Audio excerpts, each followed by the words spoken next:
Welcome to Fiction Audiobooks. If you enjoy the content, like and subscribing would be greatly appreciated. If you have any recommendations for novels, comment below. Please join my Patreon at https://www.patreon.com/fictionaudiobook. Chapter 870, Don't Say Anything, I Understand. France. In the early evening, the Pyrenees were cloaked in thick clouds, and thanks to the fog spell personally cast by Nicholas Flamel at the entrance, there were few onlookers around. But today, Beauxbatons received an unexpected visitor from afar. Carefully weaving his way through the fog, Kyle emerged beside the magical fountain. He looked up at the sprawling manor nestled across the mountaintop, trying to get his bearings. They all look exactly the same. Which one was Professor Victor's office again? Beauxbatons wasn't like Hogwarts. It had more rooms, and because of the widespread use of alchemy, the layout of many classrooms had been altered to varying degrees. For instance, Hogwarts' underground classrooms had pitch-black windows that required artificial lighting. But Beauxbatons was different. Their basement classrooms might have a secondary window exit on the second floor, allowing natural light in and enabling a switch between dim and bright settings. And these weren't like the magical windows in the Ministry of Magic, they were real second-floor windows. The process was surprisingly simple. Just use alchemy to modify the wall slightly, and create a magical conduit between the two windows to channel sunlight through. Of course, it only looked simple. Kyle certainly couldn't manage it, but for Nicholas Flamel or Victor, it probably wasn't too difficult. Which meant that the building he was looking at might not actually reflect the true position of the classroom inside. I should have remembered the location the last time I was here, Kyle muttered as he searched again, then shook his head. Forget it. Good thing I had a backup plan. He waited a little longer before an owl came flapping in through the mist. The concealment magic seemed to have no effect on it at all.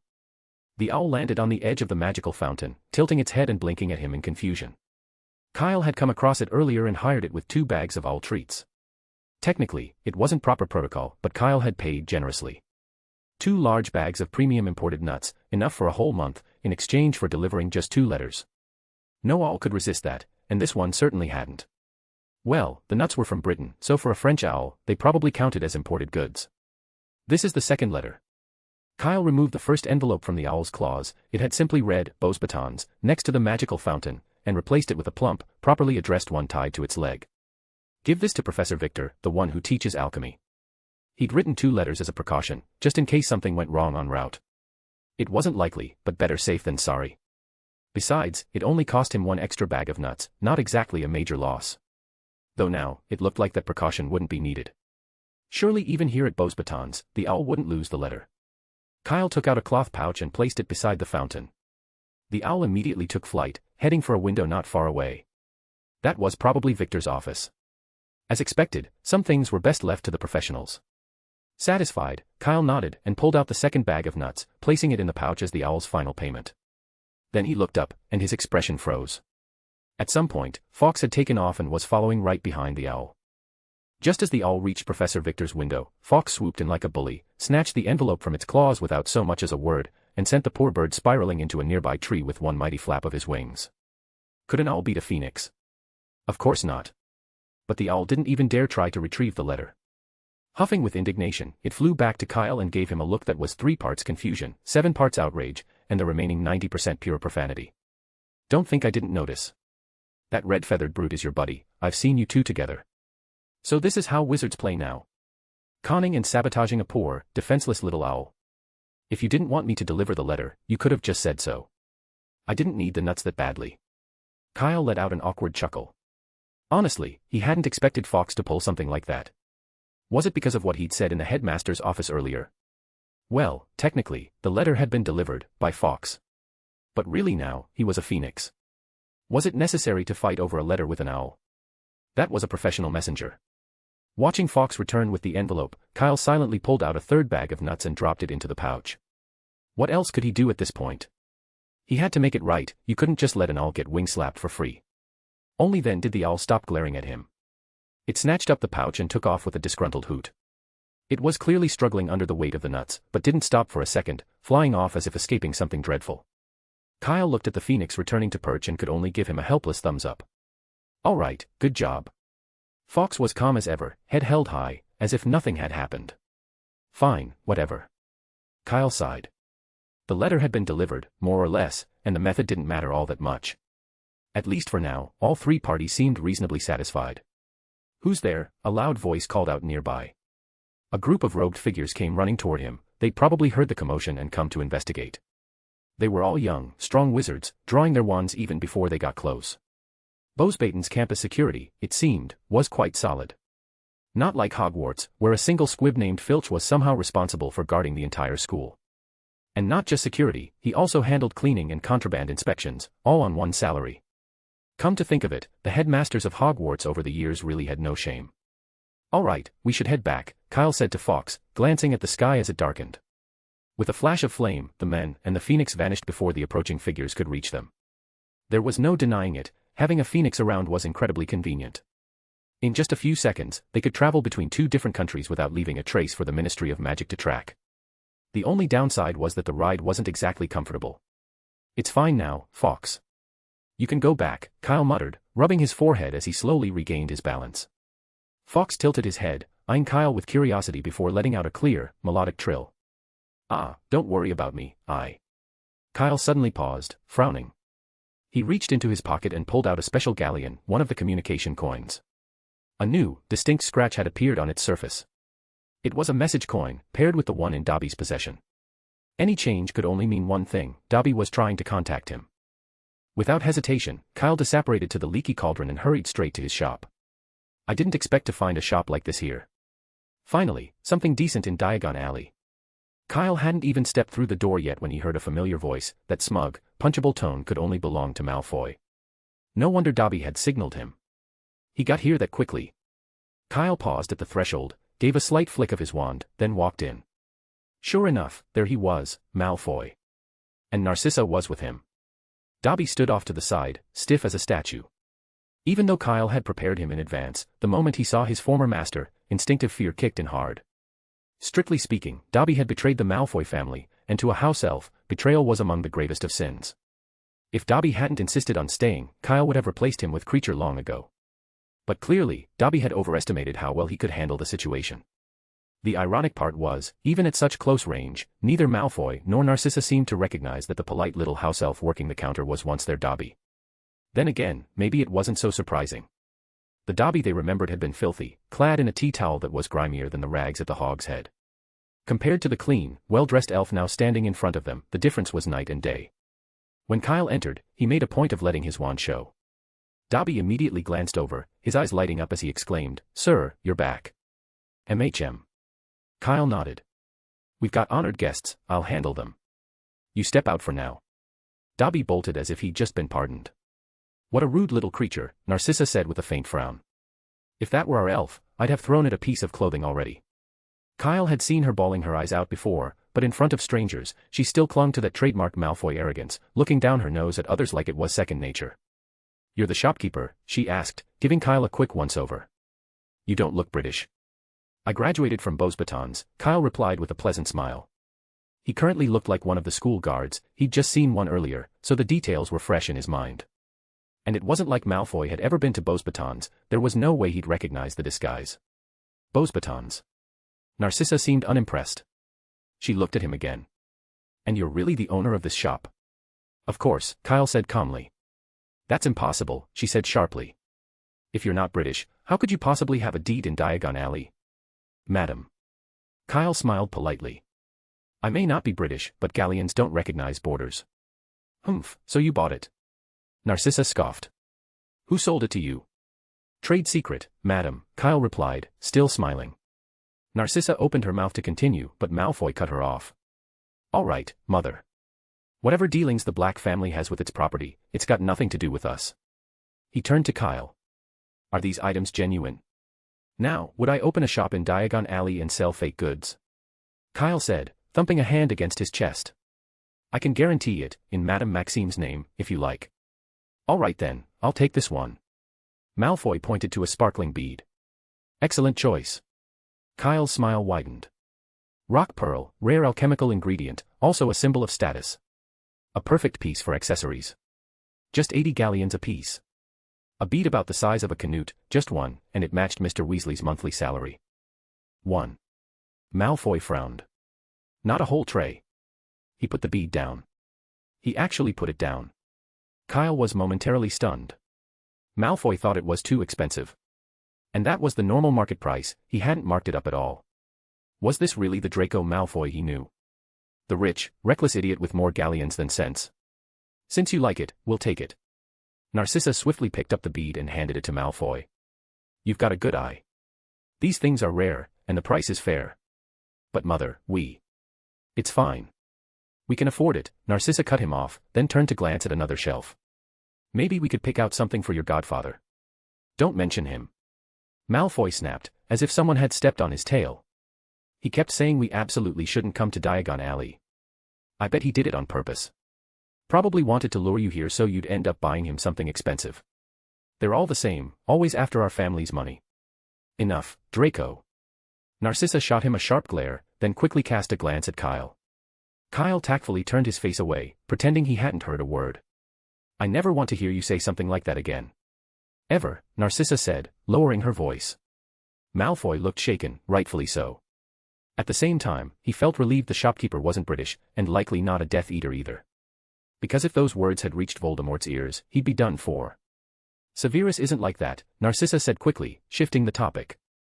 And with his position, he wouldn't need to do anything like that. Then why did he start saying all that weird stuff out of nowhere? Malfoy muttered. Danger this, danger that, what danger could there be in Diagon Alley? He clearly had some ulterior motive. Kyle listened quietly, and from their conversation, it wasn't hard to piece together what had happened. Snape, failing to get the information he wanted, had gone to warn Malfoy, telling him to stay away from Kyle. Reasonable enough. Whatever the motive, as a godfather, Snape did care about him on some level. What Snape hadn't expected, though, was that after their previous conflict, Malfoy didn't care much for him anymore. Add to that a rebellious streak, and, well, tell him not to go somewhere, and of course he'd go. So here he was, dragging his mother along for good measure. Honestly, it was kind of hilarious. Kyle would have loved to see Snape's face when he found out. Suppressing a smile, Kyle continued playing the role of dutiful shop assistant, introducing various items to the two Malfoys. Still, they didn't act quite as he expected. They didn't shop extravagantly or carelessly. They even asked about prices. How un-Malfoy. Normally, you'd expect them to gesture lazily at a few things and say, we'll take these. Wrap up the rest. Disappointing. Kyle sighed inwardly. While Narcissa was busy examining a coral ornament and Malfoy wandered over to the far side of the counter, Kyle took out his wand, subtly positioning himself between them. You'll definitely be interested in this piece, he said suddenly. Malfoy instinctively turned toward him, just in time to see the wand sweep past his face. Legilimens. Malfoy's appearance here might have been a coincidence, but it would be a waste not to take advantage of it. His pupils instantly went glassy. Kyle stepped forward, steadying him, and locked eyes, flipping through his thoughts like pages in a book. He wasn't interested in private matters, only anything connected to the Death Eaters. As it turned out, Malfoy hadn't lied. His status among them really was awkward, slightly above cannon fodder, but still firmly kept out of the inner circle. Most of them treated him with open disdain. Kyle also caught a glimpse of Barty Crouch Jr., who wasn't just nasty to Draco, he treated Lucius with barely veiled contempt too, barking orders at him to prepare funds for use in Cornwall. He talked to Lucius like he was commanding a house elf. No wonder Draco had been furious, especially after Snape showed up to lecture him. That's what had sent him storming off to Diagon Alley, eager for some petty revenge spending. Wait a second. What did Barty Crouch Jr. just say? Kyle blinked, momentarily frozen. But just then, Malfoy's eyelids twitched. Kyle immediately raised his wand again, pointing it at Malfoy's forehead. Obliviate. He stepped back 2 paces, repositioning himself naturally at a reasonable distance. Draco, why aren't you saying anything? Narcissa asked as she walked over. Huh. Malfoy looked dazed, still trying to catch up with reality. Don't just stand there. Narcissa brushed past Kyle, unceremoniously shoving him aside. What are you looking at? Why have you gone quiet all of a sudden? I imagine your son must be interested in this, Kyle said smoothly, walking over to present an item. A Thunderbird quill, an unmistakable symbol of status. He's still at Hogwarts, isn't he? If he pulls this out in class, he'll be the center of attention for sure. That said, it might get flagged by the Ministry for inspection, so I wouldn't recommend it to the average buyer. But for a lady as elegant as yourself, I imagine a little trouble is hardly a concern, right? Thunderbird feathers were restricted items, but would Malfoy care? Of course not. Still, Narcissa seemed to have misunderstood. Seeing Draco silently fixated on the quill, her eyes suddenly turned red. Draco, you must really want to go back to school. What? Snapped out of his daze by Kyle's pitch, Malfoy recoiled immediately. No. I don't. Who'd want to go back to that dump? Don't say anything, I understand. Narcissa's voice quivered slightly. Then, catching Kyle's presence out of the corner of her eye, she quickly masked her emotion with a scowl. What are you staring at? Are all Beauxbatons students this rude? My apologies, madam, Kyle replied with a courteous smile, retreating to his place behind the counter. Chapter 871, The Death Eater's Plan. If I pulled out this quill at Hogwarts, I'd probably get a lot of jealous looks. Perhaps influenced by Narcissa, Malfoy stared at the Thunderbird quill, lost in thought. Almost instinctively, he thought of that scar-headed boy with the firebolt.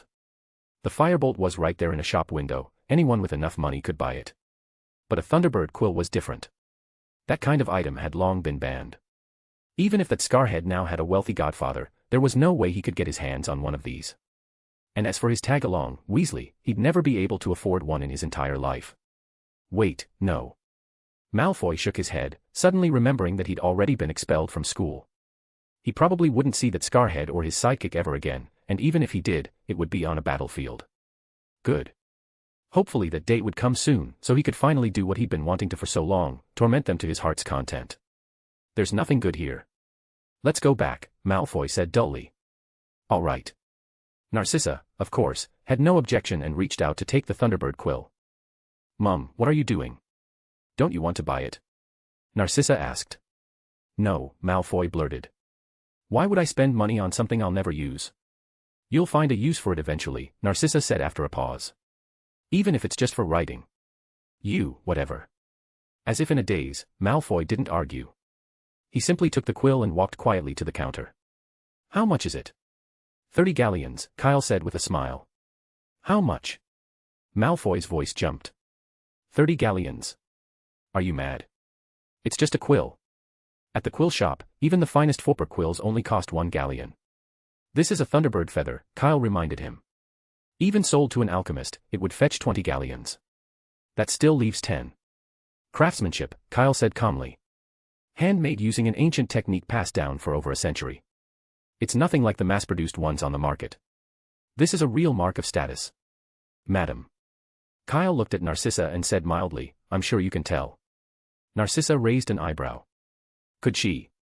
No, she couldn't. Honestly, who cared about the craftsmanship of a quill? And she, too, thought 30 galleons for a quill was a bit much. But thinking of how Draco had just been staring at it so intently, she cleared her throat. The craftsmanship is, average, barely passable. We'll take it. Mum. Malfoy turned, shocked. The Malfoys had money, sure, but spending 30 galleons on a quill still felt excessive to him. Sure, a Thunderbird feather might be worth 20 galleons, but that only applied to the best ones from the wings, not just any feather. And once it was made into a quill, it wouldn't resell for that kind of price anyway. Besides, something about the shopkeeper's voice sounded familiar, but he couldn't quite place it. It's all right, Draco. It's just 30 galleons. Narcissa picked up a coral ornament and added haughtily, with this too, how much altogether? 200 galleons, Kyle said with a grin. As Narcissa paid, he subtly flicked a torn piece of parchment into Malfoy's pocket with a light tap of his finger. Business can't be going well in here, Malfoy said snidely, unaware of Kyle's subtle move. He still couldn't accept paying 30 galleons for a quill. Maybe a few years ago, before third year, he might have bought it. But now? He'd rather spend that money on a pure gold quill, and even that wouldn't cost 30 galleons. Faced with Malfoy's sarcasm, Kyle simply smiled and said nothing. Narcissa, standing beside him, gently patted his shoulder. Don't say that, Draco. She poured a pile of galleons onto the table, her smile oddly inscrutable. We should admire the shopkeeper's courage and his nerve. We'll be back. I look forward to your next visit, madam. Kyle smiled as he saw Narcissa and Draco out of the shop, then turned and gathered up the 200 galleons from the table. It had to be the Malfoys. Maybe not as extravagant as he'd expected, but 200 galleons was still a lot, more than most shops made in a month. But that wasn't the real gain. What really mattered was the secret intel Kyle had just gotten from Malfoy. Lucius Malfoy was apparently heading to Cornwall soon with Barty Crouch Jr. and others, and had been told to bring a large sum of galleons. Now that was interesting. What would the Death Eaters be doing in Cornwall with that kind of money? They weren't going there to solve the housing crisis for wandering wizards, that's for sure. Cornwall, tucked in the southernmost corner of England, surrounded on 3 sides by sea, was far enough from the ministry to attract wizards who preferred not to follow the usual rules, or who had more questionable motives. 80% of them were already on the wanted list, and the remaining 19% just hadn't been caught yet. But they were good at hiding. With years of experience dodging orders, they always managed to slip through the cracks, leaving the ministry helpless. Fortunately, to protect themselves, the local wizards had grown fierce and combative, ruthless even. In many cases, they were more brutal than the people hunting them, creating a kind of delicate balance between both sides. It was a bit like the relationship between Diagon Alley and Nocturn Alley. Same area, clearly divided. You mind your business, I'll mind mine. Occasional scuffles, but mostly, they stayed out of each other's way. The Death Eaters setting their sights there was no coincidence. Recruiting? Very likely. They'd just lost a bunch of people and needed to rebuild. And Cornwall's Nocturn Alley crowd happened to be just what they needed. That would also explain why they were bringing galleons. Voldemort's name might carry weight in Britain and even intimidate some nearby countries, but not everyone was impressed, especially not foreign wizards. For them, galleons spoke louder than a dark wizard's reputation. Kyle tapped his fingers lightly on the table, considering whether he should go check things out himself. Honestly, he was rather curious about Cornwall. Even if he couldn't stop whatever the Death Eaters were planning, bringing back some local souvenirs wouldn't hurt. Cornish pixies were pretty famous in the wizarding world. Annoying little creatures, no real offensive power, but absolute experts at causing chaos. Sir. Just as Kyle was hesitating, Dobby crept in cautiously, his eyes darting nervously around the room. Only after confirming that Narcissa and Malfoy were truly gone did he finally breathe a sigh of relief.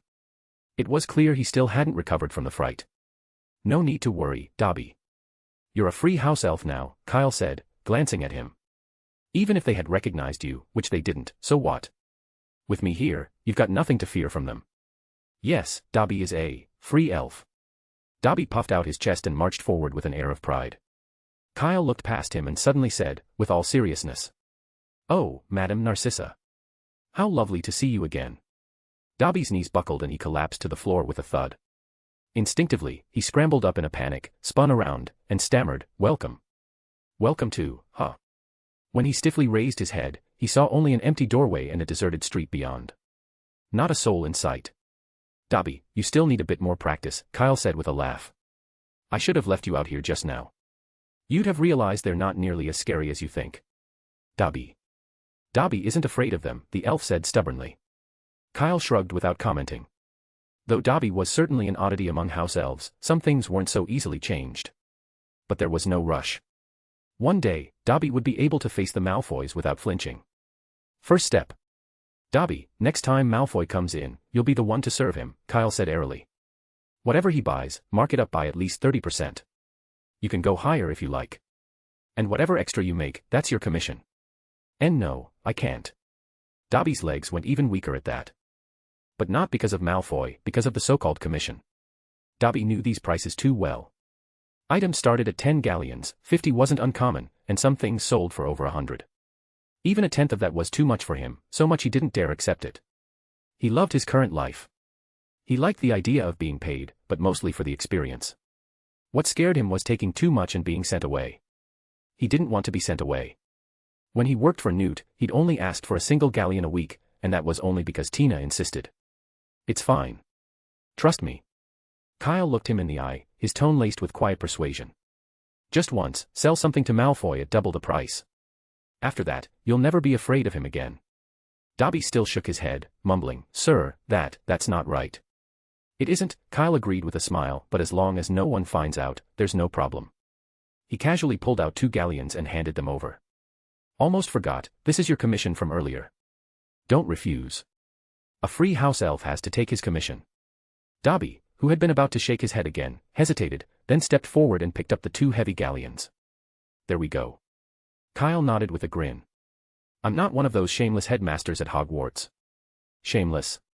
The headmasters at Hogwarts? Dobby blinked in confusion. He had no idea what that meant. Kyle didn't explain. He stood up and said, I'm heading out for a bit.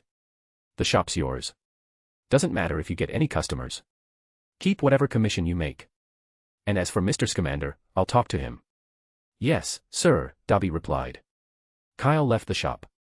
According to Malfoy's memories, Lucius and Barty Crouch Jr. were set to leave for Cornwall the next day.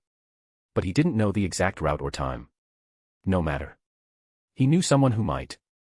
Kyle stepped into the leaky cauldron's fireplace, grabbed a handful of flu powder, threw it down, and called out, "Ministry of Magic." "Kyle, what brings you here?" In the misuse of Muggle artifacts office, Mr. Weasley looked up in surprise as Kyle suddenly appeared. "Didn't Chris say you were traveling in France?" "I was," Kyle replied. "But something came up, so I came back. But that's not important." He waved it off. "Mr. Weasley, I want to know what the Death Eaters have been up to lately." "Death Eaters?" Mr. Weasley's expression turned serious. He quickly went to the door, peeked outside, and then shut it firmly. "Why are you asking all of a sudden?" "I've learned they might be planning something in Cornwall soon," Kyle said. "Cornwall?" Mr. Weasley frowned slightly. "Are you sure?" 70%, Kyle said after a pause. After all, the information came from Draco, a peripheral figure, so he couldn't be certain of its accuracy. "Where did you get this information?" "From a Death Eater who hasn't completely gone bad," Kyle replied. "Whether or not his name can be revealed is up to Professor Dumbledore." "Professor Dumbledore?" "I see." Mr. Weasley nodded knowingly at the name. "So he sent you, then?" More or less." Kyle gave a vague nod.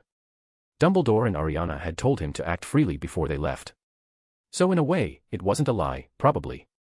If it's Death Eater activity you're after, I only know the basics. "Alastor is the one who's got the real details," Mr. Weasley said, setting a gyroscope-like sneakoscope on the desk before lowering his voice. "All I know is that he's been tracking and watching Mobin and Gilman. They've gone south." "Mobin. Gilman. Also Death Eaters," Mr. Weasley explained.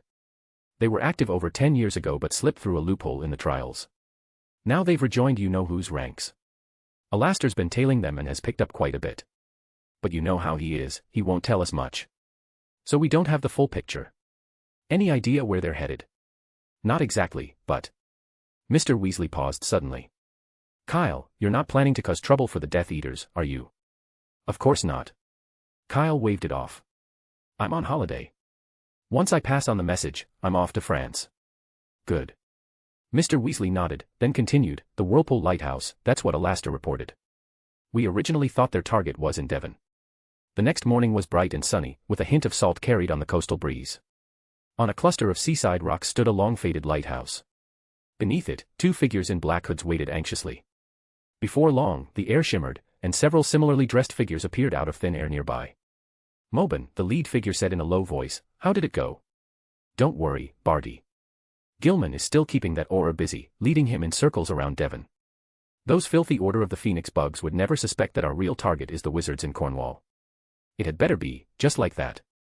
The speaker pulled back his hood, revealing a youthful yet unnaturally pale face. As he spoke, he kept flicking out his tongue, like a snake tasting the air. But for a wizard, such a habit looked not only bizarre, but faintly repulsive. Still, no one present seemed the least bit surprised. Even if someone found it unsettling, none dared to show it. "Mobin, you've already disappointed the Dark Lord once," said Barty Crouch Jr., fixing his gaze on the Death Eater. "I trust you won't do so a second time, will you?" "Of course not." "Never again," Mobin replied quickly, wiping the cold sweat from his brow. "Good. Let's move out," Barty Crouch Jr. said. 2 Death Eaters immediately stepped forward and raised their wands toward the lighthouse. No one could say what spell they cast, but the lighthouse suddenly cracked open down the middle, revealing a dark, deep passage beneath it. Barty Crouch Jr. was the first to descend, followed by Mobin and the others. As the last Death Eater stepped into the tunnel, a faint footprint appeared behind him. But his attention was fixed on the black void ahead, and he didn't notice a thing. Moments later, the passage sealed shut, and the lighthouse returned to its original form. Chapter 872, An Innocent Bystander. To most wizards, the dark wizards lurking in Nocturn Alley and the shadows of Cornwall didn't seem particularly threatening. They all had one thing in common: they stayed put. Those in Nocturn Alley rarely ventured across the passage into Diagon Alley, and the wandering wizards in Cornwall only ever gathered near a port on the Atlantic coast. As long as you stayed away from those places, you were fine. But was that really true? Sure, a shotgun might scare off a starving wolf pack and drive them into the wilderness, but wolves could always find another way around a threat. For instance, they might enlist foxes or moles to dig a tunnel underground. That way, they'd bypass the guns entirely and head straight for the back garden. When Barty Crouch Jr. stepped out from the passage and saw the strange and varied streets ahead, a flicker of excitement and madness flashed in his eyes. "What a marvelous piece of work," he said, sticking out his tongue in excitement. "I can't believe the legend was true. A hidden tunnel running from beneath the sea in Cornwall all the way to Devon. Too bad we didn't have enough manpower, otherwise it wouldn't have taken us a whole year to finish, said a wizard with short reddish-brown hair, stepping forward and giving Barty Crouch Jr. a scrutinizing once-over. The muscles on his arms were as solid as marble, and a scar that ran across his entire face gave him a menacing look. Bubbly Lennis, the man introduced himself. Owner of a second-hand dark magic shop. Barty Crouch, the Dark Lord's most loyal servant. When Lennis noticed Barty's habit of occasionally flicking out his tongue, he couldn't help but twitch the corner of his mouth. Did he get stung by a bee? Are all British wizards like this? And when he heard Barty's self-introduction, he finally couldn't hold back and burst out laughing. Ha, ha ha. Sorry, couldn't help it, Lennis grinned, revealing yellow, grimy teeth. That's the first time I've seen someone proudly call themselves a servant. Were you crossbred with a house elf or something? The others around him laughed openly. You. The hooded wizard stepped forward, but before he could speak, he suddenly clutched his neck and groaned in pain. Thud. A head dropped to the ground the next second, rolling to a stop at Barty Crouch Jr.'s feet. My apologies. My men can be careless. Leaving things like that lying around, unacceptable, Lennis said blankly, waving his wand and sweeping a skull-shaped necklace away from the corpse's feet. Are you provoking the Dark Lord? Barty Crouch Jr. growled, raising his wand with a twisted expression. You haven't even unified Britain. The Dark Lord. What a laughable title. Lennis scoffed. Avada Kedavra. Avada Kedavra. Two jets of green light collided in the air, erupting into a larger orb of blinding energy. And just like that, the battle began, completely unexpectedly. But moments later, both wizards broke the magical connection in unison. Not bad. You've got some power, Lennis said, staring at Barty. According to our deal, that witch Lestrange was supposed to come. Why the change? That useless fool. She's dead. Is that so? What a shame. Lennis glanced at Barty's wand hand. But if I recall, she had a certain mark. Barty rolled up his sleeve, revealing the dark mark on his arm. A deep green serpent slithered out of a skull's mouth, twisting and coiling, vivid and lifelike. The snake's eyes seemed to carry a strange magic. They locked onto Lennis, and he instinctively stepped back. Very well, he said, his expression sobering slightly as he glanced once more at the mark. As agreed, we're willing to join this. Dark Lord. But remember the deal, once he wipes out the Ministry of Magic, Cornwall and Devon are ours. And you still owe us a commission, 30,000 galleons. No problem. The Dark Lord never shortchanges his followers. Barty turned his head. Immediately, someone beside him stepped forward and dropped a heavy chest onto the ground.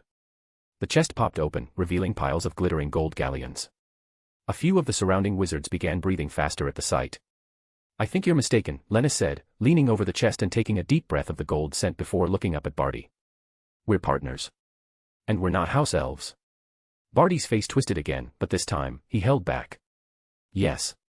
Partners. He forced a smile and made up his mind. Anyone disloyal to the Dark Lord would meet a swift end. But now wasn't the time. Once the Order of the Phoenix was dealt with, these clowns would be next.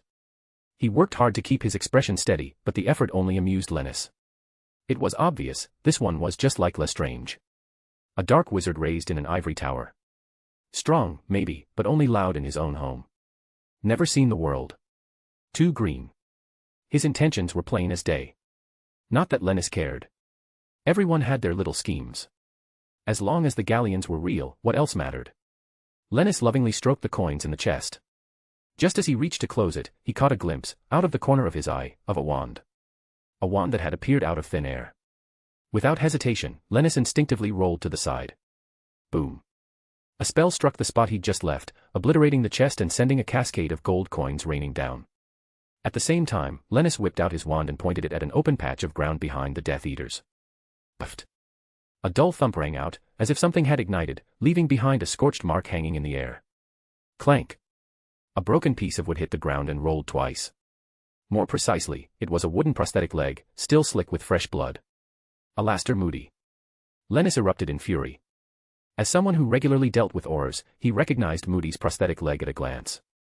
The moment he realized Moody was escaping, he turned and pointed his wand straight at Barty Crouch Jr. Damn it, you actually brought an auror here. Kill them. I'd say you're the one who gave us away. Barty Crouch Jr. nearly exploded with rage. He knew exactly how Alastair Moody had gotten there. Judging by his position, Moody had been trailing their group from the very beginning. In other words, he hadn't fallen for Gilman's trap at all, he'd been following Mobin, their contact. Those two fools had been the ones deceived. But given the current situation, there was no way Barty could admit the truth. Spells burst in the air like fireworks, one after another.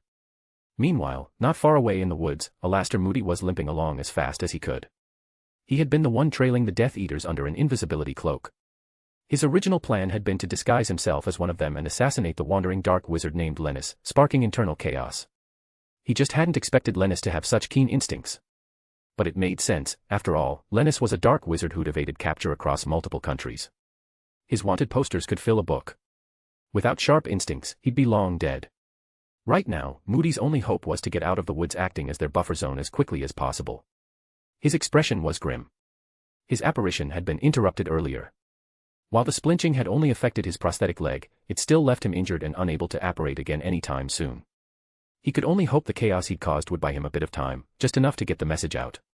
Lennis's group numbered well over 100, and with that hidden tunnel leading straight to Devon, if the Order of the Phoenix remained unaware, they were in serious danger. With that thought, Moody pushed himself to move faster.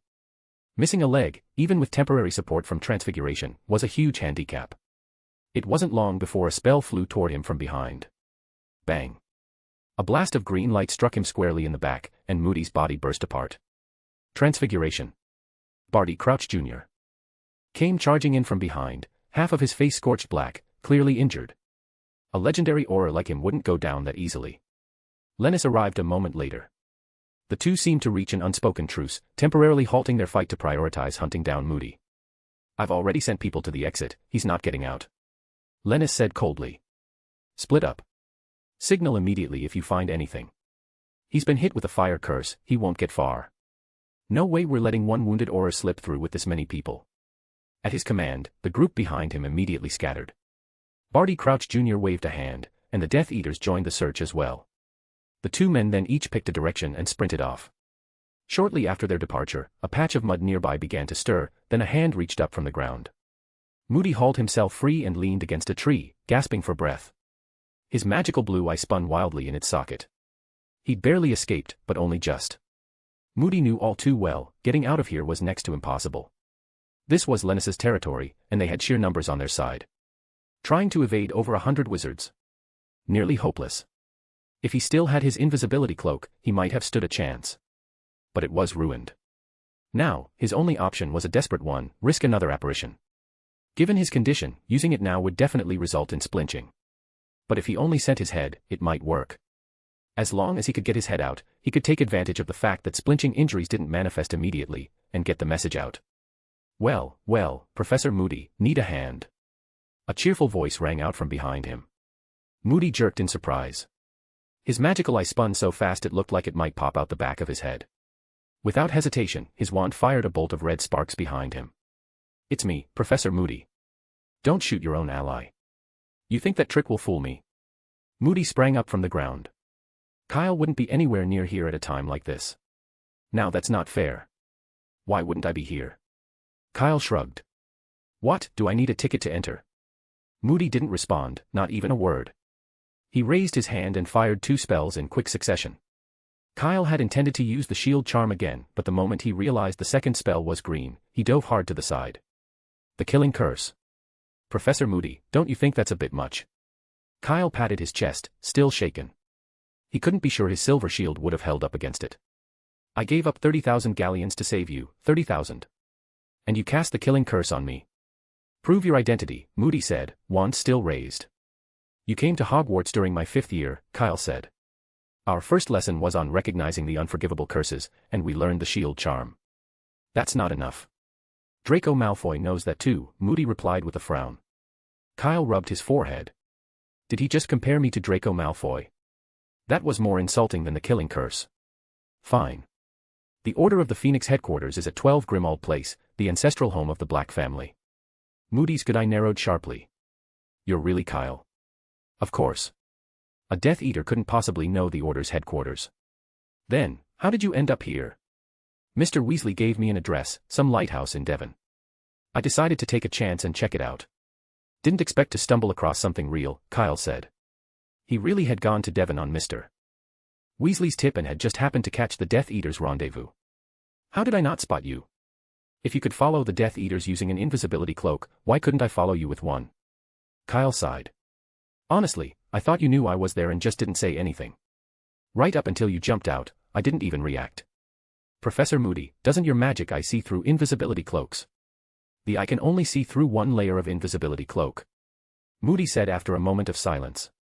He'd been under a cloak himself, of course he hadn't seen Kyle, who was also cloaked. Ah, that makes sense. Kyle nodded. Still, when you jumped out like that just now, you scared the life out of me. No. They're back.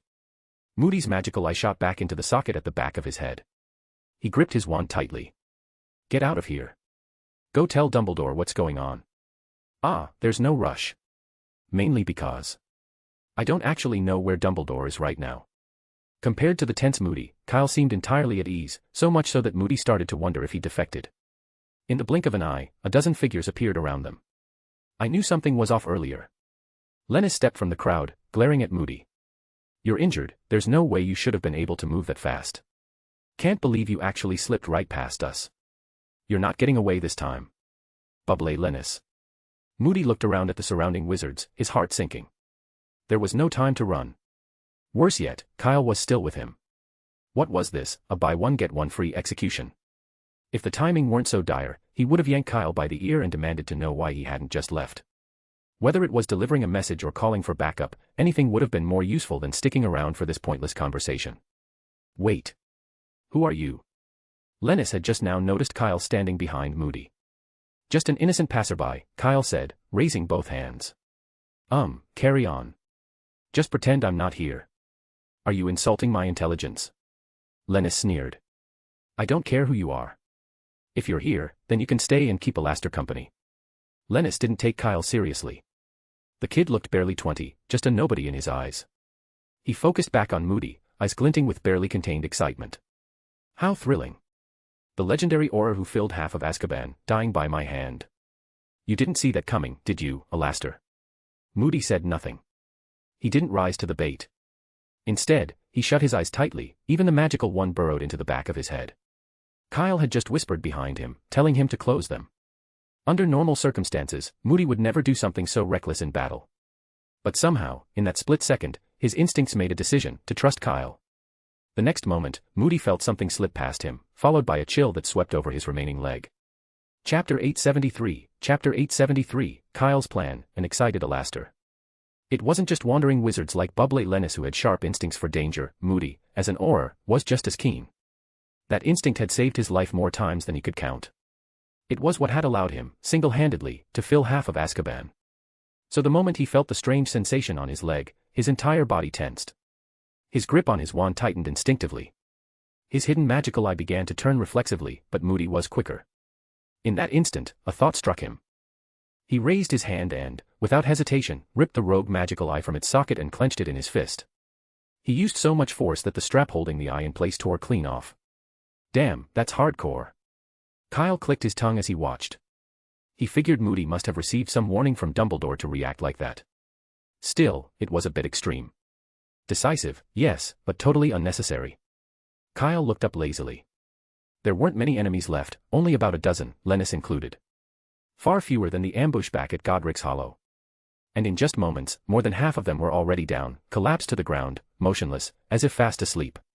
A massive serpent, nearly 50 feet long, coiled in front of Kyle. Its orange-yellow eyes shimmered with an eerie magic. Anyone who met its gaze dropped dead in an instant. The ambushers had only made things worse for themselves by splitting up to surround Moody. That left them two spread out. Northwest one was close enough to shield the others when the basilisk locked eyes with them. Monster. It's a monster. They're dead, all of them. Run. No one knew who screamed first, but the rest quickly scattered in blind panic. Thanks for the help, Kyle said softly. Leave the leader alive. The rest, not one of them walks away. The basilisk remained still in front of him, unmoving. But behind him, the tree canopy stirred, and two dark shadows flashed through the leaves. All right, Professor Moody, we're safe now, Kyle said after a while. Moody opened his eyes and immediately saw the bodies of the fallen wizards scattered around them. Kyle, you. Talk about luck, Kyle said with a grin. No idea why, but they suddenly turned on each other. Went wild with the killing curse, started wiping each other out. Ended in a big, bloody mess. Moody opened his mouth, then shut it again. He didn't believe a single word. Turned on each other. No way. And, he glanced down. A deep groove marked the ground, clearly left by something massive. Add to that the strange sensation on his leg earlier, the eerie hissing sounds nearby, and the old rumors about Hogwarts' Chamber of Secrets. Moody was almost certain what kind of creature had been involved, he just didn't want to believe it. Dumbledore had actually entrusted something that dangerous to a student who'd only just graduated. Yeah, we're lucky, all right, Moody muttered after a pause. Either way, he was retired now. No longer an Auror, no longer a Hogwarts professor. Not even Dumbledore cared what he thought, so why should he? Besides, Kyle had just saved his life.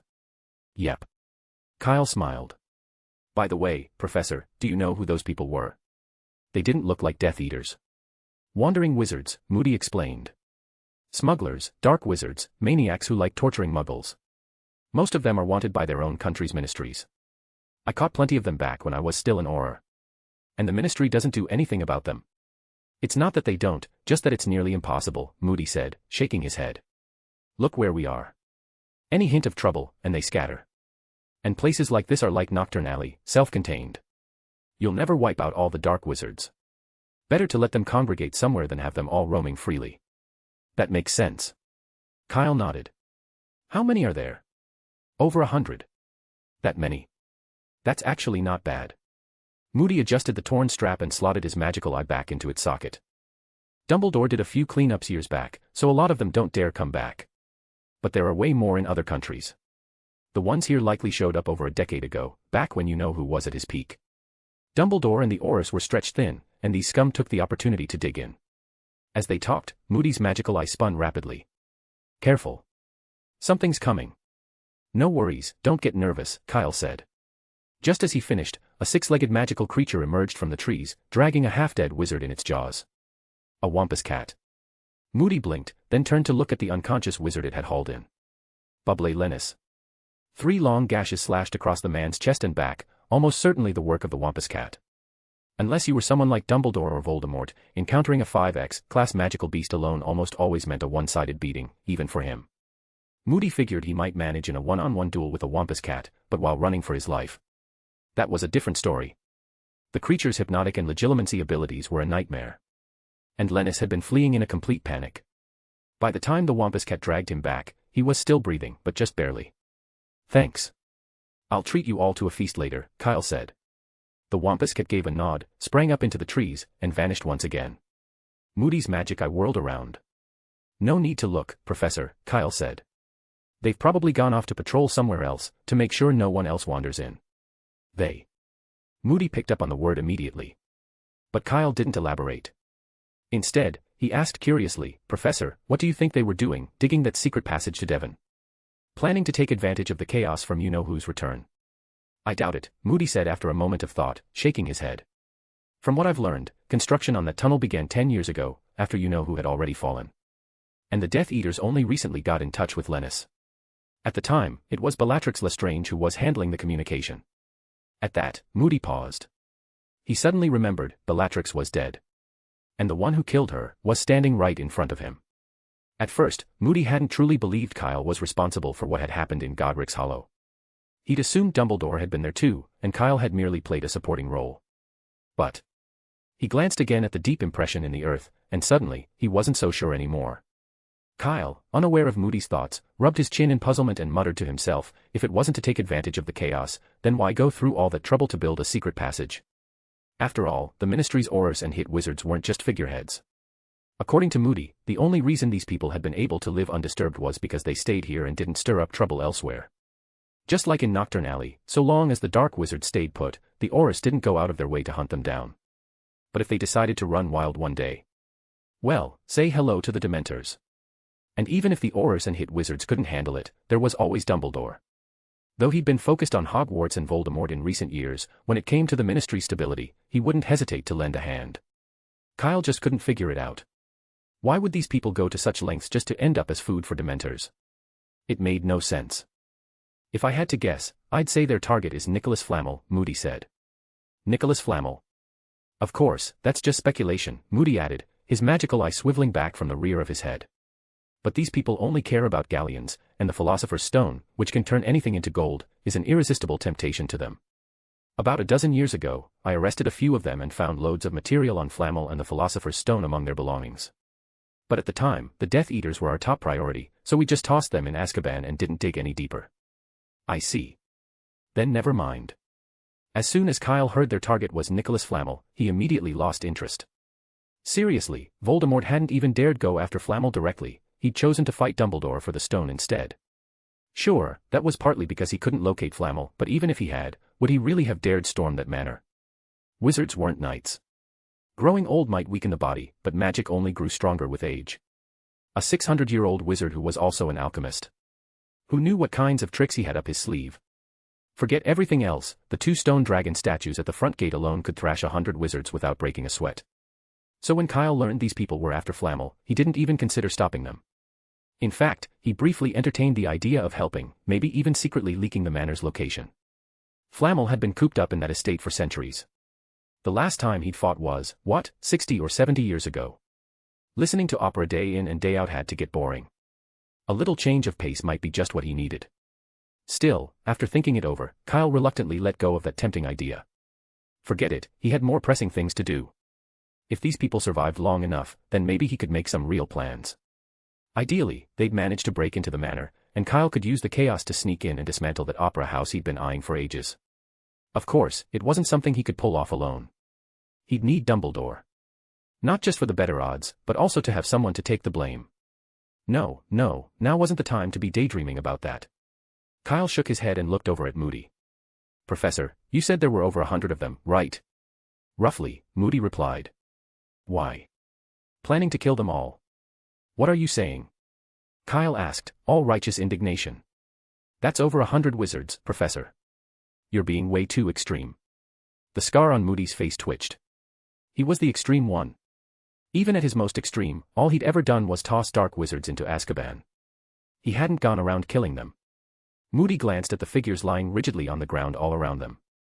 He'd never considered himself soft, and he certainly didn't object to using the killing curse when necessary, but if you counted up how many dark wizards had died by his hand, it probably wasn't as many as Kyle's. What exactly are you trying to say? Moody asked gruffly. If he were still an Auror, he'd have hauled Kyle in without hesitation, ally or not. But those days were gone. Now, he was just a cantankerous, mistrusted, retired old wizard. Ah, it's like this, Kyle blinked. Professor, would you mind dying? If it serves a purpose, I wouldn't mind, Moody replied seriously. He remembered how Sirius Black had been cleared with Kyle's help. Even Dumbledore had said Kyle was exceptionally resourceful, so much so that he sometimes felt inferior by comparison. Praise like that from Dumbledore was proof enough, Kyle had real ability. If he had a plan that could help bring down Voldemort, Moody had no qualms about throwing in his full support. That was the kind of ending any old Auror could ask for. No need to be that dramatic. I don't mean actually dying. Kyle waved him off, then glanced at the unconscious bubbly Lennis. Professor, if you were to take this man's place, do you think you could do it without being found out? Take Lennis's place. Moody's eyes lit up. You mean, use transfiguration to infiltrate their ranks? That's what I'm thinking, Kyle said quietly.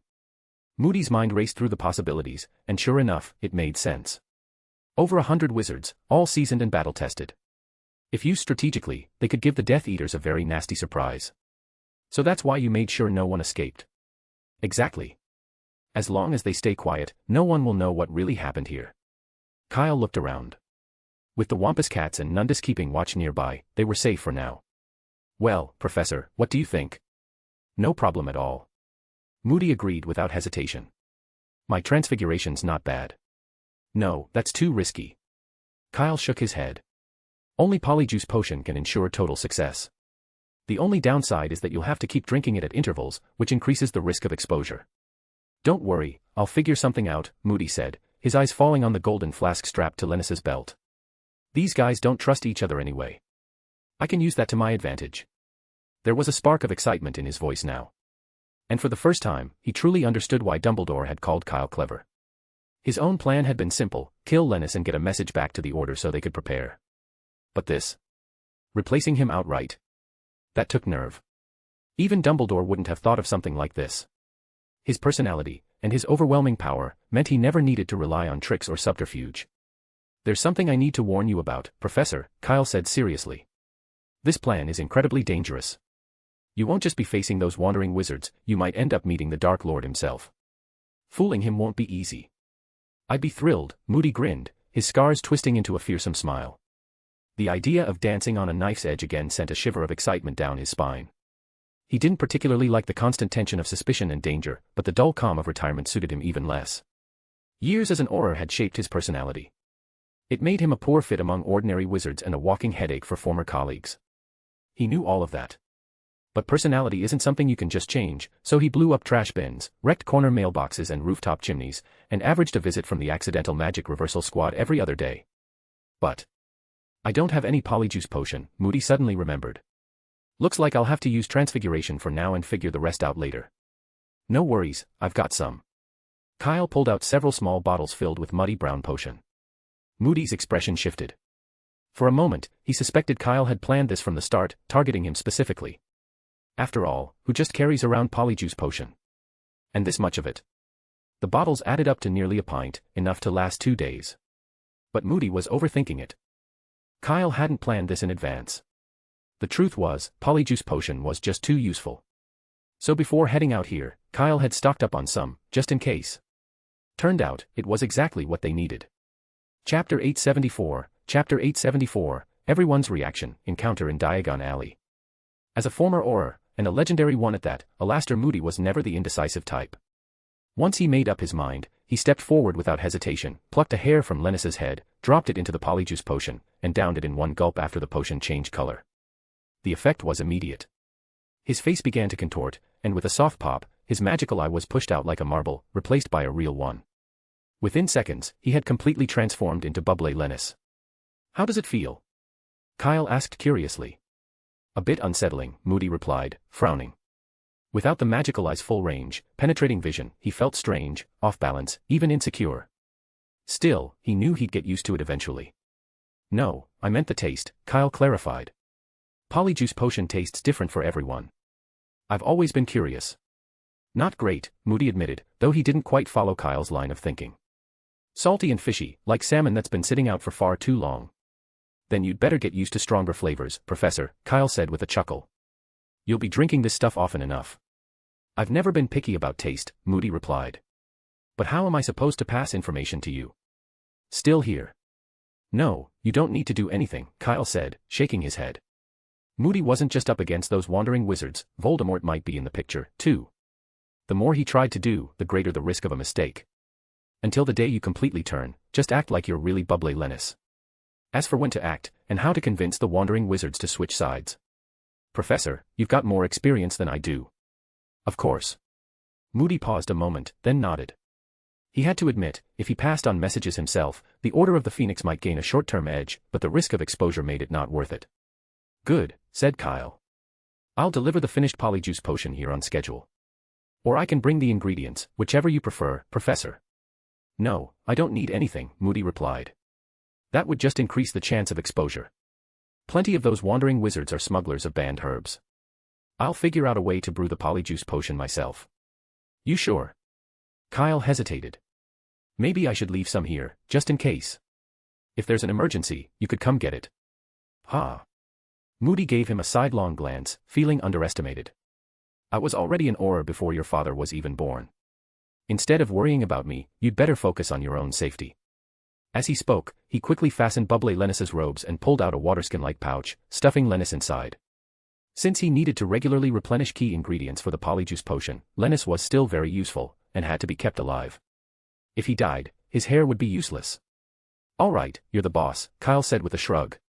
He had been about to remind Moody to use legilimency to familiarize himself with Lennis, but now it seemed unnecessary. As a seasoned Auror, Moody knew exactly what needed to be done. Just then, the Wampus cat that had left earlier returned and nudged up beside Kyle, letting out a soft whimper. The audience is almost here, Kyle said with a slight smile. Ready for your entrance, Professor? I've been looking forward to it, Moody said, taking a deep breath. Kyle waved his wand, and one of the wizards lying on the ground instantly transformed into an identical likeness of Moody. My transfiguration spell isn't the best, Kyle said. It might fool them for a bit, but don't drag it out too long. I told you, I don't need you to teach me what to do, Moody snapped, quickly stuffing his magical eye into the socket of his other self. Want me to prepare your funeral? Kyle asked, watching his smooth, practiced movements. The bigger, the better, Moody muttered with a twitch of his mouth. I have to say, this feels really strange. There's no helping it, Kyle replied. If you suddenly vanished, the Death Eaters would definitely get suspicious. Once the show starts, we have to eliminate any risk of exposure. Oh, and don't forget to reimburse me. Throwing a grand funeral doesn't come cheap, it's going to cost a lot of galleons. When Moody looked up again, Kyle had already vanished. At the same time, drawn by the noise, Barty Crouch Jr. and the other Death Eaters appeared nearby, trailing black smoke. Lennis, you. Confringo. Kyle stood on a tree at the edge of the forest, watching as a bright flash of fire erupted in the distance. He sighed softly and turned to leave without looking back. Though it had been a last-minute plan, he trusted Moody to pull it off. If even Barty Crouch Jr. could stay perfectly hidden right under Dumbledore's nose, then there was no reason Moody couldn't fool Voldemort.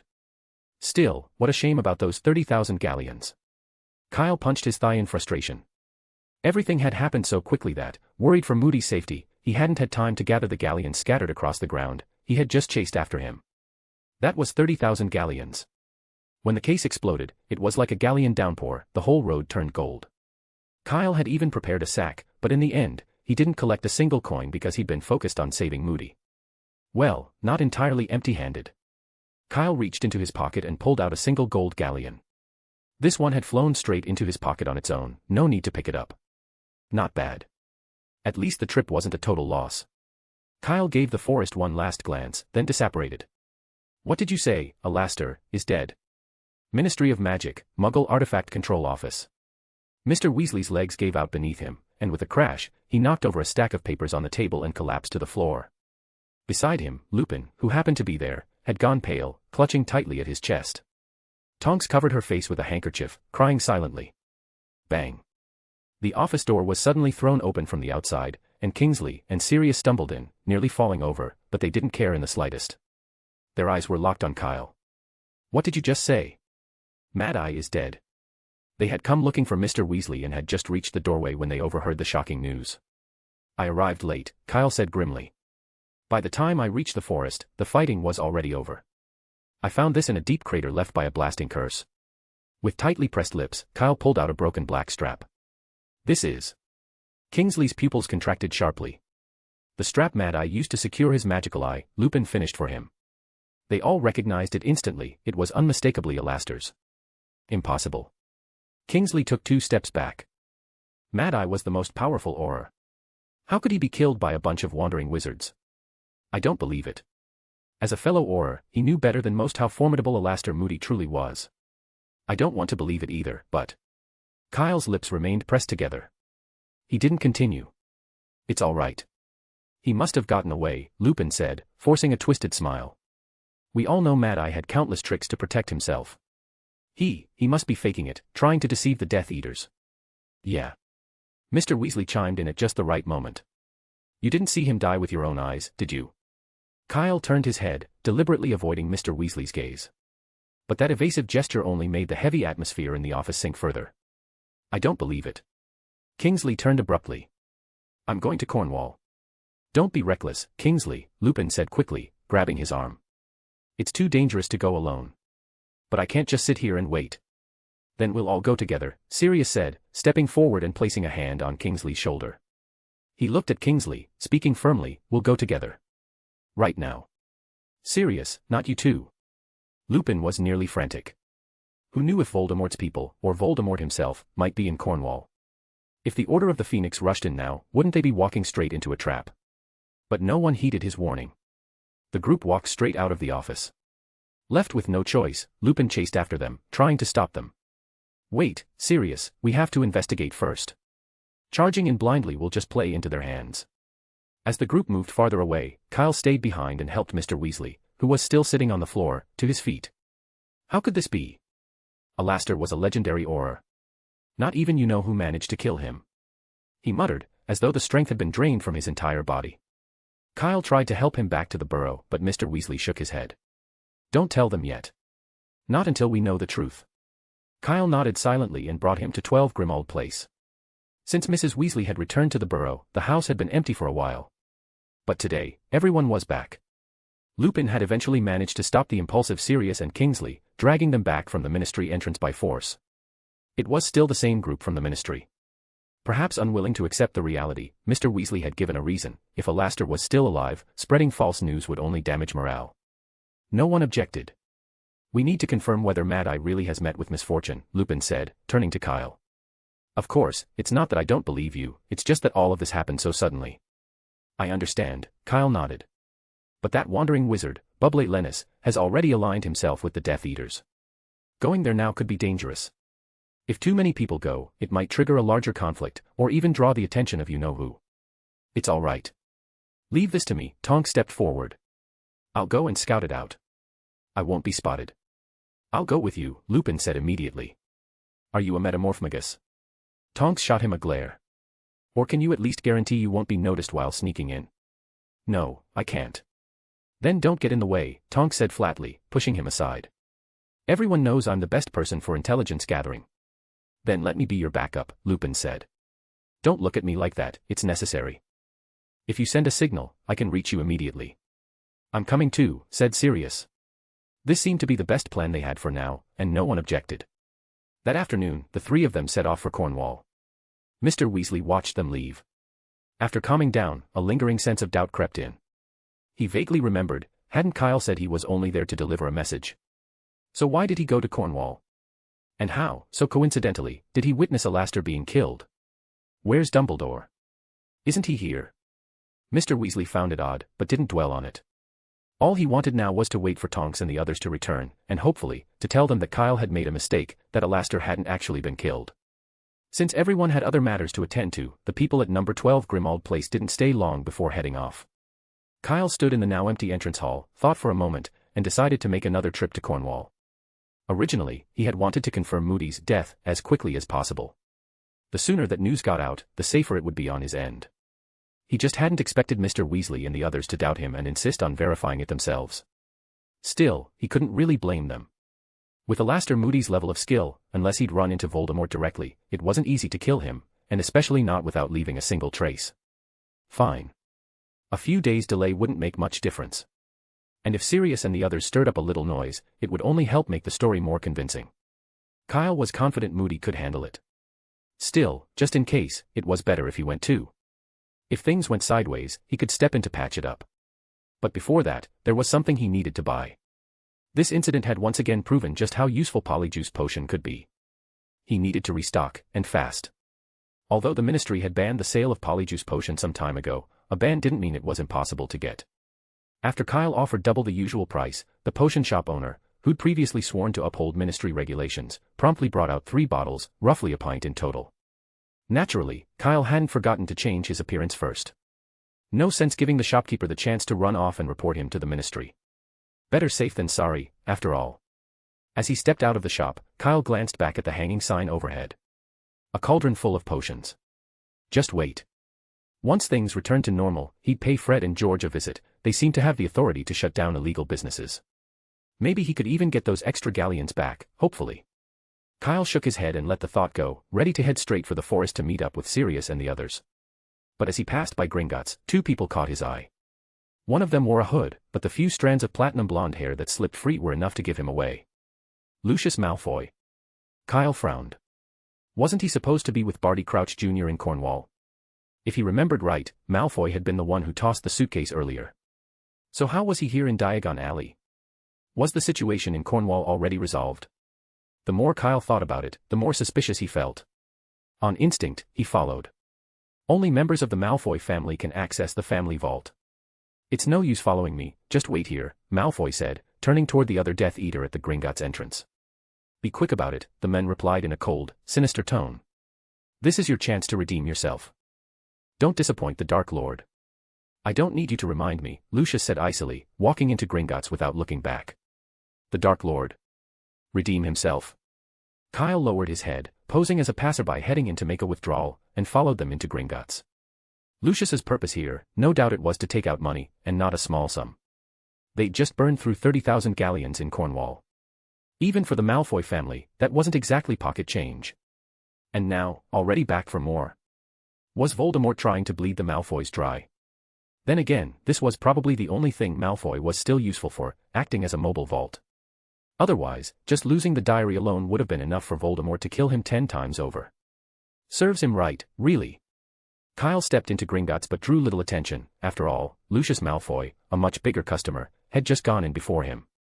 He patted around his robes, putting on an act like he'd forgotten his vault key, then casually turned and walked back out.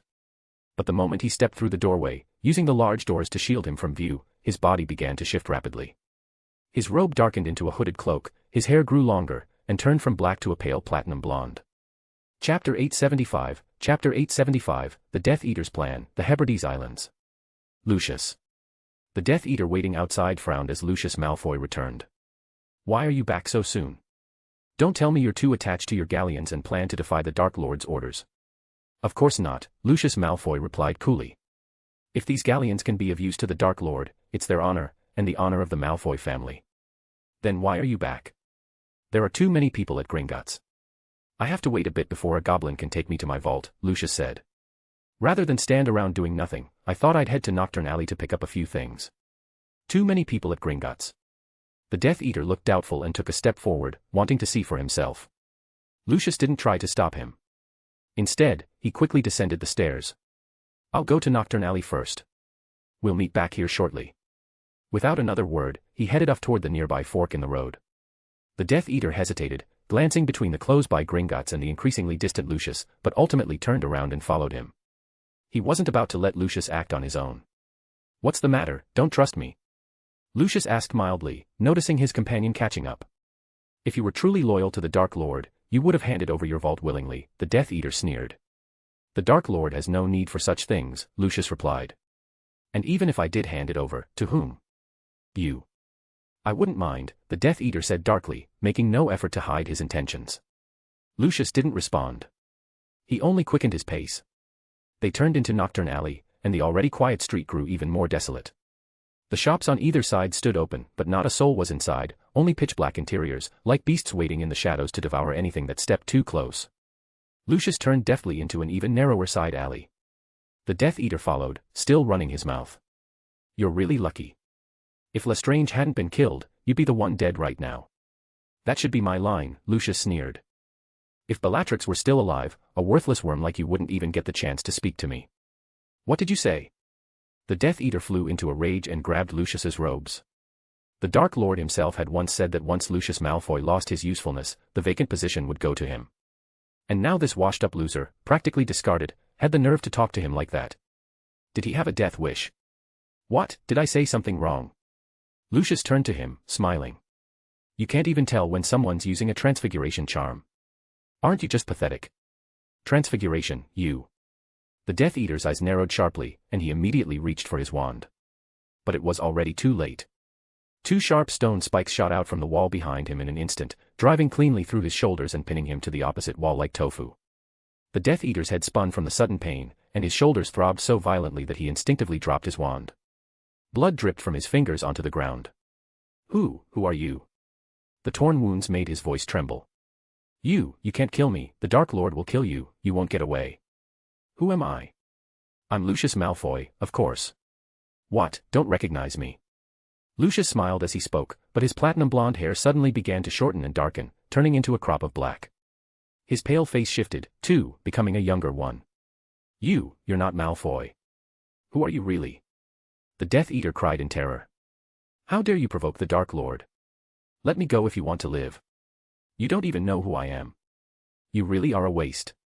Kyle said dully as he dispelled the transfiguration charm. He had thought he'd caught a big fish, but it turned out to be nothing but a piece of rotting seaweed. Not to brag, but given how much Voldemort hated him, Kyle figured he was almost as well known among the Death Eaters as Harry Potter. This guy didn't even recognize him, which could only mean he was a nobody. A grunt with no say in anything, just following orders. Was Lucius Malfoy really in such a pitiful state now? Not only distrusted, but watched over by a completely irrelevant fool. Kyle curled his lip and casually picked up the wand that had fallen to the ground, weighing it in his hand.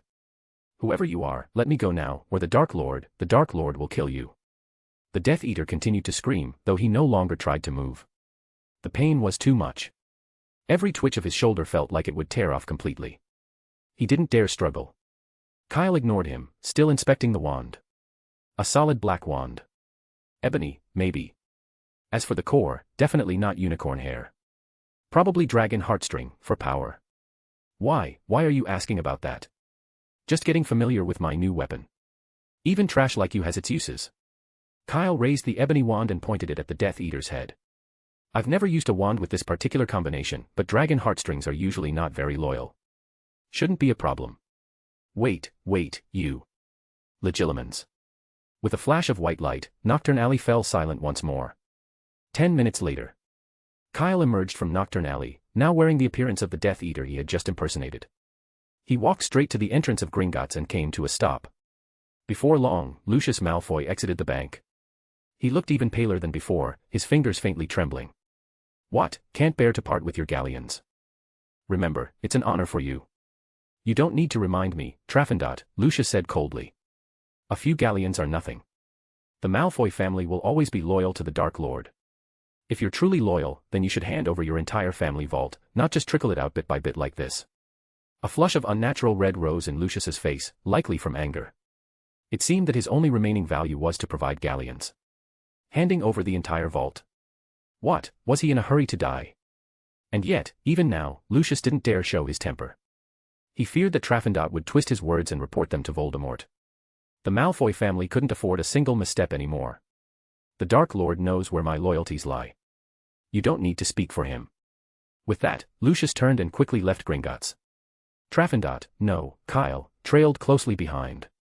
Until now, he'd assumed this was just another scheme to swindle Malfoy, but after sifting through the Death Eater's memories, he realized he'd been mistaken. They weren't returning to Cornwall. They had a new assignment.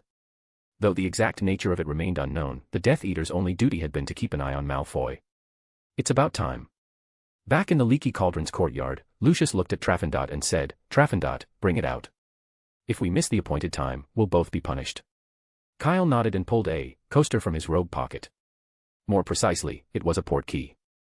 Lucius placed his finger on it without a word.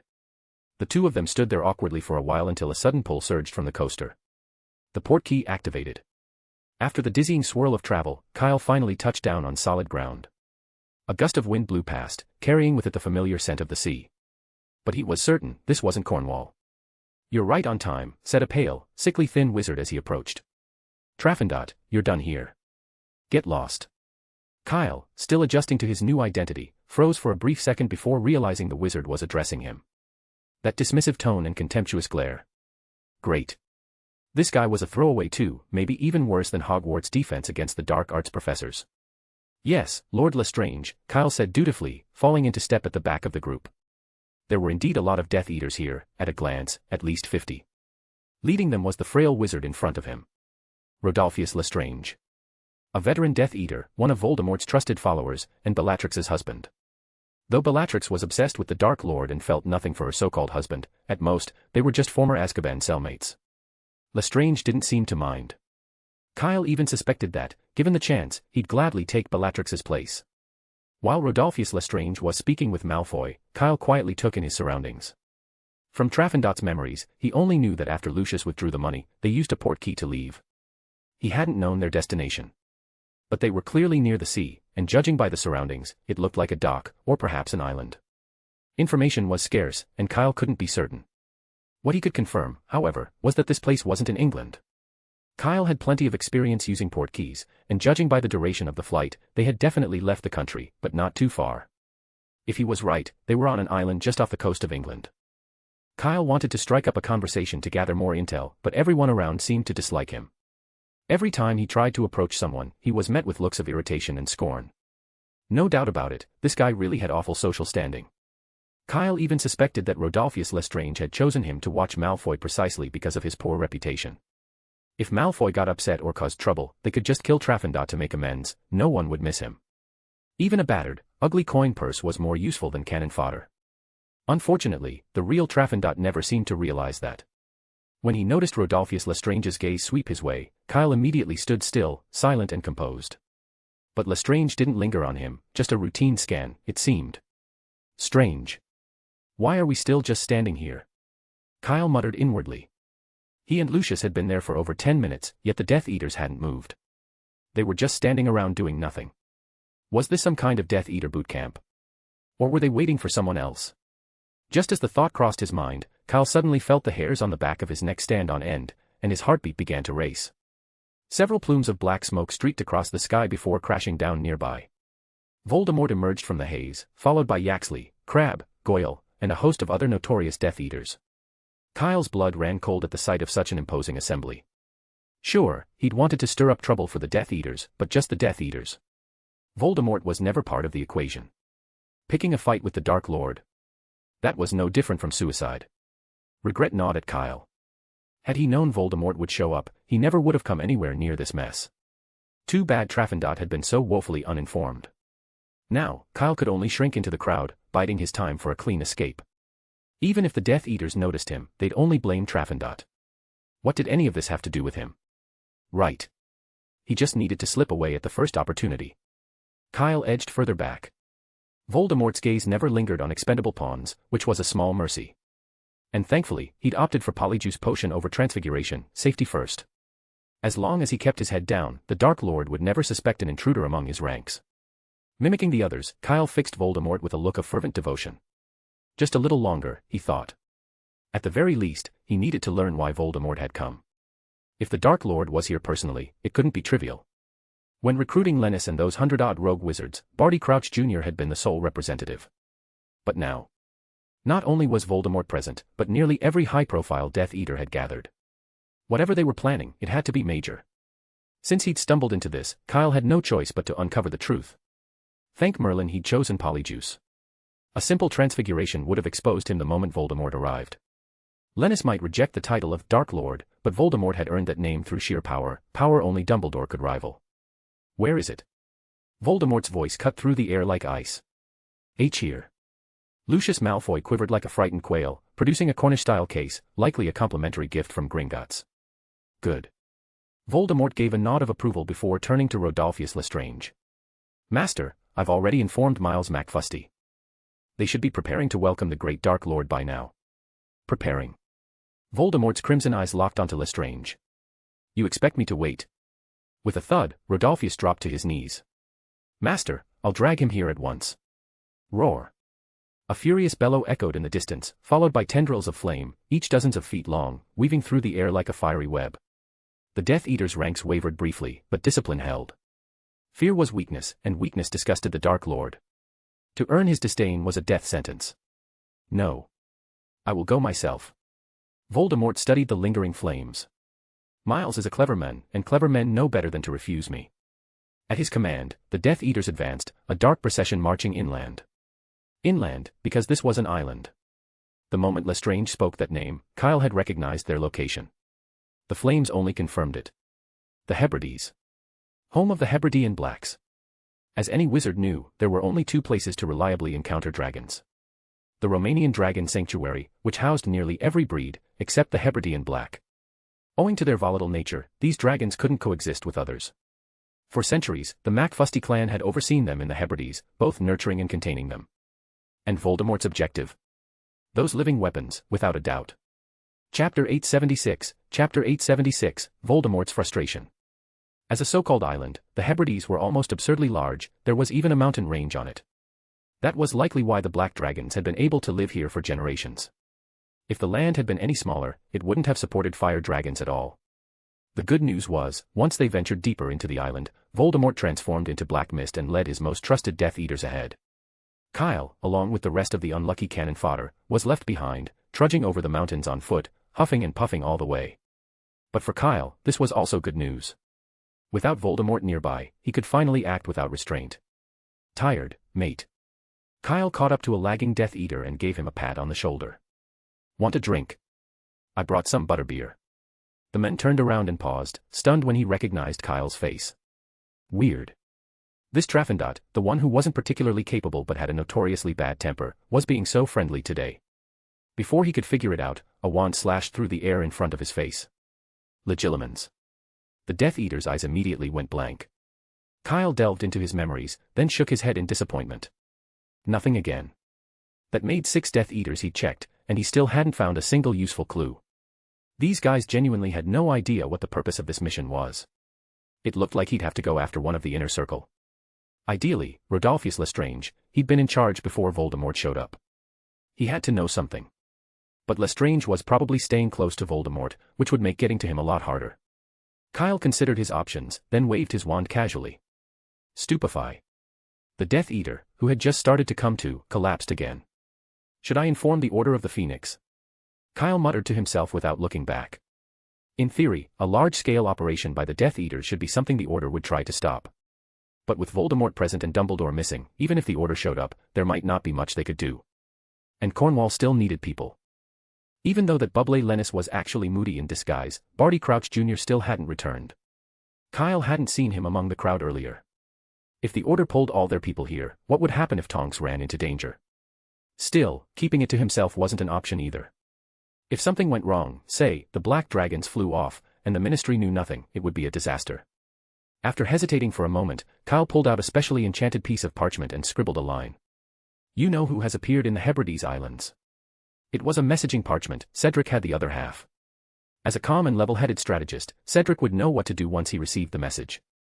At the very least, seeing his name should put everyone on higher alert. The only problem was, the Hebrides might be too far away, possibly out of range for the parchment to work. After all, when Kyle made it, it was only meant for internal ministry communication. He hadn't exactly planned for international use. Kyle folded up the parchment, opened his suitcase, and jumped inside. A moment later, an animal with the body of a horse and the tail of a fish squeezed out of the suitcase. As soon as it touched the ground, its fishtail vanished, leaving behind a full horse, which took off galloping toward the sea. A kelpie, an extraordinary creature that could freely alter its form. Kyle had brought this one back for treatment during the Triwizard Tournament, and now, it was finally proving useful. Though the kelpie's owl form didn't have any of that magical homing instinct, Kyle didn't need it to deliver the letter to a specific address. Given the Hebrides location, as long as it made it across the sea to the edge of Britain, Cedric should be able to see the message appear. After that was done, Kyle habitually gave the unconscious Death Eater a kick to the side, then pulled out his firebolt and flew off in the direction Voldemort had gone. There was still time, he needed to gather more intel. Voldemort couldn't stay with the Death Eaters forever. Once they split up, that would be his chance. With the help of his broomstick, Kyle quickly overtook the cannon fodder and became the first to reach the far side of the island. In front of him lay a village nestled at the foot of the mountains. The houses, built from stone and some kind of plant material, had a distinctly medieval look, almost like a miniature Diagon Alley. Kyle perched in a tree, peering down at the village. The once peaceful place was now engulfed in flames. The Death Eaters who had followed Voldemort were tearing through the simple homes like madmen. It looked like they were venting their frustration. Kyle hadn't seen a single stranger. The entire village had been evacuated before Voldemort arrived, everyone had vanished. Most likely, they had hidden in the mountains. You had to admit, Miles McFusty was a clever man. Faced with this many Death Eaters, the only truly safe place was wherever the black dragons gathered. Through the smoke and fire, Kyle spotted Rodolphus Lestrange once again on his knees, curled on the ground like a boiled shrimp, writhing in pain. No surprise, Voldemort must have hit him with a Cruciatus curse, punishing him for getting smart. Where are they? Where are the people you told me about? Even from a distance, Kyle could hear Voldemort's furious roar. Master, they really agreed, they even proposed conditions for cooperation. I swear. Lestrange twisted on the ground, racked with agony. You idiot. You've been fooled. They were just stalling, for time, for everyone's evacuation. Voldemort's expression grew darker. He cast another Cruciatus curse. Looks like Miles McFusty doesn't want to be the clever one after all. Rodolphus Lestrange was now in such pain that he couldn't even scream, only the twitching of his leg showed he was still alive. At that moment, the other Death Eaters arrived. They all kept their heads down, pretending not to see Lestrange lying there in agony. Kyle seized the moment to slip out of hiding and blend into the rear of the group. Those who defy the Dark Lord must pay the price. A burly man kicked over the last standing house and strode forward, barking an order in an arrogant tone. Go find them. Everyone exchanged uneasy glances. None of them had forgotten the roar of the dragons they'd heard earlier, or the dozen or so streams of fire twisting through the air. There were dragons in these mountains. At least a dozen. Go in there to look for people. That was a death sentence. But their hesitation didn't last long. With just the slightest turn of Voldemort's head, they scattered like startled animals, vanishing into the mountains in an instant. Facing a dragon might not mean certain death. But staying put. That would. Just like Old Crab had said, those who defy the Dark Lord pay the price. With their lives. Kyle had slipped into the group as well. Only, he didn't go far. Soon, he quietly doubled back. Now that Voldemort had confirmed the village was of no further use, he had left. The only one remaining was Rodolphus Lestrange, teetering on the edge of collapse after enduring the Cruciatus curse. TSK. What were you hoping to accomplish? Kyle muttered, raising his wand and pointing it at Lestrange's head. Legilimens. But the spell, once so reliable, now revealed only chaotic flashes, nothing coherent or useful. A clemency. Kyle frowned. Of course. A trusted Death Eater like him would have learned a clemency. Even if only for survival, it was a necessary skill. But that made things more complicated. If legilimency wasn't working, he'd have to try Veritaserum. Fortunately, Kyle had some. During the summer after his first year, Director Sykes at St. Mungo's had given him a box filled with all sorts of potions as thanks for defeating a werewolf, among them, a small vial of Veritaserum. Snape had also given him a bottle one Christmas. The intent had clearly been to intimidate him, not out of kindness, but the potion was real, proper Veritaserum. Just 2 drops were enough to make anyone spill everything. Still, in Lestrange's current half-dead state, he probably couldn't say much of anything. Kyle hesitated. Maybe he should wait for a better opportunity, but when would he ever get another chance to catch a high-ranking Death Eater alone like this? Maybe I should take him, get out of the Hebrides entirely. As Kyle weighed the idea, the effects of his polyjuice potion finally began to wear off. When Rodolphus Lestrange forced his eyes open, the first thing he saw was a face he'd never forget. The Lestrange family had once been the largest among the Death Eaters. Until he appeared. There had been 3 of them. Now, only he was left. All because of Kyle. Summoning strength from who knows where, Rodolphus Lestrange gripped his wand and flung it toward the sky. A massive skull appeared out of thin air, a serpent coiling through its mouth. He knew he couldn't kill Dumbledore's successor in his condition, so he cast the Dark Mark. If the Dark Lord saw it, he would come. Kyle panicked. He only now realized Lestrange had come to, and that he himself had reverted to his original appearance. You won't escape. Rodolphus Lestrange gasped, his face twisted with both madness and satisfaction. Never thought I'd run into you here. Yeah, what are the odds? Seems like fate's really tied me to your Lestrange family. Gritting his teeth, Kyle swapped out the polyjuice potion for another thumb-sized vial, pried open Lestrange's mouth, and poured the contents in. In an instant, Rodolphus Lestrange's demeanor changed. His murderous gaze cleared, and the madness faded from his eyes. Tell me. Why are you here? To bring the Hebridean black dragons under our control, and start a war, Lestrange answered in a flat monotone. That's it. Kyle pressed. What if you can't control them? Kill the McFusty family wizards. Create chaos. Stir the dragons into a frenzy. How will you do that? Under the influence of the Veritaserum, Lestrange answered everything without hesitation. Black dragons hate magic. If enough wizards keep casting spells near them, it will drive them away from the Hebrides. Avada. Before Lestrange could finish, Kyle suddenly dove to the ground and rolled, narrowly avoiding a killing curse shot from afar. A cloud of black mist plummeted from the sky. Voldemort was back. Without a second's thought, Kyle reached for apparition. He'd already learned enough, there was no point in staying. But in the next instant, he realized he was still standing in place. Having trouble operating. Voldemort landed with a sneer tugging at his lips. Care to guess why? Professor Dumbledore, Riddle's fallen for it. Kyle's eyes lit up as he shouted, let's finish him off together. Dumbledore. Voldemort instinctively turned his head. A breeze drifted past, carrying a few leaves across his vision. He'd been tricked. The red glow in Voldemort's eyes flared violently, practically bursting forth. But when he turned back to crush the shameless little thief, all he saw was the tail of a broomstick disappearing into the sky. Avada. Several streaks of green light shot toward him from behind. Kyle, who had just taken to the air on his broom, was forced to veer off immediately, heading deeper into the mountains. The firebolt was fast, but not faster than the killing curse. His only option now was, well, to think of something else. First and foremost, he had to shake off Voldemort. That shameless lunatic had actually learned the anti-disapparition jinx in secret. Kyle was beginning to suspect that the reason Voldemort hadn't shown up right away was because he'd been busy setting it up. The Dark Lord of all people, resorting to underhanded tricks instead of spells, wasn't that embarrassing. But either way, Kyle had to admit, he'd been careless. He'd planned to get answers and leave. Now, things weren't going to be that simple. The only upside. If he couldn't apparate, then Voldemort couldn't either. Catching up to a firebolt shouldn't be that easy, right? Kyle risked a glance over his shoulder, and nearly fell off his broom in shock. Voldemort, now back in the form of black mist, was right behind him, getting closer by the second. This was a firebolt. A broomstick that could hit 150 miles per hour, the fastest in the world. And Voldemort was catching up. What kind of twisted logic was this? Kyle banked hard and dove straight into the heart of the mountains. One hand gripped the broom tightly, the other rummaged furiously inside his suitcase. He hurled out over a dozen pots of mandrakes, already uprooted ones, filling the air with a chorus of piercing screams that echoed through the peaks. It wouldn't kill Voldemort, of course, but it did disrupt his mist form for a moment, giving Kyle just enough space to pull ahead again. This damn trick again. Voldemort was seething, possibly more than he ever had in his life. In his eyes, Kyle was no more than an insect, something that should be easily crushed underfoot. But this insect was fast, annoyingly slippery, as if covered in grease, and kept spitting out vile tricks he couldn't catch or counter.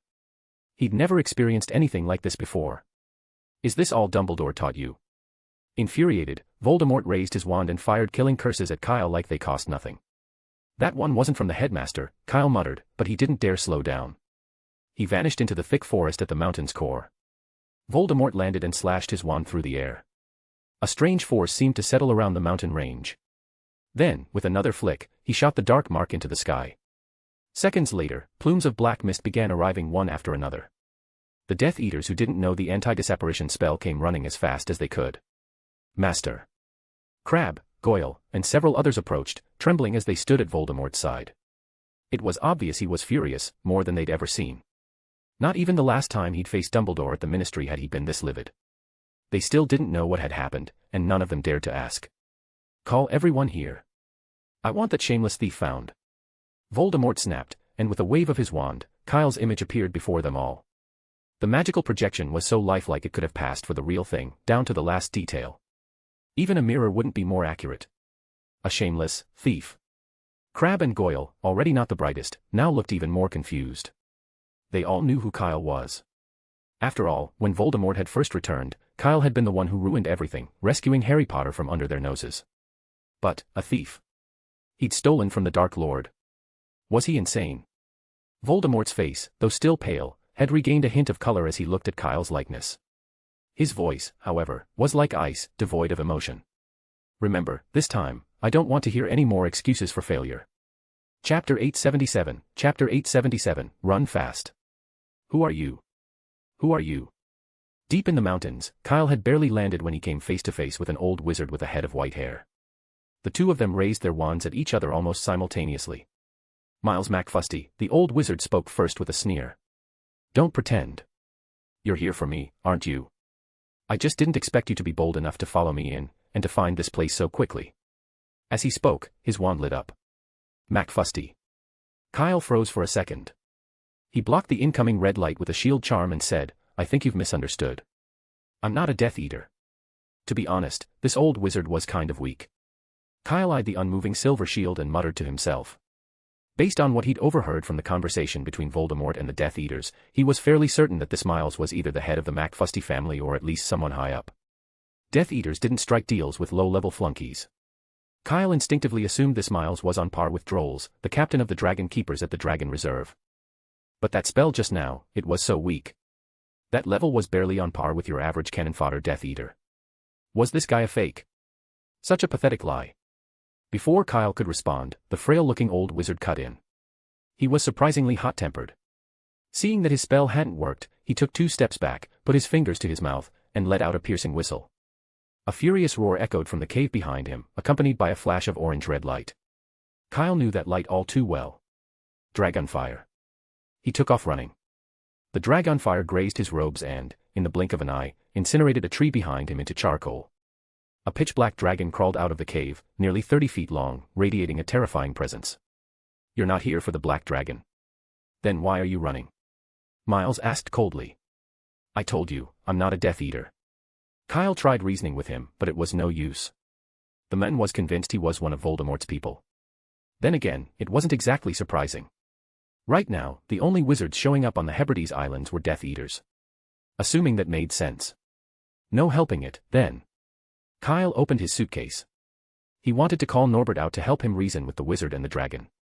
Maybe then they'd calm down and actually listen. A Norwegian Ridgeback, second only to the Hungarian Horntail in combat power, was perfect for reasoning. The suitcase trembled slightly as it opened, like something huge was about to crawl out. Kyle glanced down instinctively. He caught a glimpse of shimmering black and 3 bronze-colored spikes, each over 10 inches long.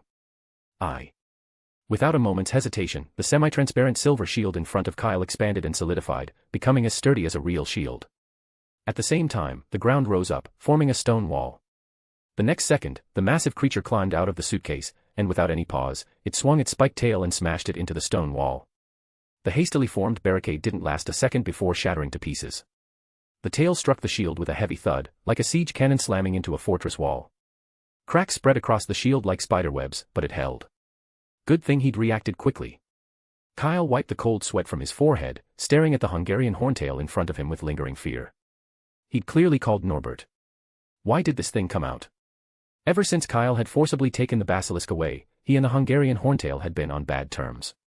These days, he rarely even went into the suitcase. If the horntail saw him, its tail was coming for him. That was its unique way of saying hello, basically telling him to hurry up and let the basilisk out. You're dreaming, Kyle said with a slow grin. I'm not letting you see the basilisk. If you've got what it takes, kill me and put it back from its deep sleep. Kyle wasn't sure if he was imagining it, but the horntail's jet-black scales seemed to carry a faint red glow. That threat really worked. Ever since it had decided the basilisk was a mortal enemy, this hot-headed, stubborn horntail had made it its mission to fight it. For the horntail, forcing the basilisk into a deep sleep was worse than killing it. It gave in, thrashing its tail in frustration and turning its head away from Kyle. Seething with rage, it urgently needed something, or someone, to take it out on. But there were only a few beings nearby. Kyle was off limits. The other wizard. The horntail's orange-yellow eyes skipped right over Miles. That left one clear target, the Hebridean black dragon. Without hesitation, the horntail pounced on its fellow dragon. Its razor-sharp claws latched onto the black dragon's wings. It reared back, opened its jaws, and unleashed a blast of searing dragon fire straight at its opponent's head. The Hungarian horntail, infamous for its violent temper and terrifying combat skills, was overwhelmingly dominant over the more reclusive Hebridean black. Especially Kyle's horntail, who'd nearly torn apart 3 adult dragons just a few months ago. The Hebridean black didn't stand a chance. In no time, its scales were falling like rain, ripped off one after another by the horntail. Miles was utterly dumbstruck. He instinctively raised his fingers to his mouth again. I'd think twice if I were you, Kyle said from the side. If you call more dragons, I'll have to bring in reinforcements. And trust me, they'll probably get beaten to death. You have more dragons? Yep. And they're all legal, Kyle nodded, pointing at the horntail, who was now busy playing scratch tickets with the black dragon's scales. I've got a whole suitcase full of them. A suitcase? Miles finally noticed the briefcase in Kyle's hand, and the horntail that had just crawled out of it. A tiny suitcase that could store dragons. That scene looked way too familiar. Wait a second, Miles frowned. Do you know Mr. Newt Scamander? Of course. This suitcase was a gift from him. You killed him. Miles' voice changed pitch entirely. Are you serious? What kind of nonsense are you thinking? Kyle snapped. In a way, Mr. Scamander is my teacher. He gave me this suitcase as a birthday present. Miles blinked and realized, this suitcase was different from the one he remembered. It was too new. Not nearly as worn out. If that's the case, then why did you join the Death Eaters? Miles demanded angrily. Mr. Scamander has always been one of the staunchest opponents of dark wizards. As his student, don't you feel ashamed? I already told you, I'm not a Death Eater, Kyle explained again. I'm with the Order of the Phoenix. You know, the group Professor Dumbledore founded. I stumbled across a Death Eater plot and used Polyjuice Potion to sneak in. Albus Dumbledore. The greatest of all wizards. Even someone as reclusive as Miles had heard of him. And why should I believe you? Believe whatever you want, Kyle said indifferently. Creak. A jarring, teeth-grinding sound cut through the silence between them. The horntail had sunk its teeth into the Hebridean black's neck. That awful noise was the sound of dragon fangs piercing through scales. At this rate, it wouldn't take long before the horntail ripped the black dragon's throat clean off. Of course, it wasn't unscathed either. In its rage, the horntail had no intention of defending itself. It was fighting recklessly, trading injuries just to land a blow, a classic case of, hurt the enemy 1,000, injure yourself 500. Kyle let out a sigh. To keep the black dragon from getting killed, he raised his wand. Several nearby trees shot up at an unnatural speed, intertwining in midair to form a giant hand. It grabbed the horntail and forcefully stuffed it back into the suitcase. As it was being pulled away, the horntail fought back furiously, lunging one last time to tear off a large chunk of flesh. In a few days, I'll let you fight the basilisk for 5 minutes, Kyle muttered helplessly. The moment the words left his mouth, the horntail's violent demeanor vanished without a trace, like it had never been angry at all. It snorted out 2 small jets of flame and obediently slunk back into the suitcase. Why does it feel like I've been tricked? Kyle scratched his head, increasingly convinced that something was off about his horntail. Miles, meanwhile, looked on in agony as his black dragon, neck gashed, bloodied from head to tail, whimpered in pain. His eyes filled with tears. We'd better relocate, Kyle said, snapping the suitcase shut and glancing up at the sky. That ruckus was way too loud. The Death Eaters could be on their way, or worse. Him. Without waiting for Miles to respond, Kyle jumped on his broomstick and shot off into the distance. The noise the dragons had made just now wasn't subtle. For safety's sake, it was best to move. If it were just Death Eaters, Kyle wouldn't have minded staying a bit longer to talk, or even helping Miles out. From what he'd said, he clearly knew Newt, and they seemed to be on good terms. But the problem was, Voldemort himself was here. There was nothing he could do about that. They were all targets now, and sticking together wouldn't make them any safer. Best to look out for himself. Elsewhere, as he watched Kyle's figure vanish into the distance, Miles hesitated for a moment, then raised his fingers to his mouth and let out an even louder whistle. Suddenly, the entire mountain range erupted into chaos. Dragon roars echoed in every direction, and plumes of dragon fire shot up like bamboo after the rain. This was, after all, Hebridean black territory. No one really knew how many dragons called these mountains home. But it was certainly no small number. The thunderous roars made the Death Eaters scouring the mountains freeze in place. If it weren't for Voldemort's terrifying presence, nearly 90% of them might have already turned and run. Elsewhere, a few black dragons swooped down from the skies and lifted the wounded black dragon away to safety. Miles pulled a broomstick from the mokeskin pouch at his waist and flew after Kyle in the direction he had gone. Though the McFusty clan were as reclusive as the dragons they protected, they hadn't completely cut ties with the outside world. Some members even attended Hogwarts. So it wasn't surprising that Miles owned a broomstick. Thanks to his familiarity with the mountain terrain, it didn't take long before he located Kyle again, this time in a secluded, hard-to-spot valley. The scene he stumbled on was a bit odd. Kyle was forcibly pouring a potion down someone's throat. "You're really with Albus Dumbledore?" Miles walked over and asked. "You followed me all the way here, don't you have your answer already?" Kyle replied casually, then stuffed the now unconscious Death Eater, who'd just swallowed the potion, back into the suitcase. "You're not here alone, are you?" He still remembered how the whole village had been deserted. With that many houses, there was no way only one person lived there. Miles didn't respond, but Kyle could already tell. "Here's a bit of advice. If you're all nearby, you'd better relocate, fast. Right now, anywhere on the Hebrides Islands is safer than here." "What do you mean by that?" Miles frowned. "It's not something I can explain in a sentence or two," Kyle said, spreading his hands. "Just stay away from me. That way, at least you won't run into you-know-who. Of course, running into Death Eaters is inevitable, but you lot, well, the dragons should be able to handle them." Kyle glanced at him, recalling that feeble spell from earlier, and quickly corrected himself. "Sorry, I didn't mean anything by that. But seriously, are all of you that weak?" He really couldn't figure it out. The old wizard didn't look young, so why was he so lacking in magical strength? "Black dragons hate magic," Miles muttered vaguely. By now, he was almost convinced Kyle was telling the truth. If Kyle had wanted to kill him, he could have done it easily, but he hadn't. And his mannerisms were so similar to Newt's. Miles didn't believe someone Newt valued would ever side with dark wizards. Even so, out of instinctive caution, he still didn't answer Kyle's earlier question. He valued the safety of others more than his own life. When he'd stepped out of hiding, he was already prepared to die. "A brave choice," Kyle said with genuine admiration.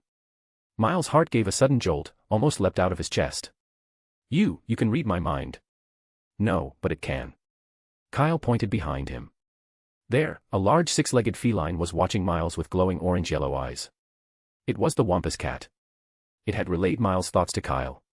Anyone with spells as weak as that clearly wasn't capable of a clemency. The Wampus cat had seen right through him. "You should leave," Kyle said again. "Even if your hiding spot isn't nearby, if you're captured, there's no way that secret will stay safe." "I'll find a way," Miles said. "He won't get anything from me." "Find a way." Kyle let out a short, dry laugh. "Pointless. This is the Dark Lord we're talking about. If he wants something from you, you won't even get the chance to refuse." Voldemort had undergone multiple dangerous magical transformations. The killing curse was just his signature, it certainly wasn't all he had. Miles said nothing more. He turned and left without hesitation. Kyle let out a quiet breath of relief. He'd been worried the old wizard would keep stalling. If he ended up running into Voldemort, then what? Was he supposed to help? If he didn't help, it was technically because of him that Miles had been exposed. Kyle couldn't help feeling a bit guilty. But if he did help, that would just be a 2-for-1 death special. This way was better. Kyle stood up and headed in the opposite direction. I found him, a Death Eater nearby shouted, spotting Kyle by chance. He raised his wand to fire the dark mark. But the next second, he met a pair of glowing purple eyes, and collapsed to the ground with a thud. Next time, you don't have to knock them out first. Bit of a time waster. Kyle darted over, pried the man's mouth open with practiced ease, and poured in a small bottle of red potion. Then he bolted, searching for a spot suitable for apparition. The Death Eaters weren't idle either. Under the command of Old Crab and Old Goyle, they had been combing the area from afternoon until dusk. But wandering around this place was like opening a blind box, you never knew when you might bump into a dragon. Those with strong enough magic might barely escape. The weaker ones crushed on the spot. And with all the spells being flung around, the ambient magic had agitated the black dragons beyond tolerance. They now saw the intruders as mortal enemies and were leaving their lairs, actively hunting them through the mountains. That only made the search even slower. Of course, beyond the dragon's interference, there was another reason the Death Eaters still hadn't found Kyle. Avada Kedavra. On a distant slope, Voldemort, wielding the Elder Wand, effortlessly struck down the fleeing Kyle. Yet oddly, there wasn't the slightest satisfaction on his face. When Voldemort approached the body, his expression turned murderous. As expected, another fake. He had clearly seen Kyle. But the moment the curse hit, the corpse transformed into someone else entirely. Judging by the clothes and features, it had been one of his own Death Eaters. Chapter 878, Chapter 878, Battle, Voldemort loses his mind. How many fake Kyles had there been now, the 7th? The 8th? Voldemort had lost count, or more accurately, he was too blinded by rage to care anymore. And it all started 2 hours ago. On a hillside, he'd come across a panicked Kyle and, without hesitation, cast Avada Kedavra. The figure dropped dead, clean and decisive, just like the Muggles and Aurors who had died at his hands. Voldemort had been elated. Even more so than when he snatched the Elder Wand from Dumbledore. As Kyle lay flat on the ground, Voldemort felt something almost nostalgic, like he was back in his childhood. That first time he lured someone who mocked him to a cave by the sea and used his own unique methods to torment and terrify them. It was only much later that he learned those methods had a name, magic. But that didn't matter. The fear and despair on those two Muggles' faces had given him an intoxicating sense of euphoria, a thrill so sharp and pure it had left him breathless. Years had passed, and the world had changed, but Voldemort could hardly believe he had rediscovered that rare and delicious feeling. He decided to bring Kyle with him, to toss the corpse into Hogwarts at just the right moment. He could already imagine the look on Dumbledore's face. At the thought, Voldemort had actually laughed out loud. In his delight, he even magnanimously pardoned the Death Eaters who had failed him. Then, not long after, he watched as the corpse of Kyle began to twist and morph, changing into someone else in seconds. As Slughorn's most gifted student, Voldemort recognized the trick almost instantly. Polyjuice Potion. Kyle had given the Death Eaters polyjuice laced with his own hair, creating a perfect double. And Voldemort had fallen for it. Worse, he'd been pleased with himself. His eyes flared blood red, a bone-deep cold rising with them. He had been tricked. Again. Why again?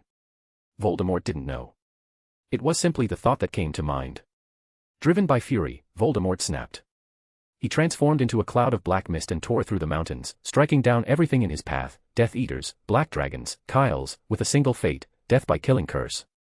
To make sure he would never be fooled again by such petty tricks, Voldemort tweaked the killing curse, just slightly, so that it would also kill Polyjuice Potion. Potions were magic too, after all. And for the Dark Lord, master of the dark arts, such an adjustment was child's play. But that decision unhinged him even further.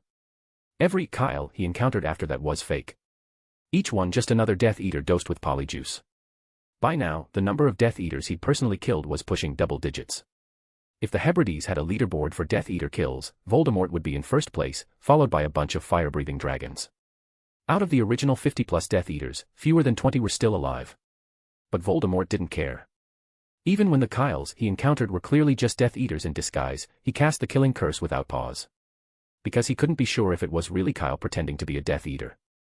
He knew Kyle's tricks all too well. If he could use Polyjuice to sneak in as a Death Eater, he could certainly make himself look like a Death Eater while keeping Kyle's face. So now, Voldemort had only one solution. If he couldn't tell the real from the fake, he'd just kill them all. One of them had to be the real Kyle. As for the black dragons and McFusty, who cared? Out of the way. Voldemort raised his wand. A bright flame burst from the tip and twisted into a massive serpent. Wherever the fire snake slithered, trees and even solid rock ignited. His patience was gone.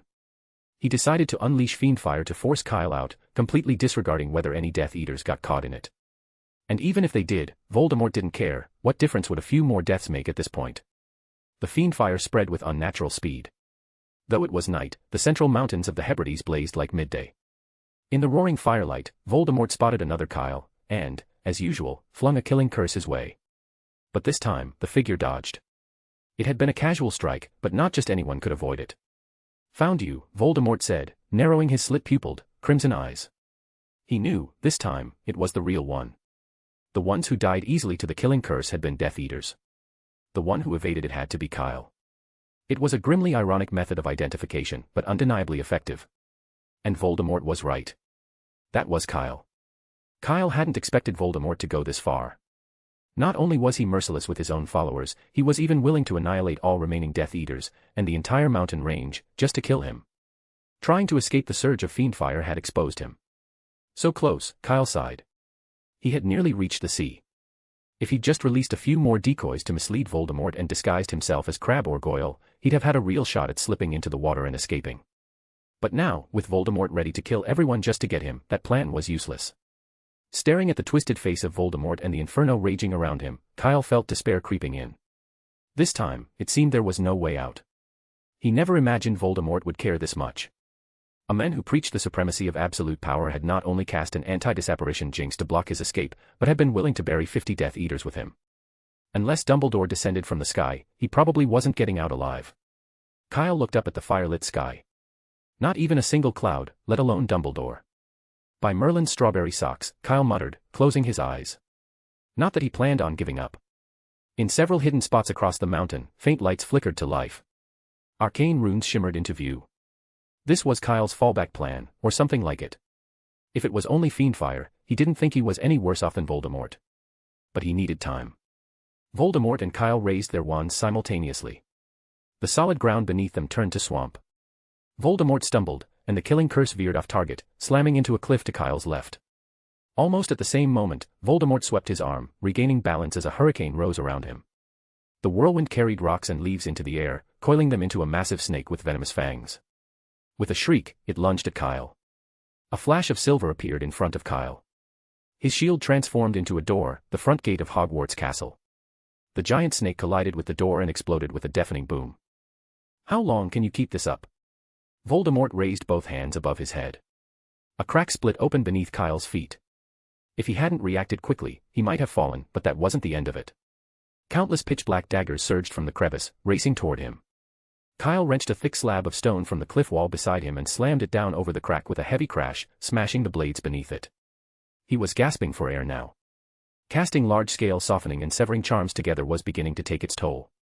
Still, he'd achieved what he needed. As the battle raged, the runes he'd planted in advance around the area lit up all at once. It was as if someone had thrown more fuel into a fireplace. The Fiendfyre, once only a few feet high, suddenly shot up over 10 feet in the blink of an eye. Kyle raised his wand. The Fiendfyre began to contract, drawing inward until it swirled tightly around him, a blazing sphere like a miniature sun. As it condensed, the flame shifted color, first from red, to pale yellow, then shimmering faintly with traces of gold. For the first time, Voldemort's expression changed. He drew in a sharp breath. He never imagined that his own Fiendfyre could be seized so quickly by a wizard not yet 20. Avada Kedavra. Without hesitation, Voldemort slashed his wand, casting the killing curse to end it. The curse struck the sun and instantly disintegrated, bursting like fireworks before being devoured by several golden tendrils of flame. Voldemort's breathing grew heavy. He had a sudden certainty, if that ball of Fiendfyre hit him, he would die. But he didn't feel fear. What he felt was the urge to laugh. Ha!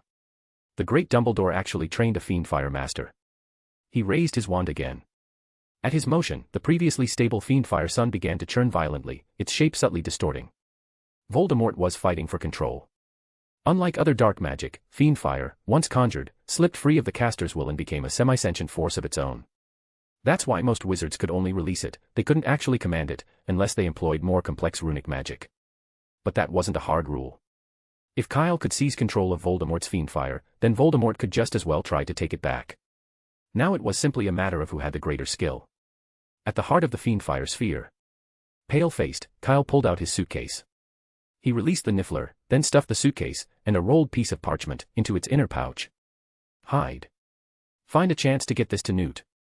The niffler could slip through any narrow crevice and burrow deep underground. Even if Voldemort scorched the entire mountain range, he wouldn't be able to find it. But that only worked if it was just the niffler. Kyle hesitated. Should he hide in the suitcase too, and let the niffler carry it away? It might not work. You couldn't hide magical traces. Dumbledore had once said that any use of magic leaves behind a trace. That's how he'd seen the remnants of Voldemort's magic in the seaside cave where the Slytherin locket had been hidden, and used it to track down the boat beneath the lake. This suitcase, crafted with the undetectable extension charm, gave off a very clear magical signature. It was like a brightly colored thread, while above ground, it could blend in with the web of other magical traces. But if Kyle let the niffler take it underground, it would stand out immediately. Judging by Voldemort's behavior, there was no way he would let Kyle get away. Once he noticed Kyle was missing, it wouldn't take him long to detect the unique magical trace beneath the surface. It would only be a matter of time before he was found. Kyle wavered. Was it worth the risk? If the niffler dug deep enough, if Voldemort couldn't follow underground or didn't destroy the entire island, maybe it would buy him just enough time for reinforcements to arrive. That Fiendfyre blast shooting into the sky had to draw attention. Maybe even Dumbledore had seen it. Every second he bought could be a chance to survive. But Kyle feared Voldemort might be capable of more. As he'd thought before, the King of Dark Magic knew far more than just the killing curse. No one could say what those dangerous experiments with dark magic had given him. That black mist he used, for instance, it could seep through even the tiniest of cracks like real fog. If he was caught, Voldemort would naturally claim the suitcase. And with it, the basilisk inside. He had the power to awaken the basilisk. And if that happened, things would truly spiral out of control. Kyle hesitated, still locked in a struggle with Voldemort for control of the Fiendfyre. Magic surged from the tip of his wand in steady torrents. As the battle dragged on, his complexion grew even paler, and his consciousness began to blur. The Fiendfyre around him started to break apart again, clearly Voldemort's doing. Forget it. No more gambling. Kyle clenched his jaw and made a snap decision. He was going to risk it. After all, that Fiendfyre hadn't just gathered to shield him. What if he could kill Voldemort? Even if he couldn't, he might at least buy himself enough time to escape. If Voldemort got hurt, just enough, maybe Kyle could rally the black dragons nearby for one last stand. It was a long shot, but it was still a shot. With one hand gripping his wand, Kyle reached into his mokeskin pouch with the other, ready to pull out the firebolt and make a run for it. But just as his fingers closed around the broom, something hard rolled into his hand. He was sure he'd grabbed the firebolt, so what was this? Kyle looked down and saw a fragment of a blue gemstone. When had he? Wait, a gemstone shard. His heart skipped a beat. He remembered what it was. Kyle shot out his hand and grabbed the niffler, who was already halfway buried in the ground, hauling it up by the rear. No need to hide anymore, he said, grinning with sudden relief. How could he have forgotten about this? Maybe it had just been too long. Kyle took a deep breath and peered through the shifting gaps in the Fiendfyre, locking eyes with Voldemort. If this is what you want, then take it.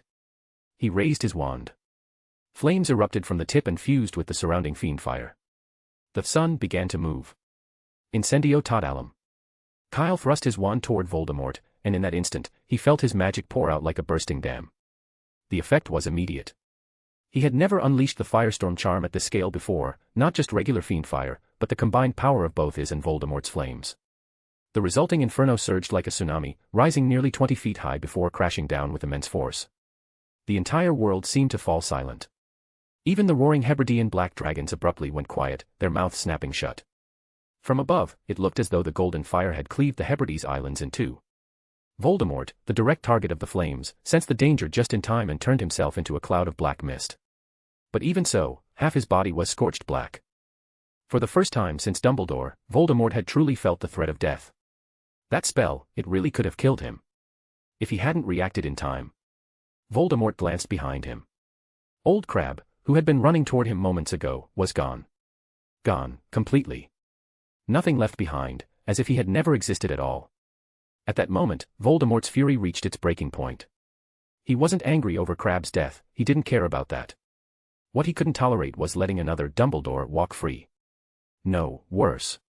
Dumbledore was over 100. Kyle wasn't even 20. He was the greater threat. Voldemort lifted his wand with his uninjured hand. But then he saw Kyle smile, and, with visible effort, give him a small wave. Between his fingers, a faint blue flash gleamed, and he vanished on the spot. And with that, whatever shred of sanity Voldemort had left evaporated. You dare. Come back. I command you, come back. Voldemort whipped his wand through the air like a madman, unleashing a storm of curses at the mountain where Kyle had just stood. Boulders exploded, stones shattered, and the towering cliffs were nearly flattened under a barrage of dark magic. But it was no use. Voldemort was forced to admit, he had once again watched Kyle escape right from under his nose. Chapter 879, The Special Portkey. France. Nicolas Flamel had an old house in Paris, the place where he and his wife Perenelle had lived the longest, more than 3 centuries together. Most of Nicolas's centuries-old book collection was stored here, housed in a tower-like library. From the bottom floor, one couldn't even see the ceiling. Tens of thousands of books and manuscripts were arranged in silence, disturbed only when the occasional guest, usually a fellow book lover, came to visit. Only then would the house elf, Tata, retrieve them from the shelves. But today, that quiet was shattered. Bang. With a heavy crash, someone appeared out of thin air in the middle of the library, and slammed hard into a bookshelf. Kyle didn't even have the strength to stand. He lay sprawled across the library floor, looking as though he could pass out at any moment. Honestly, he hadn't expected the firestorm charm to pack such a punch. It felt as though something had torn open inside him, and in trying to control the Fiendfyre, he had poured out nearly every ounce of his strength. It was a good thing he ran. If he'd stayed, in this state, he'd be dead for sure. Of course, he never would have poured all his magic into a single spell if he hadn't had a backup plan. Voldemort must be losing his mind by now. Kyle had caught a glimpse of him, half his face blackened. He wasn't sure if it was from rage or the fire, either way, it brought a smile to his face. Just then, something soft and fuzzy brushed his palm. Turning his head, he saw the niffler he'd stuffed into his pocket earlier now sitting comfortably on his hand, staring up at him with bright, gleaming eyes. Don't worry. Kyle rasped, his voice hoarse and rough, like it was being dragged out of his throat. I'm fine, you. Through his blurry vision, Kyle saw the little niffler busy pawing through his gold. Only then did he realize he'd been mistaken. That concerned look earlier. Yeah, not concern. The niffler had been assessing whether or not he could still move. If not, well, time to loot. And loot it did. Once satisfied, it scurried over to Kyle's mokeskin pouch, expertly unfastened it, and started stuffing shiny galleons into its own pouch. Every few seconds, it glanced up at Kyle, then, reassured, doubled its pace.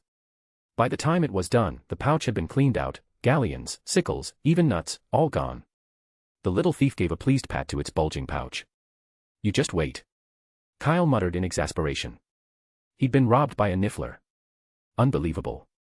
One day. I'm going to stuff you into a graphorn's nostril. It was the only threat he could manage right now. About half an hour later, Kyle finally regained a bit of strength. Supporting himself against the wall, he staggered out of the library and collapsed onto a soft sofa, staring blankly at the dull, gray stone in his palm. It was something Nicolas Flamel had given him years ago during his first visit here, a special kind of portkey. Made from a fragment of the Philosopher's Stone, it was different from ordinary portkeys, which were bound by time limits and couldn't be stored long-term. The Philosopher's Stone's unique stability allowed it to exist indefinitely. All it needed was a little magic, like using a wand, and it would activate instantly, bringing him straight back here. As for why the fragment was blue, Kyle wasn't sure. Maybe it was a defective shard that had been discarded. He still remembered that first meeting. What had he come to the library for? Oh, right, alchemy studies, and researching how to create a Horcrux. Thinking of Horcruxes made Kyle instinctively think of the Longbottoms in St. Mungo's.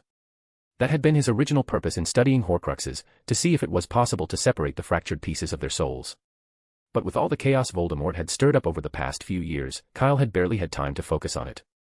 Even Rowena Ravenclaw had told him the idea was viable, but incredibly difficult to carry out. A shattered soul did save one the step of using murder to split it, but the Longbottoms were in such a state they couldn't even speak coherently. Training them to create a Horcrux and perform the steps precisely was next to impossible. And it wasn't a process that could be done by someone else. Once Kyle realized he'd hit a dead end, he put the project on hold. He shook his head, deciding not to dwell on it. If even Ravenclaw had said it was difficult, then it definitely wasn't a problem that could be solved anytime soon. He remembered Nicholas telling him when he handed over the portkey that one day, he might find himself back here again. Well, he'd been right. It had just taken longer than expected. Kyle had already graduated. Until now, he'd never had a reason to use the portkey. Even when he needed help from Nicholas, he just visited him directly, no need for shortcuts. And with more and more things filling his mokeskin pouch, he'd nearly forgotten about the portkey entirely. If it hadn't rolled into his hand by accident, he probably wouldn't have remembered it at all. He set the now-spent portkey down beside him and leaned back on the sofa. This was France, and Nicholas's old home. It was more than safe enough. Even if Voldemort turned his head into a drill, he wouldn't be able to find him here. Still, he wondered what was happening in the Hebrides. Voldemort had been seriously injured. He probably wouldn't want to get into another fight with that swarm of black dragons. And the Ministry of Magic, they had to have received word by now. Even if Kyle hadn't sent a warning himself, that column of Fiendfyre shooting into the sky wouldn't have gone unnoticed. The Aurors must have arrived by now.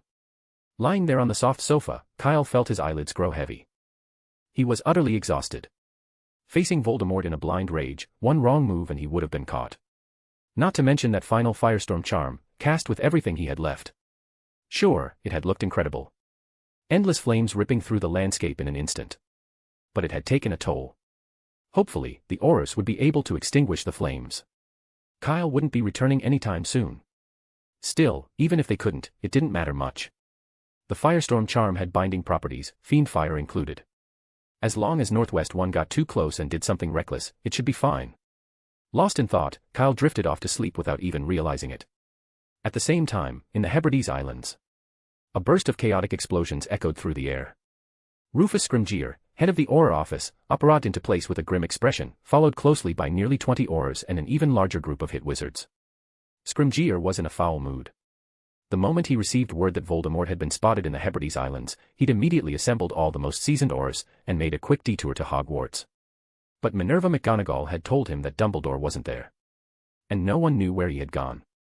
At a time like this, Dumbledore missing again. How many times had it happened now? Though deeply displeased, Scrimgeour said nothing. Even knowing he was no match for Voldemort, he still brought his forces straight to the scene. The same tension was written on the faces of the Aurors and hit wizards around him. Led by Scrimgeour, the entire group made their way heavily into the heart of the Hebrides. Is you-know-who really here? Someone finally asked, unable to hold it in. I don't know. But it's very likely, Kingsley said with a frown. Back on the beach, he had felt it, that oppressive aura of dark magic. And there was the fire from earlier, raging over half the island. Scorching, violent, definitely Fiendfyre. And apart from you-know-who else could have summoned Fiendfyre on such a massive scale? You-know-who. If he really was here, they were in for the fight of their lives. Bill, Charlie, Cedric. Kingsley turned. Don't wander off. Stay close to me. Don't worry. We know what we're doing. Charlie, the brawny one, stepped forward, his eyes scanning the landscape curiously. He'd been eager to visit the so-called Black Dragon Archipelago for years, but never had the chance, until now. Good thing Fred and George didn't come, Bill muttered under his breath. His younger brothers had wanted to tag along, but since there were already 2 Weasleys in the group, Scrimgeour had refused. This wasn't a sightseeing trip. They might be facing Voldemort himself. There was no way Scrimgeour would bring the entire Weasley family. And besides, those 2 were notoriously difficult to manage. As owners of a magical joke shop, no one could guess what kind of mischief they might get up to. Sorry, but are you sure they didn't follow us? Cedric asked quietly, looking toward the trees ahead. Bill instinctively turned, and saw 2 identical figures darting between the trees. It was brief, but he caught the flash of red hair, unmistakable. Fred. George. Bill groaned, his teeth grinding. They'd followed them after all. I should have guessed, Cedric sighed.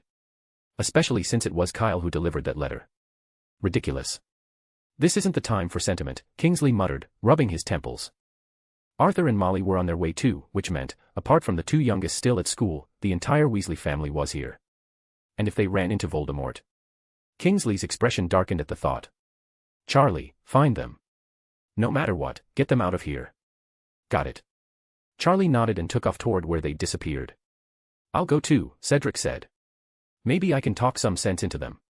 Go, Kingsley agreed without hesitation. If you run into you-know-who, don't hesitate. Run. Immediately. Truthfully, he didn't want Cedric coming along either. They were all too young. None of them had real combat experience against you-know-who. But Cedric had been the one to deliver the message, and he was resolute. Both Minister Bones and Scrimgeour had agreed it was better to bring him. Let's hope this goes smoothly, Kingsley murmured, then followed the main group deeper into the island. And that's when they saw a sight they would never forget. Bodies littered the path ahead, wizards dead from spells, or torn apart by dragons. Severed limbs scattered among them. It was brutal. Unrelenting. Even the most hardened aurors turned pale. "Are these all from the McFusty clan?" someone asked. "No." Scrimgeour, walking at the front, glanced at a corpse nearby. It wore Death Eater robes. "Judging by the clothes, these are Death Eaters." "All of them?" "Yes. Every single one." Scrimgeour frowned. "Wasn't you-know-who supposed to be here too? Then why were all the dead Death Eaters?" That didn't make sense. They continued forward, until they came upon a path unlike anything they'd ever seen. A blazing corridor of fiendfyre stretched out before them, surging with flames, a searing inferno that extended impossibly far, as though it had no end. The fiendfyre crackled wildly, threatening to incinerate anything that dared approach, and yet, strangely, it did not spread. "Brooms," Scrimgeour said sharply. Everyone drew their broomsticks and rose into the air, flying above the fire.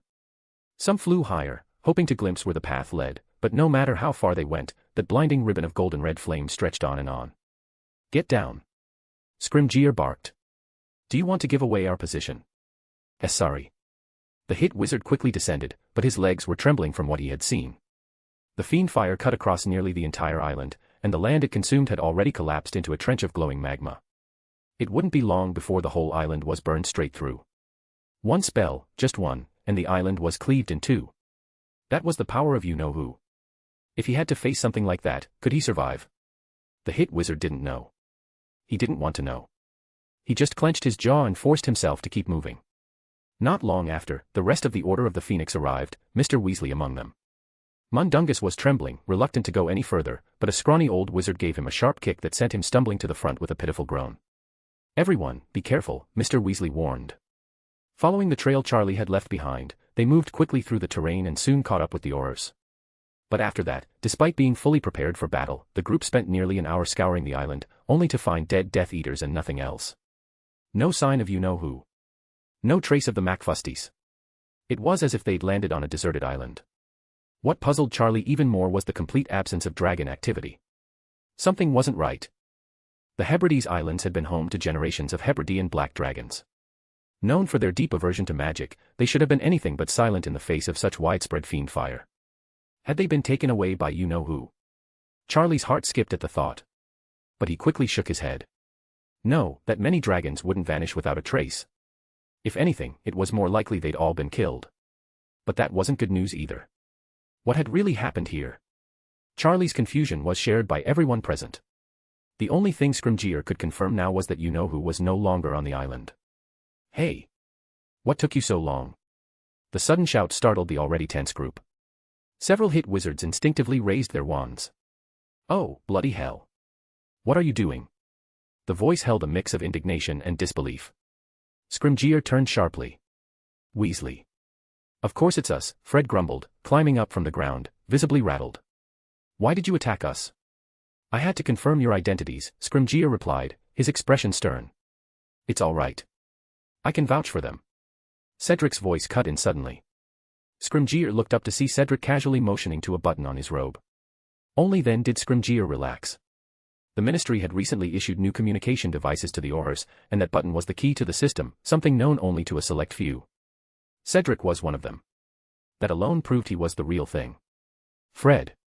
George." Mrs. Weasley stormed out of the crowd, furious. "You two promised me you'd stay at the Ministry. What are you doing here?" "Oh, hi, Mum," Fred muttered, shrinking back. "We're here to help. You know, find clues," George added, though he sounded less than confident. "Clues?" Mrs. Weasley's voice rose with disbelief.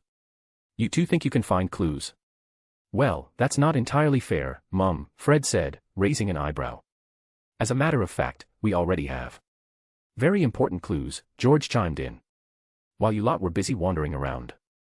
"Mr. Scrimgeour, over here, come take a look," Cedric cut in smoothly, stepping forward before things could escalate.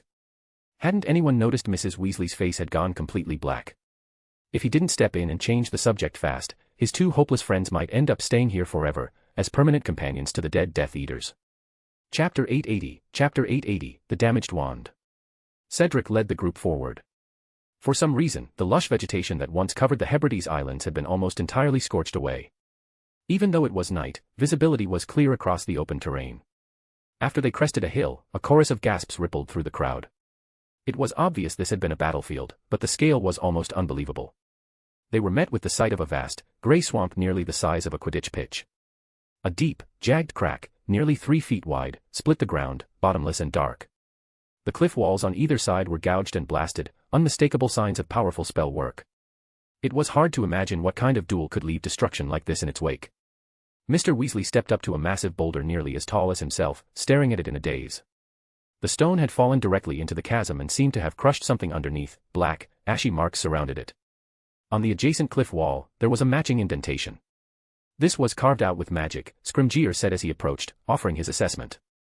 He raised his wand and tried to move the boulder off the crack, but it barely budged before slamming back into place. It took both Mr. Weasley and another Auror working together to finally lift the boulder using a levitation charm and set it upright in the cliffside gap. It fit perfectly. "Did you know who do this too?" someone asked nervously, swallowing hard. "A rock that size, if it hit someone, it wouldn't just bruise, it could kill." "I'm not sure." "It might have been someone else," Mr. Weasley said, crouching down to inspect the scorched fragments. They looked like shards of stone contaminated by dark magic. Even shattered, they still radiated a strong corrosive energy. He pulled a scrap of parchment from his pocket and tossed it onto the fragments. In mere seconds, the parchment withered, turned yellow and brittle, and was carried away by a breeze in a flurry of powder. It wasn't hard to imagine what would happen to a wizard who touched it directly. "Now this feels like the Dark Lord's handiwork." Several of the older Aurors nodded in agreement. They'd encountered him more than a decade ago, and they'd seen firsthand the kind of horrific magic he was capable of. Yes, this fit his style perfectly. Although, in most encounters, you-know-who rarely bothered with anything beyond the killing curse. Only when facing Dumbledore had he shown a wider range of spells. They'd had the misfortune, or perhaps fortune, to witness those rare moments. "Arthur, are you saying someone actually fought you-know-who here?" Mrs. Weasley clutched at her chest. What if he was still nearby? The thought of Fred and George charging in so recklessly made her feel faint. "Molly," Mr. Weasley said gently, "I don't think he's still here. If you-know-who were nearby, there's no way he wouldn't have noticed them." The fact that he hadn't shown himself by now spoke volumes. Someone else must have arrived before us, and driven him off. Someone drove off you-know-who. Headmaster Dumbledore, an Auror blurted out instinctively. In their minds, only Albus Dumbledore had the power to face the Dark Lord head-on. Yes, probably, Mr. Weasley agreed, it was the only explanation that made sense to him. But Cedric, standing nearby, fell silent in thought. He was considering another possibility. Kyle. After all, Kyle had been the one to send him the message, which meant he had been here too, and arrived before them. But, could Kyle really have driven away you-know-who? It seemed impossible. It wasn't that Cedric didn't trust his friend, he knew Kyle's strength had long surpassed theirs. But to say he could force the Dark Lord to retreat. Cedric couldn't believe that. Everyone knew, only Dumbledore had ever truly stood against you-know-who. Kyle had only just graduated. How could he possibly be compared to Dumbledore? No one would believe it. But if it wasn't Kyle, then where was he? Cedric quietly slipped toward the back of the group and, with a faint sense of unease, scribbled a line onto the enchanted communication parchment he carried. There was no reply. But even that gave Cedric a bit of relief. The words remained crisp and unfaded, meaning the message hadn't vanished. The only explanation was that Kyle was too far away, outside the parchment's range. Which meant Kyle had already left the Hebrides Islands. Good. Cedric's greatest fear had been that the parchment would work, but Kyle would be nowhere to be found. "Hey, everyone! Come take a look at this." A shout rang out from nearby, snapping Cedric out of his thoughts. He immediately turned toward the voice. It came from a partially collapsed cliff. Judging by the damage, it had clearly been blasted apart by magic. More importantly, this appeared to be the origin point of the Fiendfyre stretching across the entire island. This was where it had all started. Even now, drops of lava-like substance continued to drip from above. Bloody you-know-who. Was he trying to destroy the entire Hebrides Islands? Someone said furiously. "It's you-know-who, we all know there's nothing he wouldn't do," another muttered darkly. "It's not like this is the first place he's wrecked." The first speaker choked on their response. Thinking back, it was true. More than a decade ago, he'd even blown up the Ministry of Magic. "Enough chatter," Scrimgeour barked. "Instead of standing around talking about you-know-who, we should be figuring out how to put out this Fiendfyre. If we let it keep burning, the Hebrides Islands really will be scorched through." The Aurors immediately fell silent. If it's about extinguishing Fiendfyre. Mr. Weasley thought for a moment. The general counterspell. It's probably the most effective charm we've got. No problem, Scrimgeour said. Larry, take a few people and keep watch on the perimeter. The rest of you who can cast the spell, form a line and press your wands into the ground, it'll give us better coverage that way. At his words, the team split up naturally, some moved to secure the area, while the rest positioned themselves at the edge of the Fiendfyre. On Scrimgeour's command, everyone drove their wands, glowing orange, into the earth beneath their feet. Finite incantatum. The ground seemed to split with a crackling orange seam, and a surge of flame erupted, sweeping over the golden Fiendfyre and rapidly consuming it. Within moments, it was gone. As the Fiendfyre vanished, the magma-like substance began to cool and harden, releasing a sharp, acrid stench. Effective, Scrimgeour said, straightening up. The coordinated effort had managed to extinguish nearly 50 feet of Fiendfyre. The result was impressive. As for the rest, well. Scrimgeour looked at the endless golden line of fire stretching into the distance and sighed. Keep at it. Let's try to put it all out before sunrise. Damn you know who. Yeah. Damn you know who, others echoed, silently cursing along with him. Though the area covered by Fiendfyre wasn't especially wide, it was long, and even with so many people working together, they'd barely cleared a fraction. Thank Merlin the flames weren't spreading, or they'd already be out of options. Arthur, stop dawdling. Scrimgeour called sharply. Mr. Weasley jogged back into formation, plunged his wand into the ground once more, and resumed the now repetitive process. Scrimgeour had been too optimistic. By the time they extinguished the last stretch of Fiendfyre, it was already midday the next day. After working through the night, the exhausted group collapsed to the ground, gasping for breath, their stomachs growling with hunger. Several people pulled out their wands for a look, only to grimace at what they saw. Their faces showed the kind of despair that came when crying wasn't even worth the energy. Their wands were ruined. Though casting finite incantatum normally generated a protective magical layer over the wand, it still couldn't withstand prolonged use. After being driven into the earth who knows how many times, the outer layer had worn down entirely, exposing the wand cores. Some wands had even snapped clean in half. Mr. Weasley looked stunned. His wand was among the casualties, and replacing it wouldn't come cheap. It's all right, Dad. We'll cover it, Fred and George said as they walked over with a rare moment of sincerity. They hadn't known how to cast finite incantatum, so they'd escaped with their wands intact, though they also missed the chaotic scene of nearly everyone needing replacements at once. If anything, they rather wished they'd been part of it. Imagining the look on Ollivander's face when half a battalion turned up for new wands was almost too good to miss. Bloody you-know-who, someone muttered, sparking murmurs of agreement all around. They weren't Hogwarts first years, there were no student discounts on wands. A replacement would eat up nearly half a month's salary. Still, some considered themselves lucky. Compared to running into you-know-who face-to-face, the cost of a new wand was a small price to pay. Rufus, shouldn't the Auror office reimburse us for our wands? Someone piped up. Doesn't have to be much, 20 galleons would do. It was Mundungus, who'd been missing for most of the operation. No one had seen him during the chaos, but now that there was a potential handout, he suddenly reappeared. Normally he wouldn't dare show his face in front of the head of the Auror office, but today was different, he was here on behalf of the Order of the Phoenix. Scrimgeour frowned. He didn't like Mundungus. In fact, he found him rather repulsive. Too many vices. Petty theft. Cowardice. Opportunism. Honestly, he had no idea why Dumbledore had ever recruited a man like that into the Order. Was the old man just getting senile? And now he had the gall to ask for money, despite doing nothing. Scrimgeour inhaled deeply and was about to speak when a sudden roar of dragons split through the air. It grew rapidly, echoing across the entire island. Even those unfamiliar with dragons could hear the fury in those cries. It's the Hebridean Blacks. Cedric was the first to react, his voice laced with alarm. As he spoke, the sky darkened. Dozens of massive black dragons wheeled above, blotting out the sun. We're dead. Someone collapsed where they stood. With that many dragons, if even one decided to attack, let alone all of them, they wouldn't stand a chance. I thought this island was black dragon territory, and those dragons hate magic. We're finished. It must have been the finite incantatum spells that caught their attention. No, it's probably not us. As a former dragon handler, Charlie had some idea of how these creatures behaved. If it was because of finite incantatum, they'd have reacted right away. No reason to wait until now. And don't forget, Fiendfyre is also magic, dark magic at that. And yet they were silent until just now. That's what's strange. Charlie couldn't understand it. Why had the dragons remained completely silent when the Fiendfyre was raging? He'd assumed they weren't even nearby. But now, just as they'd finished putting it out, here they were. So what do we do now? No one bothered to consider what the dragons were thinking. The moment they saw them, everyone jumped to their feet and pulled out their battered wands. Use these cracked sticks to fight dragons. Yeah, right. Even Scrimgeour looked grim as he raised his head to glare at the circling beasts. Don't attack. Do not attack.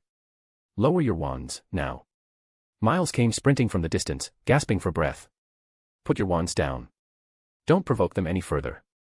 And you are? Scrimgeour asked warily, eyes narrowing. Miles McFusty. You're from the McFusty clan? Yes, Miles nodded. And for Merlin's sake, stop using magic. You don't want to see a flock of Hebridean blacks flying into mainland Britain, do you? What the hell happened here? Scrimgeour demanded. Where were you earlier? On the far side of the island, trying to calm the dragons, Miles said evenly, showing not the slightest hint of fear. Trying to keep them from being slaughtered by you-know-who. You-know-who can kill dragons, someone blurted out. If you'd ever seen him, you wouldn't ask such a stupid question. Miles shot the hit wizard a glance, not even bothering to elaborate. The truth was, several black dragons had already been killed by you-know-who. And not just one. A flicker of regret crossed Miles's face, but he turned without comment and gave a sharp whistle. The dragons in the sky quieted slightly at the sound, but they didn't descend. They continued to circle above, their thunderous roars rattling the earth. What exactly happened here? Scrimgeour asked again, his tone sharp. You-know-who was chasing another wizard, Miles replied grimly. I don't know his name. As for what exactly happened between them, like I said, I was on the other side of the island the whole time. I didn't see it. Then what's with these black dragons? Charlie asked. Maybe I'm imagining it, but I think. I heard fear in their voices. Fear, in dragons. The very idea was hard to believe. It was fear, Miles confirmed, glancing at Charlie. If you'd seen that Fiendfyre spell, it looked like a natural disaster, and the way you-know-who blew apart half a mountain, you'd be afraid too. Is there anything we can do to help? Mr. Weasley stepped forward. No. And honestly, you wouldn't be able to help even if you tried. Miles paused, then admitted, all right, fine, this disturbance is too large. It's going to be hard for us to calm the black dragons on our own in a short amount of time. If possible, could you contact a specialist and ask them to come here? A specialist? Mr. Chris Chopper from the Department for the Regulation and Control of Magical Creatures, Miles said. He's been here before and knows how to handle black dragons. He could really make a difference. Everyone instinctively turned to look at Cedric. Out of everyone present, he was the only one from that department. Sorry, Cedric stepped forward, scratching his head. The director left 2 days ago to deal with some remaining dementors and hasn't been back since. I looked for him before coming, but his office was empty. I see, Miles said, shaking his head. Forget it. I'll just write to Mr. Scamander. Hopefully, he'll have time. Then Mr. Weasley started, but Miles cut him off. I really do appreciate your help putting out the Fiendfyre, he said, waving a hand. But you're all used to solving problems with magic. That won't help here. When it comes to calming black dragons, your presence would only make things harder. If you have questions, wait until we've settled the dragons. Once that's done, I'll tell you everything I know. Scrimgeour still hesitated. He didn't want to overlook even the slightest clue about you-know-who. But just then, a column of fire dropped from the sky, close. Only a few feet away. The black dragon responsible looked like it was moments from tearing through them. The only reason it hadn't moved yet was Miles, standing at its side. We'll be back, Scrimgeour said quietly. With the black dragons in a frenzy, this was clearly not the right time for questions. Besides, they urgently needed to replace their broken wands. Chapter 881, An Ordinary Alchemist. France, the old Flamel residence. Kyle had slept for almost an entire day and night, only waking in the early hours of the third day. The moment he opened his eyes, he saw a house elf holding a potion bottle, ready to pour its contents into his mouth. Oh, you're awake, came a familiar voice beside him. Nicholas Flamel, holding a book, shuffled over with small steps. I saw someone sneak into my library yesterday, so I figured it had to be you. How are you feeling? That's an invigoration draft Todd is holding, drink it, it'll do you good. Ah, thank you. Kyle didn't hesitate. He took the potion and downed it. A warm current flowed from his throat through his limbs, restoring some strength. The fogginess in his mind cleared almost instantly. You're welcome. It's just a bottle of invigoration draft, Nicholas said with a smile. It's not just the potion. Kyle shook his head and picked up the damaged portkey he'd set aside earlier. Thanks to this, I managed to escape. Nicholas, did you know ahead of time that I'd be hunted down by Voldemort in the Hebrides? What? Nicholas paused, then shook his head vigorously. Of course not. You're giving me too much credit. I'm just an alchemist, how could I possibly know what would happen 6 or 7 years in the future? But I remember you have a crystal ball, Kyle said, blinking. Everyone who knew Nicholas was aware of his unique crystal ball, famous for its near-perfect prediction rate. Oh, that, Nicholas said with a chuckle.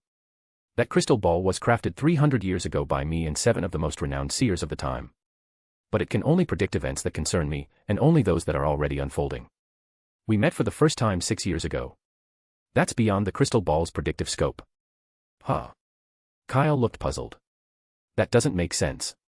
When you gave me the port key, you said I'd need it one day. I was nearly killed by Voldemort this time, and it was that port key that saved me, just like you said. That. Nicholas fell silent for a moment, then said, honestly, I didn't think too deeply about it. You struck me as a bit impulsive, very different from Albus. Your actions and thoughts are unpredictable. In my experience, people like you usually aren't the most well-behaved. Giving you the port key was a spur-of-the-moment decision, just a way to make sure you had an escape route. That's all. Impulsive. Kyle pointed at himself. Me. Nicholas raised an eyebrow, teasing. A normal person, upon first meeting that little girl from the Delacour family, wouldn't immediately think about adding her to their magical creatures collection. Sure, she has Vila blood, but only a quarter. She's mostly a witch, not a creature. Kyle was at a loss for words. Okay, fine, he had thought that when he first met Fleur. But he'd always believed he'd hidden it well. No one should have known.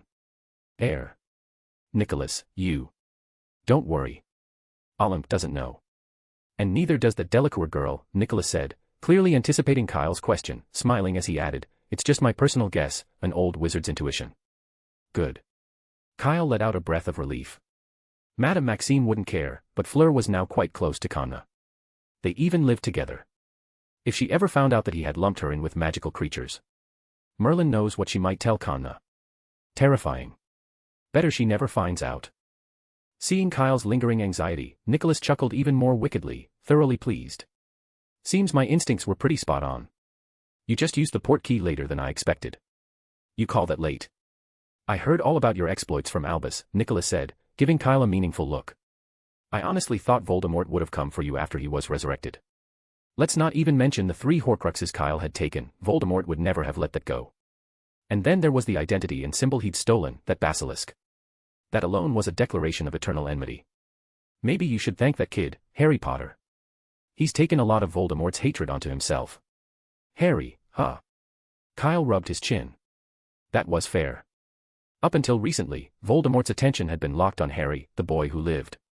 Kyle had mostly been an afterthought. Then again, considering everything he'd done. In second year, he danced around Voldemort's nerves, threatening him for the method to create Horcruxes. Third year, oh, that was the diary. Technically, that was Tom Riddle's doing, not the current Voldemort. Fourth year, he tossed Wormtail into Azkaban. Fifth year, he caused havoc during the resurrection ritual. Sixth year, he dragged Voldemort out from the shadows and into the spotlight. Each of those things had been a direct challenge. Yet Voldemort's eyes had remained fixed on the Chosen One. It wasn't until the incident at Godric's Hollow, when he saw the basilisk, that Voldemort finally carved out a place for Kyle in his mind. Looking at it that way, Harry really was a good person, giving him time to grow in peace. He owed Harry a thank you. Kyle mused that maybe, next time he went to Hogwarts, he'd bring Harry some sweets. He remembered the guy had quite the sweet tooth. Come on, get up. Tata's made food, Nicholas said, interrupting Kyle's wandering thoughts. I'm guessing you're hungry too. Growl. He hadn't even noticed, but as soon as Nicholas said it, Kyle's stomach loudly protested. After a day and a night of sleep, he was definitely starving. As the two spoke, the house elf Tata entered from who knew where, balancing 7 or 8 dishes like a circus performer. The aroma of fried pork chops and roasted beef was enough to make Kyle's mouth water. Then I won't say no. Kyle stood up and began stuffing food into his mouth, taking the opportunity to ask about the situation in the Hebrides Islands. I don't know, Nicholas replied bluntly. I don't care much about Voldemort or the Death Eaters. Most of what I know comes from Albus. But the Hebridean Blacks hasn't shown up anywhere else, so I assume it's been taken care of. That's good. Kyle popped another piece of fried potato into his mouth and washed it down with a gulp of pumpkin juice. Nicholas. After he was full, Kyle blinked and asked shyly, that port key, do you have any extras?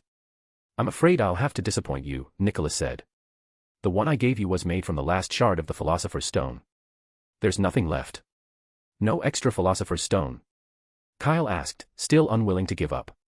That thing was just too useful, no restrictions, ignored distance, and only needed a trace of magic to instantly return to a safe house. It was the perfect tool for escaping danger, practically a lifeline. Extra Philosopher's Stone. Nicholas looked up at Kyle with a complicated expression. Aren't you overestimating me a bit? I'm just a rather long-lived, otherwise unremarkable alchemist. Being able to make a second one was already a miracle. All right, Kyle sighed quietly. What a shame. But. Nicholas suddenly paused, then added slowly, you could try making one yourself. I remember you're on good terms with Albus's phoenix. When it's reborn next time, you'll have the material. Huh. Kyle's eyes lit up. Of course, phoenix ashes, left behind after its rebirth, were the most important ingredient in crafting the Philosopher's Stone. And that was something he actually had a way to get. How do I make it? You've come to the right person. Nicholas smiled faintly and took out a piece of parchment. Everything's written here. Have a careful look. Kyle instinctively lowered his head. It looked like an ordinary piece of parchment, about the size of a book page, but the moment he saw what was on it, his mind went blank with a buzz. It felt like he was staring into the universe.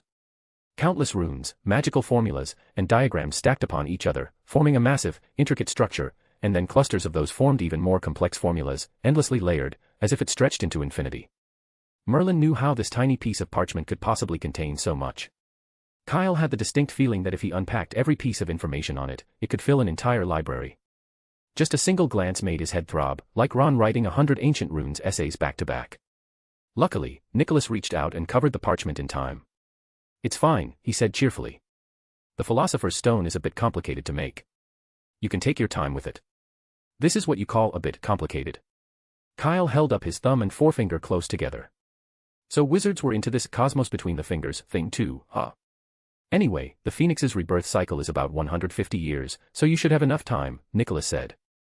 When I first attempted to create the Philosopher's Stone, it only took me a little over a century. I'm sure you can do it too. Ah. Kyle smacked his lips thoughtfully. Thinking about it, Nicholas had developed the whole thing from scratch. Now that the full procedure was laid out in front of him, the difficulty had drastically decreased. Still. Kyle glanced at the parchment again. He realized he didn't actually want the Philosopher's Stone that badly. Even without a portkey, he still had Fawkes. The Phoenix could take him anywhere he needed to go, and it was even simpler and more efficient. Nicholas. Kyle shifted the topic. Did you come up with all of this on your own? Not entirely, Nicholas shook his head. I actually referred to the Emerald Tablet. You mean the Emerald Tablet? Kyle asked, eyes wide with disbelief. If there's no other alchemy text by that name, then yes, Nicholas said calmly. Noticing the gleam in Kyle's eyes, he added, but don't get too excited. That book has a kind of consciousness. After I created the Philosopher's Stone, it vanished, just disappeared for no reason. It hasn't shown up since. Vanished? Kyle echoed. Yes, Nicholas said. It was right next to me, then I turned around, and it was just gone. Like it was never there. To be fair, Kyle was incredibly curious about the Emerald Tablet. He wanted to study it up close. But who wouldn't? That book was considered the holy grail of alchemy, even more legendary than the Deathly Hallows. From the earliest wizarding records to the present day, its tales had never stopped circulating. A sentient alchemy book that could wander off on its own, well, sure. That tracks. Have a look at this again. Nicholas nudged the parchment toward him. You're really giving this to me? Kyle couldn't help but ask. What, you don't want it? I do. Kyle blurted out. This was the method for crafting a Philosopher's Stone. Even if it read like divine script, impossibly hard to comprehend, if word got out, it would trigger a bloodbath. Once Nicholas gave a definite answer, Kyle carefully stored the parchment in his trunk. He had no plans to look at it anytime soon, he didn't have the alchemical knowledge to make sense of it yet. So, Kyle decided to stash it somewhere safe. The Niffler was an option, but the little creature was too mischievous. It could run off at any time, Newt was living proof. A dragon. No way. It breathed fire in its sleep. He didn't want the parchment turned to ash. After looking around, Kyle's eyes landed on the basilisk. He pried off one of its scales, drilled a hole in it, used an undetectable extension charm to expand the space inside until it could fit the parchment, then sealed it back on with a permanent sticking charm. He picked a perfect spot, well hidden and deep enough that even if the basilisk shed its skin, it wouldn't affect it at all. Absolutely flawless. After finishing everything, Kyle clapped his hands and stepped out of the suitcase. Outside, daylight had fully broken, and the morning sun streamed in through the window, casting a quiet, peaceful light. Nicholas was sitting there, fiddling with a golden model airship. "Where are you going?" Kyle asked. He recognized the airship, Nicholas's usual mode of travel. Perhaps it was because his bones could no longer handle apparition or port keys, so whenever Nicholas had to go far, he typically chose this method instead. "Hogwarts," Nicholas replied, pulling out a golden pocket watch. "Remember? I have to give this to you." "The time turner?" Of course Kyle recognized the watch. He was the one who had delivered it to Professor Victor. "It's today." Kyle was a little surprised. If he remembered correctly, the day Nicholas handed over the time turner was the same day he himself returned to 100 years in the past. In other words, the time loop was now complete, everything had returned to its proper course. After the surprise came a sense of delight. "Want to come along?" Nicholas offered. "Sure," Kyle said. He needed to look into the situation with the Hebrides Islands anyway, and now he had a ride, much better than relying on sending himself back via owl post. He stepped forward, and before he could see Nicholas do anything, the view before his eyes suddenly began to shift. The scene outside the window started to move. The rooftop that had been visible just moments ago was gone, replaced in a blink by drifting clouds. The whole house seemed to be flying through the sky. Kyle walked up to the window and looked down. They were indeed flying. From here, he could even see another old house down on the street below. It reminded him of what Nicholas had just said, just an ordinary alchemist. Using an entire house as a vehicle, how perfectly ordinary. The airship moved even faster than Kyle had expected. In just a moment of distraction, the streets of Paris vanished, replaced by the familiar silhouette of a castle. Hogwarts. Already. No dizziness, no sense of weightlessness, and none of that being dragged through the air feeling. Everything felt so natural, like he'd simply stepped outside and walked a few paces. Incredibly smooth. Kyle blinked. He liked it. He wanted one. If that wandering wizard Lennis attacked Nicholas's manor, this airship would be right behind the opera house on his list of priorities. Assuming, of course, that Alastair Moody let him live. "I get the feeling you're thinking something questionable," came Nicholas's voice from behind. "How could that be?" "Must be your imagination." Kyle turned around, flashing a textbook-perfect smile. "You don't understand the intuition of an old wizard." If Nicholas had only been suspicious a moment ago, now he was sure, Kyle was thinking something questionable. But he didn't mind. Or rather, he was used to it by now. If there ever came a day when Kyle wasn't having questionable thoughts, that would be strange. "Coming with me to Hogwarts?" "No." Kyle shook his head. "My other self is still there. Until time's completely back on track, it's better if we keep our distance. There's still a bit of time. Want me to take you somewhere first?" "No need. See you later, Nicholas." With that, Kyle disapparated and vanished from the room. He was heading to the Ministry of Magic first to look into the Hebrides Islands, and then off to Cornwall to check on Tonks. Chapter 882, demanding an explanation. The members of the Order of the Phoenix had returned the previous afternoon. Since the Dark Lord had already left the Hebrides Islands, there was nothing further for them to handle there. The first thing they all did upon arriving back in England was head to Diagon Alley to get new wands. Although Ollivander appeared furious, chastising them for not taking proper care of their wands, it was obvious to everyone that he was secretly delighted. A dozen wands sold at full price, no discounts, was a major sale. The pallor of Ollivander's face even took on a healthy flush. He grumbled under his breath, but his hands were quick and efficient as he pulled wand boxes off the shelves. After all, he needed galleons to survive.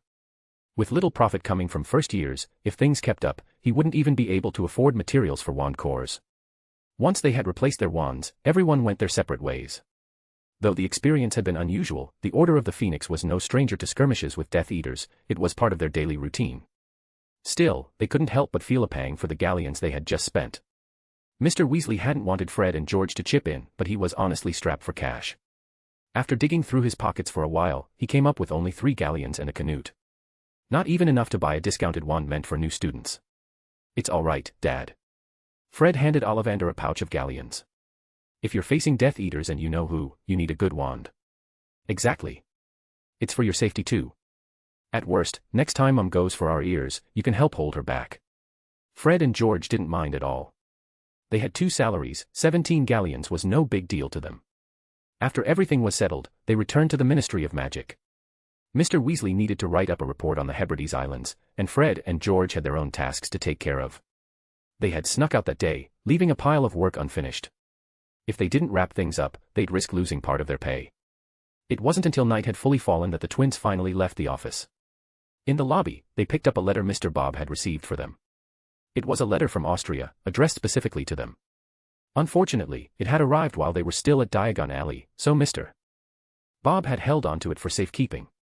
That letter ended up opening a brand new door for them. At the burrow, Fred and George's eyes lit up as they watched Kyle leap out of the envelope. It was the first time they realized that owls could deliver more than just letters, they could deliver actual people. The conditions were a bit strict, sure, but it provided a perfect way to avoid the ministry's notice and travel freely across borders. A new opportunity. If they used it wisely, they might even expand Weasley's wizard wheezes across the entire wizarding world. Fred and George were full of excitement, itching to develop a replica of Kyle's enchanted suitcase. That excitement lasted until the following morning. Nymphadora Tonks returned, bringing terrible news. Alastor Moody was dead. The burrow was eerily silent that morning. Nearly everyone from the Order of the Phoenix had gathered, staring with heavy hearts at the cobbled-together blue magical eye on the table. Lennis admitted he killed Alastor. Tonks had buried her face in the crook of her arm, tears falling freely. Mad Eye, dead. Bill leaned against a shelf, staring at the magical eye in disbelief. That's not possible.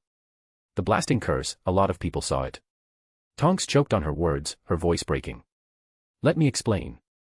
Lupin, looking toward his grieving wife, stepped forward and said, according to what we've learned, Mad Eye was tracking Barty Crouch Jr. but for some reason, he was exposed and ended up surrounded by Death Eaters and wandering wizards in the forest that acted as a buffer zone. That still doesn't make sense, Bill said, frowning. With Mad Eye's strength, even 10 wandering wizards shouldn't have been able to stop him. What if there were more? Lupin sighed. Wandering wizards, Death Eaters, Barty Crouch Jr., they were all hunting him. Mad Eye fought with everything he had and managed to kill more than a dozen of them, but he still couldn't get out. He died to a blasting curse. The blasting curse.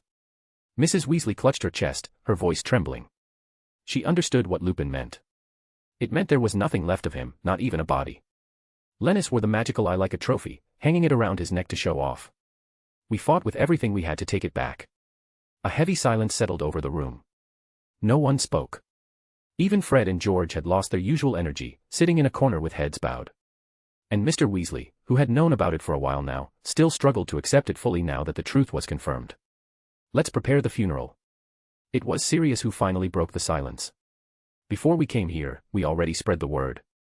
Others should be arriving at the ministry soon. The gravestone was finished yesterday. Yesterday. Mrs. Weasley looked up. Wait, what does that mean? We received word of Mad Eye's death a few days ago, Mr. Weasley explained. Kyle told us himself. Kyle told you. Why didn't we know? Fred asked. Because Kyle only brought back a piece of the binding strap, Mr. Weasley said, rubbing his forehead. We held onto a sliver of hope, maybe Kyle had made a mistake, maybe Mad Eye was still alive. But we also knew, the door opened with a creak, and a weary Kingsley entered the room. Kyle would never joke about something like that. Let's go. Everything's ready. It's time to send Mad Eye off on his final journey. By the way, where's Kyle? Charlie looked around. Why isn't he here? Kyle's not home, Fred replied. We went to look for him earlier, but it seems he left. Mr. Chopper is gone too. Chris is probably with Mr. Scamander at the Hebrides Islands, Mr. Weasley said softly. It's all right. What's happening there is more important, Kingsley said. No one said anything more. Silently, they filed out of the burrow, following Kingsley to the Ministry of Magic. The atmosphere there was just as solemn. The news of Alastor Moody's death spread through the Ministry of Magic like Fiendfyre. Though many found the retired Auror to be a paranoid, neurotic troublemaker with a tendency to cause destruction at the drop of a hat, he was also the legendary Mad Eye, a man who had filled half of Azkaban by himself. Everyone felt the weight of his passing. But this was war. Led by Kingsley, they arrived at a cemetery near the ministry reserved for Aurors. Dozens of chairs had already been arranged. After having a bit of time to process it, Kingsley had accepted the truth and quietly taken care of all the preparations. Tonk's arrival with the news had served more as confirmation, a signal, or a final notice. By the time the Weasleys arrived, most of the seats were already filled. The majority of those present were Aurors who had once worked with Moody. A few were members of the Order of the Phoenix. Sturgis, once gravely injured in a Death Eater ambush alongside Sirius Black, had only survived thanks to the basilisk's unique petrifying properties. After being discharged from St. Mungo's, he withdrew from the Order to recover at home. Now, he sat quietly in a seat toward the back, lost in thought. Amelia Bones, the Minister for Magic, wasn't there. Instead, Scrimgeour, the head of the Aura office, occupied the front row, wearing a grave expression. It felt like everyone had been waiting for them. Tonks stepped forward, her hands trembling as she placed a few items inside. A magic eye that no longer spun. Half of a cracked wooden prosthetic leg. A snapped wand. All of them belonged to Mad Eye. It was all she had been able to recover. A short wizard with thick hair, dressed in plain black robes, stood from his seat and stepped to the front of the grave, solemnly reciting the eulogy. Most of it honored Alastor Moody's legacy, his achievements, his bravery, and his unwavering stance against darkness. There were occasional sounds of quiet sobbing, but not many. Just a few emotional witches, including Mrs. Weasley. Perhaps for most of the Aurors present, this scene had become far too familiar. In fact, aside from Mad Eye, several other Aurors were being laid to rest here today. Mad Eye was simply the most renowned among them. Most people had come for him.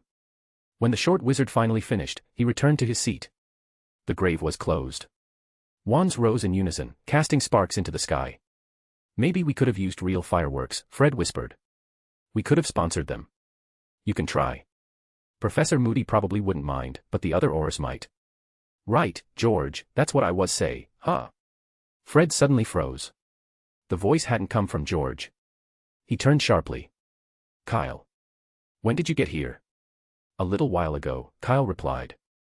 He had arrived at the ministry and heard the news, then followed a group of Aurors and ended up here, just in time to see the short wizard stand to speak. He'd stayed at the back the entire time, completely silent. Mostly because he didn't dare go forward, he was afraid he might laugh, and then get mobbed by everyone else. Honestly, Professor Moody had really gone all in, he had destroyed his precious magical eye himself. From what Kyle could see, the thing had been blasted to pieces by a blasting curse. It had only been stuck back together with a sticking charm, and it was clearly beyond repair. But that was exactly why Tonks and the others believed so firmly that Moody was gone.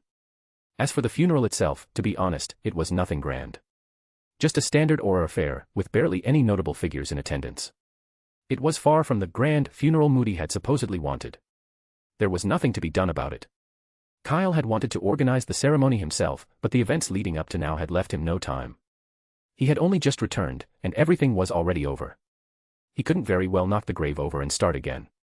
If he even suggested it, the surrounding Aurors would probably beat him half to death, not even Mr. Weasley could save him then. So, simple it would have to be. In the end, their real goal had likely been achieved. What Moody wanted most was for people to know he was dead. The grander the funeral, the faster the news would spread. As things stood now, the Death Eaters lurking within the ministry had probably already heard. And given how much they hated Moody, they were sure to broadcast the news themselves. As long as Voldemort and the Death Eaters believed it, that was enough. And if the funeral had been too extravagant, it might have raised suspicion. After all, with Voldemort now fully out in the open, Aurors were dying nearly every day. Moody had been a retired Auror with a painfully small social circle. Making a spectacle of it would only draw unwanted attention, maybe even ruin everything. This would do. Once the funeral was officially concluded, Scrimgeour quickly took his leave. Where's he going? Kyle asked curiously. No idea, Fred replied, shaking his head. But where were you earlier? I went to your place looking for you. Knocked for ages, no one answered. Had something to take care of. As they stepped outside, Kyle smoothly changed the subject. I heard from my dad that there was a black dragon riot on the Hebrides Islands. Do you guys know what that's about? You don't know. George gave Kyle a strange look and lowered his voice. Didn't Cedric say you were the one who passed him the message? We were going to ask you about it yesterday. But you didn't mention a thing. Dad figured it was a secret mission Dumbledore gave you and told us not to pry. So was it really a secret mission from Dumbledore? Sort of, Kyle said after a brief pause, nodding. You found out about Mad Eye's death because of that too? George couldn't help asking. Dad said you were the first to tell him. He said that was also connected to Dumbledore's secret mission. How much has Dumbledore gotten you into? And then it clicked for Kyle. No wonder no one at the Burrow had mentioned the Hebrides Islands yesterday, that explained it. The last time he'd spoken with Mr. Weasley, he'd used Dumbledore's name as a convenient excuse. Apparently, Mr. Weasley had believed him, and assumed it was the same this time. He trusted Dumbledore completely. If it was a secret mission, he wouldn't try to dig into it, no matter how curious he was. Yeah, that's right. It was all arranged by Dumbledore, Kyle said without hesitation, happily tossing the blame onto the headmaster's shoulders. Wait, from what you just said, you two didn't actually go to the Hebrides Islands too, did you? Kyle asked, glancing at the twins. Of course we did, Fred said, as if it were obvious. What if you know who killed you? We had to go rescue you. Kyle felt a flicker of emotion, they really were friends. You've got a lot of money. Better us than the Death Eaters, George added. Okay. Not emotional anymore. Kyle twitched the corner of his mouth. Thanks, guys. I really deserve friends like you. Don't mention it. Just doing what friends should do. Fred and George thumped their chests, utterly shameless. So, what actually happened with the black dragons on the Hebrides Islands? Kyle asked again. You really don't know? Nope. Kyle nodded. I ran off not long after I passed the message to Cedric. Makes sense, George muttered. You know who was there. Unless you've been hit on the head by a troll, no one would stay there alone. Kyle's mouth twitched, but he pretended not to hear it. Well, the black dragons definitely got stirred up. Because of Fiendfyre. Fiendfyre. Kyle raised an eyebrow. Is it still burning? As if, Fred said, shaking his head. Dad and the others already put it out. I'm telling you, at least 10 people's wands broke trying to extinguish that fire. Damn Voldemort, what a cowardly move, trying to weaken us like that. Kyle kept his expression neutral, pretending once again that he'd heard nothing. After all, most of the Fiendfyre had been caused by Voldemort, which, by extension, meant it was kind of his fault too. Fair enough. Still, hearing that it had been put out was a relief. Now it was just the black dragons left to deal with. Chris should be able to handle that. Where are you headed next?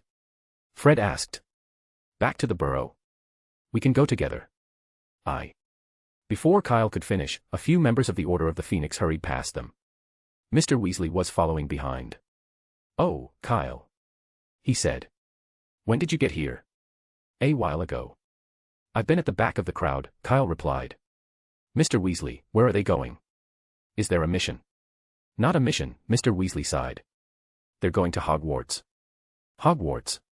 Fred asked. Why? To ease tensions, Mr. Weasley explained. Minister Bones believes Dumbledore has been inactive. He didn't appear during the Hebrides incident, or when Gringotts was attacked last night. Mad Eye's death has become a flashpoint. As soon as she got the news, she went straight to the school. Scrimgeour followed not long after. They're worried the two sides might split completely. To be honest, if Kyle hadn't passed on those two pieces of intel, Mr. Weasley would probably be feeling the same way. Dumbledore had been too quiet lately, quiet enough that it felt like he'd vanished from the wizarding world. Dumbledore inactive. George said, like it was the punchline to a bad joke. Who do they think drove you-know-who off the Hebrides Islands? What, did he make that whole trip just to toss a few spells around for fun and leave? I thought fudge was bad enough. Don't stir things up, Mr. Weasley said sharply, glaring at him. Minister Bones doesn't know the full story. And if it weren't for her, even more Aurors and hit wizards would have died. She's done everything she can. George pouted but didn't say anything else. I'll go take a look too, Kyle said. You're going to Hogwarts as well? Mr. Weasley frowned. Don't worry, Kyle replied. I just want to see what's going on, I won't get in the way. Chapter 883, I'm here for the fun. Kyle opera to Hogsmeade Village and quickly made his way toward the school. The gates were wide open, and by the time he stepped inside the castle, he hadn't run into Filch or that cat of his, Mrs. Norris. Following his memory, Kyle headed to a corridor on the 8th floor. Hey, Kyle, is that you? Just as he climbed the stairs, someone called out to him in a hushed voice. Harry, Ron, and Hermione were hiding around a corner, waving him over. Kyle did a quick mental check of the timeline. By now, his other self should have already used the time turner to travel back, so there was no need to worry. He walked over without hesitation. What are you doing here? That's what we should be asking you, Ron muttered under his breath. Didn't you graduate? What are you doing back at school? I'm here to watch the fun, Kyle said as if it were the most obvious thing in the world. He glanced behind the three of them. Wow, over a dozen people were crammed into that tiny corner. Some of the latecomers didn't even have space to peek out. So many of you came to eavesdrop. Gryffindors really aren't afraid of getting detention, huh? As for how Kyle knew they were from Gryffindor, well, the red and gold scarves around their necks were a dead giveaway. You couldn't get more obvious than that. What a coincidence, we're here for the same reason, Ron drawled. So. Did you find out anything? Nothing, Harry said with a shake of his head. All we know is that Professor McGonagall and that Minister Bones have been arguing for a while. We rushed over right after class. We only got here a few minutes before you. Then forget it. Go have fun. Kyle instantly lost interest in chatting. You're seriously just here to watch the drama? Hermione gave Kyle a suspicious look, clearly doubting his story. After all, who would go to the trouble of returning to Hogwarts after graduation just to watch an argument? What else? You don't think I came back to visit you lot, do you? Kyle replied without even looking back. Hermione still found it odd, but just then, the bell rang. Oh no, we're going to be late. The group of students jolted in alarm and scattered in a rush. The trio disappeared with them. Skipping class just to sneak a peek at an argument, no wonder Gryffindor was at the bottom of the house rankings. He had glanced at the hourglasses in the Great Hall earlier. Gryffindors had the fewest gems. After this group tardiness, their last place standing was probably locked in for good. But Kyle didn't have any classes to worry about. This part of the corridor was still a bit far from where Professor McGonagall and the others were. He could hear voices, but only bits and pieces, not enough to make anything out clearly. He moved a little closer. This time, the voices came through clearly. Minerva, I'm not looking to cause any trouble. I just want to talk to Headmaster Dumbledore. That's right. We need to understand what he's thinking. Albus must have his reasons. Yes, we should trust him. At the very least, let's find somewhere else to talk. This is a school. It wouldn't look good if the students saw us. The hallway was abuzz with voices. Besides Professor McGonagall and Minister Bones, quite a few others had gathered. Scrimgeour had come straight from the funeral, along with several older wizards from the Order of the Phoenix. People were talking over one another, and no one was willing to back down. Professor McGonagall's lips were pressed into a firm line, and Minister Bones, standing opposite her, looked just as resolute, her face pale and tight. Fortunately, she seemed to remember where she was. All right, Minerva, Minister Bones said, lowering her voice. You know I've always respected Headmaster Dumbledore, but I truly can't understand how he's managed to stay so calm through all of this.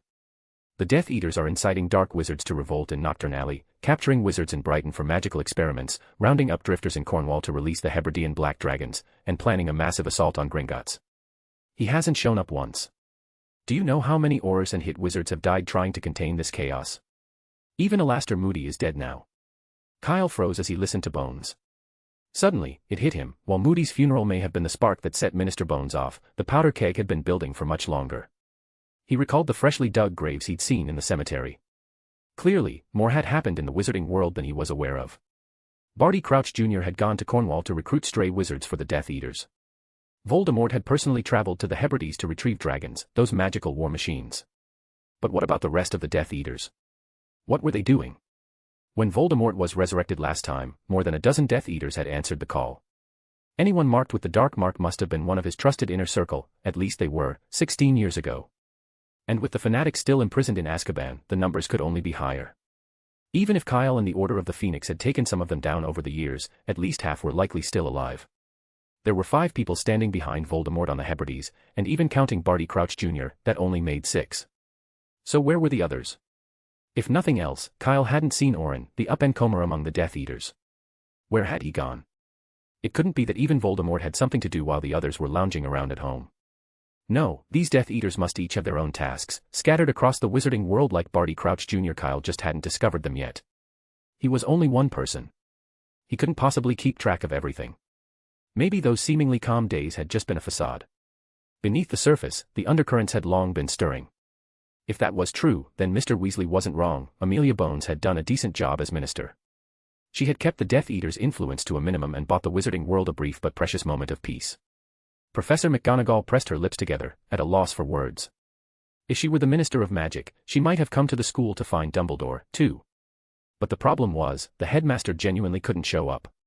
Amelia, that's not quite fair, said Daedalus, a member of the Order of the Phoenix who had hurried over. He was an old wizard as well, and had once taken part in relocating Harry's aunt and uncle.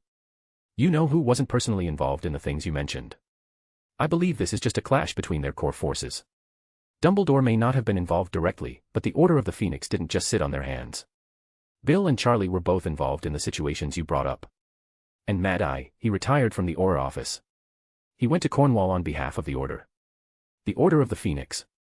Amelia Bones frowned slightly. To be honest, back when she was still head of the Department of Magical Law Enforcement, she hadn't had strong feelings about the group that fought the Death Eaters. She'd even thought they were admirable, brave, fearless, and a great help to the Ministry of Magic.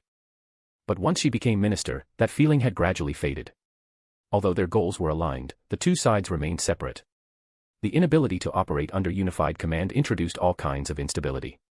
And the very existence of the Order of the Phoenix also signaled Dumbledore's distrust of the Ministry. That wasn't a good sign. Scrimgeour shared her view. "I know what you're thinking," said the old wizard Daedalus, glancing at Bones. "But if you haven't forgotten Cornelius Fudge, then you should understand why the Order of the Phoenix is necessary." "But I'm not Cornelius," Bones said sharply. Fudge also believed everything he did was right, and that it was for the good of the Ministry, Daedalus replied calmly.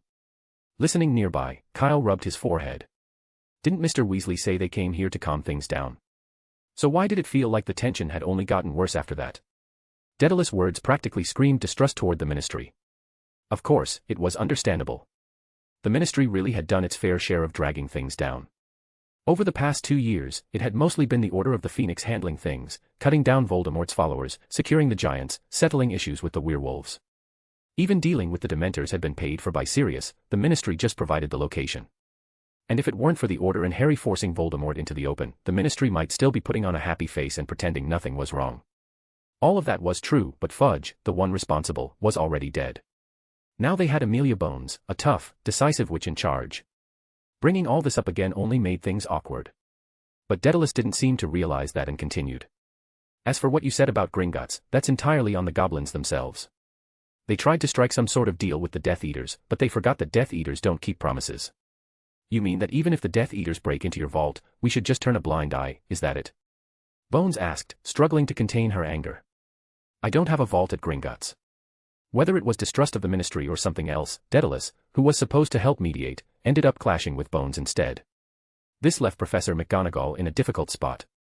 She didn't know which one to defuse first, until she happened to glance sideways, and saw Kyle standing in the hallway, watching the commotion. Professor McGonagall was dumbfounded. What in the world? Hadn't Kyle already gone to the headmaster's office? When had he circled back? She was still waiting for Dumbledore to come and break the tension. Real or not, he needed to get them into the headmaster's office at least. Letting them argue like this in the open, what kind of example was that? She had noticed earlier that several curious little Gryffindors had already wandered over to see what was going on. Though her glare had kept them from getting too close. There was no telling if one of them might get bold. If they overheard something they shouldn't and word got out, the entire school would be thrown into chaos. Just like I don't trust the Ministry, I don't trust goblins either. I'd rather stuff my gold into my socks than give it to them. You. Daedalus and Bones were still locked in argument. Off to the side, Kyle caught Professor McGonagall shooting him increasingly frantic looks, and suddenly remembered. Right. He was supposed to be impersonating the headmaster right now. He'd nearly forgotten. Kyle slapped a hand to his forehead and turned to head toward the headmaster's office. With Bones focused on Daedalus, she probably wouldn't notice him. He had only taken 2 steps when he stopped again. Meeting McGonagall's puzzled gaze, Kyle gave a shrug, offering no explanation. "And you said Dumbledore hasn't done anything. What, are we supposed to believe it was the Aurors who drove you-know-who off the Hebridean Islands?" "I'm afraid not, Daedalus." "That wasn't me either." Accompanied by a familiar, aged voice, Dumbledore walked out from the direction of the headmaster's office. Professor McGonagall stared at him, then looked to Kyle, completely stunned. This was Dumbledore, himself. He was back. That couldn't be. Wasn't he stranded in 1899 due to a temporal backlash? How had he come back? Did Kyle get his hands on a time-turner without her knowing? Her thoughts were spinning, but with others present, she had no choice but to take a deep breath and swallow her questions. Kyle hadn't moved. The reason he'd stopped earlier was, of course, because he'd seen Dumbledore walking down the corridor in the distance. It seemed that once the timeline had returned to normal, Dumbledore had wrapped things up on his end, just in time to return and walk in on all this. Headmaster Dumbledore, the Ministry of Magic needs an explanation. Bones didn't know what the 3 before her were thinking, but as soon as she saw Dumbledore, she stepped forward immediately. Her tone, however, was noticeably softer than before. Daedalus' words had been hard to hear, but in a way, they were true. During the Death Eaters' recent actions, you-know-who hadn't appeared once. It was understandable that Dumbledore would remain on guard. The only confirmed appearance of you-know-who had been on the Hebrides Islands, where clear signs of a fierce battle had been found. Scrimgeour hadn't seen who drove you-know-who away, but it was most likely Dumbledore. After all, everyone in the wizarding world knew that you-know-who feared Dumbledore above all. Which meant the excuse Bones had relied on no longer held up. What still weighed on her, what she couldn't accept, was the Ministry's rising casualty rate among hit wizards and Aurors. "Don't worry, Amelia, I'll explain everything," said Dumbledore. "Whatever doubts you have, I'll clear them up." He gave a somewhat sheepish glance toward Professor McGonagall, who stood with her head lowered. Let's talk in my office. I imagine you wouldn't mind a cup of red tea. Rufus, come along as well, there are some things I'd like to discuss with you. With that, Dumbledore led Bones and Scrimgeour away. Kyle had been hoping to ask him a few things too, like what he and Ariana had been doing lately, but this clearly wasn't the right moment. So he wisely chose to stay quiet. Professor McGonagall, now that everything's settled, I'll just... It was you. What? Kyle looked at Professor McGonagall and gave her a perfectly polite smile. The headmaster business, McGonagall said, lips pressed tightly together. I believe I've warned you more than once how dangerous it was. But you didn't seem to take that seriously. Her voice was calm, but for some reason, Kyle felt a wave of panic. The pressure she gave off was somehow even more intense than the real headmaster's. Yes. Nicholas gave me the time turner, Kyle admitted, choosing his words carefully. He believed I was the only one who could bring Professor Dumbledore back. I didn't have a choice. That's right, it was all Nicholas doing. Kyle was just caught up in it. When? Just now. He was waiting for me in the headmaster's office, Kyle said. McGonagall's brow creased slightly. She had been planning to head to Devon to wait for Nicholas Flamel once she'd gotten Bones off her back. She hadn't expected Flamel, who rarely ever left his home, to come to Hogwarts of his own accord, and at the exact moment when she couldn't get away. She didn't believe for a second that was a coincidence. Still, at least things had turned out well. Kyle had returned unharmed. Dumbledore had come back too. No wonder I saw two of you, McGonagall finally understood. One more question, when did you return? Was it the headmaster who drove you-know-who off the Hebrides Islands? No. Kyle shook his head. We came back 2 months ago, but the headmaster had other matters to attend to. He left again shortly after. 2 months ago. That was the day he used the time turner, the same day Lupin and Tonks got married. McGonagall's expression cleared. That explained Dumbledore's handwritten letter. But a new question arose just as quickly. So the wizard who drove you-know-who away from the Hebrides really wasn't the headmaster. When Daedalus had mentioned it earlier, McGonagall's first thought had also been Dumbledore. But at the time, she'd believed him to still be stuck in 1899 and had dismissed the idea. Well. Kyle gave a sheepish grin. That was me. You. McGonagall's eyes widened. You ran into you-know-who, and drove him off. Kyle scratched his head. I wouldn't say I drove him off, exactly. I just got lucky, used a few tricks. And in the end, I ran first. He probably left the islands because he was chasing me. The more McGonagall heard, the more alarmed she became. Her breathing grew heavy. Why didn't you contact the Order of the Phoenix?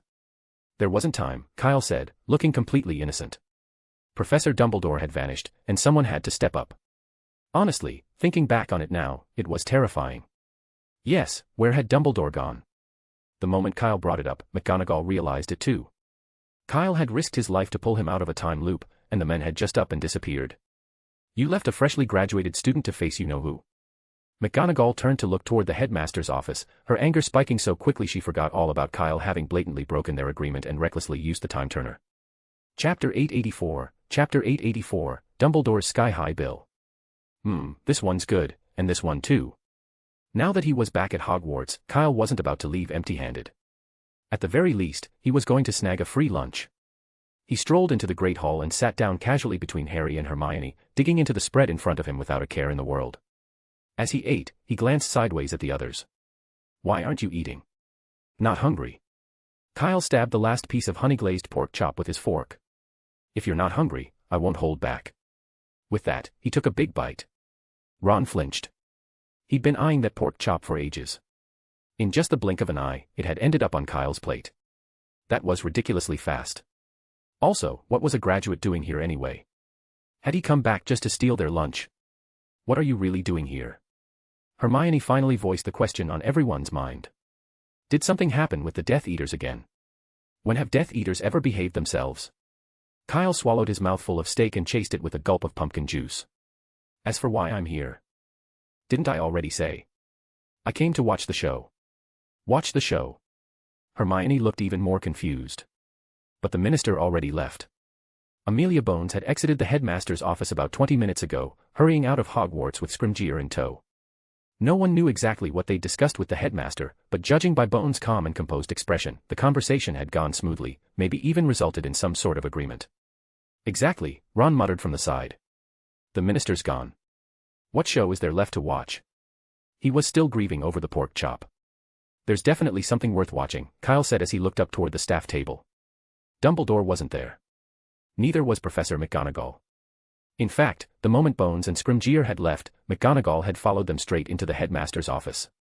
Dumbledore had tried to walk them out, only to be yanked back inside. Kyle had stayed behind to see whether he'd need to escort Dumbledore to the hospital wing later. After all, this whole mess had a little something to do with him. Back when he'd been impersonating Dumbledore, he'd promised Professor McGonagall that he wouldn't touch the time turner, that he'd leave the dangerous part to her. But he'd gone back on his word. Granted, he had his reasons, but that didn't mean McGonagall was happy about it. She was getting on in years, and bottling up anger wasn't good for her health. So, in the interest of peace, and maybe just a bit of self-preservation, Kyle had decided to give her a better target for her frustration, Dumbledore. It wasn't hard. All it took was a little redirection. McGonagall had been at Hogwarts for decades. Nothing set her off more than irresponsible professors who let students take dangerous risks. In her view, if something was risky, the professor should be the one to handle it, no question. Even though Kyle had already graduated, it had only been a few months ago. To her, he was still a student. Compared to the unknown dangers of a time-turner, Voldemort, an openly declared Dark Lord, was far more serious. So once Kyle told her he'd encountered Voldemort on the Hebrides Islands, his reckless use of the time-turner suddenly didn't seem so important anymore. Add in Dumbledore's unexplained disappearance, and it became laughably easy to shift the blame, easier than Kyle had anticipated. As for what would happen to Dumbledore, Kyle didn't really care. He wasn't going to die from it. McGonagall wasn't about to kill him. He was over 100 years old, prime age for taking the fall. Besides, it wasn't his first time. A few more knocks would be good exercise. A three-way win. Everybody benefited. Kyle took another bite of the pork chop, then pulled out a small box and handed it to Harry. For me. Harry blinked in confusion. Yep. A gift, Kyle said. Ah. Still clueless, Harry instinctively accepted the box and opened it. Inside was a full case of sweets he had never seen before. Though the Honeyduke's logo was printed on the packaging, every single variety was unfamiliar. Thanks, Harry said. But, why? Why are you giving me a gift all of a sudden? No particular reason. Kyle wiped his mouth and glanced around. Let's just say I'm congratulating you in advance for Gryffindor finishing last in the House Cup for the 7th year in a row. The moment he said it, everyone's faces darkened. That was brutal. What did he mean, last place for 7 straight years? Was that something to celebrate? But none of them could deny it. Because of this morning's mass tardiness, Gryffindor had been docked a whopping 300 points, putting them far behind every other house. Hermione's face turned even gloomier. Over the years, she'd earned Gryffindor more points than anyone else. But 300 points, on top of the existing deficit. How many questions would she have to answer to make that up? Even if she used a stiffening charm to freeze her arms in the classroom, it probably still wouldn't be enough. For a while, the Gryffindor table was deathly silent. It's all Snape's fault, Ron muttered. He deducted 50 points from every 7th year who was late, 50 points each. That's why it added up so fast. 7th years. Kyle gave Ron a thoughtful look. So you all knew Snape's class was next, and still went running off to watch the commotion. Yeah. Harry admitted, then quickly added, but we lost track of time. Then you deserve to lose those 300 points, Kyle said coolly. You know Snape hates Gryffindor, and you were still that curious. Harry sighed. There was one thing he hadn't said. They'd actually been about to head to class, until they ran into Kyle. One conversation led to another, and before they knew it, time had slipped away. But it wasn't Kyle's fault. He hadn't stopped them from leaving. After lunch, Harry and the others returned to the common room to prepare for afternoon lessons. Kyle, bored and with nothing better to do, thought he'd tag along. But whether it was because he'd already graduated or something else, the fat lady absolutely refused to let him in. Even with Kyle standing right beside them, Harry and the others couldn't get through the portrait hole. So petty, Kyle muttered. No wonder you're singing so awful. What did you say? The fat lady had heard him loud and clear. She slammed her face against the inside of the frame, looking like she was ready to break through the canvas. Come say that to my face, you tasteless brat. Everyone says my voice is angelic. She flailed her arms furiously. Ha, the voice of the world's biggest toad, truly a toad song, Kyle said blandly, arms folded. What did you say? The fat lady erupted. She flailed her arms like she was swimming, furiously trying to hurl herself out of the portrait, her face so distorted with rage it barely looked human. She was so terrifying that a few nearby first years were trembling in fear. Kyle, we need to go back in and grab our textbooks, Hermione said, rubbing her forehead. She'd never seen the fat lady this angry before. Granted, Kyle hadn't lied, the fat lady singing really was somewhat punishing. But still, she was the gatekeeper of the Gryffindor common room. They had no choice but to keep her appeased. Now, though, completely fixated on giving Kyle a piece of her mind, the fat lady had forgotten her job entirely. Over a dozen students were trapped out in the hallway. What on earth is going on here? Just as everyone stood frozen and unsure what to do, Professor McGonagall arrived. Minerva, perfect timing, the fat lady took a deep breath, ready to report Kyle. She won't let the students into the common room, Kyle cut in smoothly. Everyone's waiting to get back to their studies, but the fat lady is insisting we all listen to her sing instead of opening the door. That's not, the fat lady stammered, stunned. Professor McGonagall, this sort of behavior simply can't be allowed, Kyle continued without missing a beat. Everyone's time is valuable, especially for 5th and 7th years. One extra minute of studying, one more charm learned, it could mean the difference between passing and failing their exams. How can such precious time be wasted listening to someone sing? It's not. She's jeopardizing these young wizards' futures. No, that's not what happened. As a graduate, I must strongly condemn this blatant abuse of authority. Thud.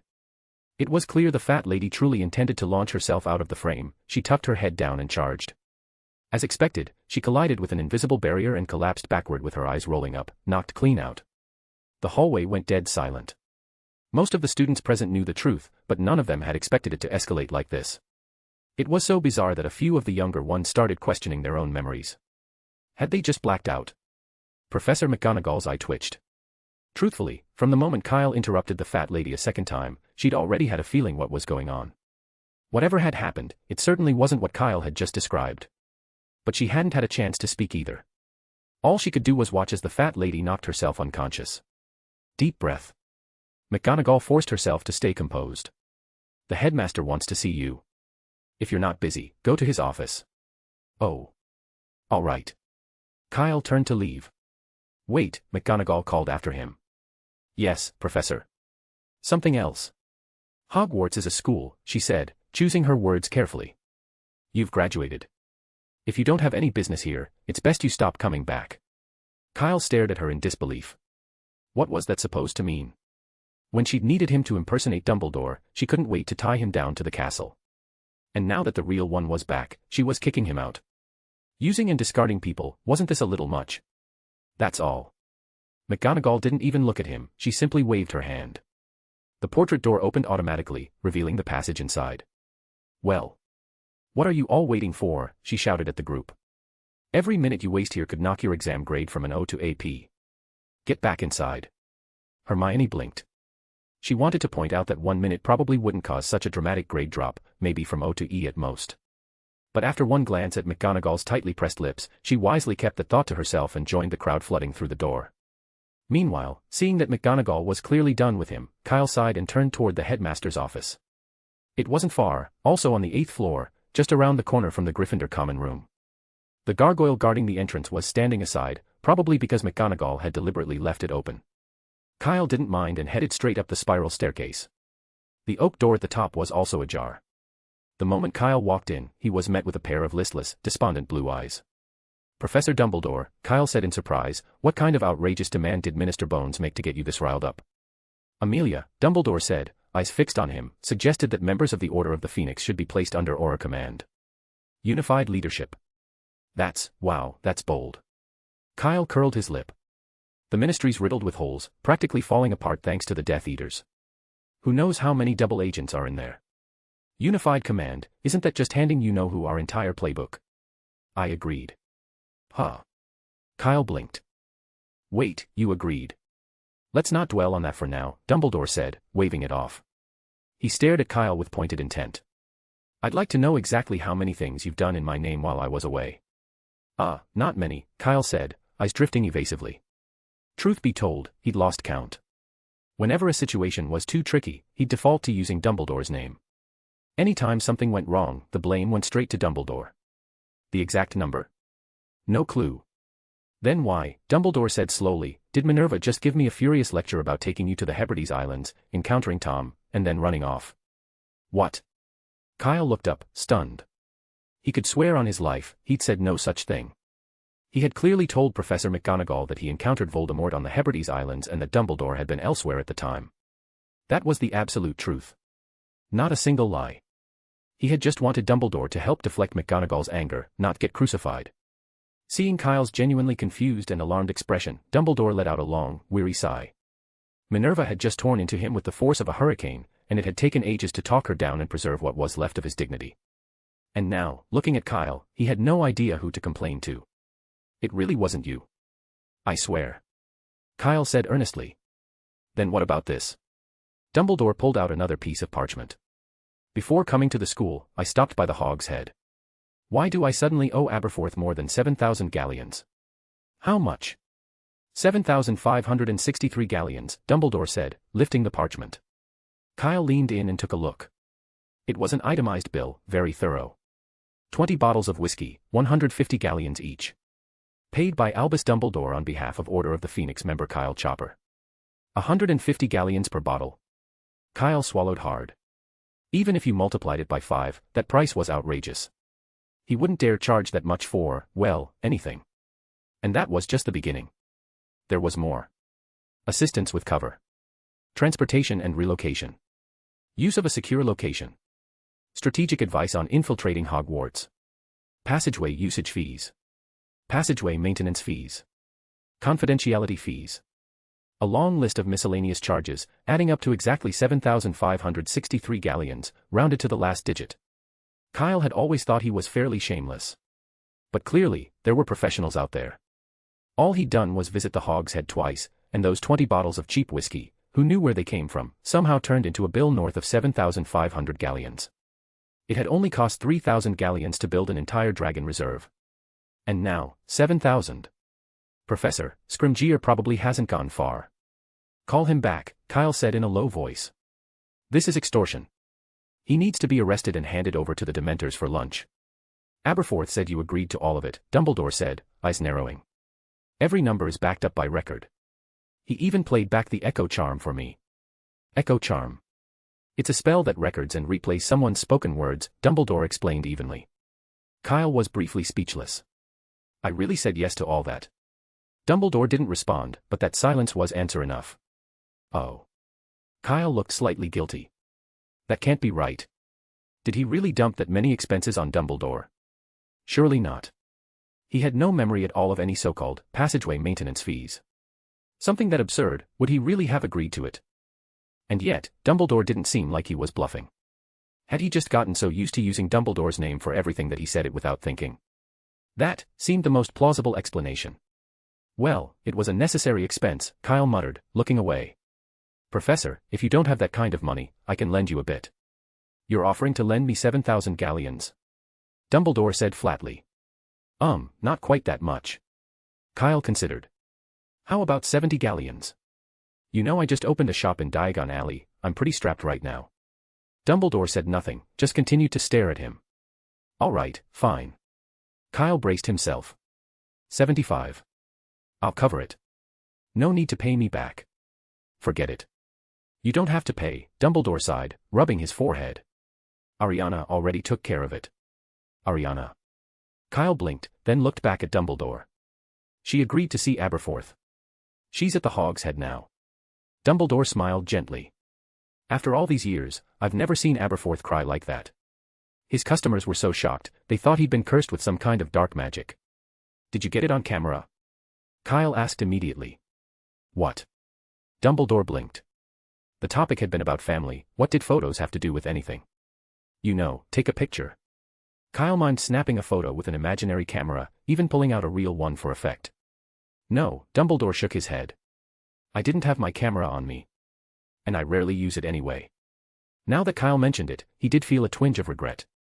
That kind of once-in-a-century reunion really was worth preserving. What a waste, Kyle muttered, thumping his leg.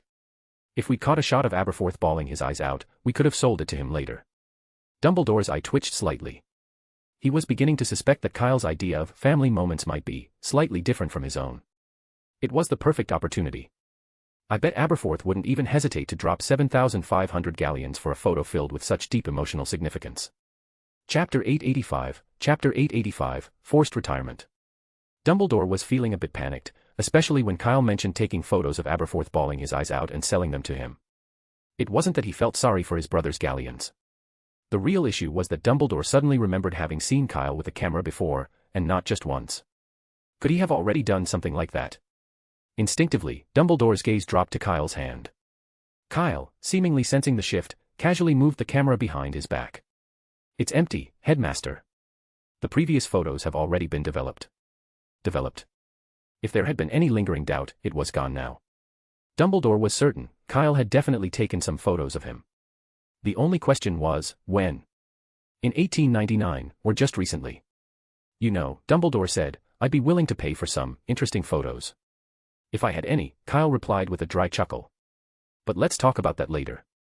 Professor, was there something you needed me for?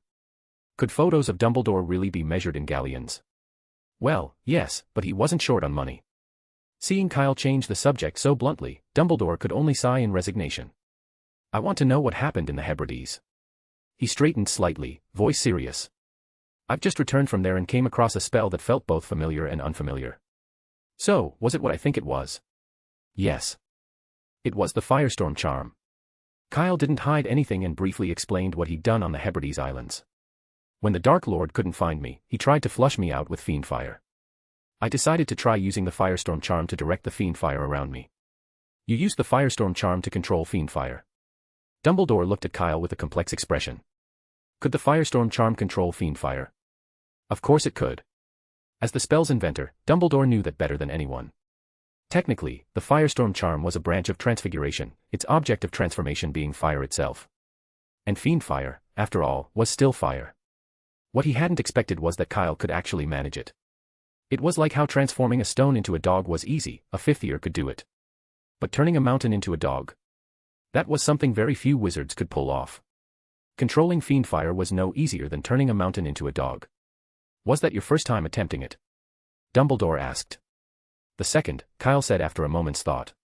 The first time was in Austria. I wanted to lure out Rosier, so I decided to burn down Nurmengard Tower with Fiendfyre. But the tower was pretty far, so I thought, why not try sending the Fiendfyre there using the Firestorm charm? Nurmengard. Dumbledore's eye twitched. You succeeded. I'm not sure you could call it a success, Kyle said after thinking for a moment. It was my first time trying something like that, and I had almost no control over the raging Fiendfyre. I barely managed to send it over. But the scattered flames caught on faster, and it actually worked better to achieve my goal. The headmaster's office fell silent. Dumbledore never imagined Kyle had done something like that. Fiendfyre on Nurmengard, something many had dreamed of doing but never dared. And Kyle had actually pulled it off. Dumbledore wasn't even sure what he felt. Worry. Surprise. Or maybe, a bit of schadenfreude. Maybe all of the above. Of course, his concern wasn't for Nurmengard itself. When the prison had been rebuilt, they'd considered every possible contingency. Not even Fiendfyre could break through those towers. That precaution had been taken not just to prevent Grindelwald's escape, but to protect him. There were too many who wanted him dead. But there were also plenty who still followed him. If he were killed, who knew what those fanatics might do? Keeping him alive gave them hope, and kept them from wreaking havoc on the wizarding world. At least, that was the official line, the reason written in the reports. I have one more question for you, Dumbledore said softly. Why did you go looking for Grindelwald? Nicholas asked me to. He said that in 1899, you'd definitely go into hiding, and only Grindelwald would know where. Kyle shrugged. And he was completely right. It was Grindelwald who told me about the barn, and sure enough, Professor, that's where you showed up. Everyone who used a time-turner to travel back had the same subconscious instinct, to avoid all contact with others. If Kyle hadn't been staking out the barn, he might never have found Dumbledore when he first arrived. Especially since Dumbledore had lost a lot of his memory at the time. Even if Kyle had made a huge scene, Dumbledore wouldn't have recognized him, let alone saw him out. Ah, yes. Of course he'd know. Dumbledore suddenly seemed uneasy, borderline flustered. I suppose you know, we used to be very close. Like you and Mr. Diggory, able to talk about anything. Sorry, Professor, Kyle muttered, cutting him off. It's not the same. At least Cedric was never expelled from school. Dumbledore's expression froze. The emotional momentum he'd been building popped like a soap bubble. Fine. Grindelwald had indeed been expelled from Durmstrang, but was that really the point? Dumbledore had been prepared to lay everything bare, to confess his relationship with Grindelwald and all the reckless things he'd once done. Aren't you curious? Dumbledore looked at Kyle. About what we did during that time. I don't think you know. I'm not as perfect as people think, he said hoarsely. We once shared a vision, to overthrow the International Statute of Wizarding Secrecy, to build a world ruled by wizards. We even made a blood pact. I know, Kyle said with a shrug. You know. Now Dumbledore truly didn't understand. He and Grindelwald had been young, yes, but cautious. They'd avoided everyone, made sure no one overheard them. How could Kyle possibly know? It wasn't that Dumbledore underestimated him, he just knew how careful he and Grindelwald had been back then. They weren't the kind to make such a rookie mistake. I have this. Kyle didn't elaborate, he simply pulled out something that looked like an ear. Is that one of Mr. Weasley's eavesdropping magical devices? Dumbledore asked uncertainly. It is. Kyle nodded. To find you as quickly as possible, I hid it beneath the floorboards of an old crate in the barn right after I arrived in Godric's Hollow. It's very well hidden. But. Dumbledore frowned. We inspected the barn. Professor, are you sure you inspected it carefully? Kyle smiled. Or rather, who would expect a magical eavesdropping device in a barn that's been abandoned for years? You didn't, did you? Dumbledore nodded instinctively. Now that he thought about it, that really had been the case. He and Grindelwald had been more excited about discovering a hidden stronghold. Their so-called inspection had just been a quick magical sweep and a bit of pest control. If the device was under the floorboards, as Kyle said, then no, they wouldn't have found it. So you knew everything, didn't you? Dumbledore's expression grew somber. Just bits and pieces. Kyle said, that listening device was placed there only to find you, not to spy on conversations.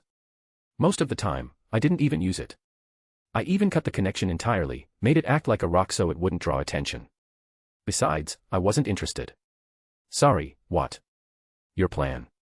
I'm not interested. Kyle tapped a finger lightly against the tabletop, and a house elf in the kitchen promptly brought over a glass of lemonade. He picked it up and took a sip. Still the same familiar taste. Perfect. This kind of thing is like casting a spell. Maybe the wand movement wasn't precise, but the outcome was right, so it's fine. They don't deduct points on final exams just because your wand movement is a bit off. It's the same in a real fight. Dumbledore didn't respond. He simply stared at Kyle, lost in thought. Then, after a moment, he gave a helpless smile. I never imagined I'd need a child to talk sense into me. What a strange experience. I never thought I'd have to console a professor old enough to be my grandfather, Kyle said, taking another sip of lemonade. Guess that's what happens when you're too close to the situation to see clearly. A very fitting description. Dumbledore tapped the table as well and received a cup of black tea from a house elf. He took a sip, then said in a calm, level tone, starting tomorrow, I'll no longer be headmaster. Minerva is much better suited for the role. Kyle looked up slightly but didn't say anything. You don't seem surprised, Dumbledore remarked. Isn't that how it should be? Kyle replied. Since the previous year, Dumbledore had barely been at Hogwarts. Most school matters, big and small, had been handled by Professor McGonagall. If she weren't so modest, she'd have moved into the headmaster's office by now. If it had been Kyle, he'd have taken over long ago, no permission needed. You're right, Dumbledore said with a long sigh. I've been far too irresponsible as headmaster. This is for the best, I can finally enjoy retirement. To spend time with his sister, most likely.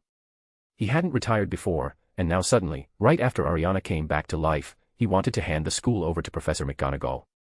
The timing was a little too on the nose. Kyle glanced at Dumbledore but chose not to call him out on it. Does Professor McGonagall know? She doesn't, Dumbledore shook his head. I've already contacted the Board of Governors. I'm planning to surprise her. You're sure it'll be a surprise? Kyle raised an eyebrow, and not a shock. I don't have a choice. I know Minerva, Dumbledore explained. If I told her outright, she'd definitely refuse. Kyle frowned. Something didn't sit right. He glanced around the room, and his eyes landed on a stack of parchment, nearly 2 feet tall, next to the desk.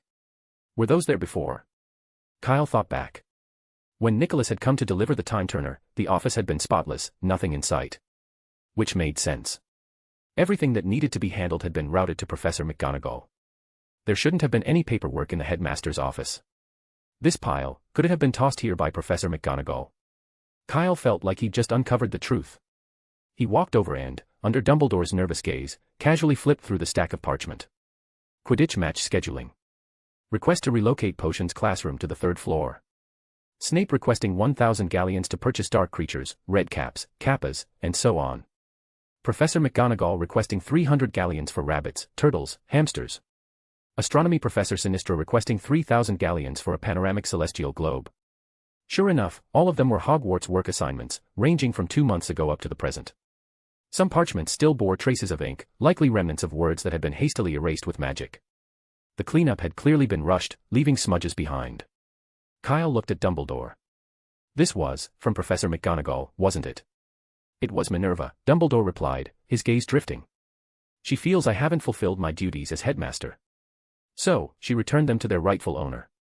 So that's why you want to retire. Kyle dropped his previous theory. So you can reasonably dodge all this work, right? Of course not. Dumbledore regained his composure and said solemnly, seeing all this made me realize just how much I've failed in my responsibilities. Minerva truly deserves the position. Heh. Kyle let out a short laugh. That excuse was far too clumsy, not even a troll would buy it. No wonder you want to give Professor McGonagall a surprise. Kyle finally understood why Dumbledore was in such a hurry to step down. Ordinarily, changing headmasters required extensive preparation, especially at a 1,000-year-old institution like Hogwarts. The Board of Governors would need to be notified in advance to approve the change. The Ministry of Magic and the International Confederation of Wizards would have to be informed as well, along with other wizarding schools, to avoid confusion in future collaboration. Not to mention, the Daily Prophet and other official outlets would need to publish a formal announcement. The entire process was as complicated as a change in minister. Even with the current situation involving Voldemort and the Death Eaters, streamlining everything still wouldn't make it feasible to wrap up in a single day. Dumbledore was doing this on purpose. He wanted to catch Professor McGonagall off guard. Once everyone was gathered and he made the announcement tomorrow, even if McGonagall wanted to refuse, she wouldn't be able to. Because turning it down would mean making a public spectacle of Hogwarts. Dumbledore really had no shame. When Kyle looked at him again, his expression shifted gradually into one of contempt.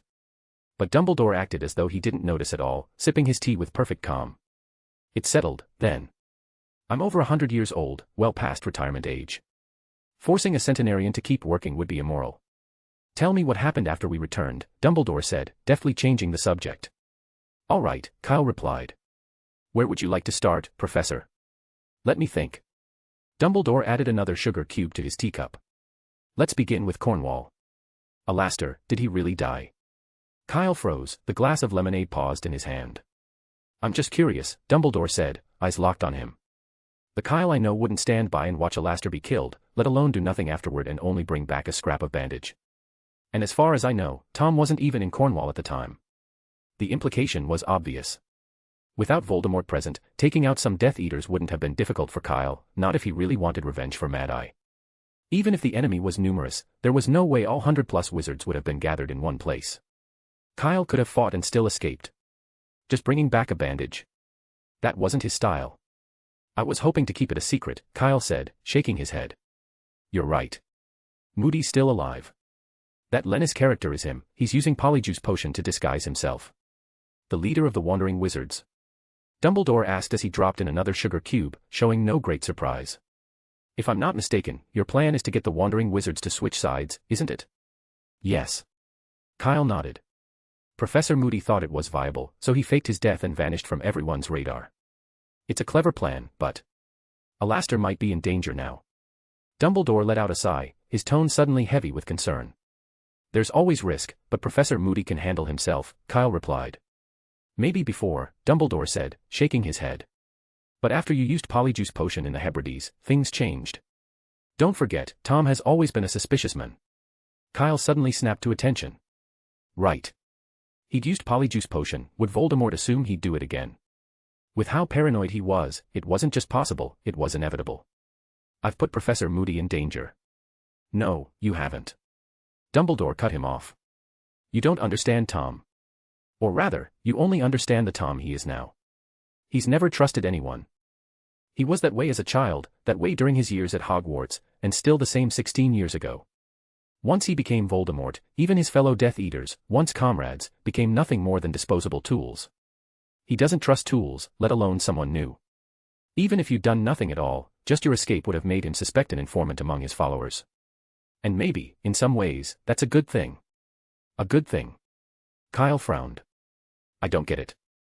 The Hebrides incident caused quite a stir. The Daily Prophet already published an article about it this morning. If Alastair saw it, he would have put two and two together, and had time to prepare. How would the Daily Prophet know? Did the Aurors tell them? That's impossible. No, that was me, Dumbledore said. When I was near the Hog's Head, I happened to run into a well-known reporter. And, in the course of chatting, I may have accidentally let something slip. What a coincidence. Kyle muttered, rubbing the rim of his cup. Professor, you didn't happen to already know that Moody was still alive and had infiltrated the Wandering Wizards, did you? Of course not, Dumbledore said with a faint smile. I truly just let it slip. That's all. I only just found out the truth myself. Chapter 886, Voldemort calls a meeting.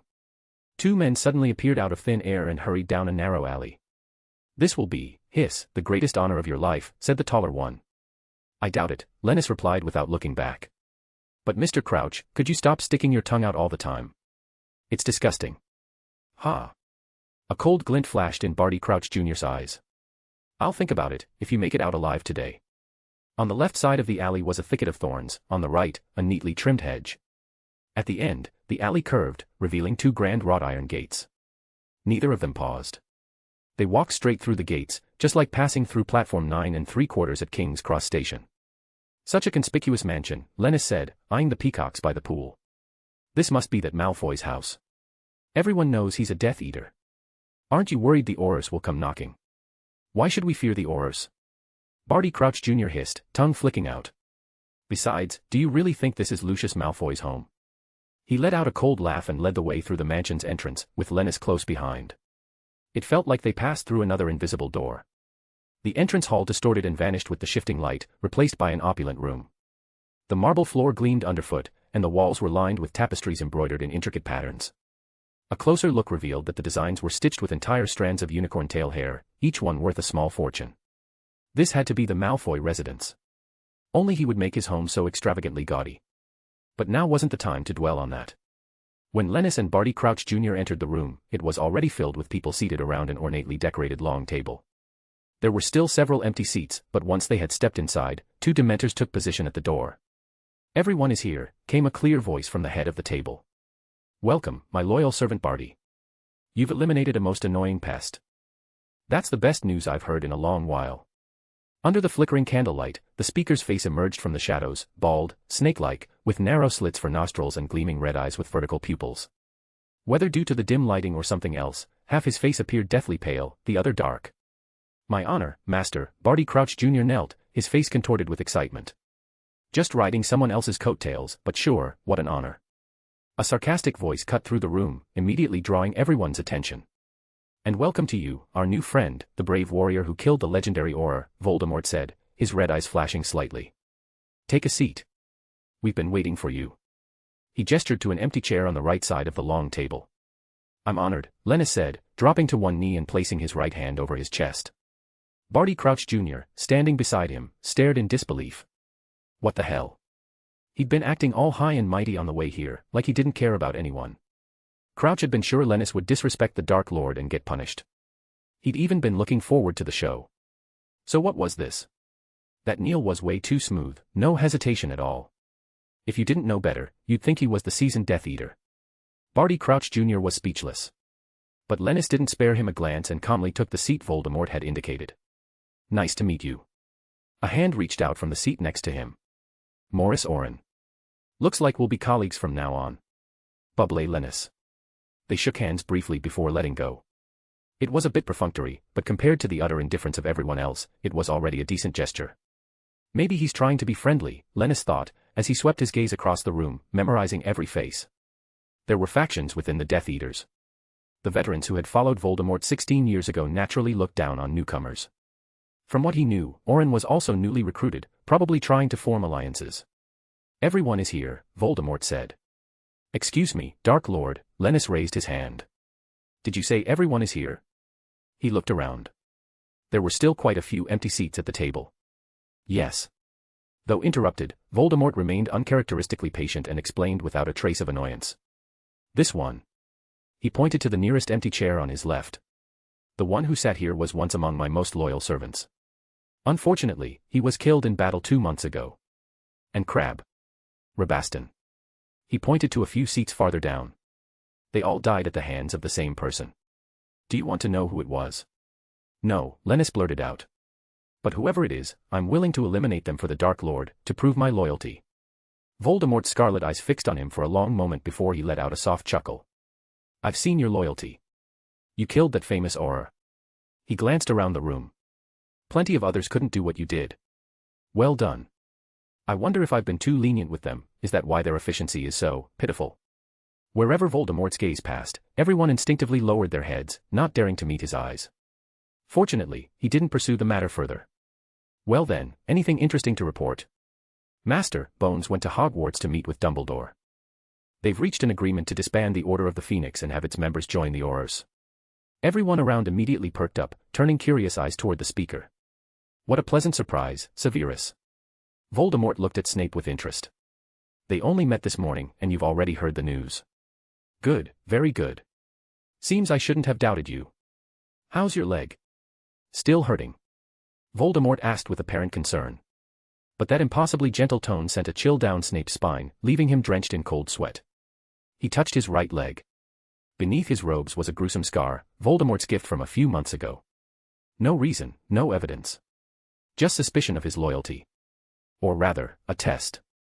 It's my duty, Master, Snape replied, forcing his expression to remain neutral. This could be an opportunity for us, another Death Eater said eagerly. Maybe we can use a few old friends in the Ministry to eliminate those pests in one decisive strike. And next time we move, we won't have to worry about anyone suddenly barging in to mess things up. Dumbledore really is senile, making such a foolish decision. The more he spoke, the more excited he became, completely oblivious to the fact that the Death Eaters around him were subtly shifting their chairs away, inching farther from him. You make a fair point, Voldemort said darkly. But am I to understand that if the Order of the Phoenix doesn't join the Aurors, you'd be powerless to act? The Death Eater snapped to his senses, mouth agape, but no sound came out. It was true, but saying so would be no different from admitting incompetence. And if there was one thing Death Eaters feared most, it was being deemed incompetent by Voldemort. No wonder everyone had edged away. They didn't want to be splattered when the blood started flying. From the shadows came the occasional unsettling sound. His heart pounded wildly. He wanted to explain, but someone beat him to it. Of course not, Dark Lord, Lennis interjected. Those Order of the Phoenix people, hard to kill. I think it's easy. The remark was practically a slap in the face to everyone present, yet surprisingly, no one refuted him. How could they? He'd just taken down Alastair Moody, one of the Order's core members. The record spoke for itself. Yeah, just a bunch of bugs, Orin added. If I run into them, they won't escape. Others looked up. They couldn't argue with that either. Though Orin had no major kills to his name, his mission success rate was absurdly high. In less than 2 years, he'd already earned a place alongside Barty Crouch Jr. and the others. Now that someone had taken the lead, the rest began chiming in. Whether or not they could actually deliver didn't matter, what mattered was showing the right attitude. The room filled with a low hum of voices. The Death Eater who had spoken earlier stood frozen, hands and feet ice cold, trembling uncontrollably. Again, the people around him shifted their positions. Unless something unexpected happened, this man was as good as dead. Voldemort had suffered a serious blow on the Hebrides Islands, someone would have to pay. And here he was, gift-wrapped. No one spoke up in his defense, only added fuel to the fire. It was understandable. Someone had to bear the Dark Lord's wrath. If he didn't die, someone else might.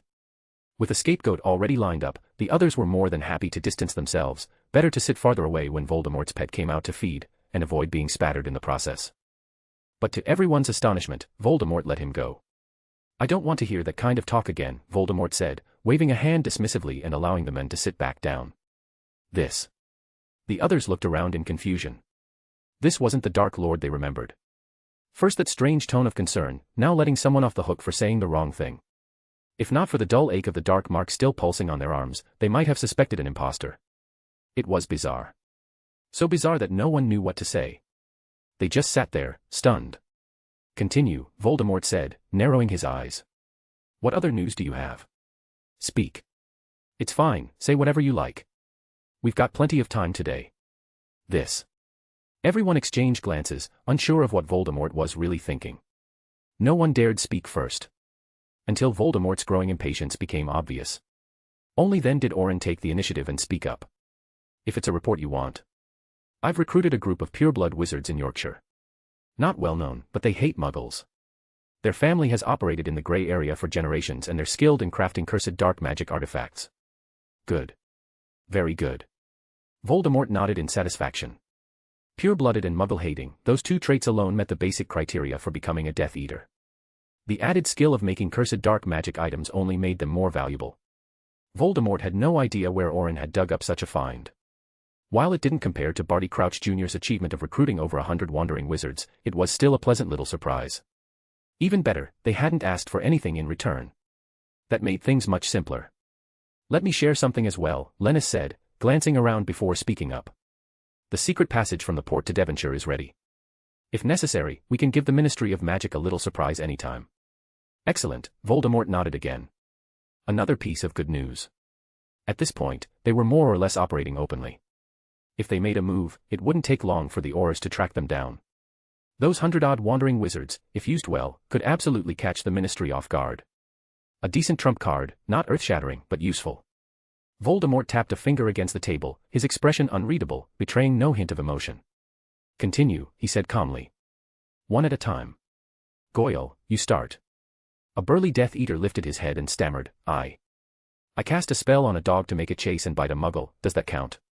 "Next time, just kill the muggle," Voldemort said coldly. "Continue." Seeing that even such a ridiculous answer didn't incur punishment, the others relaxed and began reporting their own activities. If they didn't have anything useful to share, they reached for old reports. If that didn't work, they made something up. Voldemort was oddly indulgent today, remarkably so. He didn't scold them at all, as if he were genuinely there to listen to their reports. Time passed slowly. 1 hour. 2 hours. Creak. Lennis, perhaps from sitting too long, shifted uncomfortably in his seat. Voldemort's gaze swept toward him at once, staring at his face. But after a moment, he looked away. Off to the side, Orin raised an eyebrow. He wasn't sure if it was just his imagination, but it looked like Lennis's throat had moved slightly. Orin's lips twitched with faint amusement, he seemed to have noticed something, but his expression quickly returned to calm. By now, everyone had finished speaking. They sat awkwardly, glancing at each other, unsure of what to do. Under normal circumstances, this kind of meeting would have ended long ago.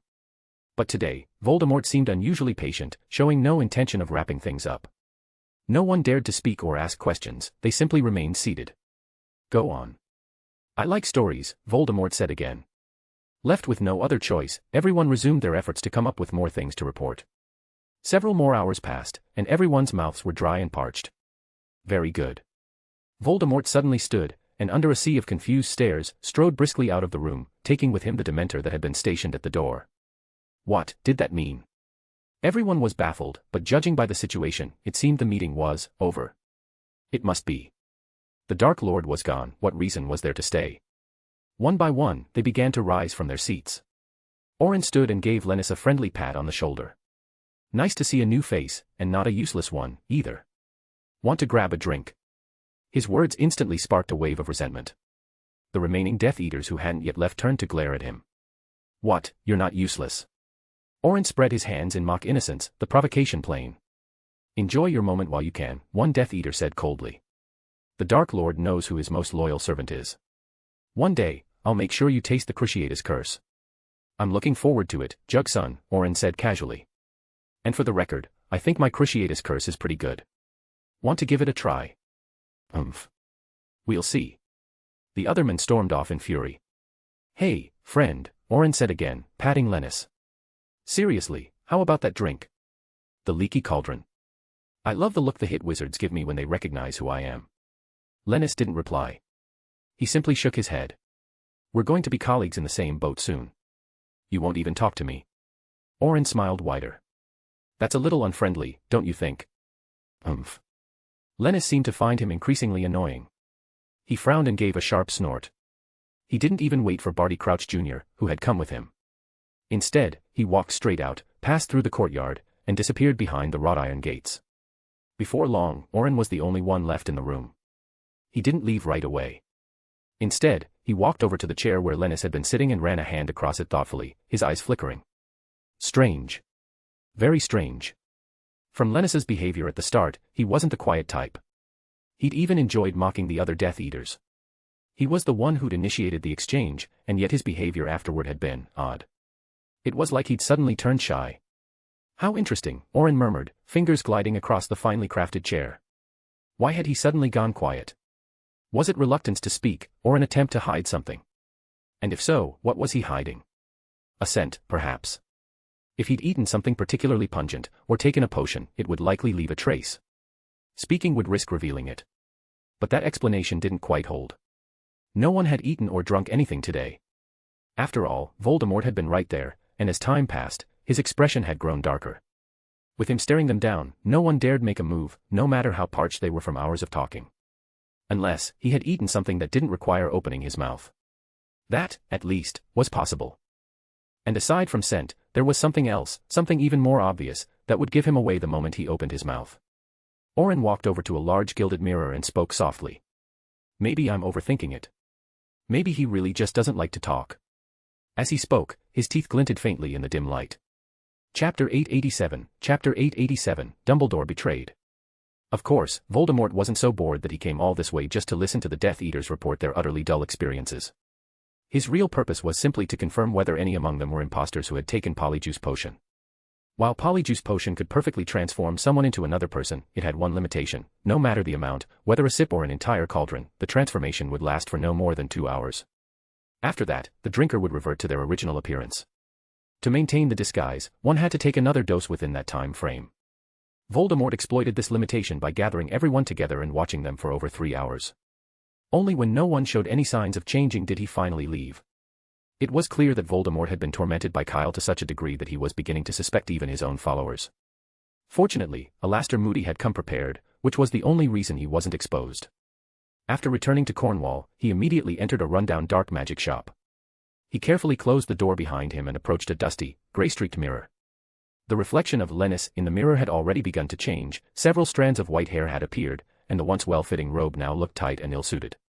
These were early signs that the Polyjuice Potion was wearing off. Moody reached behind the counter, pulled out a bottle, uncorked it, and took a swig. His hair returned to its dull golden hue, and the robe once again fit properly. But when he opened his mouth, several gaps in his teeth were plainly visible. Although they were molars and not easily spotted, someone observant enough would still notice.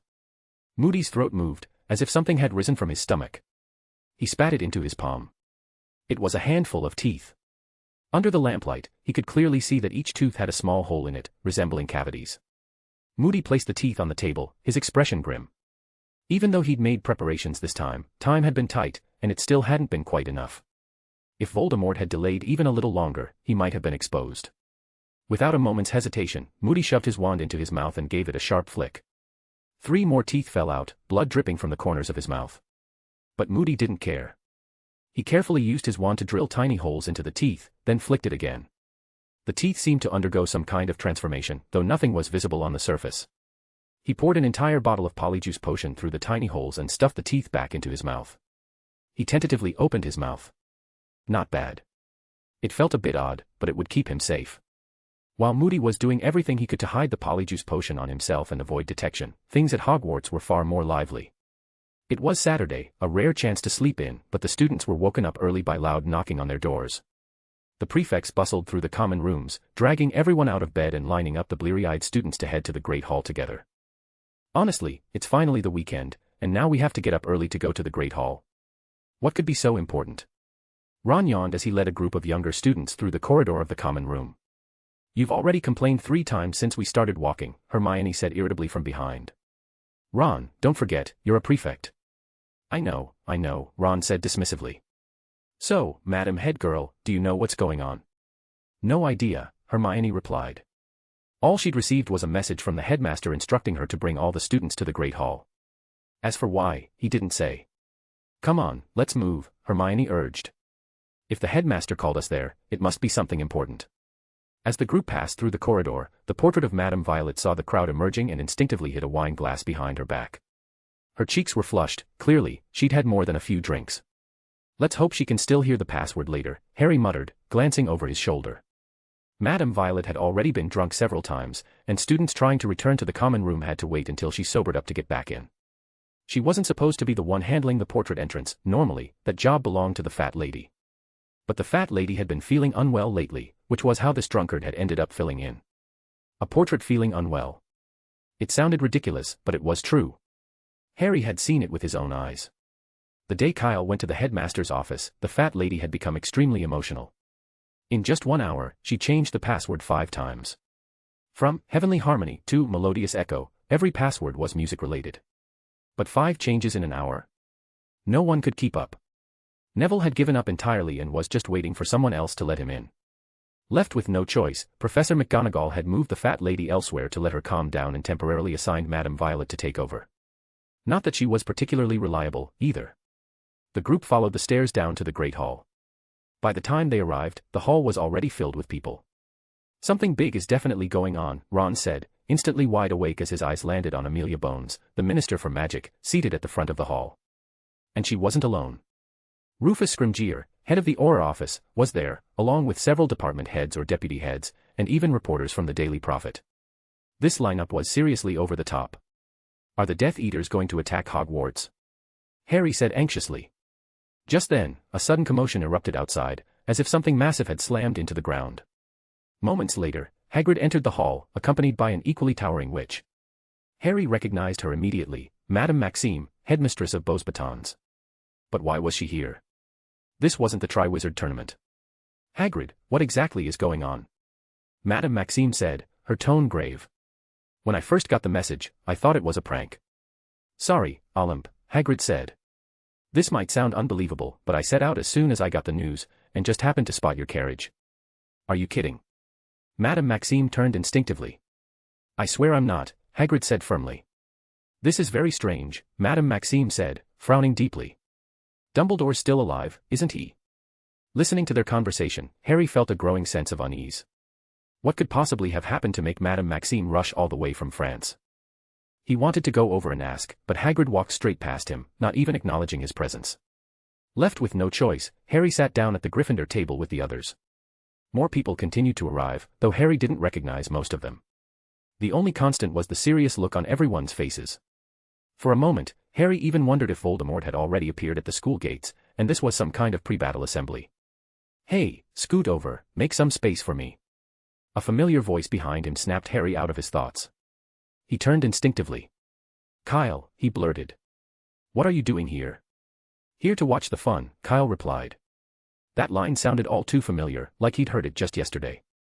But Hogwarts wasn't exactly full of fun events. Kyle didn't elaborate. He just awkwardly wedged himself between Harry and Ginny, earning an immediate glare from Ginny. Sorry, Kyle said with a grin. This is the best spot.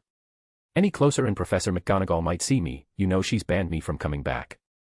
Then you shouldn't be here, Ginny snapped. You've graduated. Why do you keep coming back to Hogwarts? I can skip other days, but not today, Kyle said, wagging a finger. Today's a big day. Missing it would be a tragedy. So what's going on? Harry asked, curious. You'll see soon enough, Kyle said, fiddling with a camera. I promise, it'll blow your minds. Kyle's mysterious tone only made Harry more intrigued. Just wait. If I tell you now, it'll ruin the surprise. Kyle pulled out a potion bottle and placed it on the table beside him. Besides, you probably wouldn't believe me. It was developing solution, used to make the figures in magical photographs move. Once the photos were taken, the potion would take care of the rest in a single step. Harry narrowed his eyes. If he could take Kyle in a fight, he really would've. Never mind. He had to stay polite. Fighting meant losing house points. They didn't have to wait long. Soon, all the guests had arrived, and the professors had taken their seats. Everyone turned their gaze toward the center of the hall as Dumbledore finally arrived, fashionably late. He was wearing a deep magenta robe, and both his hair and beard had been immaculately groomed. Hundreds of eyes fixed on him without blinking. Welcome, welcome, to all our guests from afar, and to the students who had to leave their warm beds, I sincerely apologize. I'm truly sorry to take up a bit of your precious weekend time. A wave of murmuring spread through the Great Hall. All right, to avoid delaying your breakfast, I'll keep this brief. Dumbledore cleared his throat and spoke solemnly. I, Albus Percival Dumbledore, once abandoned my responsibilities due to personal matters, and nearly caused an irreparable mistake. Here and now, I must apologize to everyone who has ever placed their trust in me. The murmurs around the room grew louder. What's the headmaster talking about? Ron asked, puzzled. He's been here the whole time, hasn't he? Hermione frowned as well, clearly confused. He was talking about a grave mistake caused by personal issues, but she had no memory of anything like that. The wizarding world had been quiet lately, there hadn't been any major incidents at all. And that was exactly what most people were thinking, at least, those who didn't know the truth. A representative from the Daily Prophet was furiously clicking away, eager to capture every second of this rare moment. The greatest of all wizards, the headmaster of Hogwarts, Albus Dumbledore, formally apologizing in front of everyone. He didn't know the details, but he could tell this was huge. If written well, it would be a front-page sensation. And it wasn't over yet. Dumbledore stepped forward again. I am deeply ashamed. After much deliberation, I have decided to voluntarily resign from my position as headmaster of Hogwarts. His words were like a bomb dropping in the middle of the Great Hall, instantly setting off a storm of reactions. This has to be a joke, someone shouted. This is insane, everyone's gone mad, I must be dreaming. This isn't funny at all. The hall erupted in chaos. Dozens of students jumped to their feet in shock and disbelief. No one wanted to accept the idea of Hogwarts without Dumbledore. It felt like a disaster. Quiet. Dumbledore's voice rang out powerfully, instantly silencing the room. I'm not joking, Mr. Finnegan, he said. And besides, I'm over 100 years old. I can't hold on to the headmaster's seat forever, that wouldn't be fair to others. He added a light-hearted remark, but no one laughed. No one cared who the headmaster should be. What mattered was that Hogwarts couldn't lose Dumbledore. Of course, I'll still be at the school, just in a different role, Dumbledore continued. As for my successor, after extensive discussions with the Board of Governors, we unanimously agreed that Madame Minerva McGonagall is fully capable of taking on the job. Dumbledore stepped back and gestured toward Professor McGonagall, who looked completely bewildered, then began to applaud. Amelia Bones followed, clapping as well. She had known about this ahead of time, so she wasn't surprised. More and more people joined in. Within moments, the Great Hall was filled with thunderous applause. As long as Dumbledore remained at Hogwarts in some capacity, everything else was secondary. And having Professor McGonagall as headmistress wasn't unacceptable. A few Gryffindors even stood up in excitement. But in the middle of the applause, Professor McGonagall hadn't moved, she still hadn't processed what was happening. No. This isn't right. How did I become headmistress? Someone explain what's going on. Just then, Professor McGonagall felt a gentle nudge from the side. It was Professor Sprout, who leaned in and whispered quietly, Minerva, what are you waiting for? Everyone's looking at you. Only then did Professor McGonagall snap out of it and raise her head. Sure enough, every eye in the room had shifted from Dumbledore to her. The problem was, she still had no idea what was going on. Congratulations, Minerva, Dumbledore said softly as he approached. Now it's time for your inauguration speech. It's a necessary part of the process. A muscle twitched in the corner of McGonagall's eye. Now it all made sense. It had to be Dumbledore. He didn't want to deal with the paperwork anymore, so he just dumped the headmaster position on her, plain and simple. Professor McGonagall took several deep, steadying breaths. She never imagined Dumbledore would be this decisive. Knowing she would never agree on her own, he simply went ahead with it and left her no room to refuse. Down below, the Daily Prophet reporters were snapping photos so fast it was a wonder their cameras hadn't started smoking. And now, if she refused to accept the position, then tomorrow, no, by this afternoon, Hogwarts would be the laughingstock of the entire magical world. There was no way out. Reluctantly forced into the spotlight, Professor McGonagall walked to the front of the hall. Facing the students, reporters, school governors, the Minister for Magic, and the headmasters of other wizarding schools, she stiffly said, I am honored. Her mind was a blur, she wasn't even sure how the ceremony ended. The students were stunned as well. They had imagined all kinds of possibilities, but none of them involved being called to the Great Hall on a Saturday morning to witness a change in headmaster. There was supposed to be breakfast afterward, but under the circumstances, no one had the appetite. Everyone split into small groups, animatedly discussing what had just happened.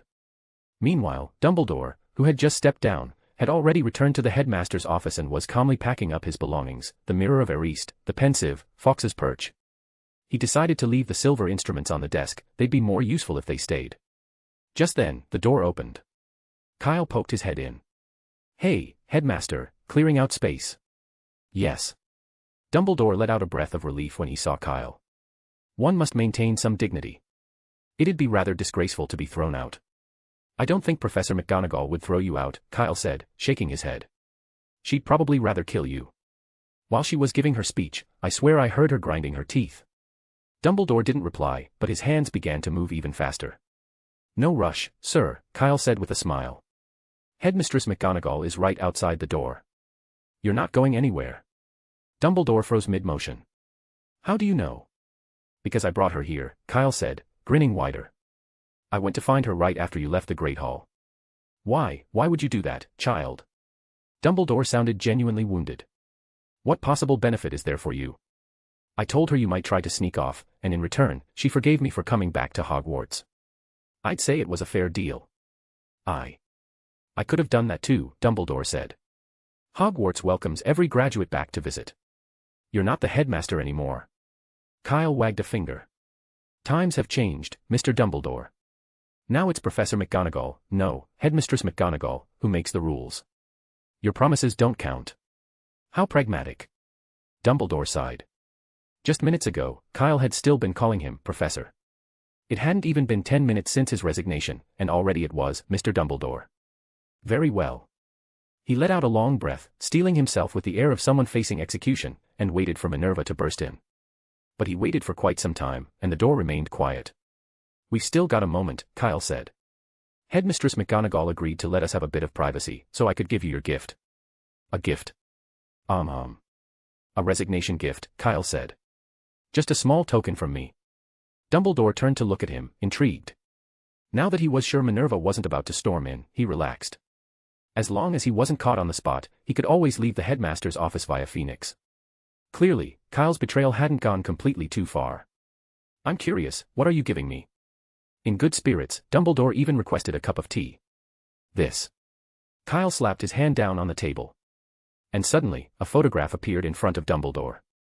What's this? He asked instinctively. The full record of you and Mr. Grindelwald forming the Blood Pact in 1899, Kyle said. I figured you'd appreciate it. Chapter 888, A Second of Guilt. Puffed. It was like someone had installed a sprinkler in the headmaster's office. Dumbledore's expression froze. The sip of black tea he hadn't yet swallowed sprayed straight out of his mouth. Kyle, who clearly saw it coming, stepped aside just in time, then calmly watched as Dumbledore snatched up the photograph, his face cycling rapidly through shades of red and pale green. In the photo were two young men, solemnly carrying out a ritual. And thanks to the angle, the image was crystal clear, even the expressions on their faces could be seen in perfect detail. The window. That was the first thing Dumbledore thought of. There had been a small window in that barn. It had to be through that very window that Kyle had taken the photo. The faint outline of the window frame at the edge of the picture confirmed it. But Dumbledore couldn't understand, how had that one small, inconspicuous window captured the entire Blood Pact so perfectly? Combined with the effects of developing solution, it matched his memory almost exactly. You. Dumbledore's voice was strained. How did you do this? Back when they made the Blood Pact, they'd thoroughly checked their surroundings, there shouldn't have been anyone nearby. So how was this photo that clear? It looked as if it had been taken inches from their faces. Was this even possible? His shock was so obvious that even the portraits of former headmasters, who had been pretending to sleep on the wall, sensed something was off. One by one, they opened their eyes and craned their necks, trying to peer down at the table. What had Kyle just said? Albus and Grindelwald's Blood Pact. Their curiosity was instantly piqued. But before any of them could move, Dumbledore suddenly waved his hand. Every portrait spun around to face the wall, all at once. Hey! Albus, you can't do that, someone shouted. Judging by the voice, it was probably Phineas. Others muttered their discontent as well. They were just portraits, it wasn't like they could spread this around. What was the harm in satisfying a bit of curiosity? Did he really have to be so stingy? But Dumbledore ignored them, his eyes fixed on Kyle. We have Ariana to thank for that, Kyle said coolly. Her attic was far enough from the barn but had a clear view of the upper window. At the mention of Ariana's name, Dumbledore's resistance crumbled. As for the photo, I used a little gadget, Kyle continued. Let me guess, another one of Mr. Weasley's creations. Dumbledore asked, already considering whether it would be too unethical to use his influence to shut that shop down. Sure, it would go against his usual principles to suppress a former student's business, but the impact of this photo was just too overwhelming. No, not a Weasley product. This one's something else we both know well. Kyle pulled out a slightly worn-looking pair of omnioculars. Full zoom capability. Came in handy. He'd bought them at the Quidditch World Cup for 10 galleons. A little pricey, maybe, but absolutely worth it. Not only could they zoom with clarity, they had playback and slow-motion features as well. It was thanks to those omnioculars that Kyle had managed to capture this nearly perfect photo. Honestly, he was a bit reluctant to part with it. The photo was priceless, one of a kind, and impossible to reproduce. No exaggeration, it was likely the only one of its kind in the entire wizarding world. If he took it to Nurmengard, it would be a universal bargaining chip. Anything Grindelwald knew, any spell at all, Kyle could ask to learn, and Grindelwald would teach him, no hesitation. Even if Kyle got greedy and asked for 2 or 3 spells, Grindelwald wouldn't say no. But in the end, Kyle had handed it over with no conditions attached, freely offering it to Dumbledore as a retirement gift. Dumbledore was delighted. He even forgot about his favorite black tea, clutching the photo with trembling hands. "I really am too kind," Kyle said, complimenting himself. Dumbledore stared down at the photo, his thoughts in turmoil. But when he heard Kyle muttering, he couldn't help glancing up at him. "What's wrong, sir? Don't like it?" Kyle asked. "If not, I can take it back and get you something else." "No, no need," Dumbledore said, drawing a deep breath. Well, I do like it." His fingers brushed over the photo's surface. Logic told him he should destroy it, tear it up, shred it completely, wipe it from existence. But the moment he tried to do so, his fingers went stiff, unmoving. And as he looked at the 2 vibrant, determined young men in the photo, a flood of memories came rushing back. Dumbledore didn't want to revisit those memories. In the end, he simply placed his palm over the image and pressed down hard. A spark flickered from the photo on the table, and it vanished before their eyes. Of course, whether it had truly been destroyed, or merely hidden elsewhere, only Dumbledore knew. "You don't have a second copy, do you?" Dumbledore seemed to recall something and asked again. It was Kyle, after all, he couldn't be certain the boy hadn't made a few duplicates for safekeeping. "No. Absolutely not." Kyle shook his head firmly. And he really hadn't. After all, with a photo like that, only the first copy had any true value. Any more would cheapen it. Dumbledore gave him a skeptical look, but chose to believe him, for now, and sat down slowly, expression unreadable. He'd already expected Kyle's gift to be unusual, but he hadn't imagined it would be so unexpected. The blood pact. Dumbledore had never thought he would see that moment again. Was it a shameful chapter of his past? Or an important memory? Even Dumbledore wasn't sure. He only knew that he'd spent most of his life deliberately avoiding that memory. After seeing the photo, he even caught himself wondering, should I visit Nurmengard? Now that he was retired, free from Hogwarts and its obligations, time was no longer an issue. But the thought barely formed before Dumbledore snuffed it out. "No. I can't go." Grindelwald wasn't Voldemort. Dumbledore's mind was in disarray. He'd originally meant to discuss a few other things with Kyle, but now, he no longer felt up to it. He didn't even notice that Kyle had tiptoed out of the office, taking Fawkes with him on the way out. Phoenixes grew fast. In just a few days, the once wrinkled little chick had regrown brilliant red feathers, and was now about the size of a common owl. And since the feathers were newly grown, they were soft and fluffy to the touch, extremely pleasant to handle. "Let's go, Fawkes," Kyle said, extending a hand. "Time for something tasty. The new mandrakes are ripe, the leaves are tender. You'll love them." Fawkes didn't hesitate. Without so much as a glance back at Dumbledore, he leapt decisively onto Kyle's shoulder and followed him out of the headmaster's office. As Kyle stepped off the revolving staircase, he was greeted by a sea of people outside. Sprout, Flitwick, Snape, Slughorn, Sinistra, nearly every professor was present, except for a certain ghost. Kyle even spotted Professor babbling from ancient runes. She rarely appeared at school outside of class, yet here she was. Alongside them stood Amelia Bones, Scrimgeour, Madame Maxime, and a representative from the Daily Prophet. They all had questions, plenty of them, and were eager to speak to Dumbledore. The only reason they hadn't flooded the office already was because one person was holding them back. Professor McGonagall, no, Headmistress McGonagall. Kyle looked at the woman standing at the front and said, "Thank you for your trust. Mr. Dumbledore is inside, waiting. I'm sure he'll be able to give you all the answers you're looking for. Just call me Professor."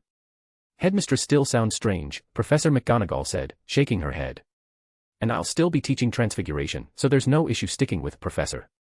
"All right then, Professor McGonagall," Kyle said, adjusting easily. He'd already graduated, whether she was Professor or Headmistress didn't really matter to him. McGonagall nodded and said no more. She strode toward the revolving staircase, and the rest of the professors followed behind her. All except one. Snape remained in place, staring at Kyle with a complicated expression. "You really are something," he said, voice laced with familiar sarcasm. "All these people, professors, ministers, headmasters, wanted to speak with Dumbledore, and somehow you got in first." "Maybe I just arrived early," Kyle shrugged. "Professor Snape, if you're quicker next time, maybe you'll be first." "Next time?" Snape arched a brow. There would be a next time. Kyle didn't explain. He hadn't meant anything by it, just polite small talk, and was about to leave. But Snape didn't seem inclined to let him go. "What did you two talk about?" he asked bluntly, stepping into Kyle's path. "Or rather, what are you planning to do to Draco? He's a marginal figure. He can't possibly be of much use to you." "Draco Malfoy." Kyle blinked, then suddenly smacked his thigh. Right, he'd promised Malfoy he'd try to find a way to get him back into Hogwarts. And then, in the chaos, he'd completely forgotten. Kyle felt a pang of guilt, for about 1 second. Honestly, if it hadn't been for the lead Malfoy gave him, he'd never have found Cornwall, let alone rescued Alastair Moody along the way. Even his later trip to the Hebrides had happened because he'd spotted Lucius Malfoy in Diagon Alley. Whether intentional or not, Malfoy had helped him. And yet Kyle had forgotten all about his promise to Draco. Maybe I should go back and talk to Dumbledore while I'm still here. He glanced over his shoulder. Forget it. At least 20 people had gone in just now. If he wanted to speak to Dumbledore now, he'd probably have to queue. I should have waited a little longer. Kyle sighed. Then another thought hit him. Dumbledore wasn't the headmaster anymore. Whether Malfoy could return to Hogwarts was no longer his call. That decision would be up to the new headmistress. So, he might as well go find Professor McGonagall. Whether it worked out or not, at least he could say he'd kept his word. Watching Kyle sigh and shake his head without even acknowledging him, the vein on Snape's forehead throbbed visibly. He had disliked Kyle from the moment they met. Over the years, he'd even warmed up to Harry a little, but his dislike for Kyle had only grown stronger with time. And, as it turned out, not without reason. "I'm speaking to you," Snape said, his voice like ice, every word forced through clenched teeth. "Huh. Oh, sorry, Professor, I got distracted." Kyle turned around as if only just noticing him. "No offense, but you really are underestimating Malfoy. He's been a lot more helpful than you think." Snape frowned. "Tell me everything. Now." "I'm going to have to decline," Kyle said, shaking his head. "Like I told you before, my answer hasn't changed." "What did you say?" Snape stepped forward. "Do you have any idea? I'm Draco's godfather. I'm responsible for his safety. I have the right to know what he's involved in." "I know. You've already said that," Kyle replied, calmly meeting his eyes. "And I'm still saying no." "Let's not get worked up, Professor Snape," Kyle said calmly. "This was Draco's choice. He's of age, he can decide for himself. And honestly, if he wants out of the life he's stuck in, this might be his only way. He could go to Dumbledore," Snape said coldly. "Then why haven't Lucius or Narcissa done that?" Kyle smiled faintly. "You tried. It didn't work, did it?" Snape's face darkened further.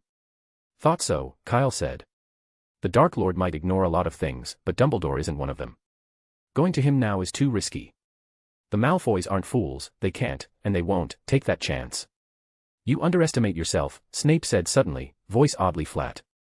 Kyle paused for a beat, then carried on as if he hadn't heard. "Professor, like I said, there's no point in pushing me. I'm not hiding anything out of malice, but Draco has already taken the first step. The fewer people who know, the safer he is." He added, "In fact, just telling you this much has already increased the risk to him." Snape started to speak, but then his pupils contracted sharply. That last line stuck with him. Secrecy to keep Draco safe, that part made sense. But why would telling him make it more dangerous? The greatest threat to Draco Malfoy was, of course, Voldemort. But a Hogwarts professor knowing a few things shouldn't matter. Voldemort wasn't about to storm the school. And if he ever did, any secrets would be irrelevant by then. Which meant, only someone close to Voldemort could be a risk. Snape's gaze flickered. A long-held suspicion surfaced once more. What exactly does Kyle know? Did Dumbledore tell him something? He shouldn't have, right? Snape thought uneasily. His work as a spy in Voldemort's inner circle was top secret. Other than Dumbledore, no one else knew. Dumbledore had sworn he'd never tell another soul. But then, what had Kyle meant by that? Could he really know nothing? Snape wanted to believe it was all a coincidence. But years of undercover work had taught him never to rely on coincidence. Across from him, Kyle scratched his head, puzzled by Snape's sudden silence and shifting expression. What the heck? He was fine a second ago. Now he's gone quiet, and pale. Snape now looked exactly like Dumbledore had when shown the blood-packed photo, except Kyle hadn't given him any photo. Instinctively, Kyle took a cautious step back, widening the distance between them. Better safe than sorry, Snape wasn't Dumbledore. If he suddenly snapped, Kyle needed space to bolt. After a long inner struggle, Snape finally seemed to make a decision. He said nothing more, gave Kyle one last look, and turned to leave. He needed to speak with Dumbledore. If Dumbledore really had told Kyle about his identity, then all bets were off. Snape's undercover status was his absolute bottom line. He might have agreed to help Dumbledore, but no one else was allowed to know, not without his permission. And certainly not someone like Kyle. Professor, wait. Seeing Snape about to leave, Kyle quickly called after him. What now? Snape turned back, icy as ever. Oh, it's nothing, Kyle said with a friendly smile. Just, remember that shelf you broke a while back. I wanted to ask about that, you know, the compensation we agreed on. Snape raised an eyebrow. Of course, I'm not trying to rush you, Kyle added quickly. I know everyone's busy, but since we're both here, I figured, why not settle it now? He rubbed his thumb and forefinger together meaningfully, clear as day, pay up. Ha! Snape chuckled. Not his usual cold sneer, but an actual laugh. If it's compensation you're after, I already paid. You did. Kyle blinked. Snape may have been unpleasant, morally dubious, greasy-haired, perpetually grim, and always dressed in that awful black robe, but he didn't lie about this sort of thing. And he had no reason to. As a renowned potions master, a few hundred galleons were nothing to him. If he hadn't wanted to pay, he would have said so to Kyle's face. But Kyle hadn't received any money. Could it be Snape brought the payment to the shop while I was away on the Hebrides? No way. That's not his style. Kyle knew Snape almost as well as he knew himself. If their roles were reversed, if Kyle were the one paying, he definitely wouldn't have done it quietly. He'd have turned the galleons into a sack of nuts at the very least. Might have added a sarcastic note too. I can guarantee I paid every galleon, and not a single canute short, Snape said, watching Kyle's contemplative face with evident amusement. He was even smiling, genuinely, if smugly. As for whether you ever receive it, well, that's your problem. With that, he turned his back on Kyle and stepped onto the spiral staircase to the headmaster's office. Chapter 889, The Fake Goblin in Gringotts. What's going on? Nothing. Kyle had asked 3 times already in Diagon Alley, but Dobby's answer hadn't changed, he didn't know. He hadn't seen anyone bring any galleons, not even a single canute. That's odd. Kyle sat behind the counter, frowning. Snape had said he'd delivered the galleons, but Dobby insisted nothing had arrived. And Kyle didn't think either of them was lying. So where were the galleons? They couldn't have just vanished into thin air. Just then, an owl swooped in from outside and dropped a letter on the table. A letter from Romania. Kyle blinked, then picked up the envelope and opened it, unfolding a sheet of parchment. Dear Kyle. Regarding what we discussed earlier, I'm sorry it's taken this long. The goblins kept stalling and making excuses, refusing to transfer the vault that rightfully belonged to them, those greedy creatures. Clearly, that gold was ours. Funnily enough, their cousins are just as greedy. The British goblins showed up, a bit late, but they finally got it sorted. I hope you didn't wait too long. Your new vault is number 166 at Gringotts in Britain. I've enclosed the key with this letter. We'll be transferring the galleons into that vault as well. Personally, I think while Gringotts is convenient, it's always safer to keep galleons in your own hands. Those goblins really can't be trusted. Yours faithfully. Droll's Bladder. The letter was from the Dragon Reserve, and enclosed with it was a small golden key, clearly the key to his new vault at Gringotts. Kyle held it in his hand, thrilled. Over 6,300 galleons, he'd waited so long, and now it was finally here. In that moment, all thoughts of Professor Snape vanished from his mind. Whatever compensation Snape owed him didn't even compare, it wasn't even close. This was real money. And on this point, he completely agreed with Drolls. Goblins couldn't be trusted. It was safer to keep galleons on yourself. Dobby, I'll leave the shop to you. With that thought, Kyle jumped to his feet and headed for Gringotts, planning to withdraw the money as soon as possible. Although the news of Dumbledore's resignation had caused an uproar in the wizarding world, it hadn't affected Diagon Alley. The street was as quiet as ever. As he walked, Kyle considered whether he should write a reply to Drolls. If possible, he wanted to ask if they could bypass Gringotts altogether and send his share of the galleons directly to him. If that worked, he wouldn't have to make this trip every year. It should be doable. Based on Droll's closing comment, he clearly didn't trust the goblins either.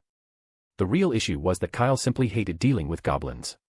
Though they resembled house elves in appearance, the feeling they gave off couldn't have been more different. Especially their bandit-like logic and insufferable selfishness. In the goblins' worldview, anything they crafted belonged to them. Godric Gryffindor had once brought his own materials and paid a hefty fee to have the Goblin King forge him a sword, the legendary Sword of Gryffindor. But once it was finished, the Goblin King couldn't bear to part with it. After finally being forced to hand it over, he spread rumors that Gryffindor had stolen the sword and even sent his lackeys to try and steal it back. 1,000 years ago, goblins had been far more formidable than they were now. Most wizards couldn't beat one in a duel back then. If it had been anyone else, the goblins might have succeeded. But unfortunately for them, they'd picked the wrong wizard, Gryffindor, the least concerned with appearances among the founders, and by far the most capable fighter, according to legendary dueling masters, the pride of Gryffindor, from the Hogwarts library, possible idle bias not ruled out. So Gryffindor beat the goblin lackeys to a pulp, and under threat of force, the Goblin King gave up on stealing the sword. Still, the nickname, Gryffindor the Thief, lived on among goblins, proof they'd never stopped coveting that sword. Some of the more extreme ones even believed that any treasure stored in Gringotts automatically belonged to goblins. To them, a wizard withdrawing their own money was no better than a burglar invading their home. And unfortunately, there were plenty of fools who actually thought this way. Whenever Kyle was around goblins, he found it hard to resist the urge to throw a ball of Fiendfyre at their heads. Still, he had to admit, Gringotts was incredibly convenient for many wizards, especially Muggle-borns. It was the only place they could exchange galleons while they were in school. So even if Kyle disliked goblins, he couldn't deny their usefulness. The shop wasn't far from Gringotts, and soon Kyle spotted the familiar white building standing tall. He remembered a photo in the Daily Prophet after the recent attack on Gringotts, cracks all over the exterior walls, and 2 broken columns framing the entrance. But now, all signs of damage were gone. Gringotts looked exactly the same as before, as if nothing had ever happened. Uniformed goblins stood on either side of the doors, each holding a slender golden rod. Probity probes, designed to detect concealed spells and magical items. Clearly, the recent attack had made them more alert. Kyle gave a glance at his moleskin pouch, then climbed the stairs with practiced calm. From behind his back, the tip of his wand peeked slightly from the cuff of his right sleeve. As he stepped up to the landing, the 2 goblins simultaneously raised their golden rods. Confundo. The tip of the wand sparked twice. The goblin lowered the golden rod, as if Kyle were no longer visible to him at all. The second door, made of silver, was engraved with a warning: "Thieves shall meet a terrible end," a final reminder to anyone with ill intentions. But beyond this point, there were no more guards. Inside the silver doors, dozens of goblins were busily working in the main hall. Kyle couldn't tell exactly what they were doing, only that they all seemed very busy. Behind a long counter, a goblin was carefully inspecting a gemstone. He only looked up slowly when Kyle stepped forward. A long, fresh scar stretched across the goblin's face, making his already unpleasant features even more grotesque. "How may I help you?" the goblin asked, staring at Kyle. "I need to make a withdrawal," Kyle replied, producing the golden key. At the mention of a withdrawal, the minimal warmth in the goblin's expression vanished completely. He took the key, inspected it, and handed it back. "No problem. I'll send someone to escort you." He glanced behind him. "Griphook." "Mr. Bogrod," another goblin spoke up, stepping forward. "Griphook isn't available." "I'll take this gentleman to the vault." "Not available." Bogrod didn't question it and simply nodded. "Fine. Go ahead." "Understood." The young goblin walked out from behind the counter. "Should I bring Crag as well?" "Given the current circumstances. It's just a standard vault." Bogrod hesitated, then nodded. "Fine. Take him too. Be quick." "Of course." The young goblin picked up a small bell and gave it a shake, then turned to Kyle with a polite smile. "This way, sir." Kyle studied him for a brief moment, raising an eyebrow slightly. "Then I'll be in your care, Mr. Goblin." "Just doing my duty." The 2 made their way into a rough-hewn stone corridor. Sunlight didn't reach this far, but a row of torches lit the way. Another goblin was already waiting. At the younger goblin's approach, he gave a sharp whistle. A minecart emerged from the darkness along the rails. By the time Kyle arrived, the goblin was already standing motionless at the front of the cart. "My apologies, sir," the younger goblin said. "Crag isn't much for conversation, I hope you don't mind." "Not at all," Kyle replied offhandedly, boarding the cart without hesitation. "As long as it doesn't delay my withdrawal." "It won't." Vault 166 was one of the most basic vaults. Less than 10 minutes later, the cart rolled to a stop. Crag still stood at the front, unmoving. The younger goblin stepped forward with the key and approached the door. Perhaps due to the dim lighting, it took him 2 tries to unlock it. A sliver of golden light spilled through the crack as the door opened. Over 6,000 galleons. The number alone might not sound like much, but seeing them all piled up was breathtaking. It looked like a golden mountain, nearly as tall as Kyle. The small vault was filled with a rich, intoxicating scent. "I love this," Kyle murmured, running his hand through the gold coins. "Indeed." The young goblin nodded in agreement. "People say gold is dirty, but no one can live without it." "No, you're wrong. I never said gold was dirty." Kyle pulled out a sack he'd brought in advance and began filling it without leaving a single coin behind. He even inspected the vault thoroughly, every corner, every crack between the stones. Only after making absolutely sure he'd gathered every last galleon did he leave the vault and get back into the cart. The young goblin followed him in, and Crag restarted the cart. But instead of heading back, the cart continued deeper into the tunnels. "Mr. Goblin," Kyle said, glancing around, "no offense, but this doesn't seem like the way back to Gringotts." "You're right," the young goblin admitted readily. "We have another task to complete, rather urgent. It might take a bit of your time. I hope that won't be a problem." "Ah, not at all." Kyle casually rolled a galleon between his fingers. "I'm in no rush." The cart tore down the winding tracks at increasing speed. The clatter of wheels and rush of air filled the tunnel, loud and disorienting. The torches on the walls became more and more sparse, and an unpleasant stench began to fill the air. After a sharp turn, a third sound joined the noise. It was the roar of rushing water slamming against stone. Up ahead, a waterfall thundered down directly across the tracks. "Mr. Goblin, are you sure we're going through that?" Kyle asked suddenly. "I should remind you, Thief's downfall will strip away all enchantments." "I'm well aware," the young goblin replied, turning around. Then he drew a wand. Goblins weren't permitted to carry wands. It was a firm line drawn by the ministry. No wizard wanted to see a race that had once led a rebellion armed with wands again. But Kyle didn't look surprised in the slightest. It was as if he'd expected it all along. The thief's downfall appeared to have been cut off somehow, and the cart passed smoothly beneath it. "What a hassle," muttered the young goblin, holding his wand. "But I still needed to open the door." He made no move to put the wand away, because Kyle was also holding his. "I'm curious," Kyle suddenly said. "Curious about what?" "Whether goblins can use wands." "No," Kyle shook his head. "Goblins definitely can't, but you clearly can. What I'm curious about is what really happened at Gringotts. The paper only gave it a passing mention, no details at all." "Oh, that." The young goblin thought for a moment, then said, "The Dark Lord needed something from Bellatrix's vault. But after she was killed, the vault key went missing. We had no choice but to take some aggressive measures." "Wasn't there another Lestrange still alive?" Kyle asked. "Why not just have him come?" "Rodolphius." The young goblin shook his head. "He's not Bellatrix. Even though they were married in name, he'd still need to provide proof. But that brings us back to the start. Madame Bellatrix was too loyal to the Dark Lord. She followed his instructions to hide the item so well that even Rodolphius didn't know where the key was. So without the key, the goblins won't let them into the vault." "Exactly. That's the rule. What a hassle. No way around it. That vault's too valuable. The goblins would be thrilled if it stayed in Gringotts forever." "The goblins." Kyle eyed him and clicked his tongue. "You're not even pretending anymore, are you, Professor Orin?" "Oh, damn it," the young goblin said carelessly. With a swipe of his wand over himself, he instantly changed form. "Much better," said Death Eater Orin, straightening his clothes and eyeing Kyle with interest. "When did you figure it out?" "First time we met," Kyle replied. "I'm pretty decent at transfiguration, and those eyes. No goblin has eyes like that." "I was just going to tag along behind someone, didn't expect it to be you," Orin said. "What a surprise. Didn't expect a high-profile Death Eater to sneak into Gringotts disguised as a goblin," said Kyle. "What, 100 Death Eaters couldn't take it?"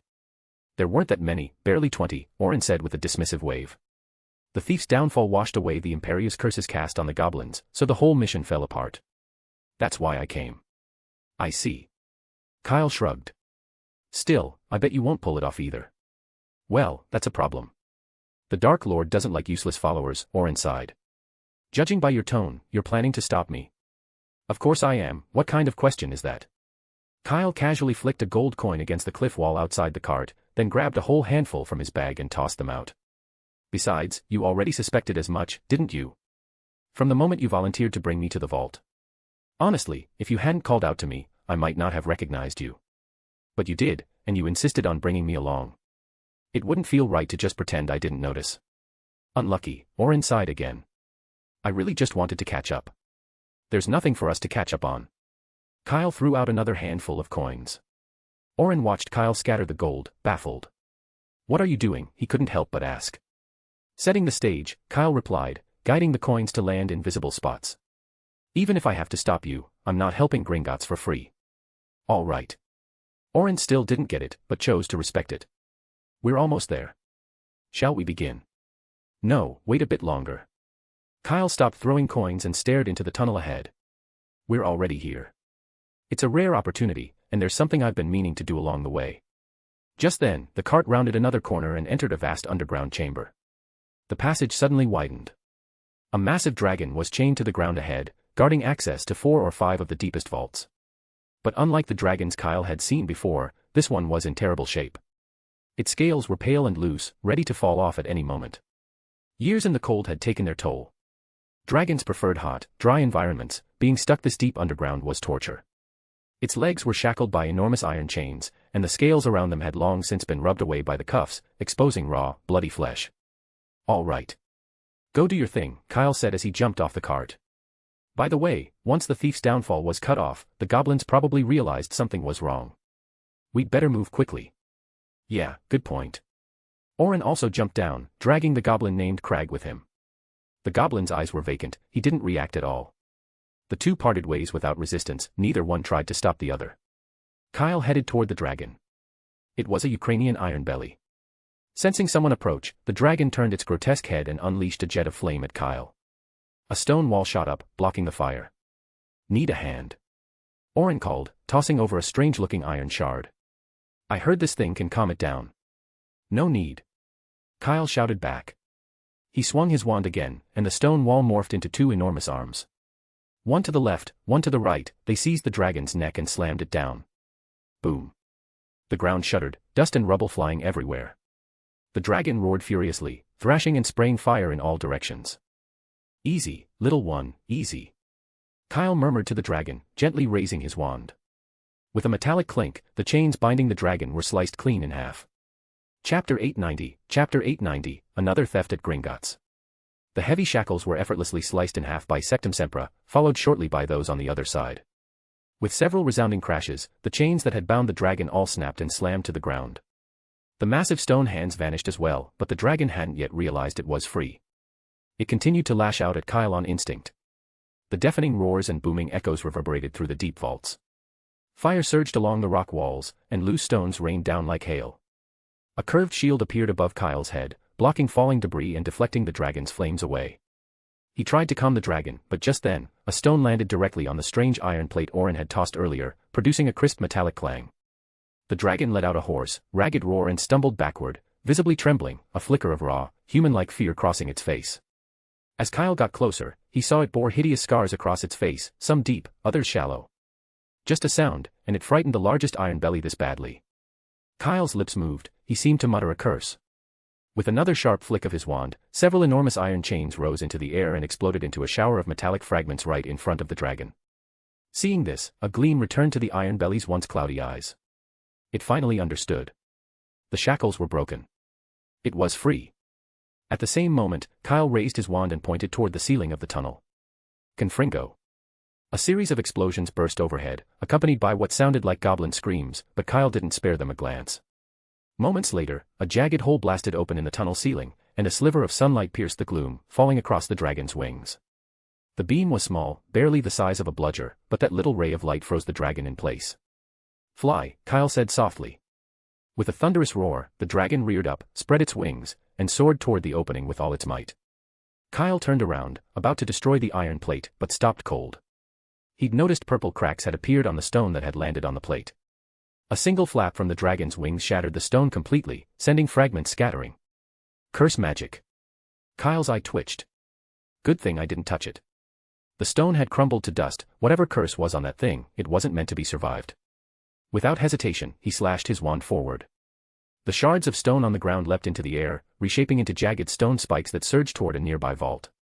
At that exact moment, Orin had just used the goblin named Crag to open the intricate vault door. He turned, only to see the surprise Kyle had prepared for him.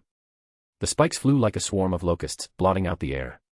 Orin dove to the ground, completely ignoring appearances, and barely dodged in time. The stone shards crashed into the vault, shattering the towering piles of gold coins and goblets, sending them flying in all directions. Not holding back, are you? Were you really trying to kill me? Orin climbed up grinning. I did teach you once, you know. We're even, Kyle sneered. Didn't you just try the same thing? I held off the dragon for you, and instead of thanking me, you tried to curse me. Classic Death Eater, absolutely vile. Too bad you didn't fall for it, Orin sighed. Not that I thought it'd work. After all, you have a dragon, and a certain magical creature even more troublesome than a dragon. He gave Kyle a knowing look. He still didn't understand why there'd been another Kyle at Godric's Hollow, but he had glimpsed the massive serpent from a distance, nearly 50 feet long. And judging by Voldemort's unhinged reaction afterward, the Dark Lord not only knew about the snake, but clearly valued it highly. Orin shook his head, pushing the thought away. Regret it? Kyle asked, raising his wand again. But this time, Orin was ready. A beam of yellow light and another of red shot from their wands simultaneously, colliding midair. At the point of impact, a glowing orb of orange light formed, crackling with sparks. The scattered sparks struck nearby rock walls, triggering a series of sharp, echoing blasts. Both men gritted their teeth, gripping their wands tight, channeling all their strength to push the glowing sphere toward the other. Orin had been confident at first. He knew he couldn't beat this former student in a fair duel, but he hadn't thought he'd lose in raw magical force. This magic lock, this tethered beam, was one he had deliberately provoked. If he couldn't win head-on, he'd force a draw through other means. But that confidence quickly shattered. The glowing orb in the center was inching toward him, slowly but relentlessly. This is absurd. As it neared his wand tip, Orin began to panic. The wand in his grip was burning hot, on the verge of exploding. He couldn't keep going like this. Taking a sharp breath, Orin swung his wand upward, trying to hurl the light sphere away. But he was too close. The instant the magical connection between the wands snapped, the once stable power erupted violently. Boom. The orb exploded in a deafening blast. Even with his shield charm prepared in advance, Orin was thrown backwards, crashing into the vault's stone wall. His legs twisted at grotesque angles, and his body felt as if a herd of graphorns had stampeded over him. The pain was so severe, he couldn't even cry out. Even after witnessing Kyle's strength firsthand, he hadn't expected to lose in magical power too. Are all fresh graduates like this now? And it still wasn't over. In the blink of an eye, a massive boulder, nearly the size of the dragon, broke loose from the ceiling and came crashing down onto him. The impact shook the chamber, smoke and dust billowing everywhere. The vault fell silent once more. Kyle walked forward, frowning slightly at the boulder. Something was off. There was no blood. If Orin had really been crushed, it wouldn't be this clean. Sure enough. A second later, a plume of black mist rose from behind the boulder, rapidly converging and lunging toward Kyle. Kyle calmly took a step back and flicked his wand. A wall of crimson flame surged into existence before him. The raging Fiendfyre bathed the entire underground chamber in red, and the temperature soared rapidly. The black mist came to an abrupt halt just in front of the fire, then reversed direction even faster, hovering in the air as it reshaped into Orin's upper body, making him look disturbingly like a humanoid obscurial. He looked terrible, his hair singed into curls, and a faint trail of white smoke drifting up from his head. Moments later, the black mist condensed fully into Orin's form and dropped down across from Kyle. That was close. Nearly got myself killed, he muttered, pointing his wand at his leg and forcibly straightening it. His face went pale from the pain. You really don't hold back. A long strip of bandage shot out from his wand, wrapping around his leg. It didn't look great, but at least it would hold, barely. I didn't have a choice. You made the first move, Kyle said with a shrug. That cursed metal plate of yours wasn't exactly merciful, either. Even as the words left his mouth, both of them raised their wands in near-perfect sync. Sectum Sempra. Avada Kedavra. The two spells clashed in midair, but this time, they didn't form a magical tether. Instead, they deflected each other in the air and flew off in opposite directions. The laceration curse sliced a long, narrow crack into the rock wall. The killing curse shot down the passage. I found them, they're over. A goblin driving a cart rushed into the chamber, just in time to be hit directly by the killing curse. The goblin was flung through the air and landed with a thud, lying motionless. For a moment, Kyle was at a loss for words. The deflected spell had been completely out of control, far too much of a coincidence.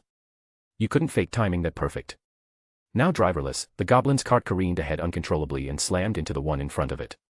The violent crash knocked both carts off their tracks, reducing them to scattered, broken parts.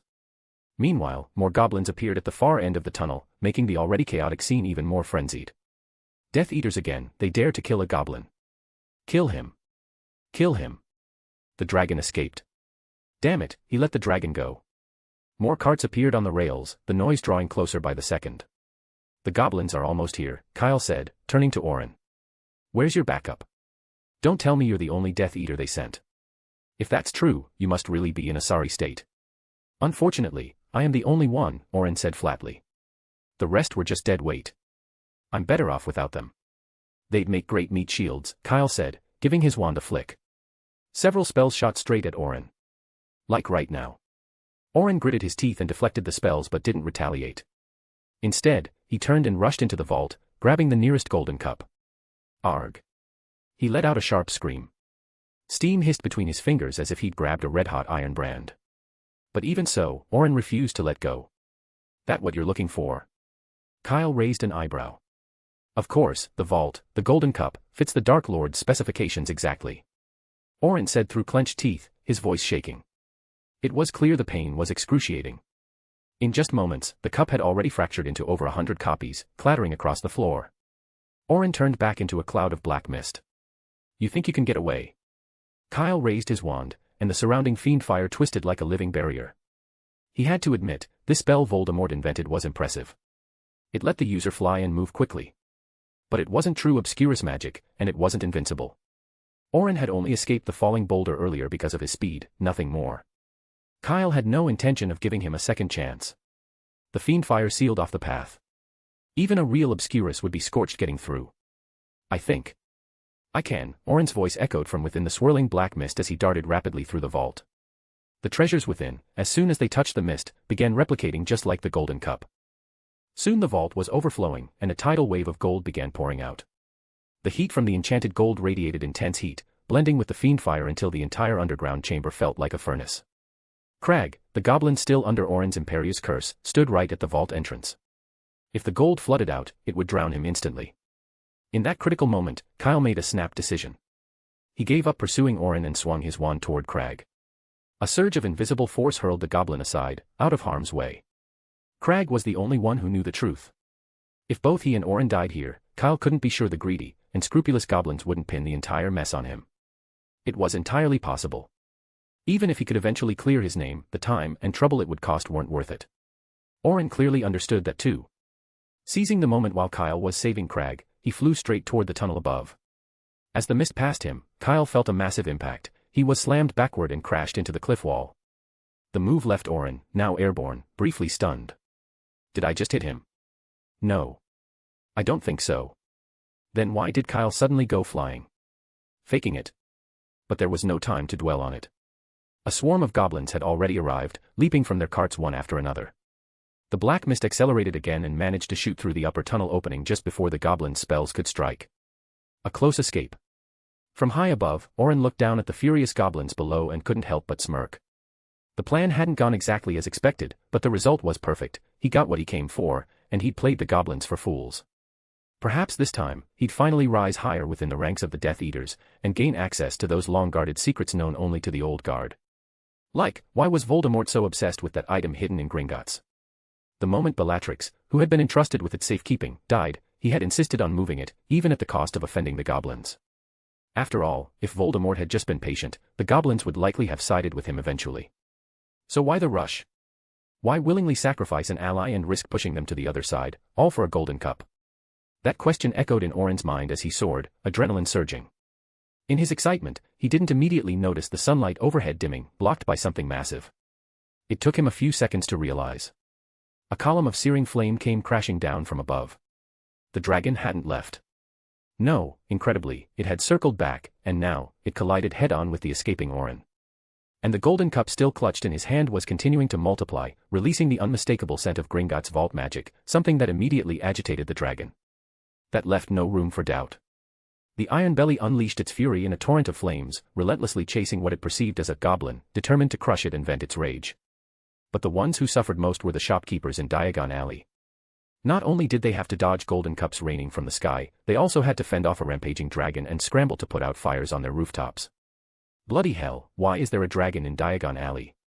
Of course, some people had their eyes on the golden cups, thinking they might grab one and claim it. But they paid for that greed almost instantly, screaming as they were burned, only to discover the cups were worthless counterfeits conjured by the Gemino curse. Damn it, what bastard! A wave of curses rang out, echoing through every corner of Diagon Alley. Still, a few clever ones began to piece things together. The Gemino curse and Flagranti curse on the cups were clearly Gringotts' defenses. Which could only mean one thing: someone had broken into Gringotts and retrieved something through illicit means. Gringotts had been robbed again. Someone quickly caught onto the key point. The reason it was, again, was because 6 years ago, Gringotts had also been breached. At the time, the vault's overseers claimed that Vault 713 was empty, that whatever had been stored there had already been removed. But surely they wouldn't say the same thing again. After centuries of perfect security, Gringotts had now been robbed twice in recent memory. It was getting hard to believe this was just coincidence. The Daily Prophet wasted no time, immediately dispatching reporters to the scene. But Gringotts responded just as quickly. Rita Skeeter hadn't even made it through the front door before a group of aurors, and a battalion of tense goblins, blocked her path. Even seeing the goblins' determination, Rita only gave the scene a quick look and then turned to leave without protest. Whether she really left, of course, no one could say for sure. Meanwhile, things inside Gringotts were anything but calm. With Orin gone, the goblins turned their attention to Kyle. They're working together. Arrest him. Bogrod shrieked. You'd better think before you speak, Kyle said coldly, one hand gripping the goblin crag, the other holding his wand as he locked eyes with the elder goblin. Gringotts is really something. Not only was one of your own replaced by a Death Eater, I went out of my way to help, and now you're accusing me of being in on it. Fine then. This isn't over. I'll be reporting everything, to the Minister for Magic. You really think we'll just take your word for it? Bogrod snapped, clearly not backing down. It doesn't matter if you believe me. I have proof. Kyle hoisted Crag into the air. All we need to do is send him to the Ministry. The Aurors will have the truth out of his head in seconds.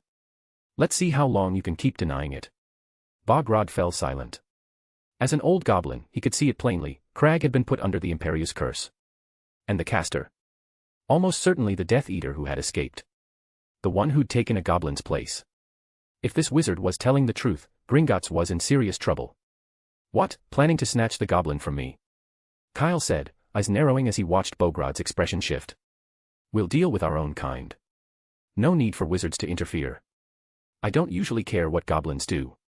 But I'm still missing 6,300 galleons, and Gringotts will be giving me an explanation. And besides. Kyle looked up. You don't get to decide whether wizards interfere. From the very same breach in the ceiling, 7 or 8 Aurors dropped into the underground vault. Leading them was Scrimgeour, head of the Aura office, an old acquaintance. Chapter 891, The Game.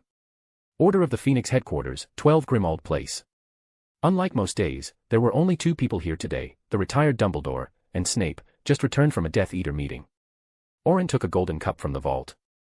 A golden cup. Dumbledore raised an eyebrow at Snape's words. A Horcrux.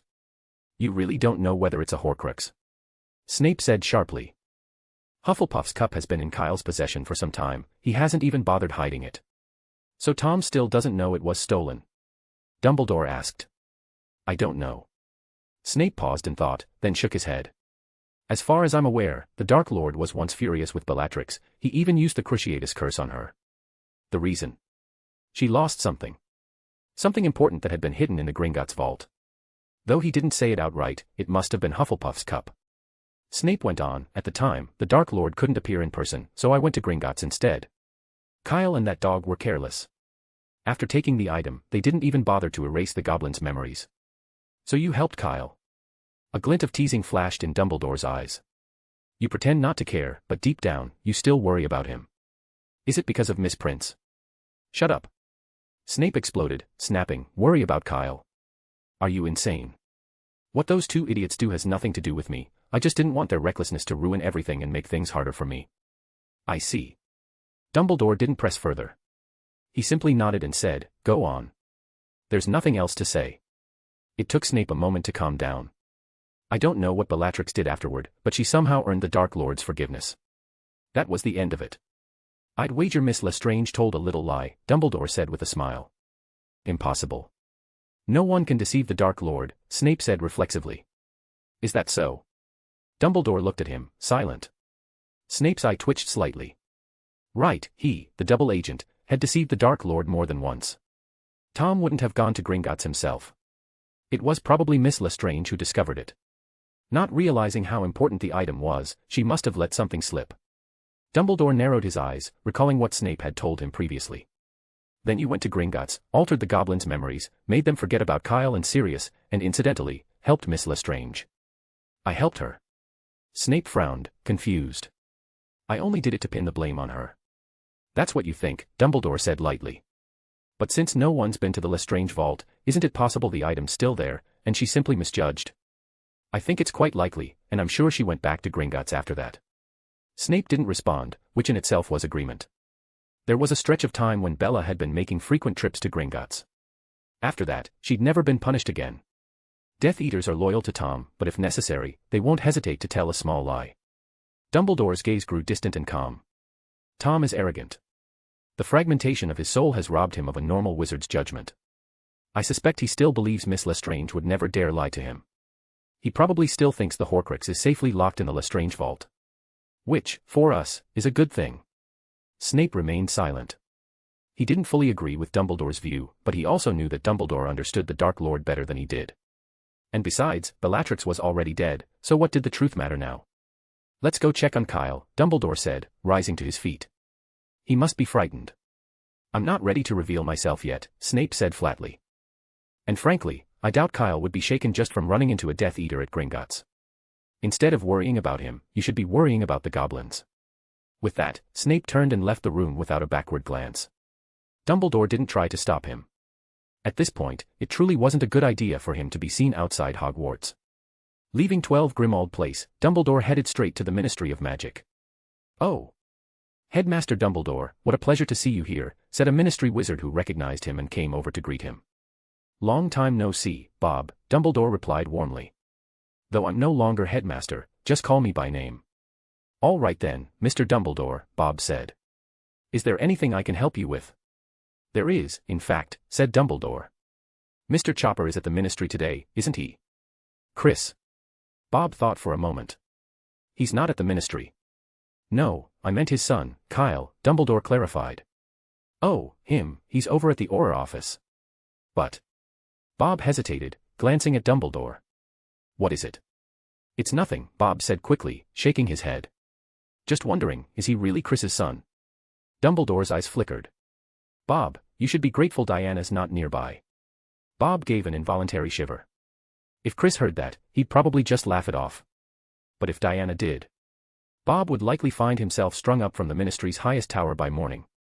Thankfully, the Department of Mysteries had been unusually busy lately. No, I mean, he's nothing like Chris. Not in the slightest. Same goes for Diana, he said in a lowered voice. It's the first time I've seen someone make goblins that angry. They nearly came to blows more than once. Are you sure Kyle graduated from Hufflepuff? I promise you, said Dumbledore. But every house has one or two unique students, doesn't it? Still, he is, through and through, a true Hufflepuff. Bob let out a dry chuckle. Thanks for pointing me in the right direction. After saying goodbye, Dumbledore stepped into the lift, exchanging greetings as he descended to the second floor of the Ministry of Magic. Too many people recognized him, everyone wanted to stop and say a few words, ask about his recent plans. Of course, it was entirely possible that greeting him was the pretense, and the questions were the real objective. Still, the enthusiasm was exhausting, and it wasn't until Mr. Weasley stepped into the lift as well that Dumbledore had a brief moment to breathe. The lift stopped on the second floor, and as Dumbledore stepped out, a familiar voice echoed down the hall. I'm telling you, 6,350 galleons. That's my hard-earned money, and I expect every single canute returned, not one less. The voice was loud enough to be heard across the entire floor. Dumbledore was surprised, but the others in the lift looked entirely unbothered. He's been shouting for 2 hours, Mr. Weasley sighed. To keep them from starting a brawl in the ministry, Scrimgeour's been standing by the whole time. Dumbledore found himself starting to believe Snape. As he approached the Auror office, the shouting only grew louder. He pushed the door open, and was immediately greeted by the sight of someone completely wrapped in bandages, standing on a chair and bellowing. And then you tried to frame a law-abiding wizard. That's worth at least 2,000 galleons in emotional damages. And don't forget, I was tortured by a Death Eater for half an hour because of your negligence. Asking for 1,000 galleons in medical expenses is more than fair. So here's what I'll do, I'll give you a discount. Round it all off to 10,000 galleons. That's not how rounding works, the goblin across from him was shaking with fury. Even with rounding, it should be 9,000. Perfect. 9,000 it is. Deal. No, it's fraud. You're swindling me. The goblin's face went beet red. Absolutely not. You can forget it. Dumbledore wasn't sure if it was a trick of the light, but the goblin's head looked even bigger than before, like a potato jammed on a fork. In the end, the goblin was so enraged it actually leapt forward, trying to hit Kyle. Oh, you want to throw hands? Go right ahead. Kyle started rolling up his sleeves. Scrimgeour stepped in like clockwork, expertly sliding between them and breaking it up. Dumbledore clicked his tongue. Definitely not the best time to show up, but at this point, it was too late to slip away unnoticed. Headmaster sir. Scrimgeour appeared beside him so quickly it might as well have been apparition. Tea. Butterbeer. This is Scrimgeour. Dumbledore blinked, briefly wondering if someone had polyjuiced into the Auror office director. Because the real Scrimgeour certainly wasn't known for being this polite. Ah, Headmaster Dumbledore, just in time, the goblin said, eyes lighting up like he'd seen a savior. This wizard is trying to extort Gringotts, you. Apologies, Mr. Goblin, Dumbledore cut in smoothly. I'm no longer the headmaster.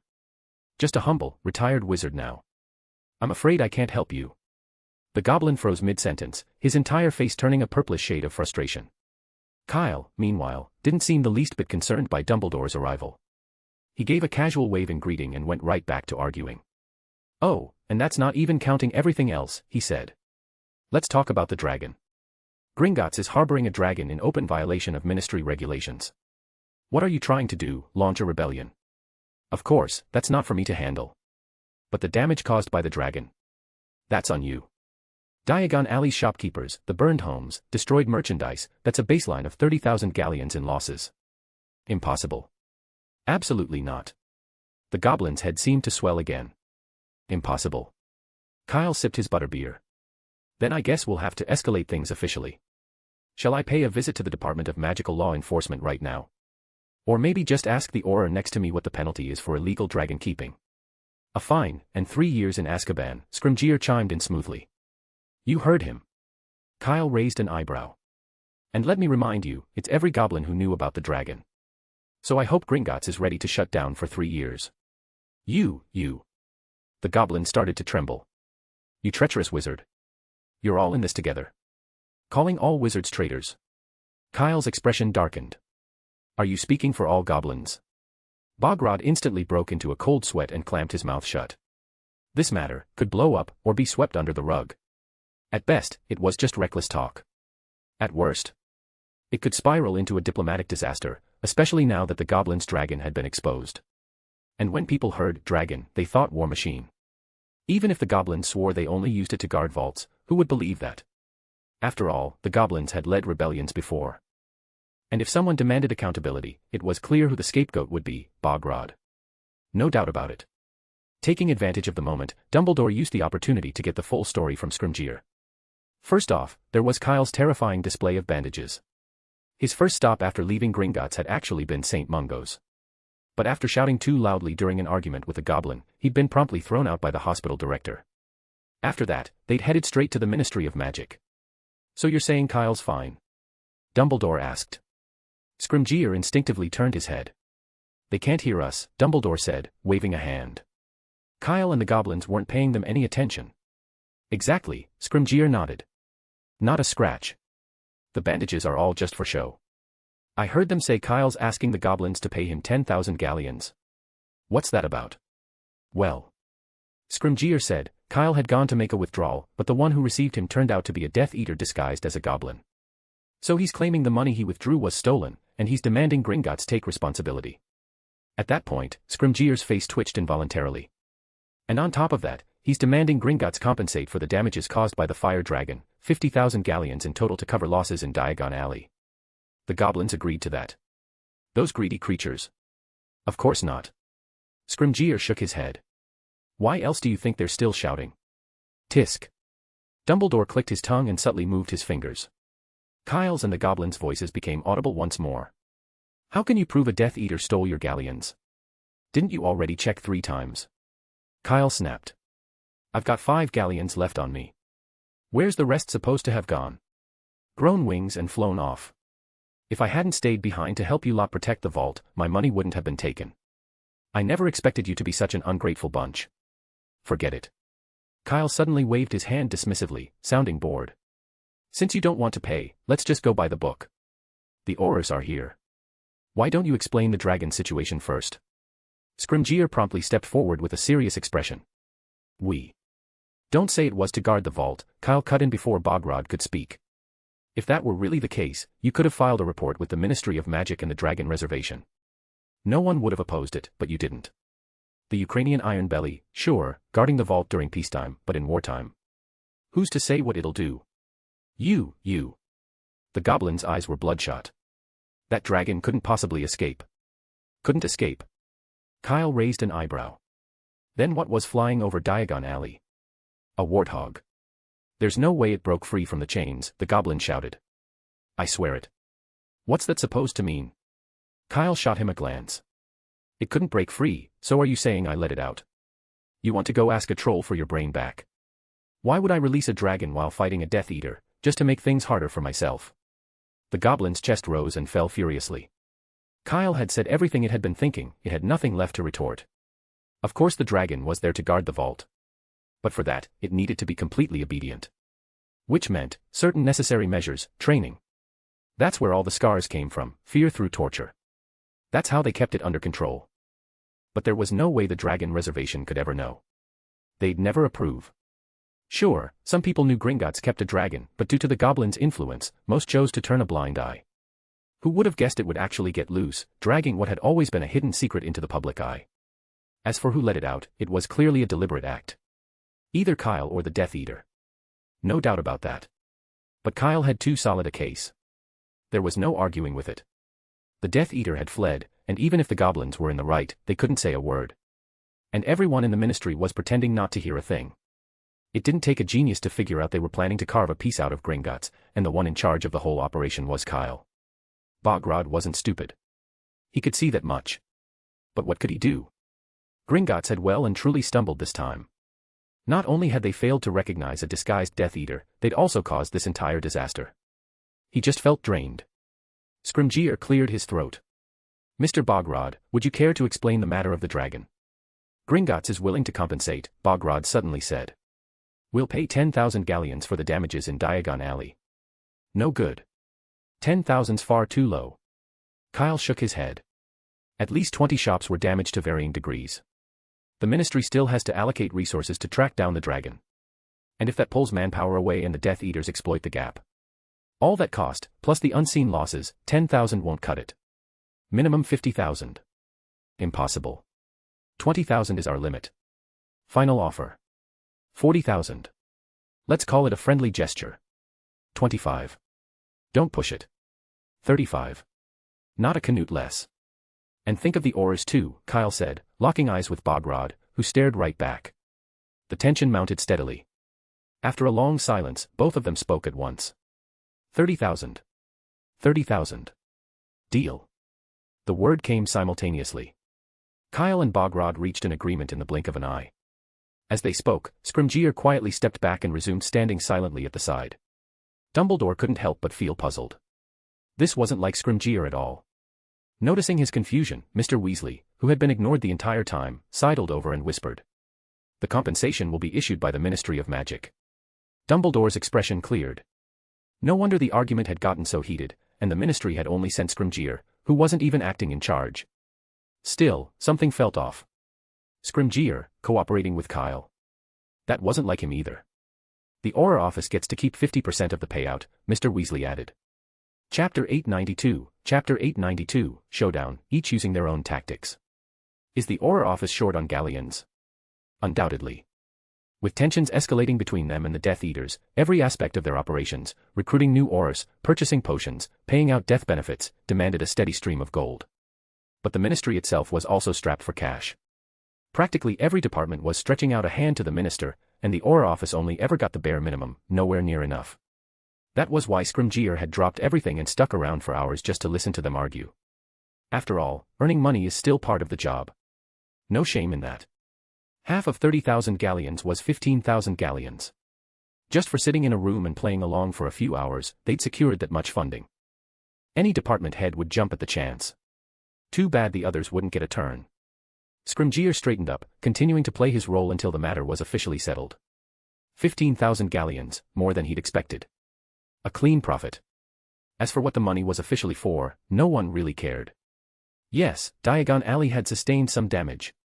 But this was the wizarding world. Dragonfire wasn't Fiendfyre, a basic repair charm could fix most things. It wasn't something to stress over. The goblins knew that too, but they paid up anyway. Because all of this was just a front. The Ministry needed galleons, and the goblins needed to bury the vault breach scandal and patch up Gringotts' reputation. Both sides understood perfectly. Originally, it wouldn't have needed to get this complicated. But Kyle had volunteered to handle the negotiation, and that had driven up the price by several times. 30,000 galleons. Beauxbatons' heart was bleeding. Based on what they'd agreed on beforehand, this was already the absolute floor, not a single canute more. He genuinely didn't want to argue with Kyle anymore. This wizard was the most shameless person he'd ever encountered.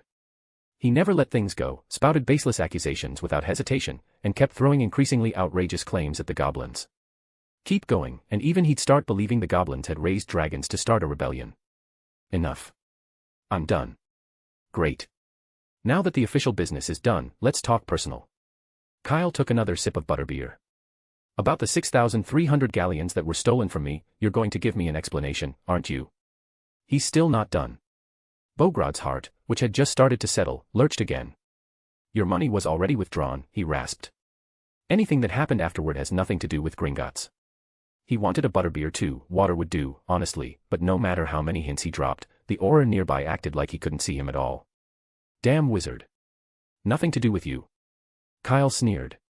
If I'd been robbed after leaving Gringotts, I wouldn't be saying a word. But this happened inside your vault. You think I would have let my guard down if not for that goblin face? He dropped a bunch of galleons while grabbing mine. You can check the vault trail, go ahead. Beauxbatons glared. They had found scattered galleons in the passage, but that didn't prove this wizard had been robbed, did it? Don't tell me you think I tossed those galleons down there, Kyle said, casting him a sidelong glance. You think I've got time for that? Or that Death Eaters are so easygoing they'd help me, their enemy? Beauxbatons opened his mouth but couldn't say a word. So let's not waste time. This was your negligence, plain and simple. Compensation. Medical costs. Emotional damages. 9,000 galleons. Not one canute less. If you won't pay, I'll take it to the Wisengamot and file a complaint against Gringotts. Gringotts likely won't win, Scrimgeour said, stepping in with a rare impartial comment. We Aurors examined Kyle's belongings thoroughly and didn't find the galleons he'd just withdrawn. Kyle had just helped bring in a hefty sum for the Aura office, Scrimgeour was happy to offer a little support in return. And he wasn't lying. The Aurors really had searched Kyle's mokeskin pouch, right in front of Beauxbatons. They'd found a few coins, sure, but nowhere near 6,000. It was clear the money wasn't there. Did Beauxbatons believe them? Maybe. But he still didn't want to pay. And so another round of haggling began. This time, though, Kyle wasn't alone. Scrimgeour, representing the Ministry, would chime in now and then with a neutral comment. Dumbledore occasionally offered a word, too. 3 against 1. The pressure on Beauxbatons was immense.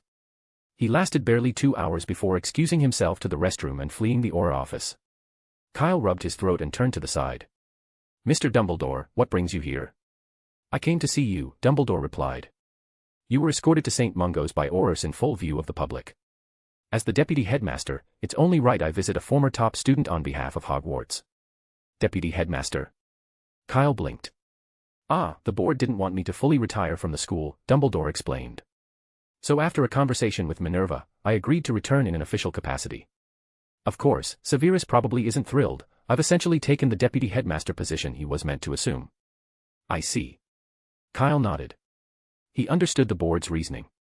After all, Hogwarts felt safest with Dumbledore there. Wanting him to stay made perfect sense. At this point, it was basically a role reversal between Dumbledore and Professor McGonagall. But didn't you just say you were a bystander? Kyle asked. Aren't you worried the goblins might cause you trouble once they learn the truth? The appointment doesn't take effect until tomorrow.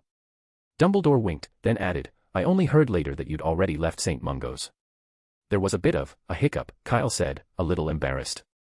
The goblin had accompanied him to St. Mungo's, and the entire way there, right through the bandaging process, they'd been arguing about compensation. Their voices were so loud, even the 6th floor could hear them echoing from the lobby. Eventually, Director Pegasia lost her patience and kicked them both out. Fighting in the street wasn't an option. Kyle wouldn't have minded, but with the goblin's appearance, 9 out of 10 muggles would have called the police on sight. So, to avoid giving the accidental magic reversal squad more work, they'd relocated the whole battlefield to the Ministry of Magic.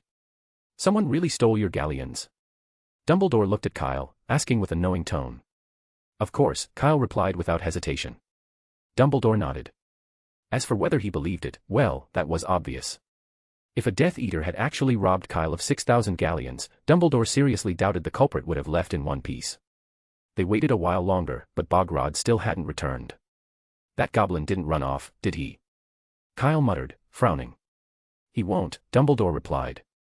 By now, he understood clearly, Kyle was acting as the de facto representative of the Ministry of Magic. While helping the Ministry, he was also leveraging the situation for himself. If Gringotts really wanted to put this incident to rest, they needed Kyle's approval. That much, the Ministry had silently agreed to. A service fee. Something like that. Sure enough, just as Dumbledore finished speaking, the office door swung open. Bogrod waddled in on his short legs and spoke before Kyle could open his mouth. 6,500 galleons. The extra is Gringotts' way of thanking you for helping drive out the Death Eater. He made no mention of the medical expenses or the so-called emotional damages. The goblins were indeed willing to pay to make the matter go away, but that didn't mean they were going to let themselves get dragged through the dirt a second time. Once was enough. They couldn't let it keep happening. No problem, Kyle said simply, nodding in agreement without wasting words. He figured Bogrod had probably gone off to consult with the other goblins at Gringotts. Though the amount wasn't quite what he'd hoped for, if even those infamously greedy goblins were willing to meet halfway, he figured he could return the courtesy. Less profit was still profit. 100 galleons or so. You goblins sure are stingy, Kyle remarked. When will the money be delivered? I'm warning you, don't think you can drag it out for a year or two. If I don't see the money soon, I'm afraid my colleagues at the Ministry won't be in the mood to work. You. Bogrod stared at Kyle, but quickly wilted. We'll do it as soon as possible, he sighed. You know, nearly 40,000 galleons isn't a small sum. Even Gringotts needs time to gather the funds. But I promise, once everything is ready, Gringotts will deliver the money immediately. Fine, we'll do it your way, Kyle said, still basking in the thought of all that gold. For once, he was surprisingly easygoing. The corners of Bogrod's mouth twitched slightly, but he quickly schooled his expression, as if nothing had happened. What followed were a few minor procedural details, which didn't take long. Once everything was settled, Bogrod all but bolted from the office, fleeing as if even 1 second longer might kill him from sheer frustration. He was truly exhausted. Not just mentally, his throat hurt, too. People said goblins were greedy and had no bottom line, but in Bogrod's view, this wizard was the greediest of them all. His appetite was bigger than a grabhorn's, his heart more venomous than a nundu's. Every second spent dealing with him had been pure torment. Bogrod couldn't help but feel a twinge of regret. If they hadn't tried to push the blame onto that wizard back in the vault, maybe none of this would have happened. But how could they have known things would spiral like this? It was instinct, get Gringotts out of the scandal, pin the loss on someone else. If only the Aurors had arrived just a little later. Bogrod sighed again, picked up his pace, and soon disappeared down the corridor. The moment the goblin left, the atmosphere in the Auror office brightened considerably. Scrimgeour, especially, hadn't stopped grinning since. The average Ministry employee earned about 60 galleons a month. 15,000 galleons was an absolute fortune. With that kind of money, everything became easier. The overdue death benefits they'd had no choice but to delay. They could pay those off, add 30%, and bump up the wages for every Auror. Wands damaged during operations in the Hebrides. Double reimbursement. As for essential supplies, healing potions, invigoration drafts, skill grow, they could buy them by the crate. 1 crate for each Auror. Every department was short on funds. If others found out about this windfall, jealousy would be inevitable. Scrimgeour had to spend the 15,000 galleons quickly, convert it into visible combat power before anyone got wise. As he mapped out the budget in his mind, Kyle began to look even more pleasing to the eye. No wonder people said Dumbledore had high hopes for him. Even Minister Fudge had shown interest, recruiting Kyle into the Ministry with high pay and special treatment before he'd even graduated. At the time, plenty of people had criticized the move. Scrimgeour himself had doubts. But now he understood. Kyle had real talent. Scrimgeour had to give credit where it was due. He was a skilled Auror, a specialist in capturing dark wizards and Death Eaters, but when it came to dealing with goblins, especially greedy ones, that was another matter entirely. If the Aurors had handled the situation, they'd be lucky to claw back a few thousand galleons. Kyle, on the other hand, had effortlessly secured 10 times that amount. He had to admit, Fudge might have been a terrible minister, but he certainly had a good eye for people. You've really gone above and beyond, Scrimgeour said, using a tone more gentle than he ever had before. This is the first time I've seen those greedy goblins take such a massive hit. No big deal. I didn't do it just for the Ministry, Kyle waved it off. Besides, it's not over yet. Not over. Scrimgeour blinked. Didn't they already agree to pay? They did, Kyle said, but that doesn't mean they'll hand it over right away. You mean, they plan to go back on their word? Scrimgeour's expression darkened into a scowl. The thought of that 15,000 galleons slipping away sent his blood pressure through the roof. He looked like an angry lion, ready to pounce. They probably won't outright renege, Kyle said. But they're definitely not going to hand it over without making things difficult. He'd seen Beauxbatons' face just before he left. There had been a flicker of amusement. To be smiling after suffering such a loss. Something was off. Still, Kyle wasn't too bothered. Dumbledore had to return to Hogwarts, so after parting ways with him at the Ministry entrance, Kyle headed back to Diagon Alley. He had an appointment at the Leaky Cauldron, with a familiar face. Big curls, red nails, a crocodile skin handbag, Rita Skeeter was still as fashionable as ever, standing out among wizards like no one else. How'd it go? Don't get your hopes up. Kyle sat across from her. The goblins backed down, so your article probably won't see the light of day. Ha. Rita Skeeter slammed the table in frustration. I risked my life sneaking into Gringotts to get that first-hand scoop. Just because the Ministry doesn't want it published, I'm supposed to drop it. You can try, Kyle said calmly, but let me give you a friendly warning. If this messes up our deal and Scrimgeour comes looking for you, don't complain about how ruthless he is. If that mountain of galleons slipped through their fingers, knowing Scrimgeour's temper, he'd probably tear the culprit apart himself. You think I'm scared of Scrimgeour? Rita growled, slapping the table. She'd dared to write scandal pieces on Dumbledore, so why should she fear a mere head of the Auror office? Okay, maybe she was scared. Rita quickly came to terms with reality. Dumbledore had a forgiving nature, no matter what she wrote about him, even if she painted him as a senile old lunatic, he never got angry. But Scrimgeour? He wasn't nearly as generous. He'd absolutely go for the throat. Kyle gave her a glance but didn't call her out. After thinking it over, he said, if you really want to publish it, it's not impossible. What do you mean? Instead of answering directly, Kyle posed an unrelated question. What time does the Daily Prophet usually hit the stands? Though puzzled, Rita replied honestly, if it's not a rush edition, 8 in the morning. In that case, deliver a copy to Gringotts at 7. Just one copy. Rita looked unimpressed. Was he toying with her?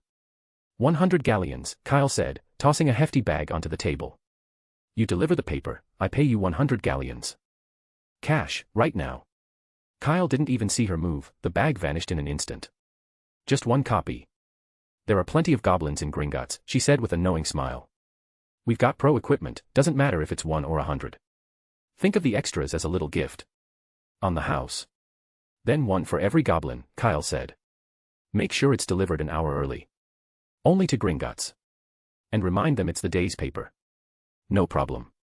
I'll take it myself, Rita promised, patting her chest. The two clinked their butterbeers, then went their separate ways.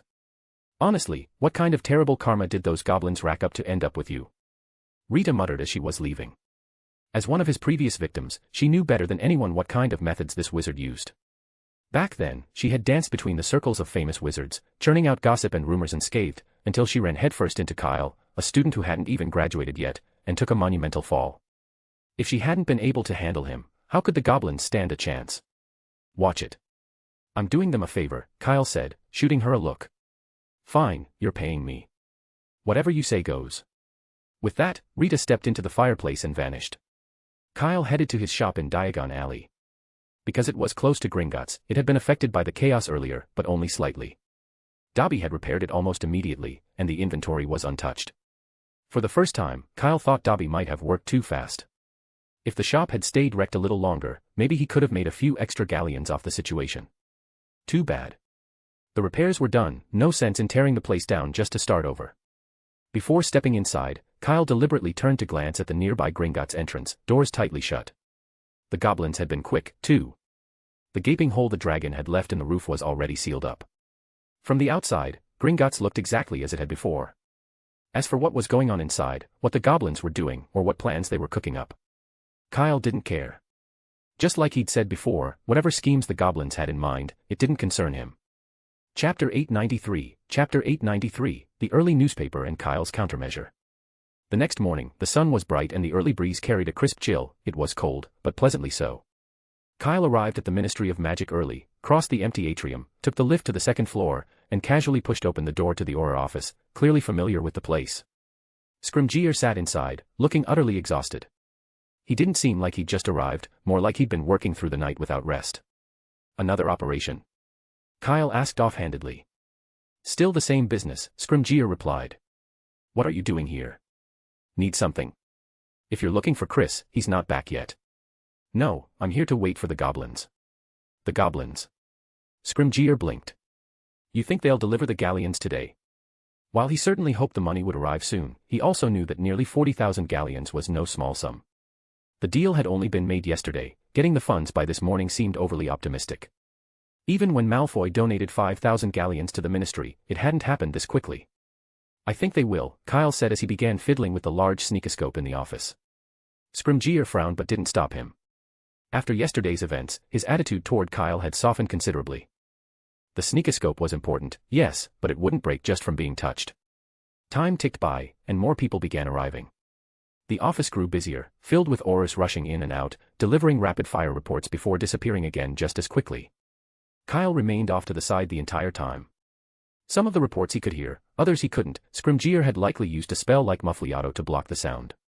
Sensible precaution. Not that Kyle cared much for any of it. To avoid drawing unwanted attention, he eventually got up and headed a few doors down to Mr. Weasley's office. The office for the misuse of Muggle artifacts was on the same floor. When Kyle knocked and stepped inside, Mr. Weasley was in conversation with Chris. Dad.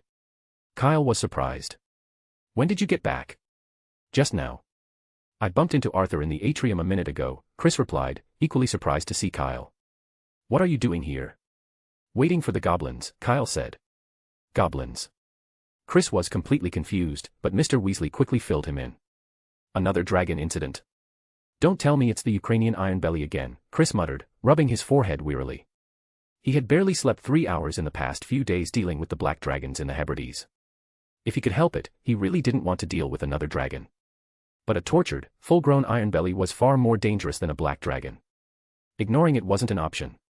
Well then, Arthur, I guess that drink will have to wait. Chris took a deep breath and turned to leave. Wait, Kyle stopped him. No need to rush, Dad. That dragon's already left the UK. How do you know? Chris asked. The Dragon Reserve told me, Kyle explained.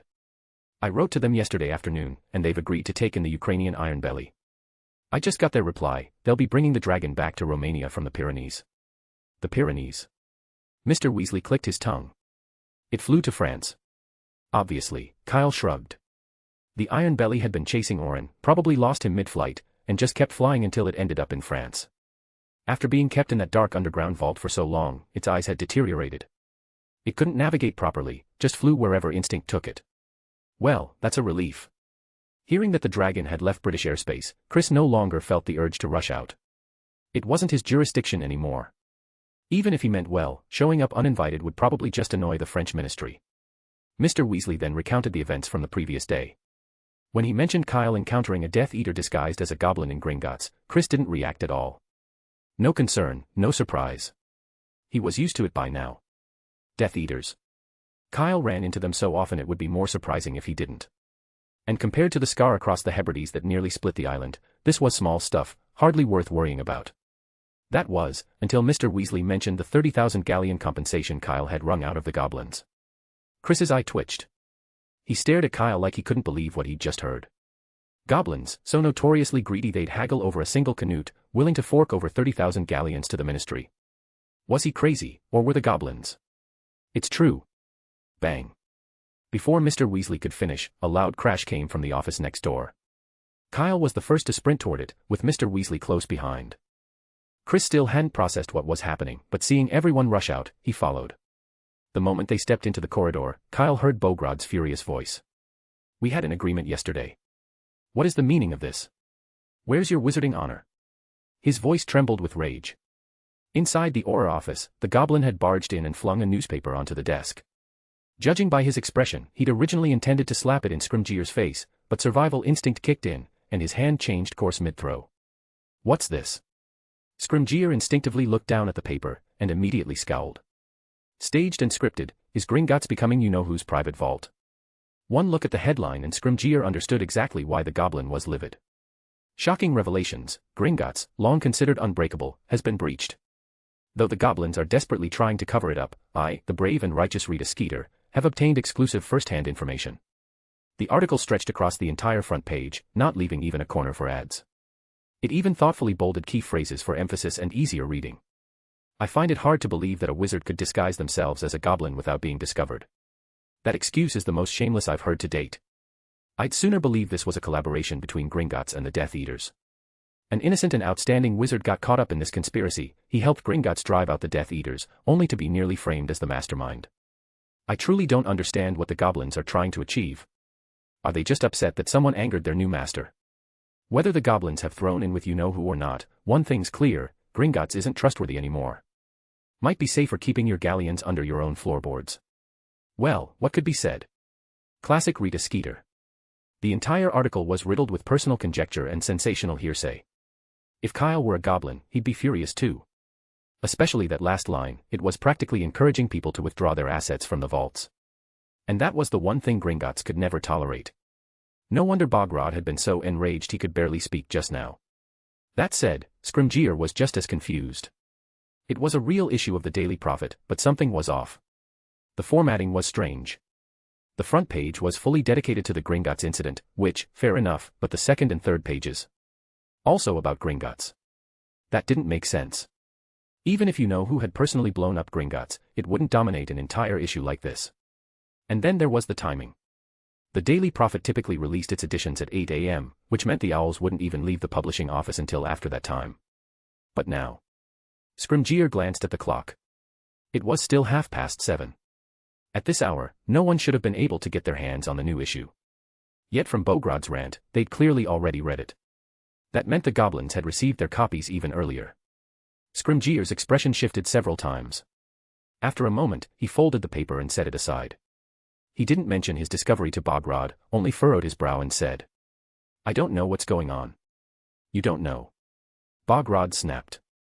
"I don't," Scrimgeour replied, face calm. "The Auror office handles the arrest of dark wizards. We have no authority over the press, so I'm not informed of what they publish." "Oh my. What's all the fuss about?" Just then, Kyle strolled in unhurriedly. I could hear the shouting from next door. "Oh, isn't that Mr. Bogrod?" He acted as if he'd only just noticed the goblin, greeting him cheerfully. "What's this, here to deliver the payment?" "That's very generous of you, no need to rush." "You." Bogrod suddenly snapped to attention. "This must be your doing." "My doing?" Kyle blinked innocently. "This." Bogrod waved the newspaper furiously, looking ready to smack Kyle with it. "Oh, so you've seen it," Kyle said in a serious tone. "Ah, you." "No need to thank me," Kyle cut in smoothly. "I just lent a small hand, nothing worth fussing over." "Thank you." Bogrod stared at him, stunned. Go back on your word, drag Gringotts' name through the mud, and now expect thanks. In all his years, he'd never seen a wizard this shameless. "Ah, you're asking what happened." Kyle suddenly turned to Mr. Weasley. Mr. Weasley looked completely baffled. He hadn't said a word. But seeing Kyle give a quick wink, he caught on fast and nodded. "Right, what happened?" "It's simple," Kyle said. "I asked a friend at the newspaper to do me a small favor. I was worried the Daily Prophet wouldn't be able to resist such a juicy story, so I had her keep an eye out. I told her, if any major news broke about Gringotts, send me a copy of the issue early." He paused a moment before continuing, "Only, she seems to have misunderstood. I asked her to send me a copy, I didn't expect her to deliver it to Gringotts." You. Bogrod stared blankly at Kyle. Did he believe that? Maybe if it had come from anyone else. But from Kyle? Not a chance. That article was clearly his doing. And that which hadn't delivered just one copy, she'd sent a full 100. Was that really necessary, just to notify someone?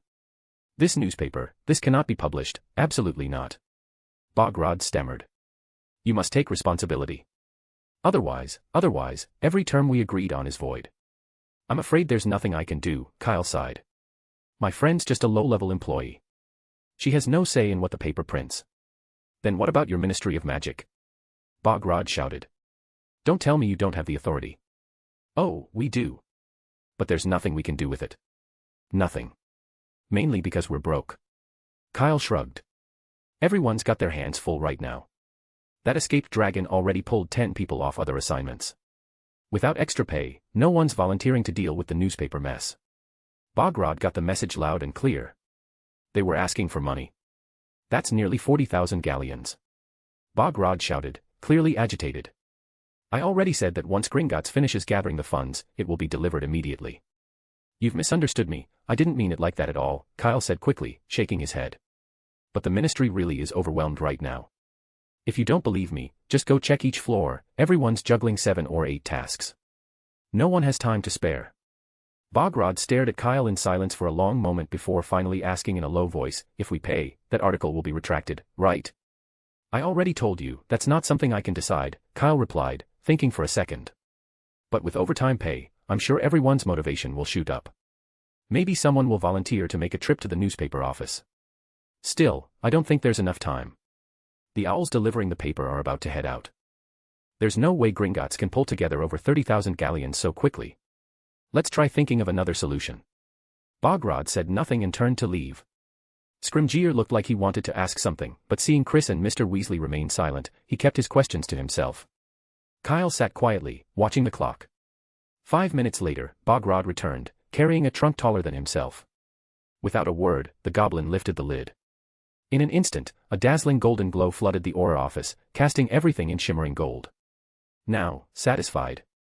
Bogrod hissed through clenched teeth. Absolutely, absolutely. Kyle grinned so widely it nearly reached his ears.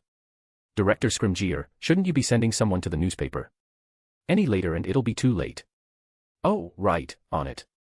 Scrimgeour tore his eyes away from the overflowing chest of galleons and hurried out the door, glancing back at the gold with every step.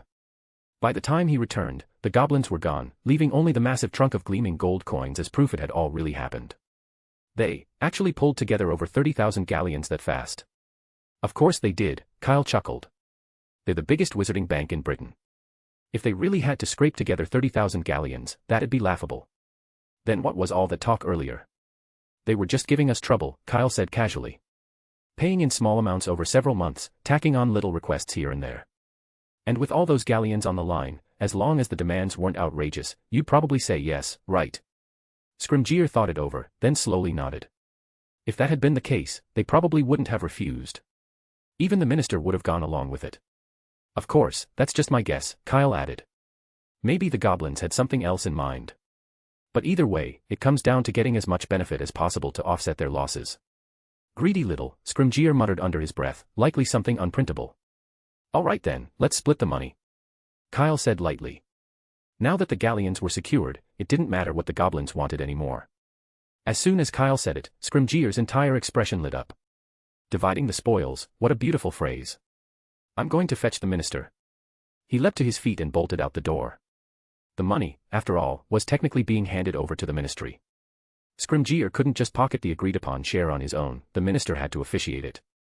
Before long, Amelia Bones arrived.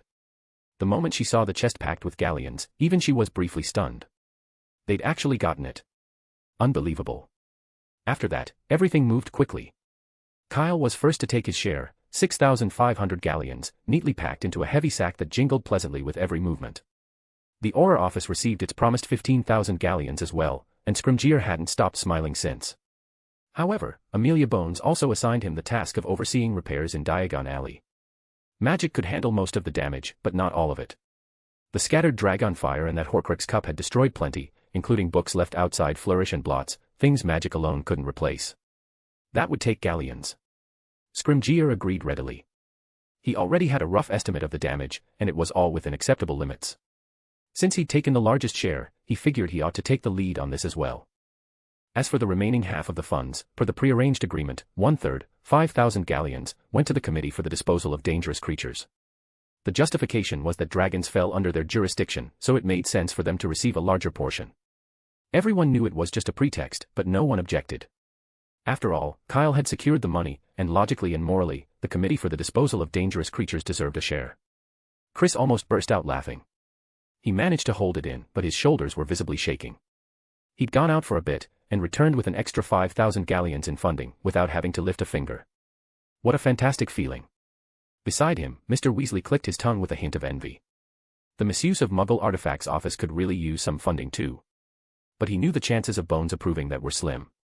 The Ministry's focus was entirely on the fight against you-know-who and the Death Eaters. At this point, the Misuse of Muggle Artifacts office barely had a voice at all. If he hadn't insisted on staying in his position, that department would have been temporarily shut down the moment Dumbledore announced the Order of the Phoenix was merging with the Aura Force. Chapter 894, Chapter 894, In Cahoots. You deliberately sent those newspapers to Gringotts, didn't you? After leaving the Ministry of Magic, Chris asked with interest. If I'm not mistaken, that wasn't the original content either, it was something thrown together at the last minute, wasn't it? Ah, you noticed. Kyle smiled. It was all Rita Skeeter's doing. She said she'd been wanting to publish a special issue for ages, and this was the perfect chance. Perfect chance. Though honestly, she's not that good at it. Yeah, the content was too monotonous. It wasn't just me, Scrimgeour noticed too, Chris said. If the goblins had kept calm and waited for the real Daily Prophet to arrive by owl, they probably would have realized they'd been duped. They're not the calm type, Kyle shrugged. Goblins look down on wizards, and by extension, their newspapers. Even though they read the Prophet daily, it was only to keep track of essential information. Expecting them to understand the Daily Prophet as thoroughly as Chris or Scrimgeour. Impossible. So when they saw the familiar paper, layout, and font, the goblins never questioned whether it was fake. Not bad at all, Chris couldn't help but laugh. But after making the goblins suffer such a loss, I doubt Gringotts will welcome you back. Doesn't matter, Kyle said. All my money's in my own hands now, I don't need Gringotts. Oh, I almost forgot. Kyle slapped his forehead, then pulled a ruby from his pocket and gave it a little wave. Chris looked at it, puzzled, not quite sure what he meant. But before he could ask, a black blur shot out with a whoosh and latched onto Kyle's hand. When Chris saw what it was, he couldn't help but blurt out, Niffler. Yeah. Kyle grabbed the Niffler by the scruff and lifted it up, casually stuffing the ruby, transfigured from a rock, into the pouch on its belly, while pulling out his suitcase from inside it. Chris's eye twitched. He was starting to put the pieces together. You said you lost those galleons.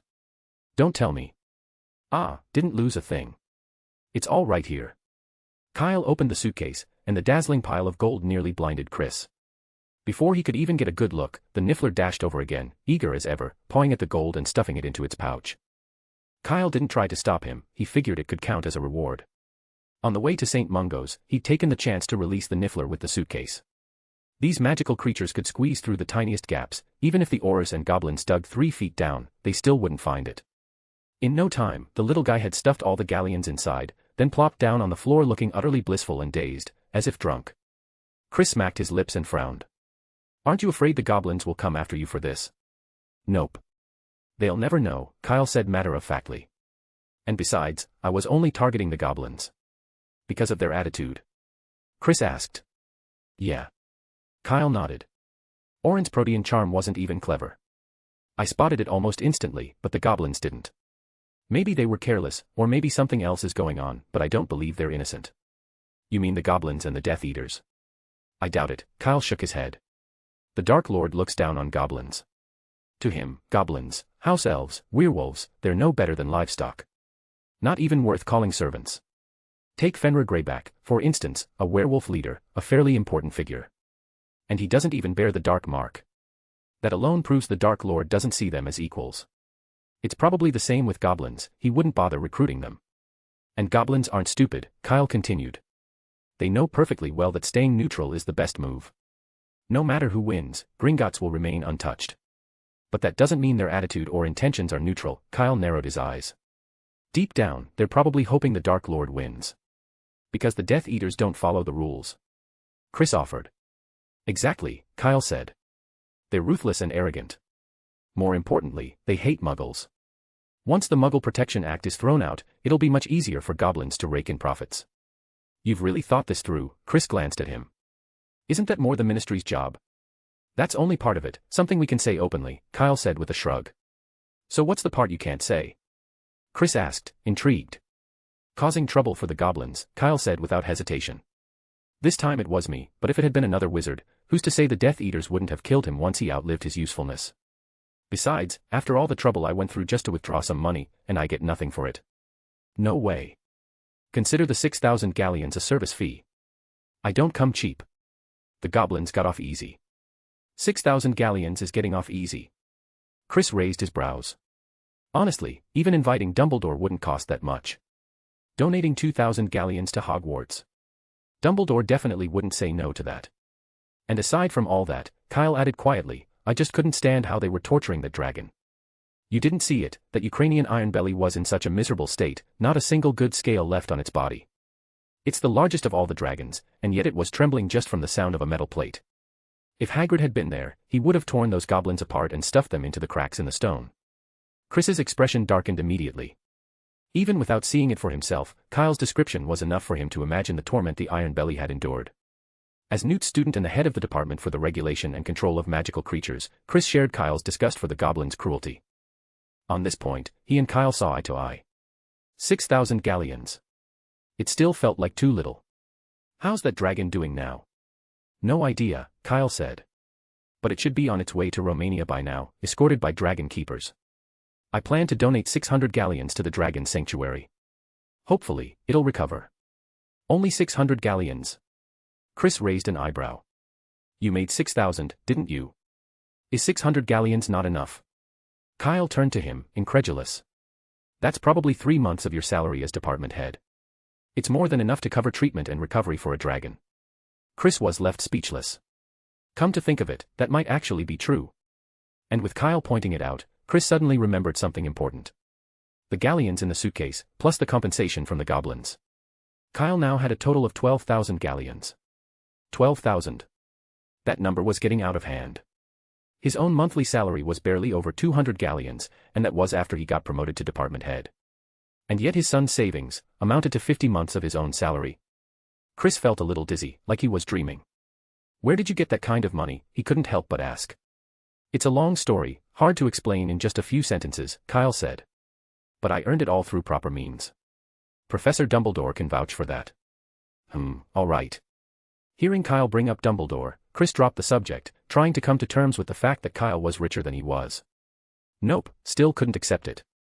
Chris sighed. The comparison was just too stark. Back when he had just graduated, he wasn't dirt poor, but he barely had a few galleons to his name. Buying a gift for Diana meant counting every coin. And yet Kyle, freshly graduated, already had more money than him. Actually more money. Chris had never done the math, but his own savings barely passed 10,000 galleons. Diana's might be more, everyone knew the pay for unspeakables was the best in the ministry, more than double his. But still, Kyle had just graduated. It was hard not to feel a bit defeated. Kyle, unaware of what Chris was thinking, noticed the silence and that Chris was still following him. He couldn't help but ask, Dad, it's not even the end of your shift yet. Is it really okay for you to just walk off like this? Huh. Chris snapped out of it. Oh, it's fine. The work on the Hebrides Islands isn't exactly easy.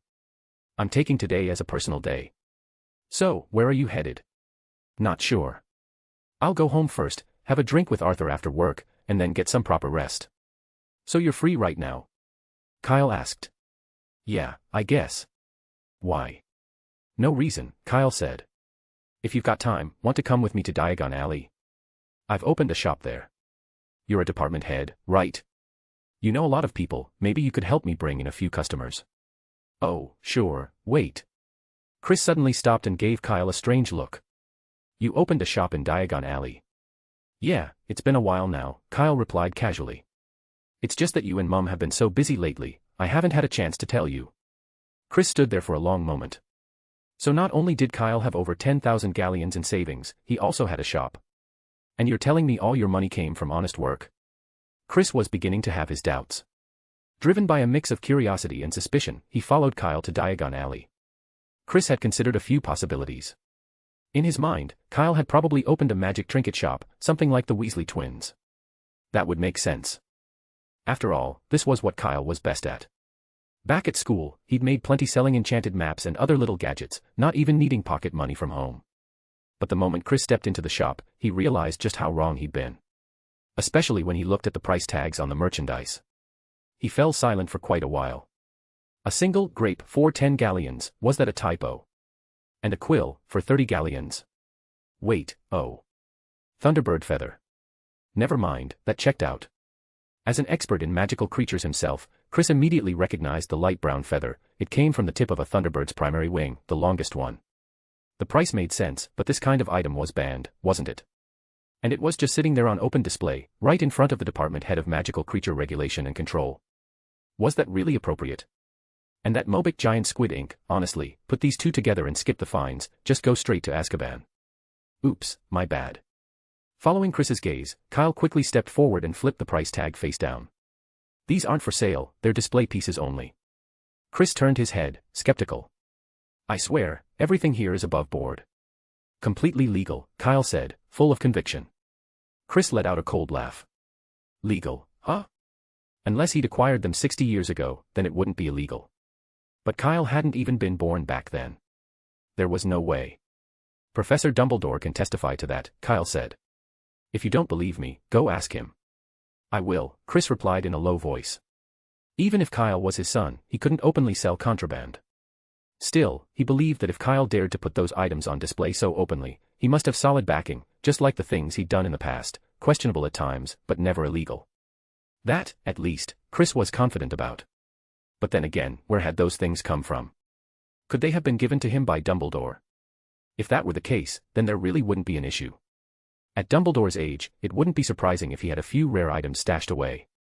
With that in mind, Chris went ahead and confiscated all 5 quills and 8 bottles of ink from the shelf, under the pretense of evidence. But Kyle knew perfectly well that he was unlikely to get them back, not for any particular reason, just based on his understanding of Chris's personality. Whatever. Consider it an advertising fee. Kyle sighed and continued showing Chris around the shop. Fortunately, aside from the quills and ink, he hadn't put anything too sensitive on display. At most, a few items danced along the legal gray area, but Chris just glanced at them without commenting further. 5 minutes later, Chris turned back to Kyle and asked, "Be honest, what do you have on Professor Dumbledore?" Huh? Kyle blinked in confusion. "Don't play dumb," Chris said. "If you didn't have something on him, would he be giving you all this good stuff?" Kyle opened his mouth. So Chris actually thought all of this came from Dumbledore. Well, that saved him the trouble of explaining. To be fair, the real story would be hard to explain. "Do you get many customers for this stuff?" "Not really," Kyle shook his head. "Most people are wary because they don't know where it came from. They're afraid the ministry might come after them." "Understandable." Chris frowned. "How long has this shop been open?" "Hasn't anyone from the ministry come to inspect it?" "They have." "Then how is it still open?" "Because Fred and George came by," Kyle said. "They showed up last week. I had Dobby give them 50 galleons each, and they left." "Got it. In cahoots, then." No wonder Kyle had been so eager to get Fred and George into the ministry. Chris's jaw tightened as his teeth ground together. But he also understood, the Weasley twins hadn't taken the money for the bribe. They simply trusted that Kyle wouldn't openly challenge the statute of wizarding law. That kind of silent understanding was just part of their friendship. Still, just knowing that didn't make it sit any easier. "I'll be telling Arthur about this," Chris said. Kyle's mouth twitched slightly, but he quickly composed himself and pretended he hadn't heard a thing. "To avoid unnecessary trouble, I'm thinking about getting a license that lets me sell these things legally," Kyle said, finally revealing the real reason for his visit. "Think you can help me out?" "Sure," Chris didn't hesitate. "But I need to know where this stuff came from first. There's still some time before the ministry closes. I'll swing by Hogwarts. If Professor Dumbledore's willing to vouch for you, I can have the paperwork ready for you first thing tomorrow." Out of the corner of his eye, Chris suddenly caught sight of a familiar package. It was a type of candy he used to eat as a student, a classic that had been popular for nearly 100 years. After Honeydukes changed ownership, though, it had been discontinued. He never expected to see it again here. He glanced at the price, 3 galleons a box. That was more than 20 times what it used to be. Chris reached out and casually grabbed a box, popped a piece into his mouth. The taste was exactly the same, unchanged. Chris was genuinely surprised. He was starting to believe Kyle's explanation. In some ways, getting a hold of discontinued candy like this was even harder than acquiring contraband, especially with the flavor still intact. Normally, candy couldn't last 20 years, not even with magic, and honestly, no wizard would bother trying. "But I can only issue the permit," Chris said, tossing another candy into his mouth. Mobic giant squid ink is classified as a Category C restricted trade item. You'll need the minister's signature for that to go through. That won't be a problem. Kyle wasn't too worried. He'd just secured 30,000 galleons in funding for the ministry. For a piece of paperwork like this, especially with Dumbledore's backing, Amelia Bones was unlikely to cause trouble. In the span of a few minutes, Chris had finished the entire box of candy. Without missing a beat, he grabbed a second one. "Seriously though, how did you get all this stuff?" "Bought it in 1899, Kyle said. "Puffed." Chris couldn't hold back a laugh. "If you don't want to say, that's fine, I'm not forcing you. But is there really any need for jokes? You really don't know?" Kyle looked at him, puzzled. "Know what?" "Never mind," Kyle shook his head. Considering how busy Chris had been lately, so busy he barely had time to appear, Professor McGonagall probably hadn't had a chance to fill him in. "Aren't you heading to see Professor Dumbledore?" "He'll tell you," Kyle said. Strictly speaking, the mission to rescue Dumbledore was classified, but Chris was his father. Dumbledore wouldn't, and couldn't, keep it from him. Once Chris got there, he'd find out for himself. "You and your secrets." "Fine, I'll go now," Chris said, turning to leave. But just as he reached the door, he turned back again, grabbed 2 tubs of every flavor beans and 3 more boxes of soft candy off the shelf. "That's a bit much, don't you think?"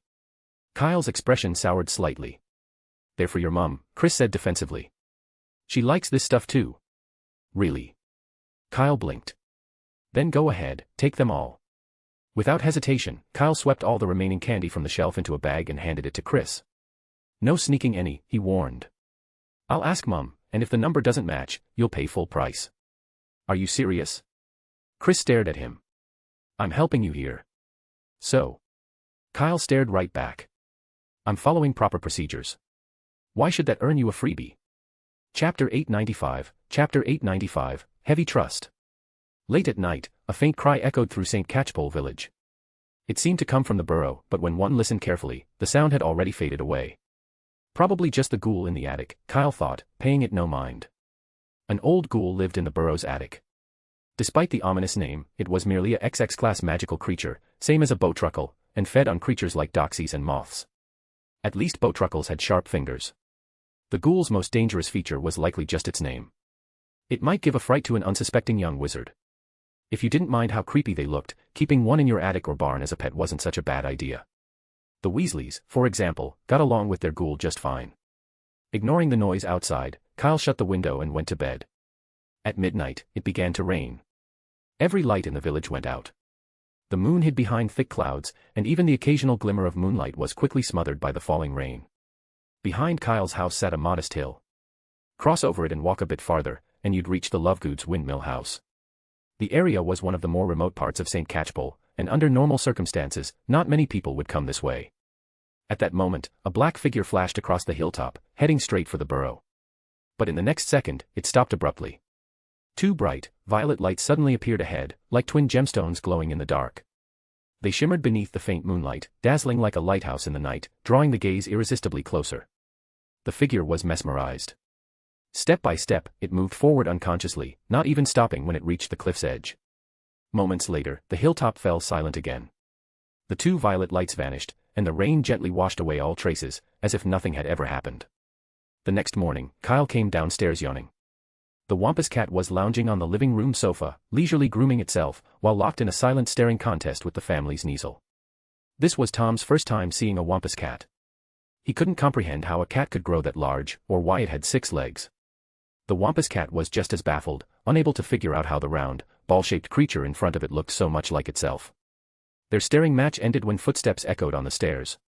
The Wampus cat instinctively turned to glance at Kyle. And in that instant, Kyle felt sleepier than ever, as though someone had tied lead weights to his eyelids. "Hey, no hypnosis in the house," he muttered.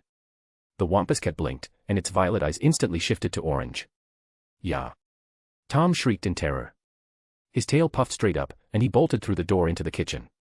Kyle smacked his lips. So, Tom wasn't affected by hypnosis, but reacted that strongly to mind reading. Did the little guy have some kind of secret? The Wampus cat let out a lazy yowl, hopped off the sofa, and padded into the kitchen after him. A few minutes later, amid Tom's anguished howls, the Wampus cat emerged, cheeks puffed out. Kyle could faintly catch the aroma of dried murtlap jerky lingering in the air. So it had raided Tom's secret stash. No wonder he was howling like that. Kyle didn't care much. With Tom's size, missing a few snacks wouldn't do him any harm. He gave his wand a casual wave and sat at the dining table, rubbing his face. 2 slices of bread floated in from the kitchen. An egg cracked midair, its yolk spilling into a pan with bacon and spices, then folding neatly into the sandwich. By the time it landed on the plate, the bread had turned a beautiful golden brown, releasing a mouth-watering aroma. Kyle took a bite. It tasted exactly like a standard sandwich. Nothing special, but quick and easy. Chris had already left for the Ministry of Magic. After finishing his breakfast, Kyle prepared to head there too. If possible, he wanted to get the paperwork sorted and make his shop fully legitimate as soon as possible. But just as he reached the door, the Wampus cat blocked his path, letting out 2 low, sleepy-sounding growls. "Someone came by yesterday." Kyle frowned and immediately changed his plans, giving up the trip to the Ministry. Instead, he turned toward the northern hill, and at the base, among the leaves and twigs, he spotted a familiar black hood. Because of a few delays, it was nearly noon by the time Kyle arrived at the Ministry of Magic. Chris was already in his office, clearly prepared. As soon as he saw Kyle, he handed him a piece of parchment bearing Amelia Bones' signature. The content was straightforward. 7 ambiguous items were now approved for legal sale, but Mobic Giant Squid ink wasn't among them.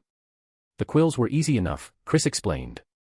Thunderbirds are banned from trade in the Americas, but Europe isn't as strict. The ink, though. Chris paused before continuing. Bones wants to acquire the entire batch on behalf of the ministry. Huh. Kyle raised an eyebrow. Because of how unique Mobic Giant Squid ink is, Chris said. Ink made from it won't fade for 1,000 years, perfect for drafting major legislation and official documents. Ah, so it's for appearances, Kyle nodded. Exactly, Chris said. Romania has dragon blood ink, and Ilvermorny supplies their ministry with high-grade Snargaluff ink. These things are mostly symbolic, but in some ways, that matters. What were we using before? Kyle asked curiously. Mr. Scamander supplied it, also a type of dragon blood ink, Chris said. But in terms of quality, it's definitely inferior to Mobic ink. And the price? Minister Bones isn't going to lowball me, is she? She probably won't pay full price, Chris admitted after thinking for a moment. But it won't be too low either. You did the ministry a big favor, after all. All right. I'll speak to Minister Bones myself when the time comes. Kyle agreed after a brief pause. Considering how expensive the stuff was, it wouldn't sell easily in a shop anyway. Partnering with the ministry wasn't a bad option. Besides, Bones wasn't like Fudge, she wasn't shameless. Her goodwill actually meant something. Kyle took the parchment, folded it, and slipped it into his pocket. You really went back to 1899? Chris suddenly asked in a hushed voice. Yep, Kyle replied. Where else do you think I got all those items? I even invested in the Dragon Reserve. That 6,000 galleons you saw. That's just the dividends from a century's worth of profits. Chris pressed his lips together. He'd already heard the whole story from Dumbledore, but it still felt unbelievable. Using a philosopher's stone to travel back 100 years. That was, beyond anything he could imagine. What did you experience back then, he asked, intrigued. Did you meet anyone special? Does Grindelwald count? Kyle said. There really wasn't anyone more special in the wizarding world. Chris visibly shuddered. Yeah, that counts. Anyone else? Clearly, Grindelwald wasn't someone he wanted to hear more about. There's also Harry Potter's great-great-grandfather, Kyle said. We got along really well. He even wanted me to be his child's godfather. Shame I ran out of time. Chris gave another involuntary shudder as he mentally tried to trace the family tree. You mean, you almost became James's godfather? He didn't know Harry very well, but James Potter had been his classmate. The famous marauders, virtually everyone at school had known who they were. Diana had even been friends with Lily Evans, so he and James had shared a bit of friendly acquaintance, though not a close one. As a textbook Hufflepuff, he hadn't been too fond of some of the marauders' antics. Lily Evans being the exception. James Potter's grandfather. I suppose that's one way to put it, Kyle nodded. Thank Merlin you didn't go through with it, Chris muttered, still shaken. What's that supposed to mean? Well, your mother and James's wife were friends. I was his classmate, Chris said. If you'd really become James's grandfather's godfather, then what would that make the rest of us? Oh come on, those are separate matters, Kyle said with a dismissive wave. I call you Dad, and you call me great-grandfather godfather. Kyle wasn't even sure if that title made sense, but it was probably something like that. Hey, Chris gave a dry laugh. You want to come with me to the Department of Mysteries and say that again? Nope, Kyle said without hesitation. His blunt refusal caught Chris off guard, and he didn't quite know how to respond. After a moment's thought, he decided to drop the topic. Any further and they'd be veering into completely ridiculous territory. Besides, truth be told, he didn't dare bring Kyle into the Department of Mysteries right now either. Diana would be absolutely furious if she found out Kyle had used a time turner, especially for a century-long leap. If she learned about it, he'd be in hot water too. At the very least, she couldn't hear it from him. Would you consider becoming a professor at Hogwarts? Chris asked, awkwardly changing the subject. A professor at Hogwarts? Deputy Headmaster Dumbledore asked me to pass it on, Chris said. He said Hogwarts is short on staff right now, and you'd be a good fit. Nope. No way.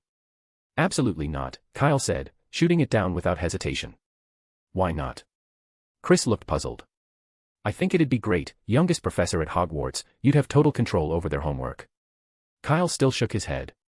Most Hogwarts faculty positions were long-term, stable posts, except for one that notoriously wasn't.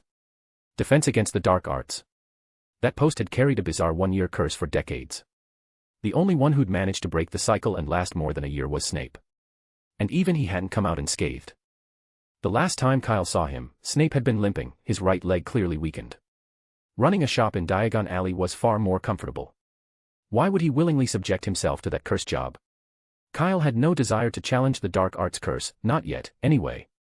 But then it struck him, everything had seemed fine before. Why was Hogwarts suddenly short on staff? What had happened to Snape? Don't tell him. It shouldn't be, Kyle muttered, shaking his head. Snape was still at Hogwarts. If something serious had happened there, Chris wouldn't be this calm. Still, for Connor's sake, he figured it was worth checking out. Kyle had just changed clothes and was about to leave when Chris said, "Molly invited us to dinner at the Burrow tonight. Don't forget." "I'm not going," Kyle stopped and replied. "You're not coming back tonight?" "No," Kyle said. "I want to organize the shop properly. I'll be staying in Diagon Alley for the time being." At that, Kyle remembered the Death Eater he had found at the foot of the hill. He still didn't know why a Death Eater had shown up in St. Catchpole, but odds were, it was because of him. He hadn't returned in a while, nothing had happened. The one time he did, a Death Eater came sniffing around. If that was just coincidence, it was a little too convenient. "Dad, you should be cautious too. St. Catchpole might not be safe," Kyle said seriously. "What happened?" Chris frowned. "A Death Eater showed up last night," Kyle said. Chris sprang to his feet. "What did you say?" "It's fine now," Kyle quickly explained. "The Wampus cat spotted him early. It's been handled." But Chris didn't relax. In fact, he looked even more tense. "Was he after you?" "Most likely," Kyle nodded. "Honestly, I've been crossing you-know-who a little too often lately." Chris was at a loss for words, and more curious than ever. What exactly had Kyle been doing to say something like, "I've been crossing you-know-who a bit too much," so casually? Most people hadn't even seen him in person. "It's fine, we can cast the Fidelius charm," Chris said, rubbing his forehead. "No, on second thought, you need to go to Hogwarts. That's the safest place right now. There's no need for that." "I'm not interested in becoming the next Defense Against the Dark Arts professor," Kyle muttered. "Worst case, I'll stay at 12 Grimmauld Place. Then build a new place next to the Forbidden Forest and move in beside Hagrid." Chris didn't seem to hear the second half of Kyle's sentence and just kept going. "You don't understand how dangerous you-know-who really is. Unless you plan to stay holed up in a house protected by the Fidelius charm, you're better off going to Hogwarts. No wonder Dumbledore brought it up with me. He's probably thinking the same thing." "I think I understand him quite well," Kyle muttered under his breath. After all, he'd faced Voldemort twice already. Aside from Dumbledore, no one had come into contact with him more. But looking at Chris's serious expression, Kyle could tell he wasn't going to agree to him staying in Diagon Alley. As for staying cooped up indoors forever, "I'll go to Hogwarts," Kyle finally compromised. "Though I doubt Professor McGonagall will be thrilled to see me." Chris's face twitched. He didn't know what Kyle had done this time, but at this point, he'd learned not to ask. "Then move in next to Hagrid. You can lend him a hand now and then.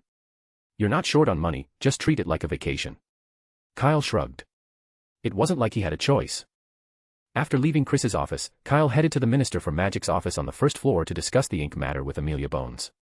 The meeting went smoothly. Bones initially offered to buy the entire batch at half the market price. After a bit of negotiation, they settled on 70%, and a future favor from the minister herself. Both sides were satisfied. By the time everything was done, it was nearly evening. Chris hadn't gone anywhere. While Kyle had been in with the minister, he had waited just outside, and afterward, rode with him straight to Hogsmeade. "Dad, what happened to trust between us?" Walking along the streets of Hogsmeade, Kyle gave Chris a sideways look. "Do you think I'm going to bolt?" "Who knows?" Chris replied. "It's not impossible. Come on, even if I were planning to run, Hogwarts wouldn't stop me. There's Northwest one guarding the place." Kyle glanced toward the looming gates of the castle in the distance. "I know," Chris said. "I respect your decisions. Whatever you choose to do, I know you have your reasons. I won't try to interfere based on my own experience." Now that was trust. Kyle felt a little touched.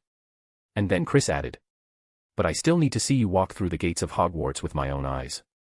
That way, even if you sneak out later, I can at least explain it to your mother. So the whole reason you dragged me here wasn't because you were worried, it was just so you could report back to Mum."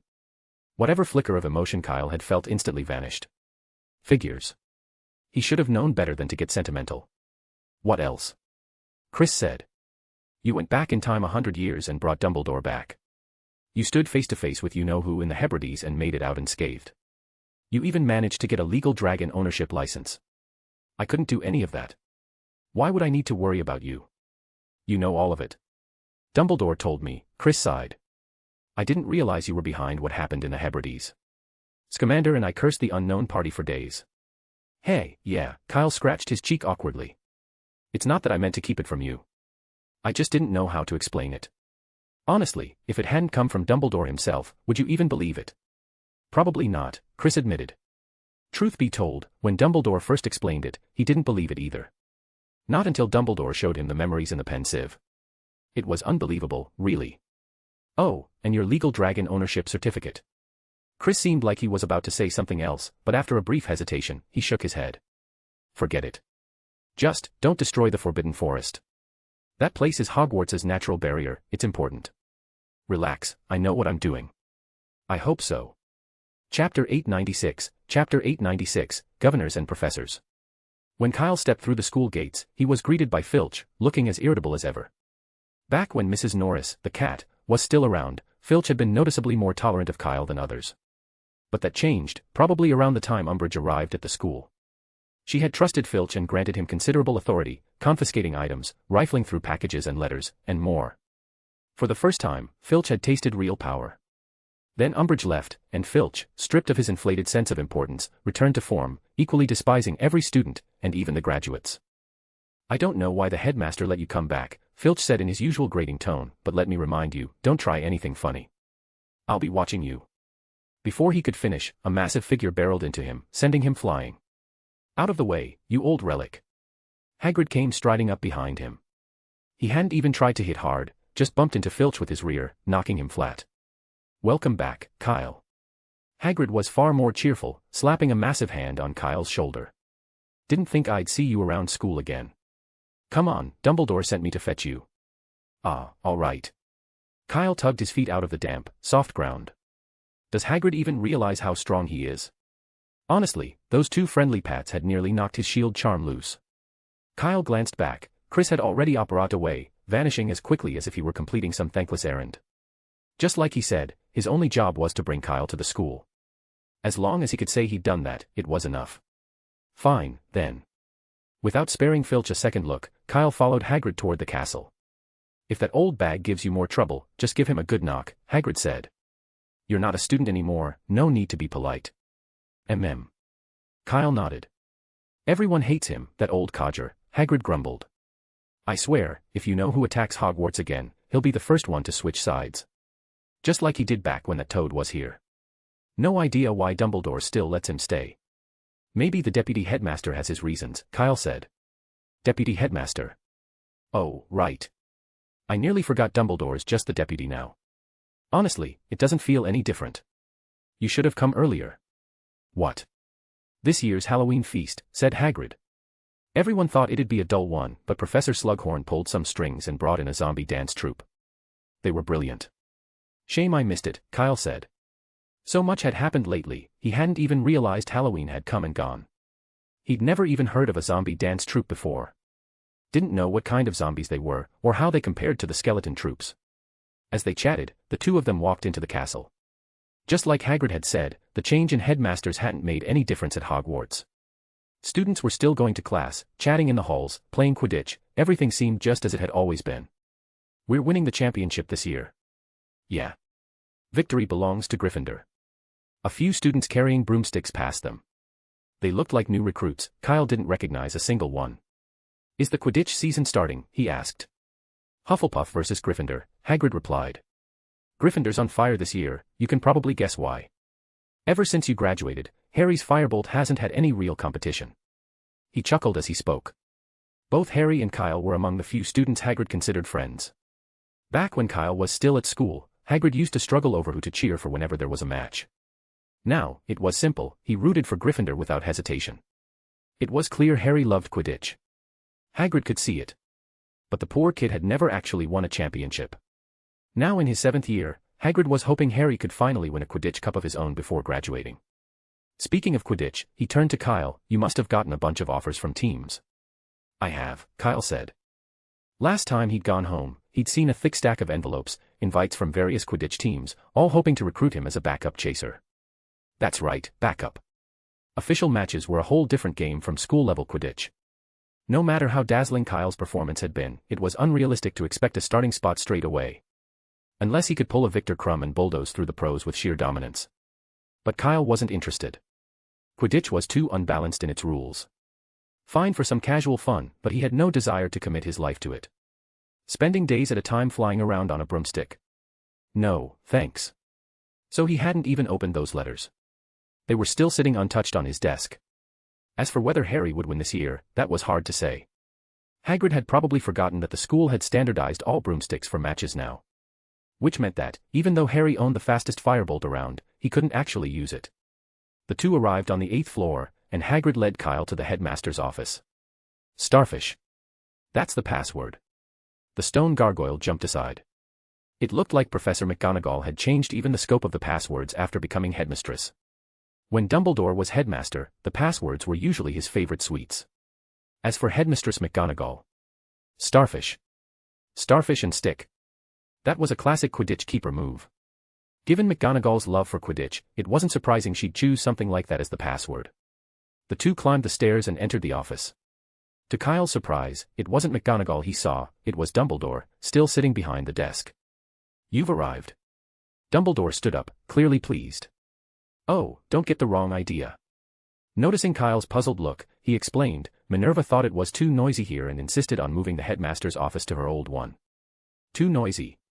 Before Kyle could ask, a sharp clanging noise echoed through the room. On the wall, Armando Dippet was wielding a long-handled axe taller than himself, locked in a fierce brawl with Phineas. The noise Kyle had just heard was the clash of their weapons. Not far from the fight sat another portrait, Dumbledore, watching the spectacle with great amusement. Since stepping down, a portrait of him had been added to the room. How odd. Why are there suddenly so many weapons in these portraits, muttered Dumbledore aloud, glancing sidelong at Kyle. Do you have any idea what's going on? Well. Kyle avoided his gaze. Maybe the former headmasters picked them up from somewhere else. Hogwarts has loads of portraits, who knows, maybe there's an armory hidden in one of the night paintings. Is that so? Dumbledore raised an eyebrow. Then what about the paints in the supply cabinet? I remember there being quite a lot left, but when they were preparing my portrait, there was barely any to be found. Maybe we just remembered wrong, said the Dumbledore in the portrait with a smile. Albus, we've been headmasters for nearly 40 years. Forgetting a few details is perfectly natural. As he spoke, he even gave Kyle a knowing wink, as if to say leave it to me, don't worry. Perhaps, Dumbledore replied. Thanks, Hagrid. Would you mind going to find Minerva again? She should be finishing her class. Sure. Hagrid turned and left. Kyle gave Dumbledore a once-over. Let me remind you, Professor, you're just the deputy headmaster now. Yes, indeed, Dumbledore replied. But certain matters still need to be handled here. Minerva only changed the location of her office, she'll be here. In the meantime, Armando Dippet had already carved a crosscut into Phineas's backside, making him howl in pain. I must admit, it's livelier than it used to be, said Portrait Dumbledore with a sigh. The real Dumbledore nodded in agreement, they were clearly of one mind. Kyle had intended to ask a few things, but seeing that Dumbledore didn't plan to continue, he kept quiet. Roughly 10 minutes later, the office door opened. Minerva McGonagall entered from the corridor. Headmistress, you're here, Dumbledore said, standing up quickly. McGonagall's eye twitched visibly, clearly, she still wasn't used to the new Dumbledore. Headmistress McGonagall, Kyle said as he followed in. You should keep calling me Professor, like we agreed. All right then, Professor McGonagall, Kyle said. My father told me I could come work at Hogwarts. That's right. Professor McGonagall nodded. The question is, are you willing? They all knew each other well, so there was no need for small talk, they got straight to the point. May I ask what the position is? Kyle asked cautiously. It's not defense against the dark arts, is it? As far as I know, Severus hasn't shown any interest in sharing his job, said Dumbledore. But if you have ideas, you're welcome to speak with him. Oh, no need. I've got zero desire to be the defense against the dark arts professor, Kyle said, visibly relieved. If it wasn't that, he didn't mind.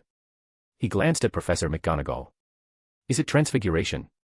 Was McGonagall too overwhelmed now that she was both headmistress and teaching? I'm perfectly capable, McGonagall said flatly.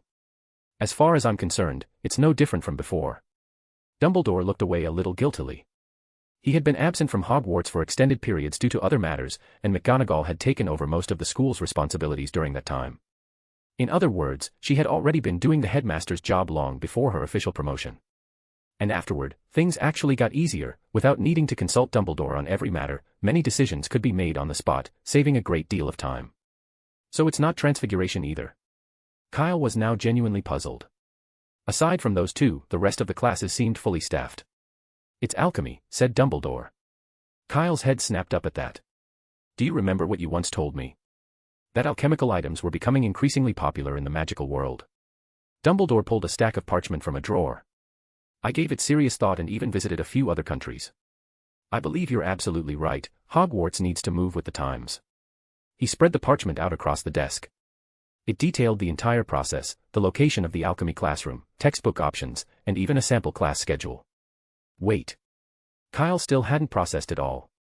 When he mentioned that to Dumbledore, it was just a passing comment, he never expected anything to come of it. And now? The governors approved it. Kyle couldn't help asking. Launching a new class takes a lot of galleons. They agreed to fund it. Most of them didn't, Dumbledore said, shaking his head. They think Hogwarts is fine the way it is and see no need to introduce a subject that, in their words, can be solved with galleons. They believe buying finished alchemical goods is more efficient than learning to make them. How many disagreed? 11. Then what's the point? Kyle spread his hands. Alchemy is the most expensive subject there is, bar none. Without support from the governors, we can't exactly ask students to supply their own materials. I wasn't finished, Dumbledore said with a smile. Although 11 governors were against it, one was quite interested, and has promised to fund the course himself. What difference can one person make? Kyle sighed. Between equipment, materials, setup, and ongoing expenses, we're talking tens of thousands of galleons. Can he really afford that? Of course. I still have quite a bit saved up. Wait a second. Kyle looked at Dumbledore, confused. You have savings. What do you mean by that? I mean, I'm the governor, Dumbledore replied, smiling even more cheerfully.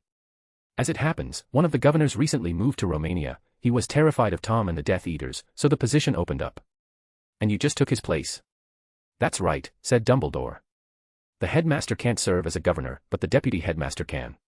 I happen to meet that requirement. For a moment, Kyle didn't know what to say. From headmaster to governor. That was a promotion. At least on paper, being a governor carried more authority than being headmaster. It still felt a little surreal. A governor. If Kyle agreed to be the alchemy professor, Dumbledore wouldn't make things difficult for him, right? Could he take back all the times he'd called him, sir? So, what do you think? Would you like to be the first alchemy professor?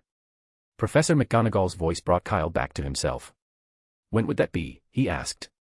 It's definitely not happening now, is it? You're right, Professor McGonagall nodded. Third-year course selection has already ended. We can't just add a new class out of nowhere. It's only a plan at this stage, Dumbledore added. And considering the current situation, it's better for Hogwarts to remain as it is. Once we've defeated Tom, I'll visit Beauxbatons and speak with Professor Victor for more concrete details. Also, we'll need time to construct the alchemical converter. It's essential for the course, and it's no small project. I can't promise I'll get it right on the first try. So it was just a plan after all. Kyle had thought, from the way they were talking, that the alchemy class was already underway. Turns out it was something for after Voldemort was dealt with. He clicked his tongue, felt like they'd fed him a dream that was just out of reach. Still, he knew it made sense. With Voldemort and the Death Eaters lurking outside, there was no way Dumbledore could neglect Hogwarts and spend his time building a converter. In that case, why bring me here now? Kyle asked. If it's just holding the title of professor without actual classes, I've got no complaints. Getting paid without teaching. Only an idiot would say no. Hogwarts professors didn't get paid poorly. Unfortunately, neither McGonagall nor Dumbledore were idiots, especially not Dumbledore, now a governor and the one footing the bill. No, Dumbledore said quickly. The school's funds are limited. Every canute has to be spent wisely. There it was, the stingy side coming out already. The main reason we brought you to Hogwarts was to get you out of Tom's line of sight, Dumbledore explained. You've caused him a lot of trouble recently, and I'm worried he'll lash out and come after you. Besides, being a good professor isn't easy. You'll need time to get used to it. And consider this a bit of a trial by the governors as well.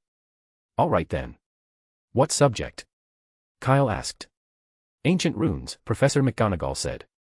Beauxbatons is planning a long trip and has asked me for leave several times. But Hogwarts hasn't been able to find anyone else who can teach the subject, so I've been putting her off. Ancient runes, huh?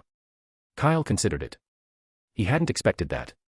But it wasn't a bad class, in fact, it was arguably the easiest one at Hogwarts.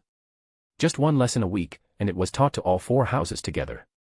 With a tight enough schedule, he could get the whole week's teaching done in a single day. There wasn't a lighter teaching load in the entire school. More importantly, ancient runes had a strong connection to alchemy. I think you should give it a try. Seeing Kyle hesitate, Dumbledore added meaningfully, all the headmasters you know, including Minerva and myself, have taught here at some point.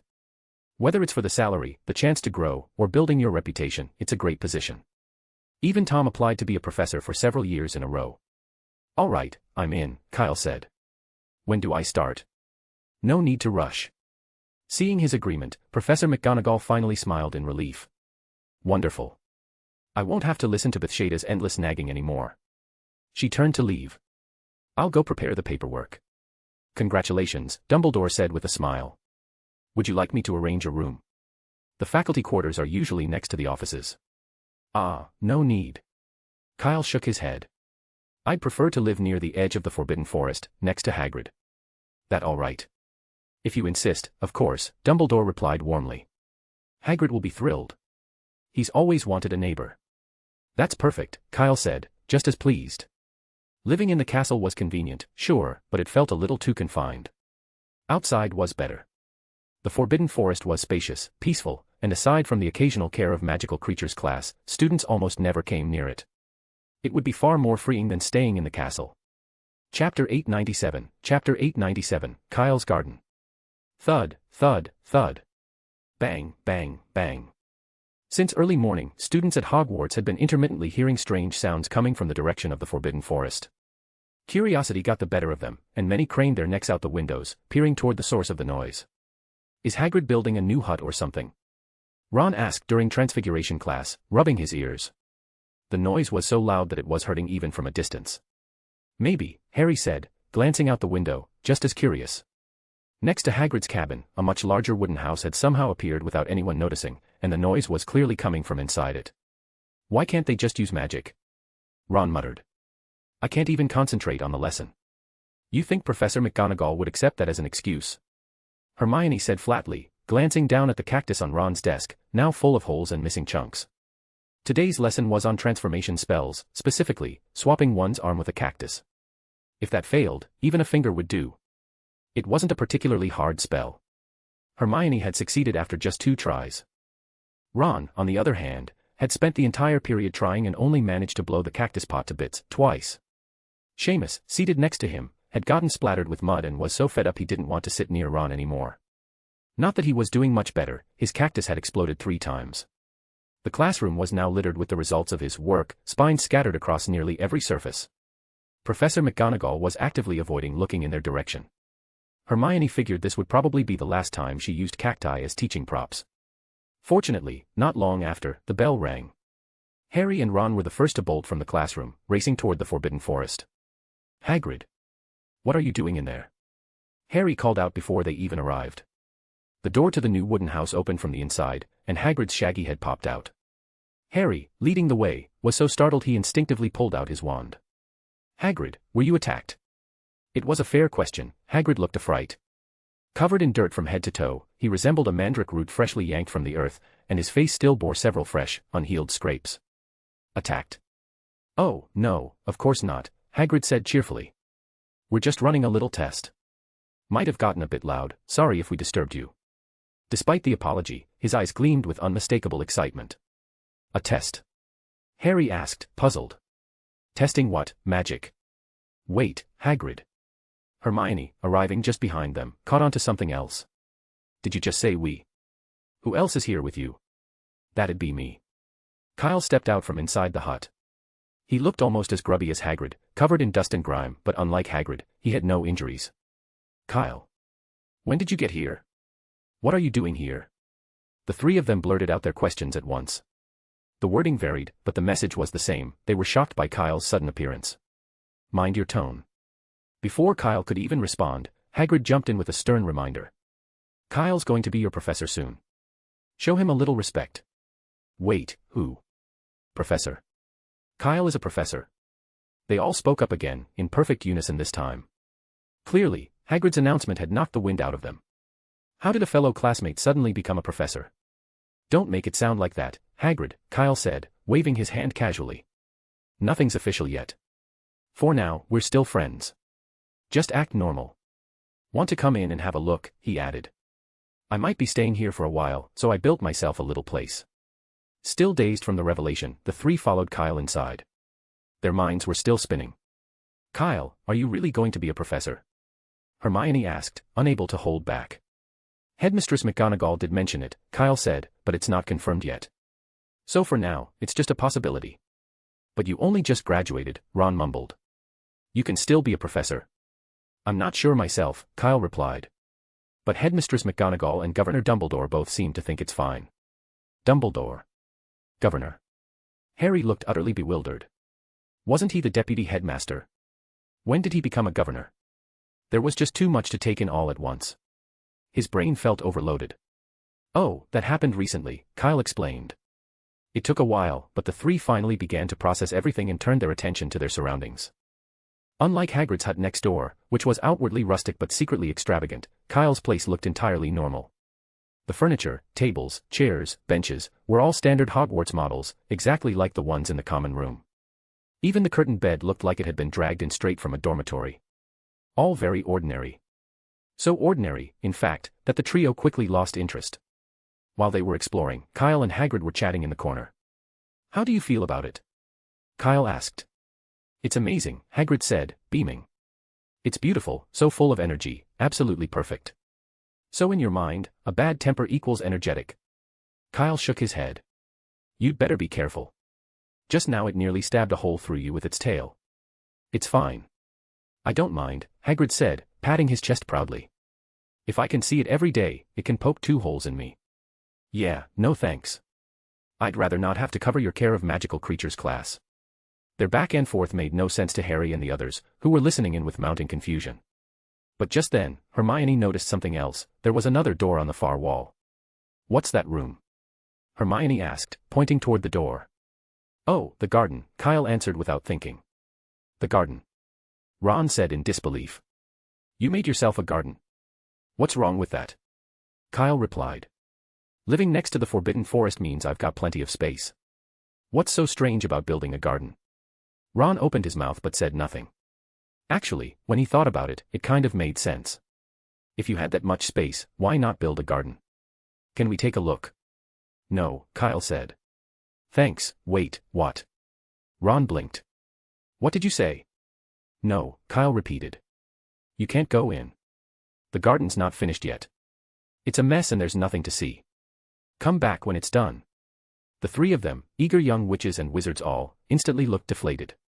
But Hagrid, seeing their disappointment, couldn't help but soften. Oh, come on, Kyle, it's just a look, he said in a low voice. There's not really anything in there anyway. Hagrid was trying to keep his voice down, but the room wasn't that big. Everyone heard him. All eyes turned expectantly to Kyle. They'd noticed something was off about Hagrid today. The wounds on his body were one thing, but his mood was stranger still. He was unusually giddy, and his eyes practically glowed with excitement. And if Harry knew anything about Hagrid, it was that this expression only came out when he was dealing with magical beasts with fangs, claws, or scales. Like the 3-headed dog in first year. Or the dragons during the Triwizard Tournament. But this house was completely ordinary, no sign of any beasts, not even a measly doxy. So whatever it was must be in the so-called garden. The more Harry thought about it, the more curious he became. He kept sneaking glances toward the door. Well, all right, Kyle relented after a moment's hesitation, seeing Hagrid's reaction. There really wasn't much in there now anyway. And knowing Harry and the others, they were far from the quiet type. Their curiosity was legendary. If he refused again, there was a real chance Harry would sneak in later wearing his invisibility cloak. Might as well let them see it now. Kyle reached out and opened the door. The three rushed in immediately, unable to hide their anticipation. Whoa! The moment they stepped through, all three stopped and gaped at the scene before them. Harry gave a crooked smile, glanced at Kyle who had followed behind, and asked, "This is what you meant by a garden?" "Yep," Kyle nodded. "You're serious? What? Is there a problem?" Harry didn't answer. Because what he saw was the Forbidden Forest. Turn around and you could even see Hagrid's hut. All Kyle had done was build a door in his house that opened directly into the forest. He was calling the entire Forbidden Forest his garden. Seriously. Harry felt like he'd been played. Just like that, all his interest vanished. Ron looked equally unimpressed. It was just the Forbidden Forest. They'd been there before. What was with all the secrecy? Hermione, however, narrowed her eyes and fixed her gaze on a tree not far off. Trees weren't unusual in the Forbidden Forest, obviously, but this one was broken. That was odd. Even odder were the 3 massive gouges on it. The marks were clean, as if clawed out by something. But what kind of creature could rip through a tree like that? Even if the trees near the edge of the forest weren't as thick as the ones deeper in, it was still unsettling. No, wait, it wasn't just one tree. It was 5. Hermione scanned the area. Sure enough, 5 trees lay crookedly toppled nearby. 3 of them had identical claw marks. The other 2, their trunks were splintered, uneven, as if they'd been rammed down. Rammed. "Hagrid," Hermione said, frowning, "you didn't bring Grop here, did you?" No. Hagrid stammered, caught off guard. "I didn't bring him here." Grop was Hagrid's half-brother, a 16-foot-tall, underdeveloped, pure-blood giant. Hagrid had taken him from the giant clans and kept him hidden in the Forbidden Forest, doing his best to teach him wizard customs and basic manners. To put it gently, Grop might have been physically underdeveloped, but mentally, he was exactly what you'd expect from a full-grown giant. Hagrid trying to teach him the complexities of human etiquette was, frankly, a Herculean task. And now, seeing Hagrid so flustered only confirmed Hermione's suspicion. Those broken trees. They had to be Grop's doing. No one but a giant could cause that kind of damage. "Listen to me, Hagrid," she said patiently. "I know Grop's a sweet kid, but not everyone does. People are afraid of giants. If they see him, it'll cause panic." Hagrid opened his mouth to protest, then hesitated, sighed, and said instead, "I've been teaching Grop English. He's almost got the hang of it." Harry and Ron both shot him a look of deep skepticism.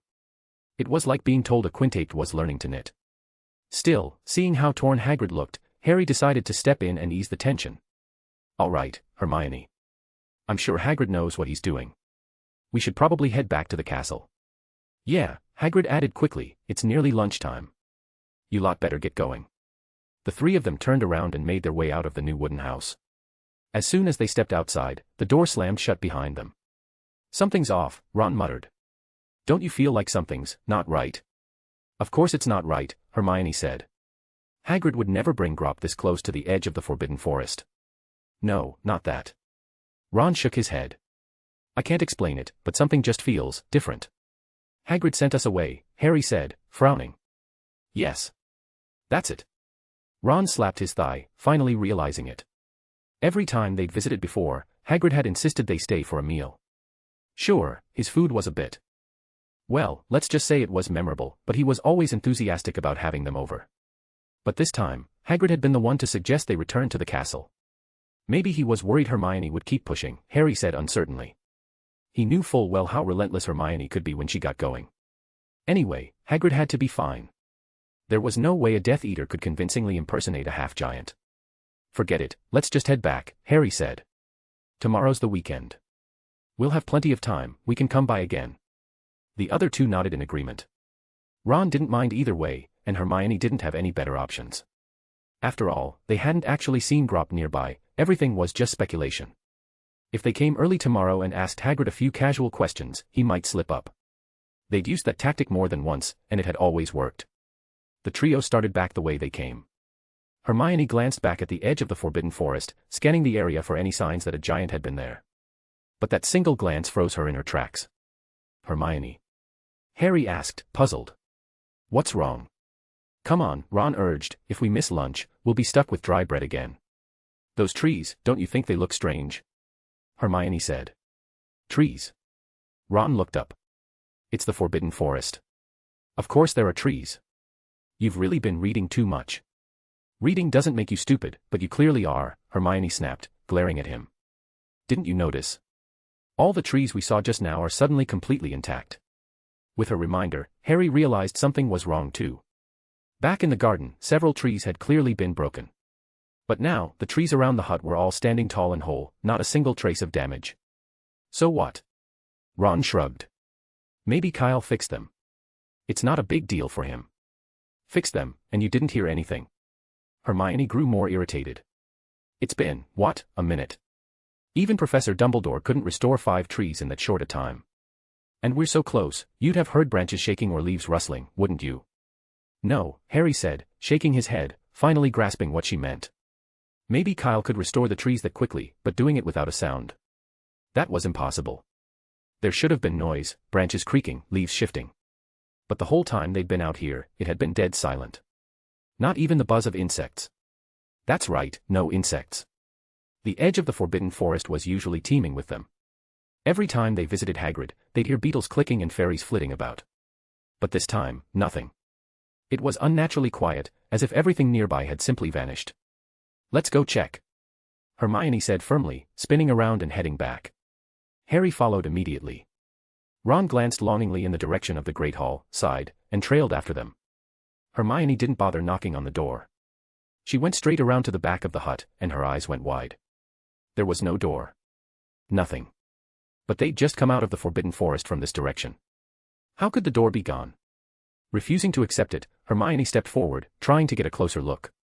But 5 minutes passed, and the distance between her and the hut remained the same, neither near nor far. No matter how she walked, ran, or changed direction, she couldn't get any closer. If she hadn't just come out of it herself, Hermione would have sworn she was looking at a mirage. This can't be happening, she murmured. Meanwhile, inside the hut's garden, Hagrid watched the 3 of them pacing around outside and said, "Looks like they've figured out something's up with your setup." "Of course they have," Kyle said, waving his wand and seamlessly reattaching the broken trees. Harry and Ron wouldn't notice the details, but Hermione. She's sharp. Always has been. You thought about what you're going to tell them. "Why should I explain anything?" Kyle said. "I'm about to be a professor, why do I need to justify myself to 3 students? Honestly, if you hadn't spoken up for them, I wouldn't have let them in at all." "Sorry," Hagrid mumbled. "It's fine." Kyle waved it off. "If I'm right, they'll be knocking any second now." Bang. Bang. Bang. "Told you." Kyle spread his hands. "Should we open it?" "No. Pretend we didn't hear anything." Kyle muttered to himself, the garden's test isn't finished yet. "Should we keep going? Or wait till after lunch?" The moment Kyle said that, Hagrid perked up, rubbing his hands together eagerly. "What do you mean, wait?" "Of course we keep going. Then just be careful. Don't get too close. Relax, relax." Under Hagrid's expectant gaze, Kyle opened a trunk. A massive black dragon burst out with a roar, whipping its tail straight at Kyle. But Kyle was ready. He calmly raised a shimmering shield. The dragon's tail slammed into it with a thunderous impact, and didn't budge the barrier an inch. Kyle gave a snort and raised a middle finger at the Hungarian horntail. "Is that all?" The dragon shrieked in fury and lashed out again. Golden runes flared to life along the wall of the wooden house. This time, Kyle didn't even move. But the Hungarian horntail swerved awkwardly and missed its mark, its tail slamming into a tree far from its intended target. And yet, the dragon didn't even seem to realize it had missed. Not bad. Kyle pulled out a piece of parchment and began scribbling notes at lightning speed. Alchemy missed concealment effect. Cannot be seen from outside, entry requires special method, sound remains audible. Effect confirmed on dragons. Range and distance, TBD. Interaction with other magic, TBD. Chapter 898, Chapter 898, Hagrid gets his wish. The alchemical mist was one of Beauxbatons' most vital defensive wards. Nicholas Flamel even used it at the entrance to his estate, its effectiveness went without saying. Kyle's alchemy skills weren't on par with Victor's or Nicholas Flamel's, but he didn't need to protect the entire Hogwarts campus. He only needed a patch along the edge of the Forbidden Forest, enough to block the castle's line of sight. It wasn't all that difficult to set up. By the end of the day, he had most of the sigil framework etched out. Hagrid had made over a dozen trips between the hut and the castle, helping him check visibility from every direction. Once everything was confirmed, Kyle finally lowered his wand. This wasn't the kind of project you finished in a day or two. The rest could be completed slowly over time. "Here, have something to eat. I got this just for you from the kitchen." Hagrid came over, carrying an entire roasted leg of beef, and shoved it into Kyle's arms without waiting for a reply. Kyle's arm sagged under the weight, he almost dropped it. For a moment, he seriously wondered if Hagrid had mistaken him for Grop. Thanks. I guess. Oh, don't be so polite. Kyle gave a strained smile, cradling the beef leg awkwardly, unsure where to start. Eventually, he just used his wand to slice off a piece. He glanced back at Hagrid, who was now grinning like a child and trying to get close to the Hungarian horntail, completely forgetting how many times its tail had already whipped him bloody. The horntail had been busy all day and was clearly tired. It lay sprawled on the ground with its eyes shut, ignoring Hagrid entirely. Still, Hagrid finally got his wish. He touched its rough scales and the sharp, solid barbs on its tail. Oh, Kyle, look. He finally acknowledges me. Hagrid's eyes shimmered with tears. He looked as joyful as a child, albeit a 3-meter-tall one. If thinking that makes you happy. Kyle swallowed a mouthful of beef with some difficulty, then dangled the rest of the leg in front of the horntail. When it didn't react, he simply stuffed it into the dragon's mouth.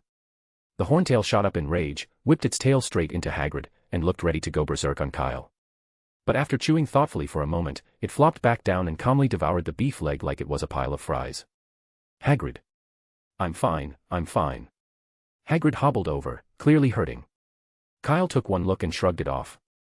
By now, he understood, half-giants weren't just massive, they were absurdly durable.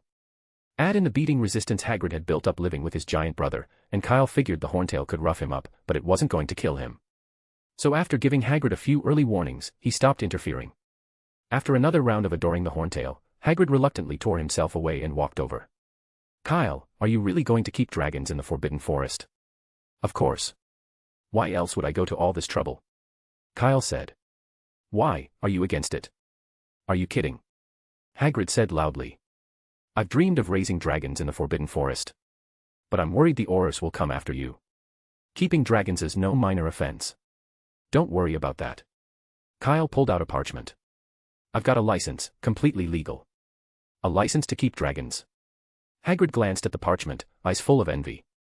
You really were the minister assistant, how'd you even get your hands on something this good? After being expelled, Hagrid had basically lived at Hogwarts full-time. He had no idea how valuable that license actually was. He just assumed Kyle had pulled strings at the ministry. It was the same as with clearing Sirius Black's name. Hagrid knew it was difficult, but couldn't quite grasp why. Kyle didn't bother explaining. There's one more thing you might want to watch out for, Hagrid added, as if suddenly remembering something. If dragons show up in the Forbidden Forest, the centaurs probably won't be thrilled. They'll definitely stir up trouble. They're all transplants from other regions, and they really think the Forbidden Forest belongs to them. Kyle snorted. Whatever. If they don't like it, they can try to chase the dragons off. If they can, I won't stop them. Hagrid nodded. Honestly, he didn't have much love for the centaurs either. Back when he brought in the 3-headed dog, Fluffy, they treated him coldly. More recently, when he wanted to let his brother Grop stay in the forest, they'd fiercely objected, only quieting down once he invoked Dumbledore's name. Well, I'm sure you'll figure it out, Hagrid said. Kyle nodded and opened his suitcase again. One by one, a group of dragons emerged, a blazing red fireball dragon, a silvery iron belly with a metallic sheen, and a majestic Romanian longhorn with glittering golden horns. They flapped their wings and soared into the depths of the Forbidden Forest. These dragons were still young, bursting with curiosity. Since they had a new environment to explore, Kyle let them stretch their wings a bit. Clang. Kyle could have sworn he heard something, like Hagrid's jaw hitting the ground. When he turned around, he saw Hagrid standing there, stunned, his eyes wide as saucers, glinting with excitement like 2 glowing golden snitches. Fireball dragon. Iron belly. Oh, that's a Romanian longhorn, a live longhorn. By Merlin, I must be dreaming. You're not. Kyle tugged at Hagrid's arm. Come on. You'll have plenty of time to see them later. One pull. Nothing. Another. Still nothing. Hagrid stood firm, rooted to the spot like a boulder. I'm not leaving. I'm staying right here, he said, just as determined. I've made up my mind. I'm going to live here from now on. That's not really appropriate, Kyle said, frowning. He didn't mind adding an extra bed for Hagrid, but the problem was the horntail, it was far too unpredictable. Sure, during the day it didn't seem to care about Hagrid, but Kyle couldn't guarantee it wouldn't wake up in the middle of the night and launch a surprise attack. Please, Kyle, Hagrid said, eyes still locked on the dragons in the distance. A man over 3 meters tall, with fists the size of a young wizard's head, speaking in a choked voice on the verge of tears. Who could say no to that? Kyle rubbed his arms awkwardly. Fine. Do whatever you want. With that, he turned and walked off. He needed to head to the castle. Raising dragons in the Forbidden Forest wasn't exactly a minor undertaking. Even with a license, he had to inform Dumbledore and Professor McGonagall. Only with their approval could he move forward. If they said no, he'd just keep the dragons there temporarily, treating the forest like a giant playground for them. When Kyle found Professor McGonagall, she was just about to go see Dumbledore about something. But the moment she heard Kyle had released 5 dragons into the school grounds, the parchment in her hand slipped straight to the floor. What did you just say? Raising dragons in the Forbidden Forest? Professor McGonagall completely forgot her original reason for coming and said firmly, absolutely not. The Forbidden Forest is far too close to the castle, this would put the students in danger. Now, Minerva, don't be so hasty, Dumbledore said, gently stroking his beard. I think it's worth considering. If Kyle was able to obtain a legal dragon-keeping license, that means he has the capability to control them. It's not necessarily as dangerous as it sounds. That's still not acceptable. What if Kyle lets his guard down and one of the dragons escapes? Well, I'll be here too, Dumbledore replied. Besides, dragons are incredibly rare. If Hogwarts becomes the only school legally housing dragons, it would greatly boost our standing in the magical world. I'd rather not have that kind of prestige, Professor McGonagall said grimly. And Albus, might I remind you, I'm the headmistress now. Oh, of course. It's your call, then. Dumbledore immediately backed down, casually picking up the cup of tea on the desk and taking a sip. His sudden surrender left McGonagall momentarily stunned. Her once firm resolve wavered. Because, in her experience, Dumbledore was not someone who acted on impulse. On the contrary, every decision he made had depth and long-term significance. Even if the reasoning wasn't clear in the moment, it always became apparent later.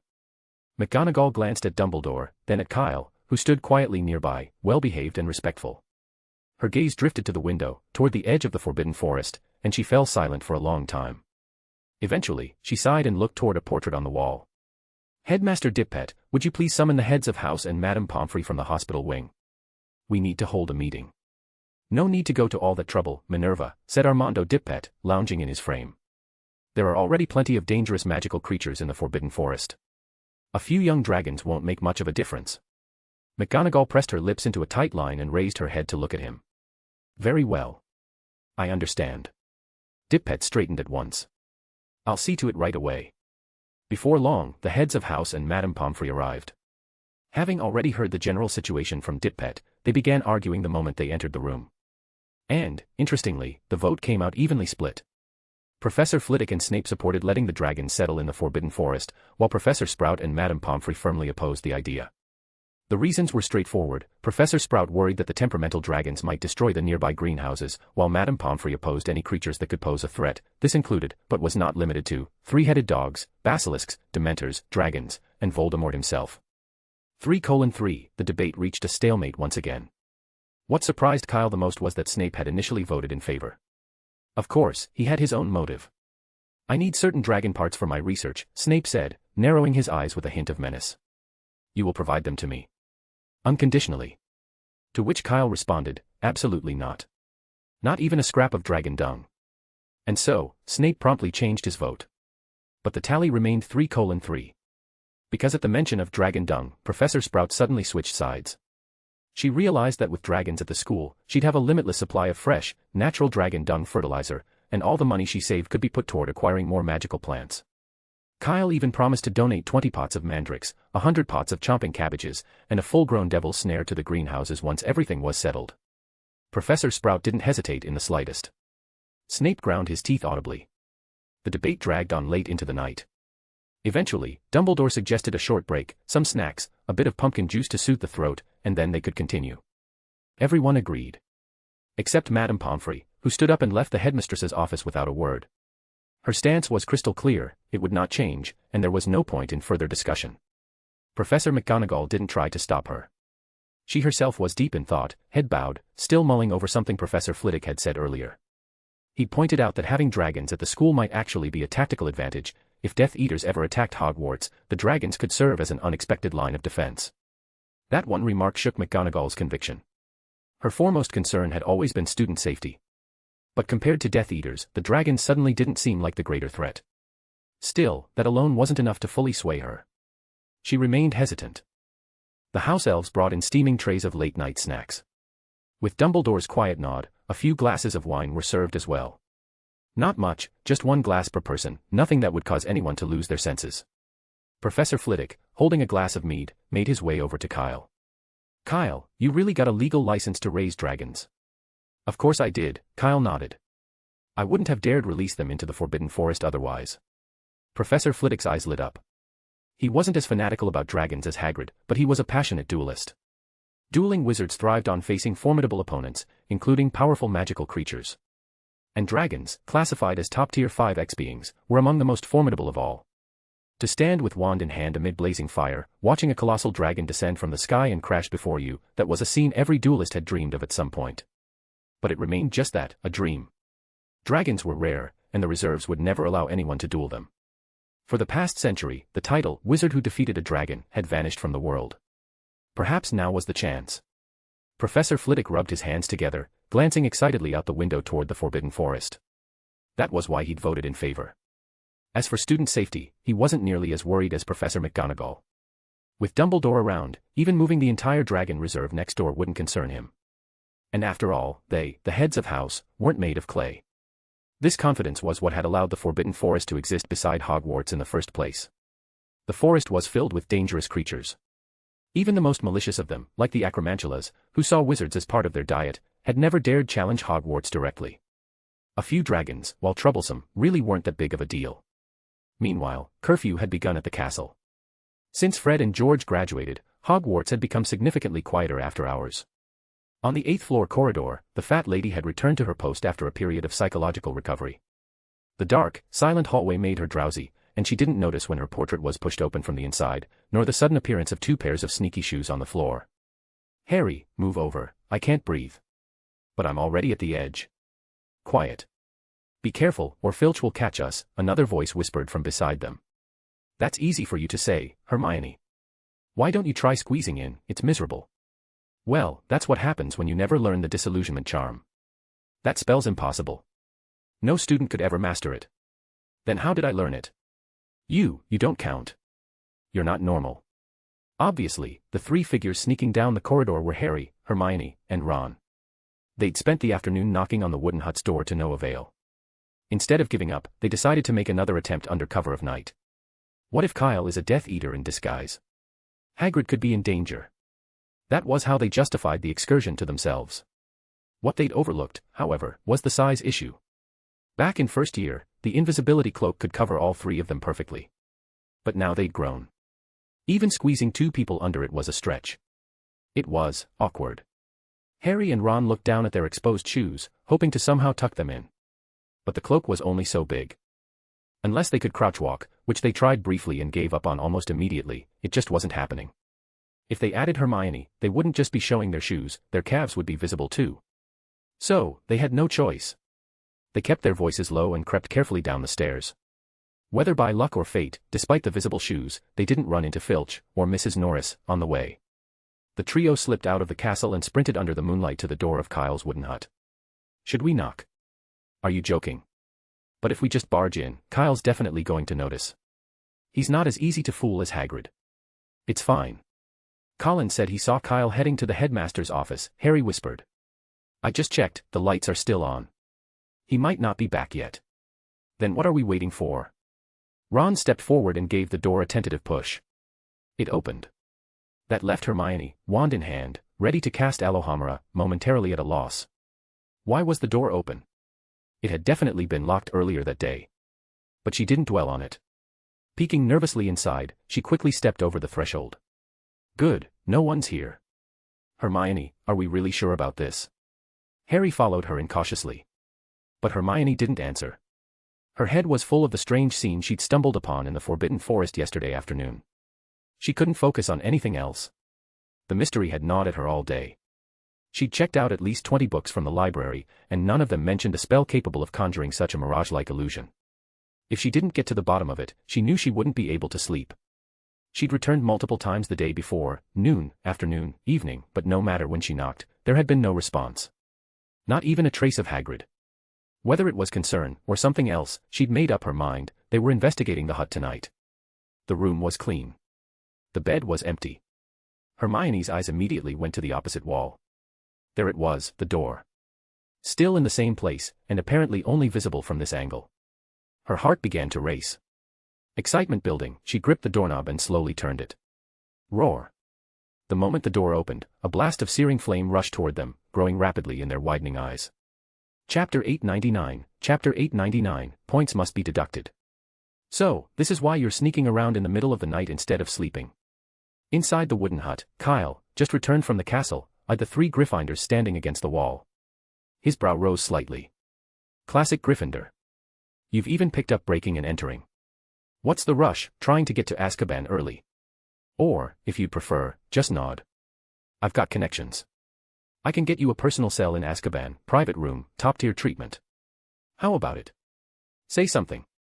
Hermione's face flushed bright red, and she looked ready to sink through the floor. She couldn't even find the words to speak. The other two didn't look much better, but with their thicker skin, they weren't as obvious about it. We didn't break in. Ron mumbled. I just gave the door a little push, and it opened. The vaults under Gringotts aren't locked either, why don't you go give those a push? Kyle replied flatly. There are mountains of galleons piled in there. Grab whatever you like, no one will stop you. Ron went quiet. I'm really sorry, Hermione said softly after taking a deep breath. We shouldn't have come in without your permission. You think I'm the one you should be apologizing to? Kyle said, not bothering to hide his annoyance. He wasn't really mad that they'd snuck in. The place had only just been set up. There wasn't anything private inside. He just hadn't expected them to be this bold. It wasn't as if they hadn't seen dragons before.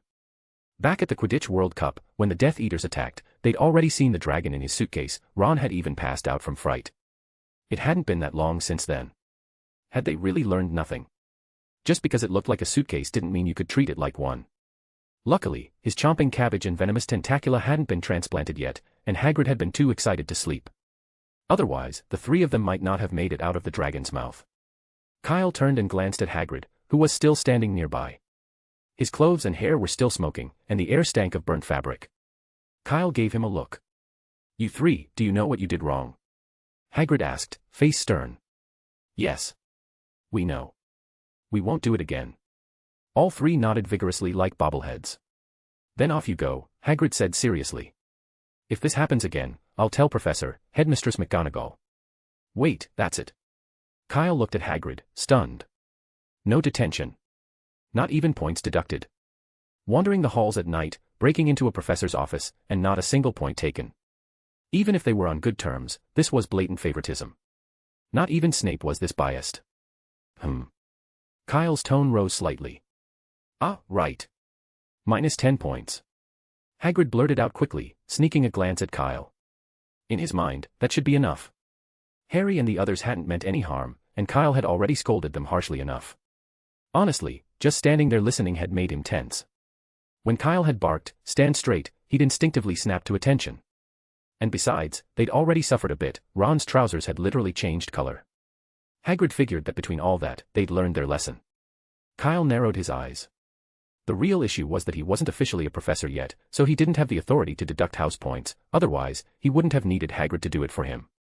If you think that's enough, then fine, he said, rubbing his forehead and waving them toward the door. Harry and Ron bolted out like they'd been pardoned.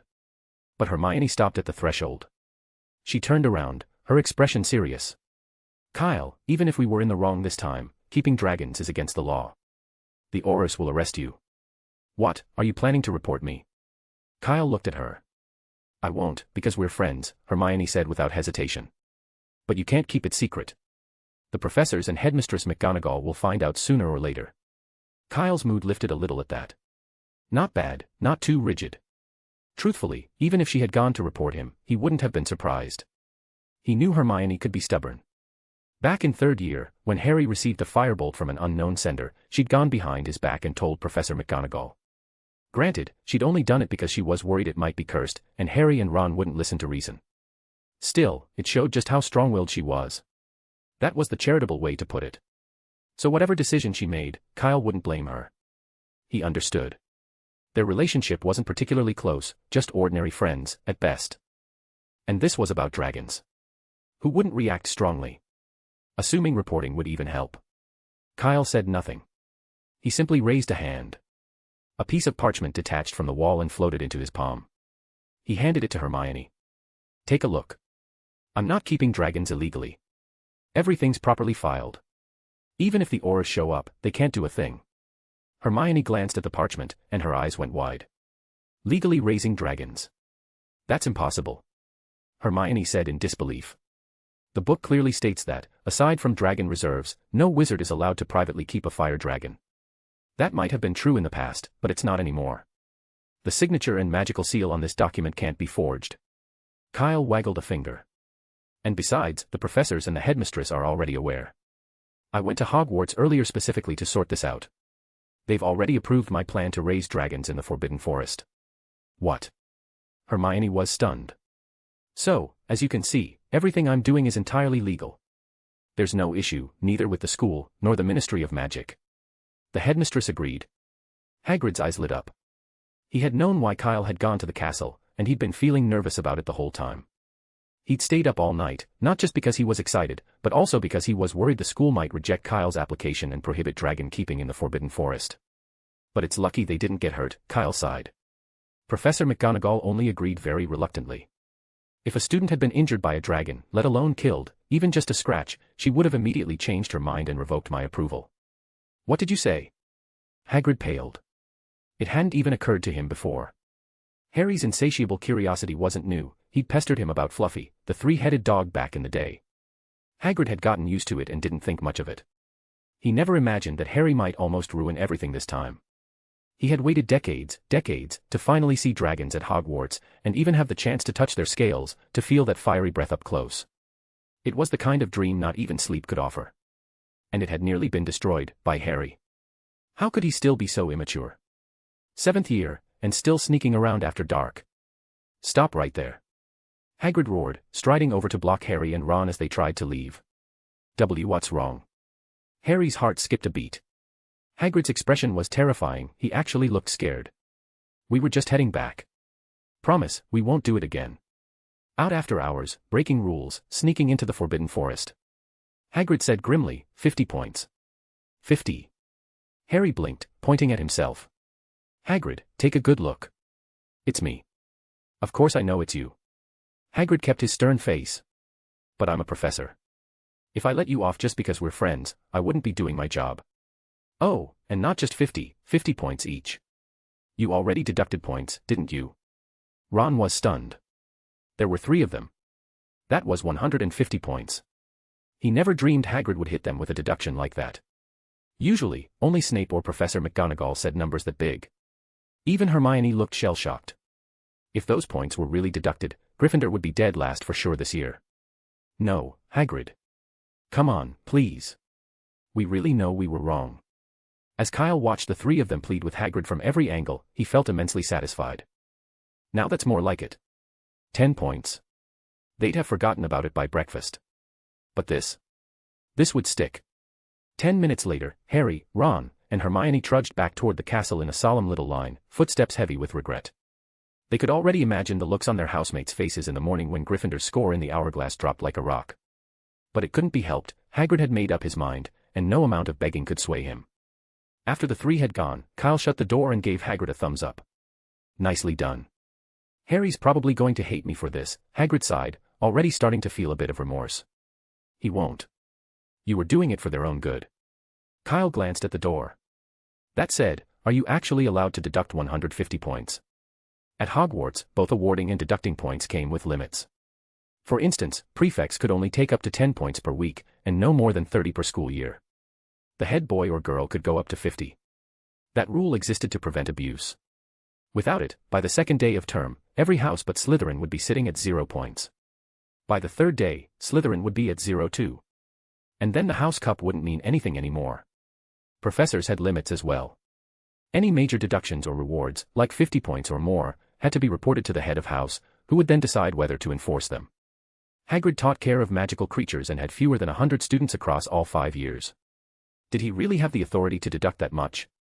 Or was he just bluffing for effect? All right, but that means I won't be able to deduct any more points for the rest of the school year, Hagrid muttered, leaning out the window to check that Harry and the others had truly returned to the castle before turning back around.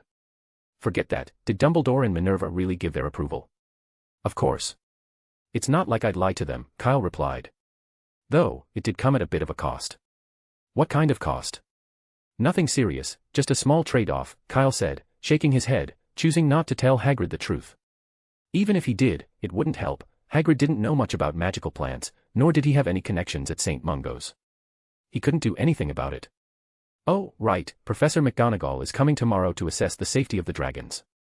Try not to get too worked up. Don't let your excitement show too much. Minerva's coming.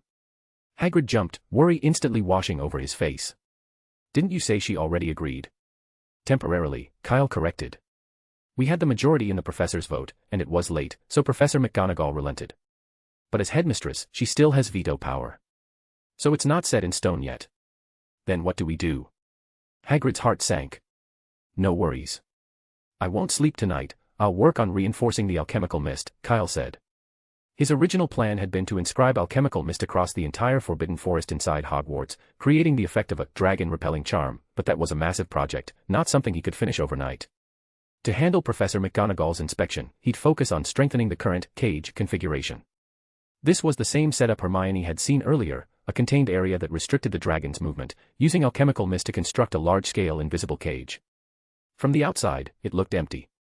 From the inside, there was no way out. It would work as a temporary solution.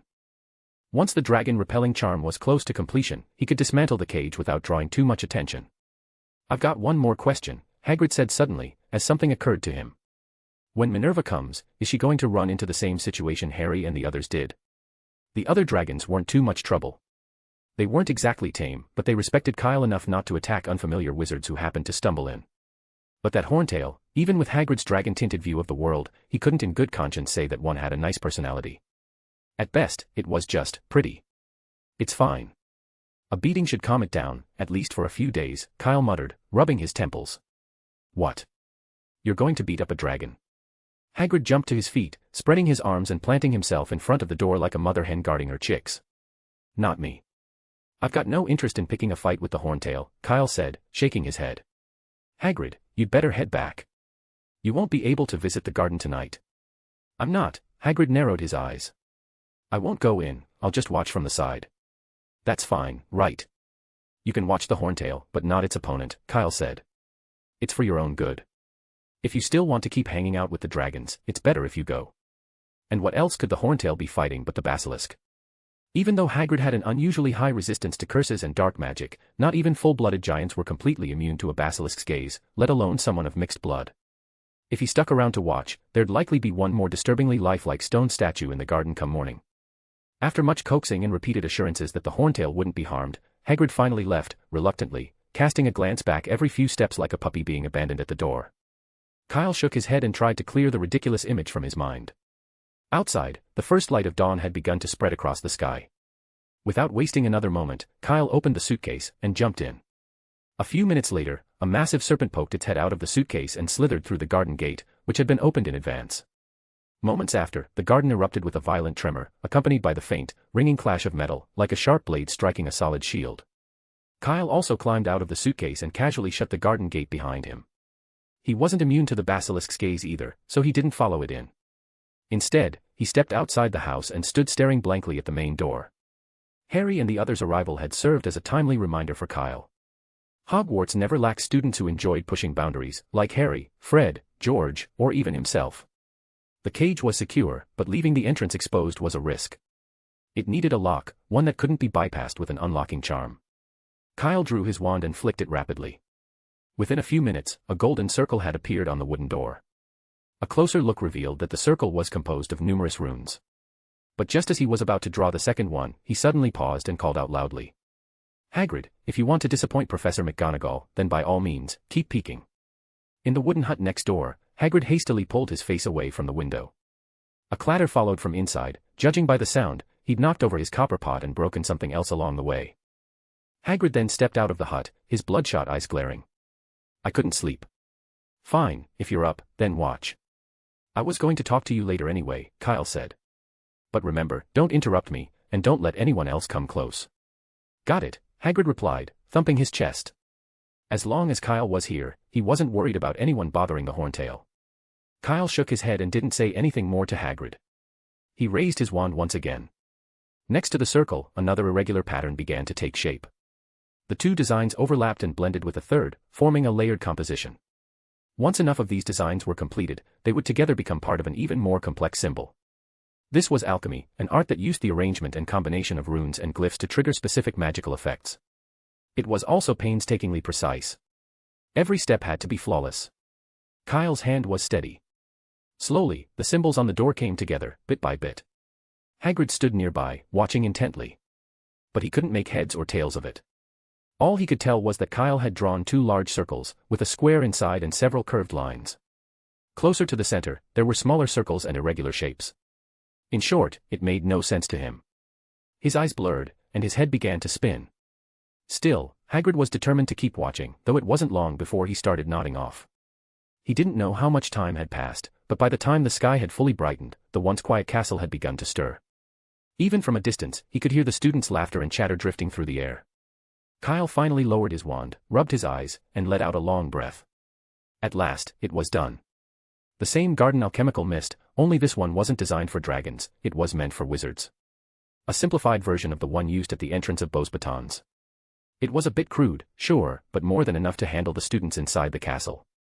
Especially the ones who had never taken ancient runes. If they wandered in unprepared, they'd likely be stuck circling in place for at least an hour. Kyle wasn't trying to target anyone in particular. Well, okay, maybe he was targeting Harry and Ron, those two couldn't tell a rune from a runny nose. He turned to remind Hagrid of a few things, including the proper route through the enchantment. And that's when he heard it, a gentle, melodic snore, rising and falling in pitch with almost cheerful rhythm. Hagrid was still standing there, fast asleep. Chapter 900, The Sleeping Horntail. You sleep so soundly, Kyle said coolly, the veins on his forehead visibly twitching. I never knew giants could sleep standing up. Are the beds in the house really that uncomfortable? It was a strange feeling. He hadn't expected Hagrid to be much help in the first place, but falling asleep right in front of him, wasn't that a bit much?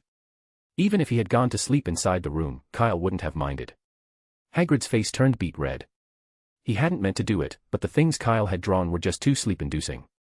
The more he stared, the more dazed he felt. Add to that a full day's exhaustion, and before he knew it, he'd nodded off. Forget it, Kyle sighed. You must have been a Gryffindor before you got expelled. How'd you know that? Hagrid asked, puzzled. He was sure he'd never told Kyle about that, nor had he mentioned it to Harry. The only time he'd ever brought it up was during the occasional conversation with Madame Olympe Maxime. Could Olympe have told him? Because Gryffindor always has the most students sleeping through History of Magic, Kyle said offhandedly. Other houses have at least one or two actually listening, but Gryffindor. Not a single one. He wasn't sure about other years, but that was certainly true for his own class. Hagrid's face turned even redder. No. Seeing him floundering, Kyle let it go. When's Minerva coming? Hagrid quickly changed the subject. No idea, Kyle replied, shaking his head as he glanced toward the castle. It's the weekend, she'll probably be here soon. Hagrid, stay here and keep an eye on things for me. I've got something to take care of. All right. Hagrid had just been thinking about how to make it up to him, so he nodded quickly. Kyle then pushed the door open and stepped inside. Half an hour later, Kyle came back out. As he looked up, he saw several figures exiting the castle, walking briskly in his direction. Along with Professor McGonagall were the other three heads of house, and Dumbledore, deputy headmaster and governor of the school. They were walking quickly, and the looks on their faces mirrored their mood. Dumbledore was chatting and laughing with Professor Flitwick, looking relaxed. Professor Sprout wore her usual calm expression, unchanged as ever. Professor McGonagall's lips were tight, and she looked tired, as if she hadn't slept well the night before. Snape wasn't important. Kyle, are you ready? Dumbledore asked, casting a meaningful glance at the nearby wooden door. Clearly, he'd noticed something. Of course, professors, Kyle said, opening the door. After you, Professor Snape. Snape's expression was stiff. His instincts told him Kyle was up to something, but with the heads of house and Dumbledore present, he figured Kyle wouldn't dare try anything. Maybe there was something odd inside the room. Rather than being worried, Snape was actually a little pleased.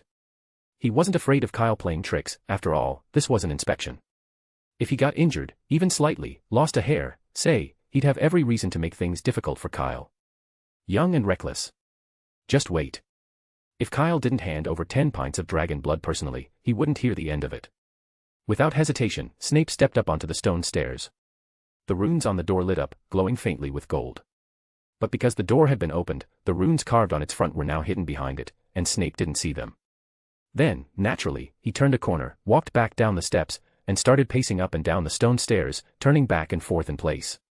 The professors behind him froze, baffled by whatever it was Snape thought he was doing. Only Dumbledore remained impassive. With keen interest, he stepped around to the side and examined the runes on the door closely. Click. A crisp shutter sound brought everyone back to themselves.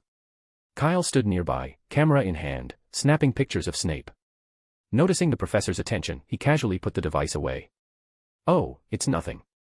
I just got a new toy and wanted to test it out." Professor McGonagall twitched at the corner of her mouth. But even she could tell Kyle had definitely done something to make Snape keep spinning in place. "It's a textbook alchemical mist," Dumbledore suddenly commented. "Just not very well concealed. The patterns are fully exposed, any wizard with some knowledge of alchemy could spot it immediately. It's only a temporary lock." "It does the job," Kyle replied. Dumbledore nodded. "Quite right. Hogwarts didn't offer alchemy classes, at least not yet, so even if the runes were plainly visible, students wouldn't understand them, much less figure out a way to break through." At this, Professor McGonagall and the others stepped forward and noticed the dark golden runes on the door. Even if they weren't well versed in alchemy, they could still sense the magic infused in the patterns. And besides, Snape himself was proof enough, if even he was stuck, then there was no way students could get through. Unless another Kyle appeared at the school. But they all knew how unlikely that was. Students like Kyle were rare at Hogwarts, perhaps one in several centuries. The last one had been Tom Riddle, 60 years ago. Bang.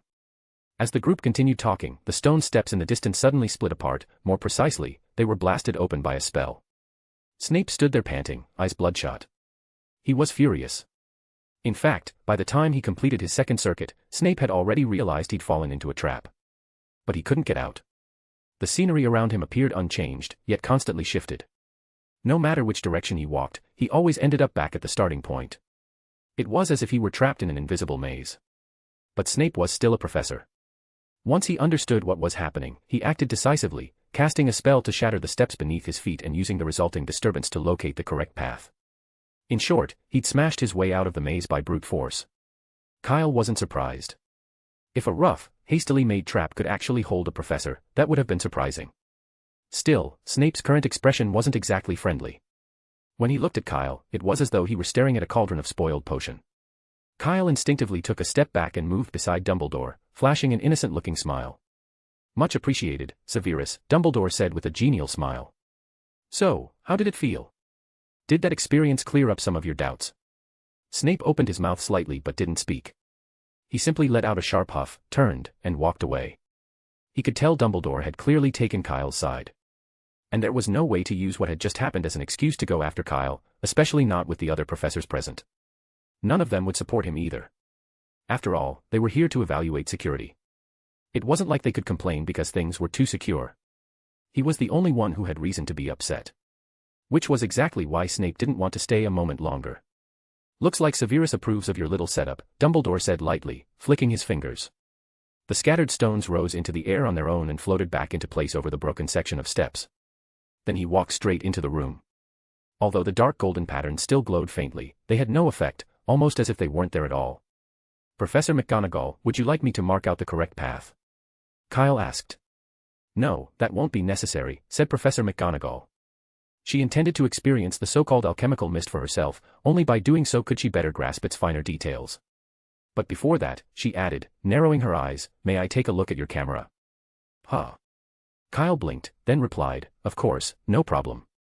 He handed the camera over to Professor McGonagall, and the three professors all stepped forward together. They wanted to see whether the mist still worked when multiple targets entered at once. Kyle realized it too, this wasn't about the camera. They just didn't want him snapping any more photos. Did they really think he was that kind of person? What happened to trust? Kyle pursed his lips and once again reached into his moleskin pouch. He had never said he only bought one camera. Because they were mentally prepared, the professors quickly escaped the mist. Professor McGonagall was the fastest, she found the correct path after only 3 turns and walked straight into the room. Professors Sprout and Flitwick weren't far behind, and all 3 seemed quite satisfied with the result. Professor McGonagall's expression finally eased. She was now certain, if it were a student, they'd have a hard time getting past this trap. "That's enough.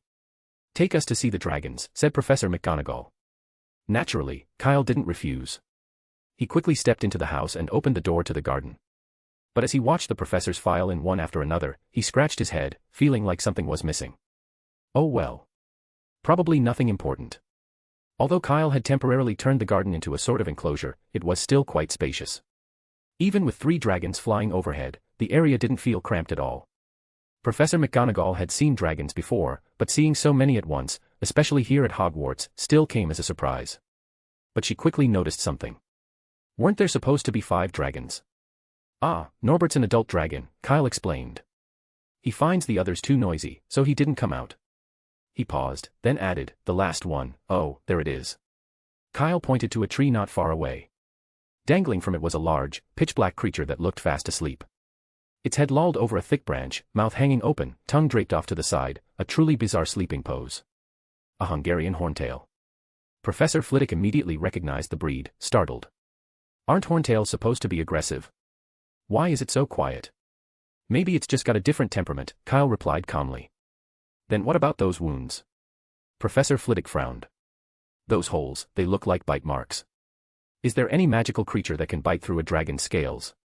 Oh, those are old injuries, Kyle said, his tone still even. That's how it looked when the Dragon Reserve handed it over to me. I've been trying to treat it. But as you know, Professor, dragons aren't like wizards, regular essence of dittany doesn't work very well on them. Professor Flitwick nodded, still looking doubtful, but said no more. That would also explain its daytime sleeping. An injured dragon would naturally be lacking in energy. You built all this. Dumbledore looked around. Such a large area. Kyle, your alchemy has improved a great deal. I couldn't have done this when I was your age. Ah. Kyle clicked his tongue and gave an awkward laugh. That was clearly just flattery. All he'd done was set up a few rune-linked nodes. It looked impressive, but at Beauxbatons, this would barely count as 6th-year alchemy coursework. And according to Nicholas Flamel, Dumbledore hadn't even begun studying alchemy until after Ariana's accident. Of course he wouldn't have done something like this at Kyle's age. But Professor McGonagall and the others didn't know that. Their faces all showed surprise and, more importantly, reassurance. Not bad, I guess. Kyle muttered, rubbing his face and nodding in agreement with Dumbledore's words. They continued walking. Noticing the unfamiliar figures entering, the most curious longhorn dragon swooped down and perched on a nearby tree, tilting its head to study them. The twin golden horns on its head gleamed in the sunlight. The professors all jumped at the sudden movement. Even as juveniles, dragons were nothing to take lightly, it was natural for them to feel tense. Fortunately, the longhorn merely observed them. Away from Kyle, it took off again without incident. Professor McGonagall finally lowered her wand. They actually listened to you. Well, I was the first thing it saw when it hatched. Naturally, we've got a close bond, Kyle explained. Then he cleared his throat and called out loudly. Over here. The longhorn and iron-belly dragons didn't hesitate. With a sharp turn midair, they landed and settled down exactly where Kyle directed, staring at him with wide, attentive eyes. The fireball dragon was a bit slower, wobbling slightly in flight, but it too landed nearby soon after. This made Professor McGonagall even more surprised, but at the same time, her earlier worries eased significantly. Her main concern had been whether the dragons could be properly controlled. From the looks of it, she'd been overly anxious. Just as she was about to speak, however, she caught a strange, faint odor. There was something fishy about it, and it clashed with the usual sulfuric smell of dragons. Do you smell something odd? Professor McGonagall asked, puzzled. The sound of several people sniffing the air followed immediately. I'd guess it's that, Dumbledore said, pointing to a large barrel in the distance. He leaned in to take a closer look. Oh, fresh dragon dung. No wonder the trees here are thriving. Kyle couldn't help but rub his forehead again. Was this level of praise really okay? The garden had only been completed yesterday. No matter how potent dragon dung was, there was no way it could take effect that quickly. The sniffing stopped abruptly. The professor's expressions turned noticeably uncomfortable. All except Professor Sprout, who lit up with excitement. She ran over to the barrel and started inspecting it enthusiastically. She even stuck her hand in and gave it a few good stirs. It's definitely fresh dragon dung, and very healthy, too. The quality's far better than what I usually get. Those crooks in Diagon Alley must be mixing mud into theirs, and still charging outrageous prices. Oh, Kyle. Professor Sprout turned her head. No need to say it, Professor, Kyle cut in before she could speak. It's yours. I'll have it delivered later. How about Greenhouse 3? Dragon dung works great for mandrakes. You're absolutely right. Professor Sprout beamed with delight. Wasn't that exactly why she'd come? This one barrel alone would last her quite some time. Maybe she could even mix it with mooncalf dung to develop a new fertilizer blend. With that thought in mind, Professor Sprout could hardly wait. She gave her wand a flick, levitated the barrel, and started for the exit. No need for you to deliver it, I'll take it back myself. And with that, she was already through the garden gate, striding off. Now down another professor, McGonagall, and Flitwick exchanged a glance. It seemed the inspection was just about over. Still, a few necessary tests remained. Professor Flitwick raised his wand, and a flock of chirping birds flew toward the dragons. The dragons looked mildly irritated by the noise, but at a signal from Kyle, they did nothing, except for one of the fireball dragons, who let out a small burst of flame from its nostrils in protest. That was all. Beyond the Avis charm, Professor Flitwick followed up with several other minor spells meant to provoke a reaction. They were all common spells with low power, designed purely for disruption. The dragons remained calm throughout, showing no signs of agitation or aggression. As for the horntail, it was still fast asleep, completely unfazed by the ruckus around it. Flitwick cast Avis 3 times in a row, until the sheer number of birds could have put on a full symphony next to its ears, but it didn't even twitch. What a sleeper, Flitwick thought to himself. He'd never seen a dragon with such tolerance. He even tried lifting a stunning charm, just to check, no effect. That at least confirmed the horntail really was sleeping, not magically knocked out by Kyle. Still, it slept too well. If not for the steady rise and fall of its chest and the warmth it gave off, he might have thought it was just a lifelike model. But neither he nor Professor McGonagall saw any cause for concern. Better lazy than aggressive, after all.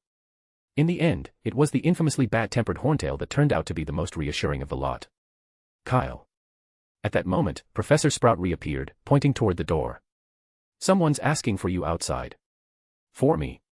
Kyle asked, puzzled. Is Professor Snape back? No. Professor Sprout wore a strange expression. It's Sikes. From St. Mungo's. What? St. Mungo's. Professor McGonagall and Dumbledore immediately started toward the garden gate. Sikes, long overdue for retirement, yet still in charge of St. Mungo's, was also the most renowned potions master in the wizarding world. She'd saved countless witches and wizards over the years. Even the Minister for Magic would stand at the door to greet her. What was she doing here at Hogwarts? As he passed Kyle, Dumbledore cast him a deliberate, if subtle, glance. Kyle didn't offer any explanation. He just shrugged and followed behind. Chapter 901, The Headmaster and the Runes of Freedom. Kyle had actually known from the start that Sikes would come. He'd sent a letter to St. Mungo's through Ratton the night before. It was just that he'd suggested meeting at noon in the letter, and hadn't expected her to arrive so quickly. Outside the door stood a witch who looked quite a lot like Dumbledore, her brow furrowed. Mrs. Sikes, it's a pleasure to see you here. Professor McGonagall walked over. No need to be so formal, Minerva. Sikes gave her a hug. Forgive me for missing your inauguration as headmistress, things have been overwhelming.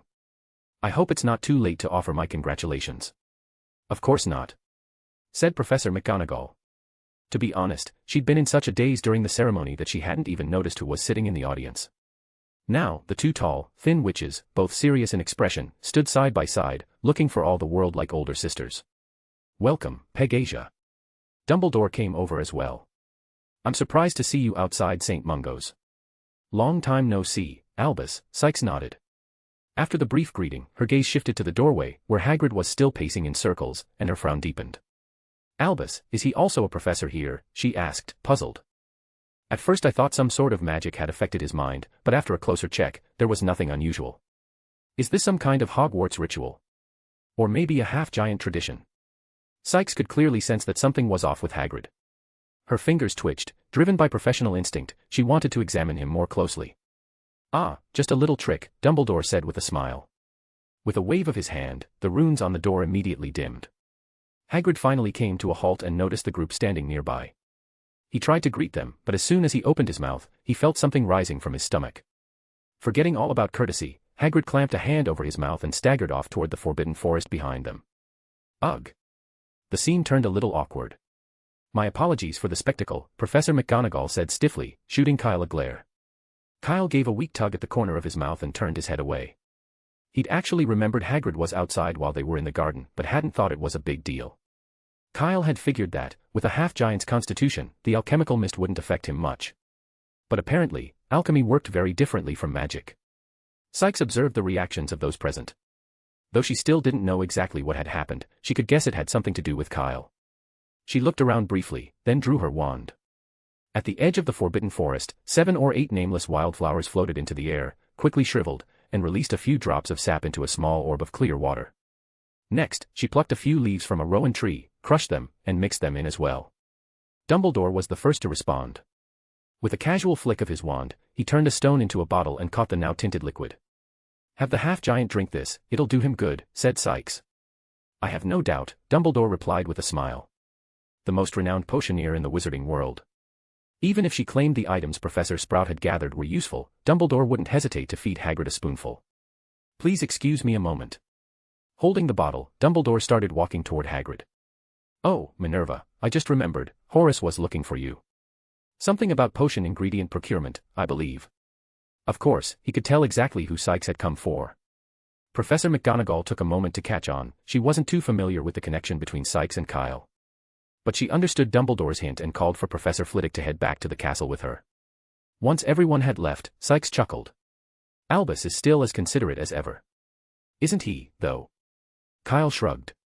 "Director, when did you arrive?" "An hour ago," Sikes replied. "You sent me that letter last night, didn't you?" "I happened to have some potions simmering this morning that didn't need constant supervision, so I took the opportunity to drop by." "About what I mentioned in the letter, the hospital wing." "I've already spoken with Poppy," said Sikes. "I can't officially represent St. Mungo's in any collaboration with Hogwarts, but I can share a few potion recipes with the hospital wing as a private individual. This has nothing to do with St. Mungo's. They're my personal formulas," she emphasized again. Kyle understood. St. Mungo's had to maintain neutrality, especially in the current climate. The Death Eaters certainly wouldn't want to see the hospital growing too close to Hogwarts. But this was enough. At least he'd fulfilled the promise he made to Madame Pomfrey. Last night, when Dumbledore suggested a break for a late-night snack, Kyle hadn't stayed in the headmaster's office. He'd used it as an excuse to step out. He'd gone to the hospital wing and made Madame Pomfrey an offer she couldn't refuse, collaboration with Sikes. Sikes, not the director of St. Mungo's. Kyle knew full well the constraints St. Mungo's was under and didn't want to make things harder for her. He hadn't mentioned any terms of the collaboration, leaving it entirely up to them. Madame Pomfrey had agreed immediately and given her word on the spot. Kyle had written a letter right in front of her and sent it off to St. Mungo's by owl. If not for that, last night's meeting might still be unresolved. "Thank you," Kyle said sincerely. Sikes raised an eyebrow but said nothing, simply watching him. "Oh, I almost forgot." Kyle slapped his forehead, reached into his bag, and pulled out 2 bottles, one large and one small. "Don't worry, I wouldn't let you come all this way for nothing. As a token of thanks." He handed her the larger bottle. "This is basilisk blood, about a pint. And this," he pointed to the small bottle, about the size of a thumb, "is basilisk venom. There might be some dragon blood mixed in, so it's not entirely pure." "No problem. It's a bit of a hassle, but I can separate them," said Sikes, eyeing the dark red bottle. Her expression grew increasingly puzzled. "But now I'm curious, why is there dragon blood mixed in with basilisk venom?" "No, actually, it'd be more accurate to say the venom's mixed into the dragon blood. At least 2/3 of this is dragon blood." She had seen real basilisk venom before, pale yellow. But what she was holding now had the color and consistency of dragon blood, and not even fresh, it was spoiled and degraded. Saying 2/3 was generous. "It's all the same, really," Kyle said with an awkward smile. "Dragon blood's pretty valuable too, isn't it? Just think of it as an extra gift from me." He'd scraped that venom from the wounds on the horntail just a while ago, no reason to waste good materials. The reason the horntail had been so quiet and unresponsive was that it had been knocked out cold by the basilisk's venom. Typical, too weak to win, but still eager to pick a fight. If Kyle hadn't warned the basilisks in advance not to kill the horntail, it might have ended up as a midnight snack. The basilisk blood had been collected the same way. Despite its poor performance, the horntail had managed to leave quite a few gashes on the basilisk's massive body. Kyle had just placed a few containers beneath the wounds and let gravity do the rest. Soon enough, he had what he needed. Sikes gave a small, crooked smile. Dragon blood might be expensive, but if it was for sale, she could get it. What she needed were materials specifically tied to the basilisk. Luckily, there was more than enough basilisk blood, so the trip hadn't been in vain. She tucked the 2 bottles away and, at Kyle's invitation, stepped into the wooden hut. "I heard you're going to be a professor at Hogwarts," she said, glancing around the space and shaking her head slightly. Too many windows. Far too bright for potion brewing. If it were up to her, she'd block off the roof and the windows on the left side. But this was Kyle's home, so she said nothing aloud. "Yeah." Kyle nodded. I've annoyed the Dark Lord one too many times lately, so I figured I'd lay low at Hogwarts for a bit. The school happened to be looking for someone to fill in for Professor Babbling, and since I know a fair bit about runes, the timing worked out. Psyche suddenly felt her throat go dry. He's annoyed the Dark Lord one too many times. That was a new one. She'd never heard such a bizarre reason before. There were wizards in the magical world who'd crossed Voldemort, but almost all of them met the same fate, killed by the killing curse. Only 1.5 people had survived angering Voldemort. Dumbledore was one, the one wizard Voldemort truly feared. That was common knowledge. The other was Harry Potter, the so-called boy who lived, but he only counted as half. As a seasoned witch, Sykes knew full well that it hadn't been Harry Potter who defeated Voldemort, it had been some kind of magical protection from Lily Evans that had affected him.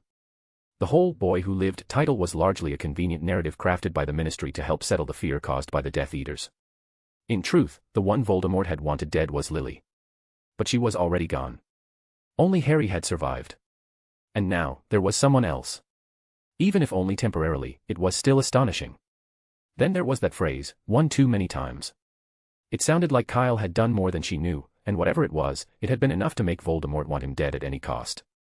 Could it have been that Gringotts Vault incident? No, probably not. Voldemort hadn't shown up in person, just a Death Eater. Still, Sykes wasn't one to pry. She didn't ask, and deliberately changed the subject. Being a professor at Hogwarts isn't a bad thing, she said softly. Maybe in a few years, you'll become headmaster. Not a chance, Kyle waved her off.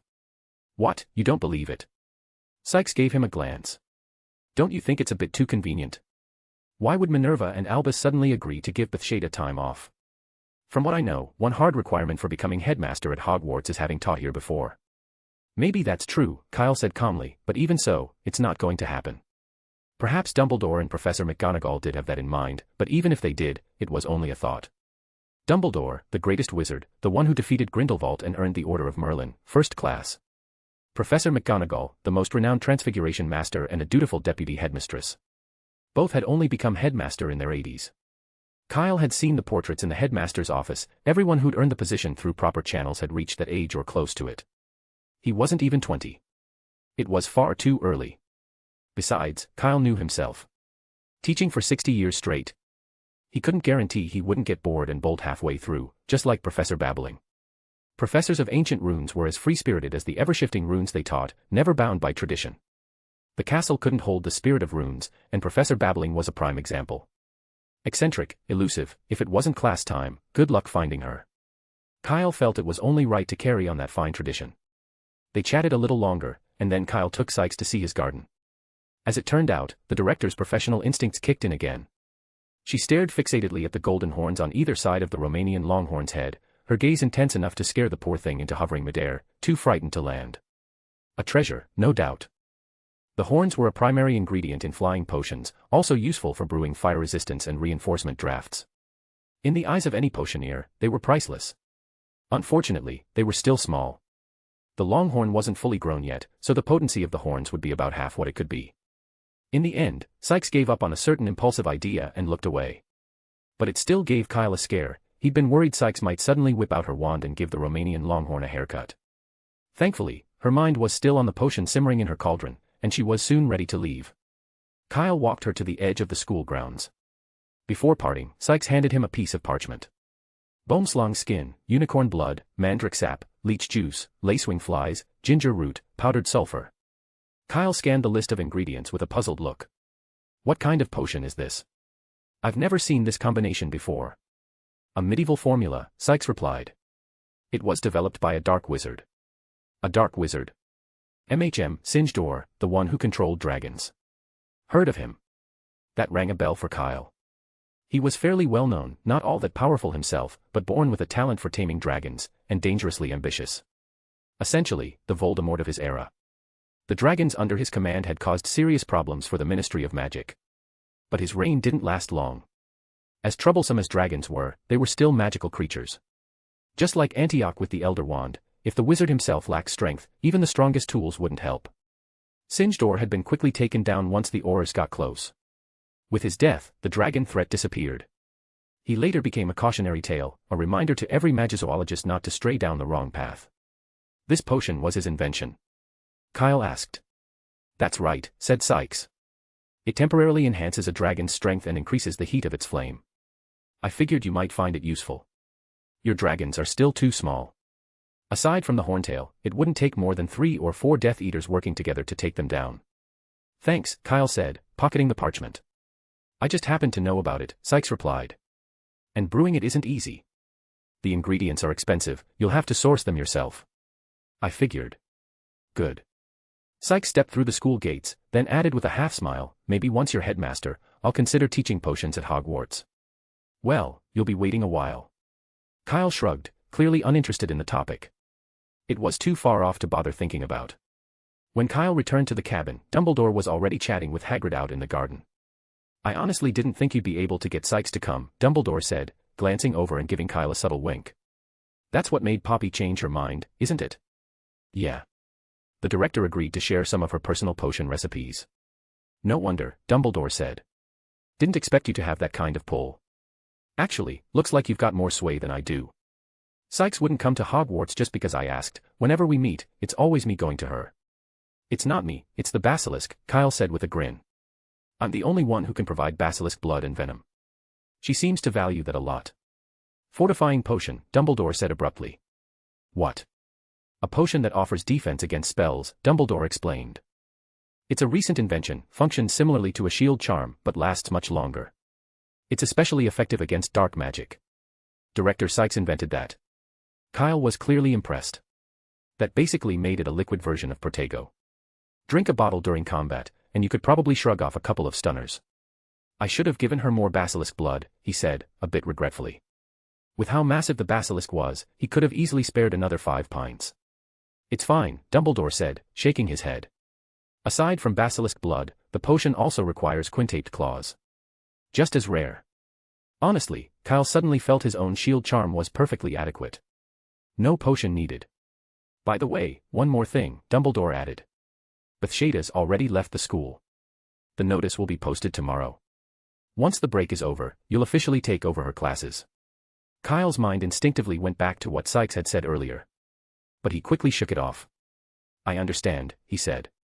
My advice, put the garden on hold for now, Dumbledore said. Being a good professor is very different from just knowing the subject. Best to start preparing early. I will, Kyle nodded. But Governor Dumbledore, I had an idea. Governor? Hearing that formality, Dumbledore tensed up slightly. Kyle being that polite was never a good sign. Let's hear it, he said warily. But you know, I'm just one of 12 governors, and a relatively new one at that. I don't carry much weight. As you saw earlier, even Minerva gets more done than I do. Don't worry, it's a small thing, Kyle said. As a new professor, I'd like to rearrange the class schedule a bit. That's not asking too much, right? Chapter 902, Christmas, a special gift. The next day, Sunday, Hogwarts was steeped in a joyful atmosphere from the moment the sun rose. The long-awaited Quidditch match had begun, the fated showdown between Gryffindor and Hufflepuff. The young Lions had been anticipating this for months, eager to shake off the shadow Hufflepuff had cast over them on the pitch. In this kind of excitement, even losing that inexplicable 150 points no longer seemed like such a big deal. After all, they'd already hit rock bottom in the standings. Compared to the House Cup, what they truly wanted was to reclaim the Quidditch Cup that had eluded them for 7 years. Ever since Harry had joined the team, Gryffindor had been nearly unbeatable on the field, except when they faced Hufflepuff. Every time, their dreams of victory were crushed on the spot, 7 times in a row. The first time, they blamed it on Hufflepuff's high morale. The second, they claimed the new seeker wasn't used to the pitch. The third, it had rained. But after 7 straight defeats, they were running out of excuses. This time, they were determined to take back everything they'd lost. Wait a second. Hey, that guy sitting in the staff section, doesn't he look kind of familiar? A third-year Lion leaned over and whispered to his friend. The one next to Professor Hagrid. His friend instinctively looked up, and immediately froze. Kyle. Didn't he graduate? Kyle had only left the school less than a year ago, so plenty of students still remembered him, along with his reputation. In an instant, memories of the terror Kyle had brought with his quaffle came flooding back. There was a saying that circulated around the Hogwarts pitch, if your opponent is Hufflepuff, you'd better pray your seeker catches the snitch within 20 minutes, that's your only shot at winning. Because Kyle always scored 150 points within that time frame. If the match dragged on, the score gap would only widen, and catching the snitch wouldn't save you. You could say that Kyle had single-handedly elevated the importance of the chaser, and made it clear to everyone that winning in Quidditch wasn't just about catching that cursed little golden-winged egg. He wouldn't have come back just to stop Gryffindor from winning, would he? The little lion shuddered. What kind of grudge does this man hold to make a comeback like this? Hey, did you see the bulletin board notice? Someone came rushing in, breathless. We're getting a new professor. What? Snape finally got arrested by the Aurors. Or maybe he got trampled by a warthog. At the mention of a new professor, everyone's minds immediately jumped to defense against the dark arts. After more than 50 years of rotating teachers, nothing surprised them anymore. Snape. The newcomer paused. No, Professor Babbling. Professor Babbling. Who's that? She teaches ancient runes, someone offered. Oh, and what's that? One of the third-year electives. There's a class like that. Do us all a favor, get your head out of your arse and take another look at that damn schedule. Then you'll know if ancient runes is real. Hey, that's not the point, someone cut in, ending the bickering. The point is, the new professor replacing Babbling is also named Kyle. Could it be the one we know? It has to be, came a low voice from behind. How do you know? Because he's already here. The student pointed to the staff table. Kyle was there, talking with Hagrid. Though deep down, he let out a breath of relief. A professor? Excellent. Professors couldn't play in Quidditch matches. More and more students poured into the Great Hall for breakfast. They'd seen the notice posted outside, and now they saw Kyle seated up front with the faculty. Whispers spread through the hall. After all, it wasn't every day that a recent graduate turned around and became a professor. It was novel, to say the least. Among the crowd were a few familiar faces. So it is you, Kyle. Ginny stood beside him, eyes wide. Why didn't you tell me? And Mum too, how could she not write me about something this big? Actually, you found out before she did, Kyle said with a grin. So? Surprised? Excited? A little surprised, Ginny admitted. But I didn't pick ancient runes, so, not really excited. She shrugged, point made. No class with him, no excitement. Kyle's smile vanished instantly. You're just like your brother. Lazy and unmotivated. Ginny bristled. She had at least 5 O's under her belt, and here he was comparing her to Ron, whose highest mark was an E. That was beyond insulting. Kyle was getting way out of line. Ginny stormed off in a huff, while Kyle, quite pleased with himself, sipped his pumpkin juice and casually left the Great Hall with Hagrid. At 10 o'clock sharp, the Quidditch match began. Almost the entire student body flocked to the stands. Their thunderous cheers echoed through the grounds, loud enough to reach the edge of the Forbidden Forest. Kyle didn't go to watch. Neither did Hagrid. Though he'd have liked to cheer for Harry, Christmas was fast approaching, and there was work to be done. Before the feast, the Great Hall needed to be decorated, including the 12 essential Christmas trees. It was part of the groundskeeper's job, and even though he now held the title of professor, Hagrid had never once slacked in his duties.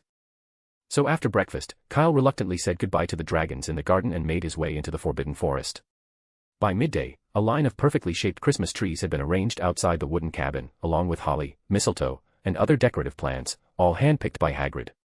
By the time the feast began, those decorations would be hung from the walls and ceiling of the Great Hall, drawing the usual round of amazed gasps from the students. But none of that concerned Kyle. He had no intention of spending Christmas at Hogwarts. That very afternoon, he and Fawkes appeared on the streets of the magical shopping district in France. Of course he wouldn't spend Christmas with a bunch of dim-witted Hogwarts students. This was a time to be with the people who actually mattered. More importantly, their win streak was over. He'd barely graduated, and Hufflepuff had already been crushed by Gryffindor, beaten in just 10 minutes. Just thinking about it was infuriating. Tie a galleon in front of a broom and let a niffler fly it, they'd probably do better than that team. France was just as festive. Almost every storefront was decked out in magical decorations. A towering Christmas tree stood in the center of the street, so tall it looked like a second Eiffel Tower. Clearly a magical creation, no normal tree could grow that big. Kyle easily found Kanna's shop. Strange, why was the door closed again? He knocked, puzzled. Creak. The door swung open from within. Fleur greeted him with open arms, practically glowing with excitement as she moved in for a hug.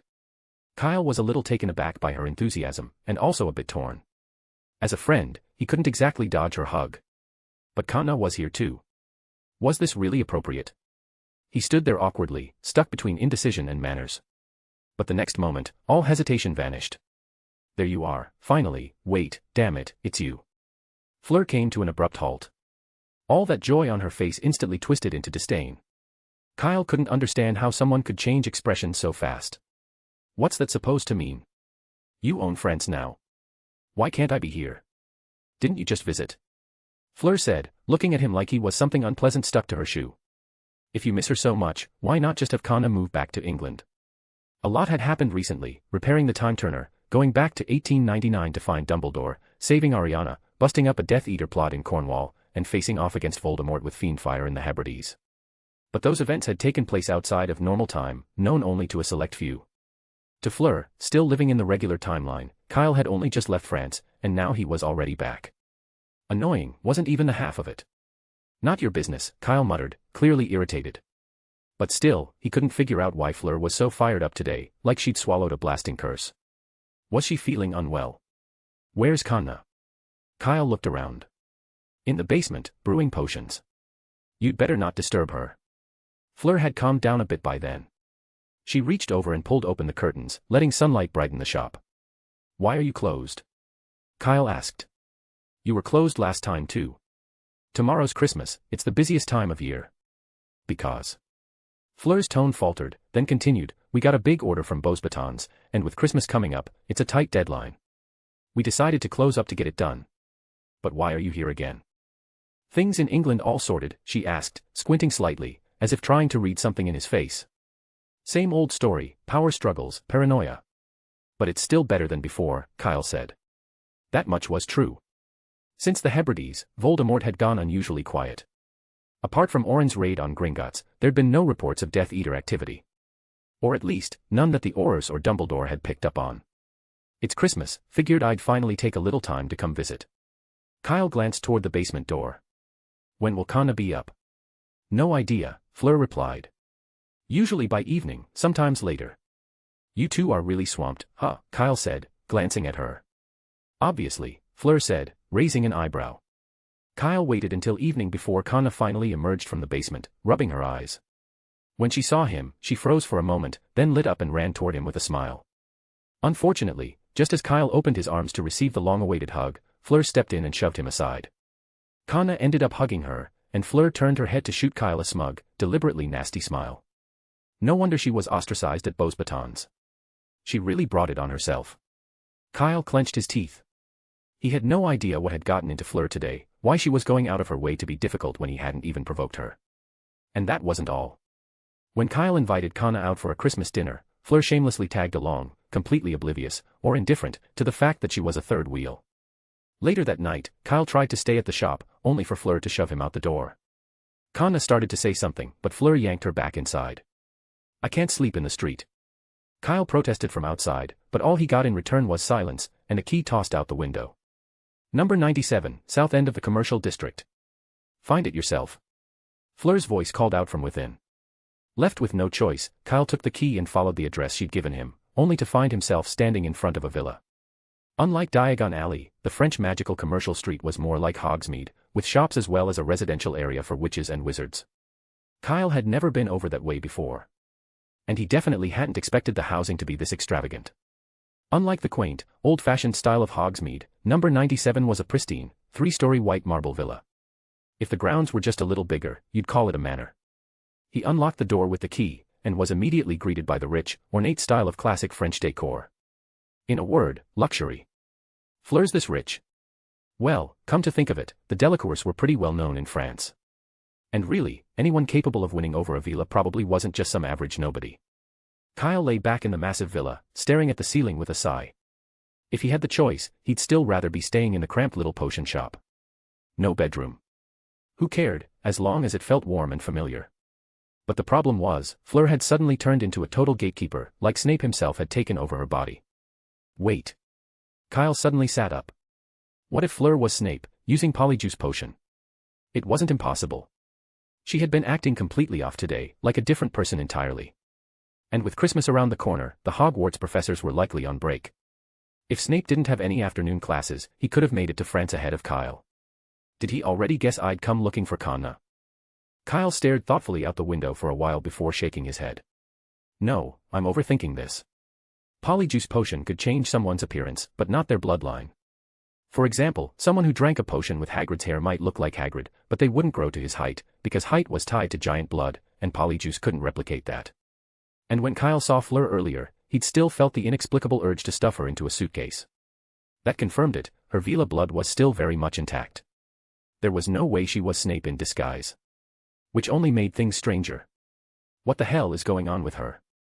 Kyle spent the whole night thinking it over, but came up with nothing. The next morning, he returned to the shopping district. And there, already waiting in front of the potion shop, was a familiar figure, dressed in a ridiculous, boxy cardboard get-up with a bright red ribbon perched on his head. Bill Weasley. The man had literally dressed himself as a Christmas present. Shameless. Kyle curled his lip in disdain. But Fleur seemed completely into it. The two of them were wrapped in each other's arms, kissing without a care in the world. Bloody hell, Kyle muttered under his breath, pulling out his camera with a blank expression. Click. Chapter 903, Chapter 903, Snape's Little Thoughts. Role-playing between couples isn't embarrassing, so long as no one else finds out. But if someone familiar catches you, it's a whole different story, especially if they take a photo. Bill knew that all too well. Was it wrong to dress up as a Christmas present and travel all the way to see his fiancée? No. It was romantic, a way to add some spice and deepen their relationship. Was it wrong to kiss his fiancée in the street? Still no. This was France, public displays of affection were as normal here as spotting a balding middle-aged man in the UK. So why, then, did he so desperately want to be in Azkaban? Bill sat in the potions shop, caught in a daze, half asleep and half awake. Next to him, Kyle and Kanna were examining a photo, commenting critically. Look at that red and gold. A Christmas gift straight from Gryffindor. Now that's some dedication. The ribbon's cute too. Very playful. Kanna covered her mouth, trying hard not to laugh. She couldn't laugh. The person in question was right there, it would be too rude. But it was so funny. Kanna's shoulders trembled as she struggled to hold it in. Good thing I had the foresight to bring my camera. Managed to capture this glorious moment. Mrs. Weasley's going to love it. Bill hung his head even lower. He stared at the wand in his hand, torn between casting the killing curse on himself, or on Kyle. Maybe Kyle first. Destroy the photo, then turn the wand on himself, and claim Voldemort attacked France. At least that way, his reputation might be salvaged. No matter how progressive Bill thought he was, he didn't want Mrs. Weasley seeing a photo of him dressed up like a Christmas present. He'd be the family joke, for the next 50 years. Maybe longer. He could already picture Fred and George plastering the photo in their shop window, turning it into a promotional poster, printing it on merchandise, shipping it worldwide. Better to just grit his teeth and bury it all here and now. Let it all burn. I'm done. Bill tightened his grip on his wand. Enough. Fleur stood up, snatched the photo away in a flash, tore it to pieces in seconds, and tossed them into the fireplace. As the picture crumbled to ash, the light finally returned to Bill's eyes. Kyle didn't stop her. He waited until the last scrap was gone, then leisurely pulled out a thick stack of identical photos and asked. Want more? Of course he had backups, he'd mastered the doubling charm back in first year. Fleur rolled her eyes in exasperation. You thought I was Bill yesterday, didn't you? Kyle asked. Yeah, Fleur admitted without hesitation. Bill had written that he'd be arriving for Christmas, so when Kyle knocked, she instinctively thought it was him arriving early and eagerly rushed to open the door. Only to find out it was Kyle, looking for Kanna. She had just finished watching the two of them act lovey-dovey, and barely recovered, and now this, on Christmas of all days. It was too much. Especially when she knew Bill was coming but hadn't arrived yet. TCH. So petty. You kept me up all night, Kyle muttered, waving the photo in his hand. Apologize to me now, and maybe I'll consider letting you off the hook. Ha. Fleur gave a crooked smirk. Would she apologize? Of course not. She stood up and planted another kiss on Bill's head. Fleur couldn't care less if Kyle sent the photo to the Weasleys. In fact, she hoped he would. That way, once Bill became a social outcast in England, he could just stay in France for good. Kyle grumbled again and chucked the photo into the fireplace. Fine, you win. He was never actually going to send it to Mrs. Weasley, let alone let Fred and George see it. Bill had only come to visit his fiancée, and while he'd gone a bit overboard, it wasn't criminal. Still. Kyle glanced at Kanna, half calculating something in the back of his mind. Unfortunately, Kanna wasn't looking at him. Her eyes were locked on a piece of parchment on the table. Kyle had picked it up along with the photo earlier, and it was one of the reasons he'd come. I've never seen this potion recipe before, and... Kanna frowned as she read, Boneslong skin, unicorn blood. A wizard couldn't possibly survive a mix of those two. You didn't make this up, did you? This came from Director Sykes of St. Mungo's, Kyle replied. Kanna blinked, surprised. Then I must not know enough yet. Wait, do you trust her that much? Kyle looked incredulous. Just moments ago she'd been totally serious, but the second she heard Sykes's name, she dropped her opinion without hesitation. That was way too quick. Of course. Director Sykes is a living legend in the potions world. Honestly, I think she's greater than Headmaster Dumbledore. Fair enough, Kyle said. He had to admit, fans always went soft for their idols. Wizards were no exception. Actually, you weren't wrong. This potion is for dragons. Dragons. Yeah. Kyle nodded. I'm raising 5 of them in the Forbidden Forest. Director Sykes came by yesterday and gave me this. Wait, what did you just say? Kyle had barely finished before Bill sat bolt upright. He no longer cared about embarrassment. He raised his head and stared straight at Kyle. What did you say you were doing in the Forbidden Forest? Raising dragons. What's the big deal? Listen to yourself. You can exaggerate a bit to impress a girl, sure, but this is ridiculous. 5 dragons. Even Charlie never took care of 5 dragons at once at the reserve. It's not something I can explain in a few words. When you get the chance, come to Hogwarts and see for yourself, Kyle said. Oh, and by the way. He turned to Conna. Dumbledore's no longer the headmaster, Professor McGonagall is.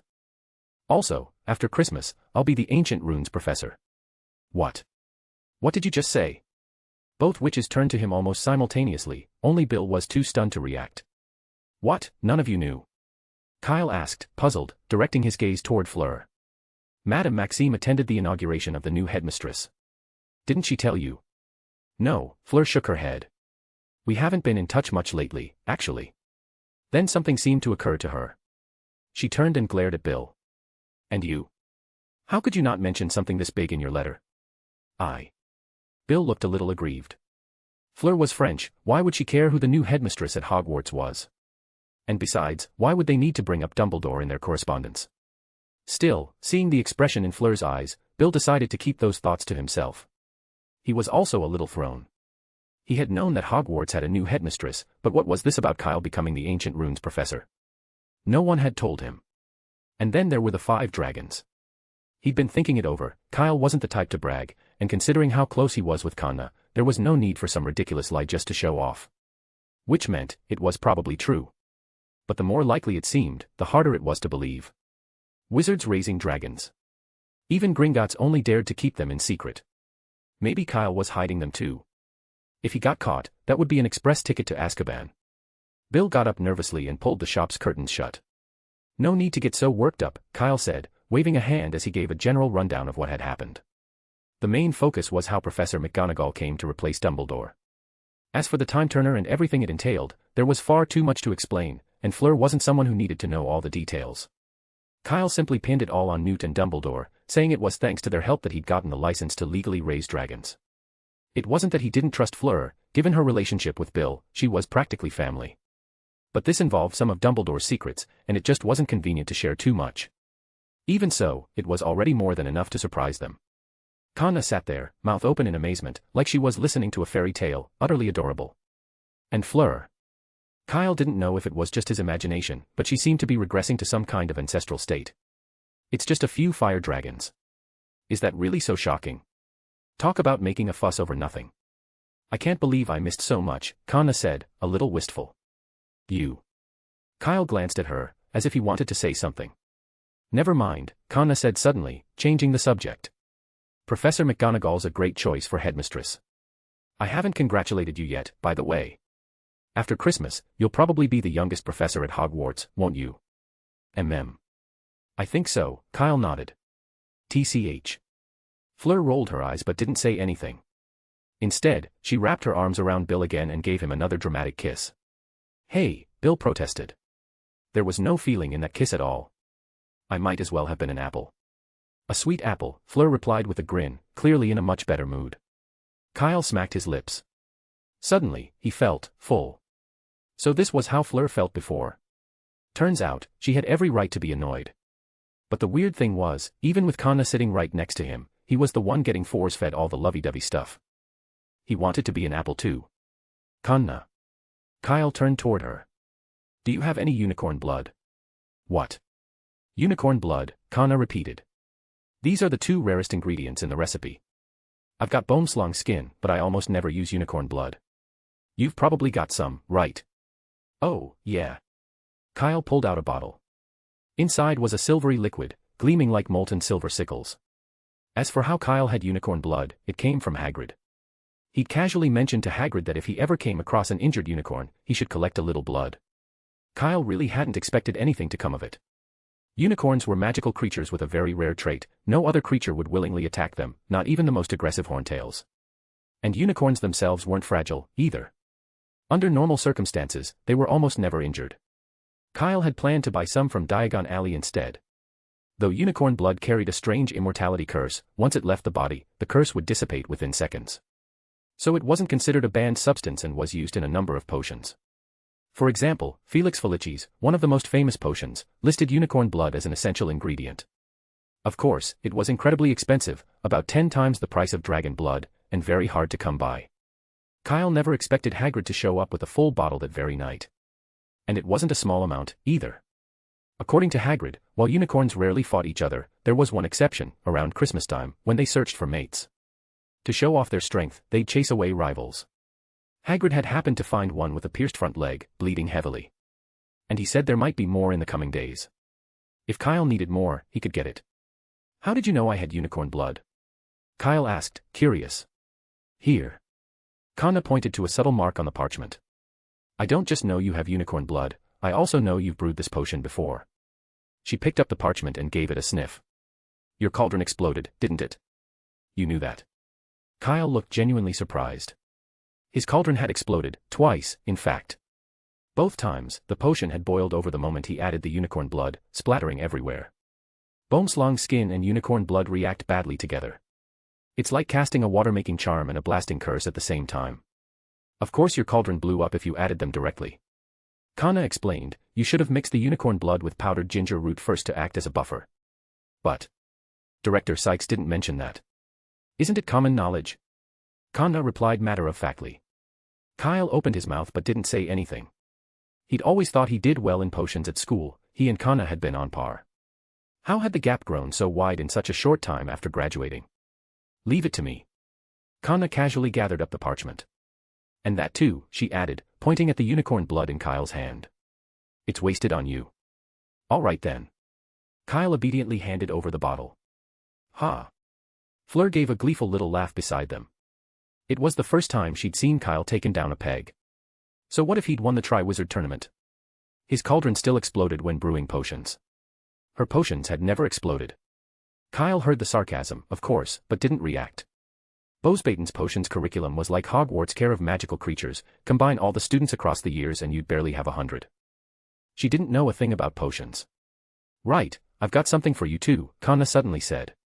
She walked over to a nearby shelf, pulled out a pouch, and placed it on the table. Kyle opened it to find it full of galleons, probably more than 100. I don't need money, Kyle said, handing the pouch back to her. I opened a shop in Diagon Alley. Business is a bit slow, but I still make a decent income. No customers, but a decent income. Fleur drawled. When you say decent, do you mean earning 1 galleon? Kyle ignored her and pushed the pouch back toward Kanna. Seriously, keep it. I really don't need it. But it's yours, Kanna said. Uncle Severus sent it over a while back, he said it was compensation. I don't know why he sent your compensation to me, or why he told me not to mention it to you. But since you're here, take it. Kyle looked at Kanna, then down at the pouch of galleons. Finally, it clicked. Snape had come to his shop once because of something related to Malfoy, and he'd broken an ebony display stand. They'd agreed on 150 galleons in compensation. Later, Snape insisted he'd already paid, but Kyle never received anything, neither did Dobby. It had become a mystery. So this was where the money had gone. Kyle remembered now, he'd once said that his money was Kanna's money. It was just meant to provoke Snape a little, but apparently the men had taken it to heart, and followed through by giving the compensation to her. Thinking of that, Kyle picked up the pouch. In that case, I'll gladly accept it.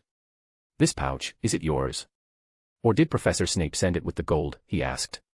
It's Uncle's, Kanna said, narrowing her eyes at him. You're not up to something, are you? No, of course not. Why would I be? Kyle denied immediately. I'm Professor Snape's colleague now.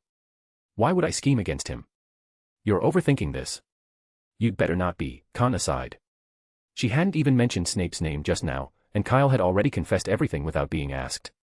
She was starting to regret handing him the pouch. Forget it. Kanna shook her head. She was in France anyway, whatever those two did was none of her concern. The group chatted a while longer. Fleur was particularly curious how Kyle had become a Hogwarts professor at such a young age. Beauxbatons had never had a professor that young. Kyle didn't know what else to say, so he simply credited it to Dumbledore and the current headmistress. As they talked, Kanna kept sneaking glances at the parchment on the table. The recipe came from Sykes, and now that she had the key ingredients, she couldn't wait to try it out. The urge only grew stronger. Even with Kyle, the person she dreamed about day and night, right beside her, she couldn't settle down. Sorry, you two keep chatting. A few minutes later, Kanna couldn't resist anymore. She stood up, grabbed the parchment and the unicorn blood, and headed straight for the basement. Wait, I'll come too. Kyle started to follow, but Kanna either didn't hear him or ignored him entirely. She walked into the basement and shut the door firmly behind her. The heavy wooden door nearly slammed into Kyle's face. Hey! Came the mocking voice of the half-vila behind him. Don't you have anything better to do? Kyle grumbled. Go eat your apple. Mind your own business. Fleur shot back with a defiant glare. Chapter 904, Chapter 904, Kyle's Bad Temper. Christmas in France wasn't all that different from Christmas in the UK, both were lively and festive. If there was a difference, it was that this year, the UK wasn't feeling very festive at all. Thanks to the Death Eaters and Voldemort, most people chose to stay home even on Christmas, avoiding streets that were now rife with danger and the chance of running into a dark wizard at any moment. You could see the impact clearly from how many students stayed at Hogwarts. Almost everyone chose to remain at school for the holidays, only a handful of Slytherins went home, and even they only filled 2 compartments on the train. But in France, there were no such concerns. From early morning, the crowds on the shopping street had been steadily growing, filled with adult wizards and students returning home from Beauxbatons for the break. Groups of 3 or 5 gathered along the street, which quickly became bustling and animated. With nothing better to do, Kyle went out for a stroll and picked up a few souvenirs that had a distinctly French flair. There was also a massive Christmas tree standing in the center of the street. Just yesterday, it had been bare, but now it was covered in gift boxes wrapped in shiny gold paper. According to Fleur, the gifts were free for anyone to take. Supposedly, some of them even contained rare hidden items that were quite valuable. Since he was already there, Kyle wasn't going to miss out. Without a hint of shame, he grabbed 8 gift boxes and only stopped when he physically couldn't carry more. As for Fleur's disdainful look, he couldn't care less. Take as many as possible. What if he actually scored one of the hidden items? Then the trip wouldn't have been a waste. Kyle didn't even wait until he got back, he started tearing them open right there on the street. A pair of scissors for trimming broom branches, basic, but at least functional. Dried bat wings, useful for brewing potions. He passed them along to Kanna later. Beetle eyes, also for Kanna. Kyle kept going. A mouse tail, dried leeches, 3 colorful ribbons used for wrapping presents. Well, all 8 boxes combined might be worth around 10 nuts, with the scissors alone accounting for 5. This Christmas is seriously boring. Expressionless, Kyle kept walking.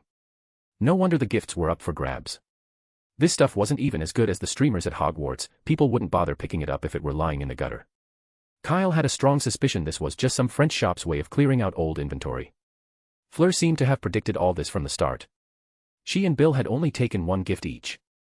Fleur ended up with a roll of spello tape, about the same value as the scissors. Bill had scored the most expensive item out of the 3. A whole pineapple, worth a whopping 20 nuts. Kyle curled his lip and glanced up at the top of the Christmas tree, thoughtful. Do you think the hidden gift might be up there? You're overthinking it, Fleur replied. Those are all fake, just for decoration. The real gifts are within easy reach, and they replenish themselves constantly. As she spoke, she casually grabbed another box from the tree. The empty spot where it had been immediately filled, as if the tree were bearing fruit again. Want to grab a few more?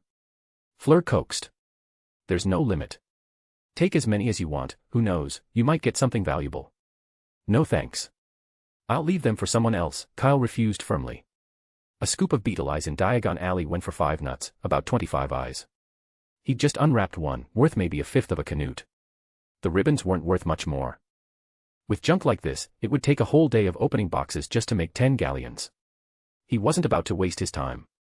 Besides, if there were real money to be made, that tree would have been swarmed by French wizards already, he wouldn't have even gotten close.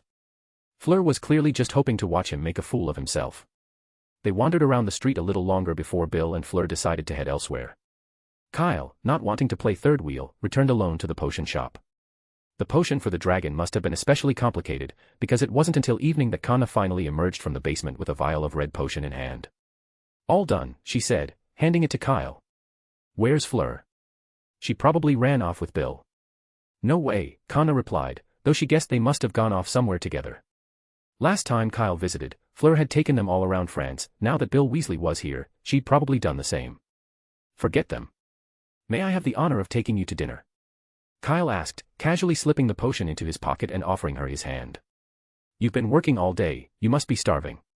Now that he mentioned it, Kana really was feeling a bit hungry. She glanced out the window, surprised by what she saw. It had still been morning when she went into the basement, but now it was evening. She hadn't felt time passing at all, she thought only a few hours had gone by. All right, I accept your invitation, Kana said with a cheerful smile, placing her hand in his. The two of them walked out of the shop hand in hand. Even though it was already evening, the shopping district was more crowded than ever. Most people had gathered near the Christmas tree, leaving this part of the street unusually quiet.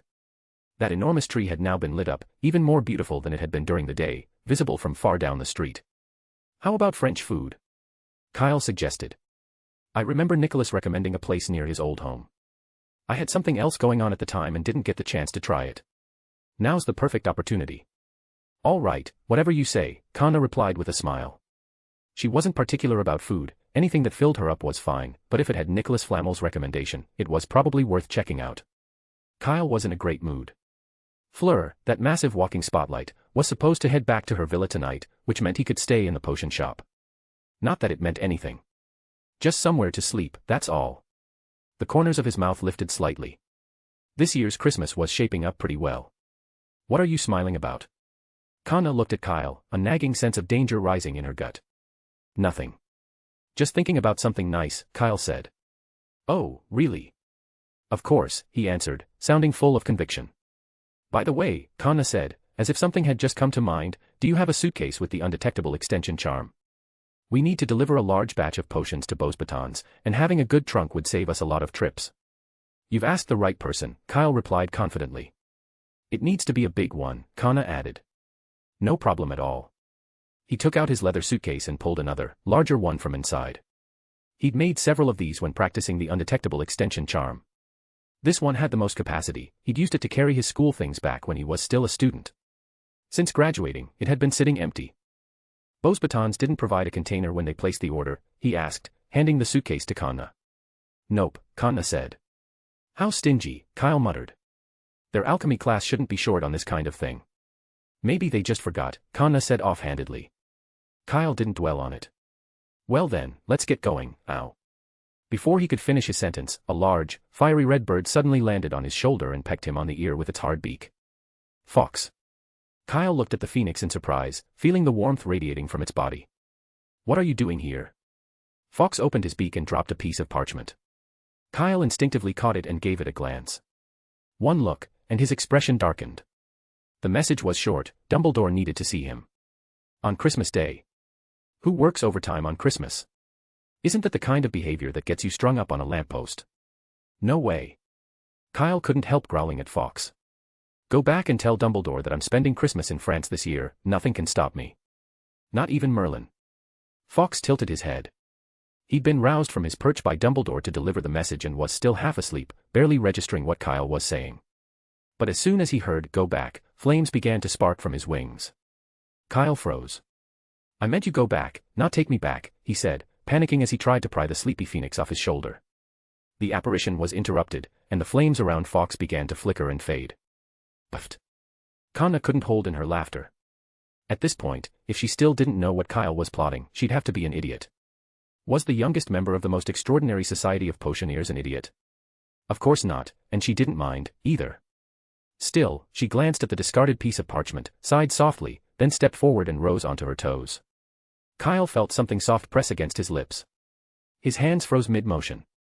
That brief pause was all it took for the fading flames to flare back to life. Like a firework going off, Kyle and Fox vanished from the street in a burst of flame, leaving only a trailing spark that drifted down and ignited the parchment on the ground. Kana stood where she was, a faint smile still playing at her lips. Dealing with Kyle. Too easy. She glanced around to make sure no one had noticed the commotion, then turned and headed back into the potion shop. At the same time, Kyle, Having just been forcibly dragged back to Hogwarts, took a deep breath, the soft sensation lingering on the corner of his lips. "You'd better have a damn good explanation," he said, glaring at Dumbledore with clear hostility. "If this turns out to be some trivial nonsense, don't blame me for not holding back." Dumbledore blinked, baffled by Kyle's fury. He glanced over at the Phoenix, but Fawkes had already flown back to his perch and fallen asleep.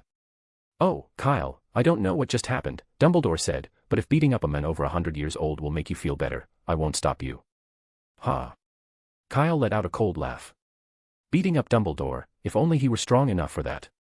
"I wouldn't bully 100-year-old men, of course," Kyle said. "But I would set up 100 pots of mandrakes in Nurmengard, working in 3 shifts to sing a symphony for an entire month. Oh, and I'll flood the whole Nurmengard tower with dragon dung while I'm at it." Dumbledore's expression changed immediately. The corners of his mouth twitched in discomfort. Grindelwald might be unfazed by the shrieking of mandrakes, but dragon dung? That would drive him mad. "Fine." The return trip of the Hogwarts Express was attacked by Death Eaters, Dumbledore blurted out in an uncharacteristically rapid voice. "No way." Kyle shook his head instinctively. To be blunt, most of the passengers on that train are second-generation Death Eaters. Why would they attack their own children? Dumbledore's mouth twitched again. Well, even he had to admit that Slytherin House had become something of a mixed bag, some second-generation Death Eaters, and more than a few who idolized Voldemort and were just waiting for their chance to join. Still, they hadn't done anything technically wrong. They were, after all, still students. If the school governors heard what Kyle had just said, his position as the Ancient Runes professor would probably be in jeopardy. Wait, he was a governor too. Well, whatever. Not important. Dumbledore gave a small shake of his head and continued, "But it's true. Death Eaters appeared, the train nearly derailed at the station, and the Aurors had to step in." Kyle frowned. "That doesn't add up. Didn't the train leave yesterday?" "It did," Dumbledore replied. "The Aurors have been investigating since then, and they only uncovered the truth today." "The truth?" Kyle repeated. "What, the Death Eaters suddenly decided to make a noble sacrifice?" "Of course not. Someone saved them," said Dumbledore. "Who?" Kyle's tone was still sharp. "Must have been someone who just loves meddling." Dumbledore pretended not to hear the second part and said calmly, "Draco Malfoy." "Who?" Kyle thought he'd misheard. "Draco Malfoy," Dumbledore repeated. "You're no stranger to that name, are you?" "Stranger?" He was very familiar with it. Kyle rubbed his forehead. "All right, Professor. What exactly is going on here?" Draco Malfoy, a Death Eater himself, rescued a bunch of baby Death Eaters from an attack on the Hogwarts Express by Death Eaters. Even Professor Lockhart's books aren't that far-fetched. "You're probably the only one who still calls Lockhart Professor, Kyle," Dumbledore said with a chuckle. "Well, I did learn something useful from him," Kyle replied.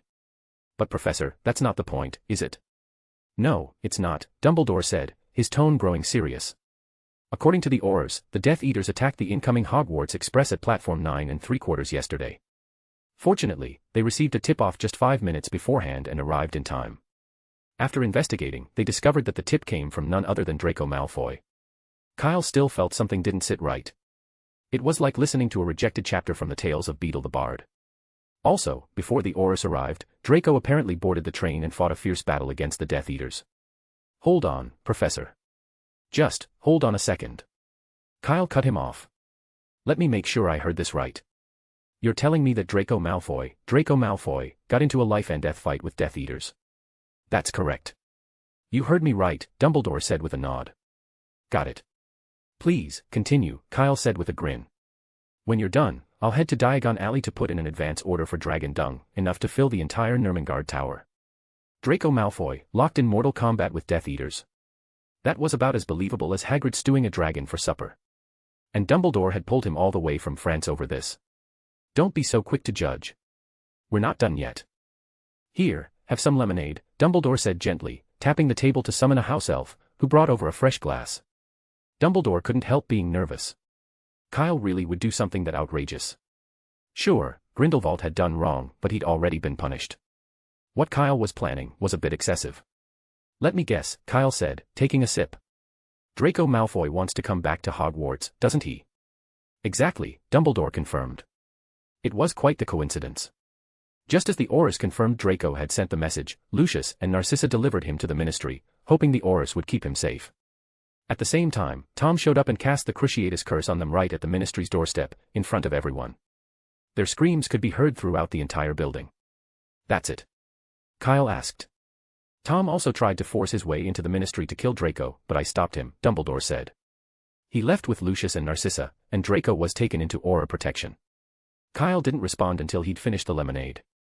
What's the ministry's stance on all this? Most of them think it's a great opportunity, said Dumbledore. They want to support Draco Malfoy and use this to encourage more Death Eaters to abandon the dark side. Kyle had heard enough. He stood up. Professor, the Christmas feast should be starting by now, right? Oh, it already has, Dumbledore said after a slight pause. Would you like to go eat? I'm a bit hungry, Kyle said, casting Dumbledore a faint look. I was supposed to be having French cuisine tonight. I think Hogwarts' Christmas feast is also quite plentiful, Dumbledore said with a smile. Not the same, is it? Kyle sighed. In France, he would have had Kana for company. Here? Just a grumpy old man. Not even in the same league. As the two made their way toward the Great Hall, Dumbledore couldn't help but ask, Kyle, I'd like to hear your thoughts on all this. My thoughts? Kyle considered for a moment. It's a touching drama. If someone adapted it into a stage play, they'd make a fortune. A stage play? You mean it's all fake? What else could it be? Kyle shrugged. The Malfoys betray you-know-who and get caught, and his response is just the Cruciatus curse. No execution. Professor, does that sound plausible to you? Dumbledore paused mid-step, giving Kyle a long, meaningful look. Yes, this was why he preferred talking to Kyle. Their thinking was always uncannily aligned. Bringing him back had been absolutely the right decision. Let me say it, then.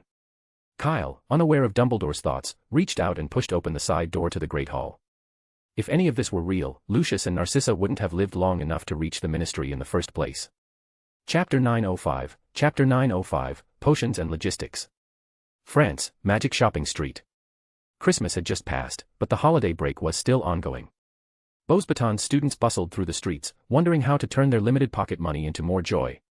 As they hurried past an unremarkable corner, they would sometimes mention in passing the shop that never seemed to open. The sign had gone up months ago, yet the door had never opened. Not even once. And in the basement of that unseen shop, Fleur Delacour, once a notable figure at Beauxbatons, was busy taking stock of the potions on the shelves. Bill's taken all the potions back to England, she said. That's good, Kana replied, lifting her head from the cauldron. He asked me to thank you.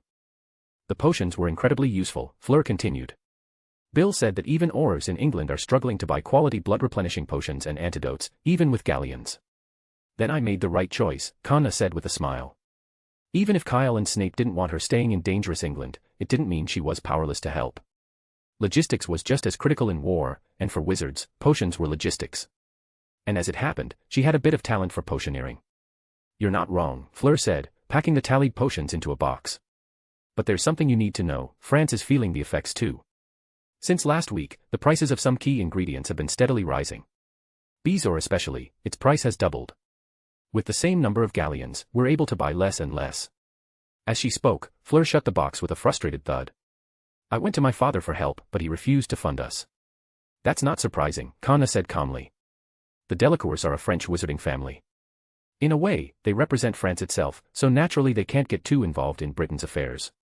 Frankly, the fact that he's still letting you help me, and hasn't stopped you from dating Bill, is already quite surprising. Fleur raised an eyebrow. Delacours are always lenient when it comes to love. What about Kyle? She added with a teasing smile. I thought he'd stay the night. Professor Dumbledore seemed to need him for something, Kana replied. The Phoenix came and took him away last night. The Phoenix? Fleur recalled the most beautiful bird she had ever seen. Kana, do you think that after everything I've done to help Britain, if that Phoenix laid an egg, Mr. Dumbledore would sell me one? Huh. Kana blinked, a little caught off guard by her train of thought. Maybe. I guess, she answered uncertainly. She had never heard of phoenixes laying eggs. They seemed like creatures that had simply always existed, unchanging in number, eternal. Still, Fleur looked quite pleased with herself. She used her wand to slide the box into the storage room next door. I have one more question. Why haven't you told Kyle? Why didn't you want me telling Bill, either? That's such an old-fashioned stage play plot twist. I'm not hiding it, Kana shrugged. You and Bill know. He probably told Professor Dumbledore too. It's just Kyle and Uncle Severus who don't know. Seems like everyone's kept their word and stayed quiet. I've been meaning to ask you, why go to all this trouble? Fleur asked curiously. He's going to find out eventually, isn't he? At first, I just wanted to keep myself busy and give Kyle a surprise. But then he came to France, saw the shop was closed, and didn't even think anything was off. That's when I realized, this is actually kind of fun. Fun. Kana thought for a moment and then asked, let me put it this way, what was Bill's expression the first time you gave him those potions? Surprised, thrilled, totally stunned. Fleur blurted out. He wasn't even that excited when we kissed for the first time. And what if Kyle had that kind of expression? Kana asked, continuing. Fleur thought about it, and a slow smile crept across her lips. Kyle had always left a strong impression on her, powerful, sharp-minded, easily winning the Triwizard Tournament. Compared to him, she and Victor Crumb had felt like stage props, background characters playing trees and straw. It was hard to believe he was 2 years younger than her. Someone like him, showing that kind of stunned, disbelieving expression, that would be very interesting. Especially since he'd already visited twice without catching on. I'm kind of looking forward to it, Fleur admitted. So am I, Kana said with a sly squint of her eyes. Fleur shivered instinctively. Maybe she was imagining it, but just now, she thought she caught a glimpse of Kyle in Kana. She must have been seeing things. She sat down next to Kana. Still, I feel like Kyle was going to ask you to come back to England yesterday. If you hadn't interrupted him, he might have said it. If he had, would you go? Would you live with him back in England? Uncle Severus would kill him, Kana said. If he'd stayed at the potion shop last night, and Uncle Severus found out, it'd be the same. That's a bit much, Fleur said, unable to understand.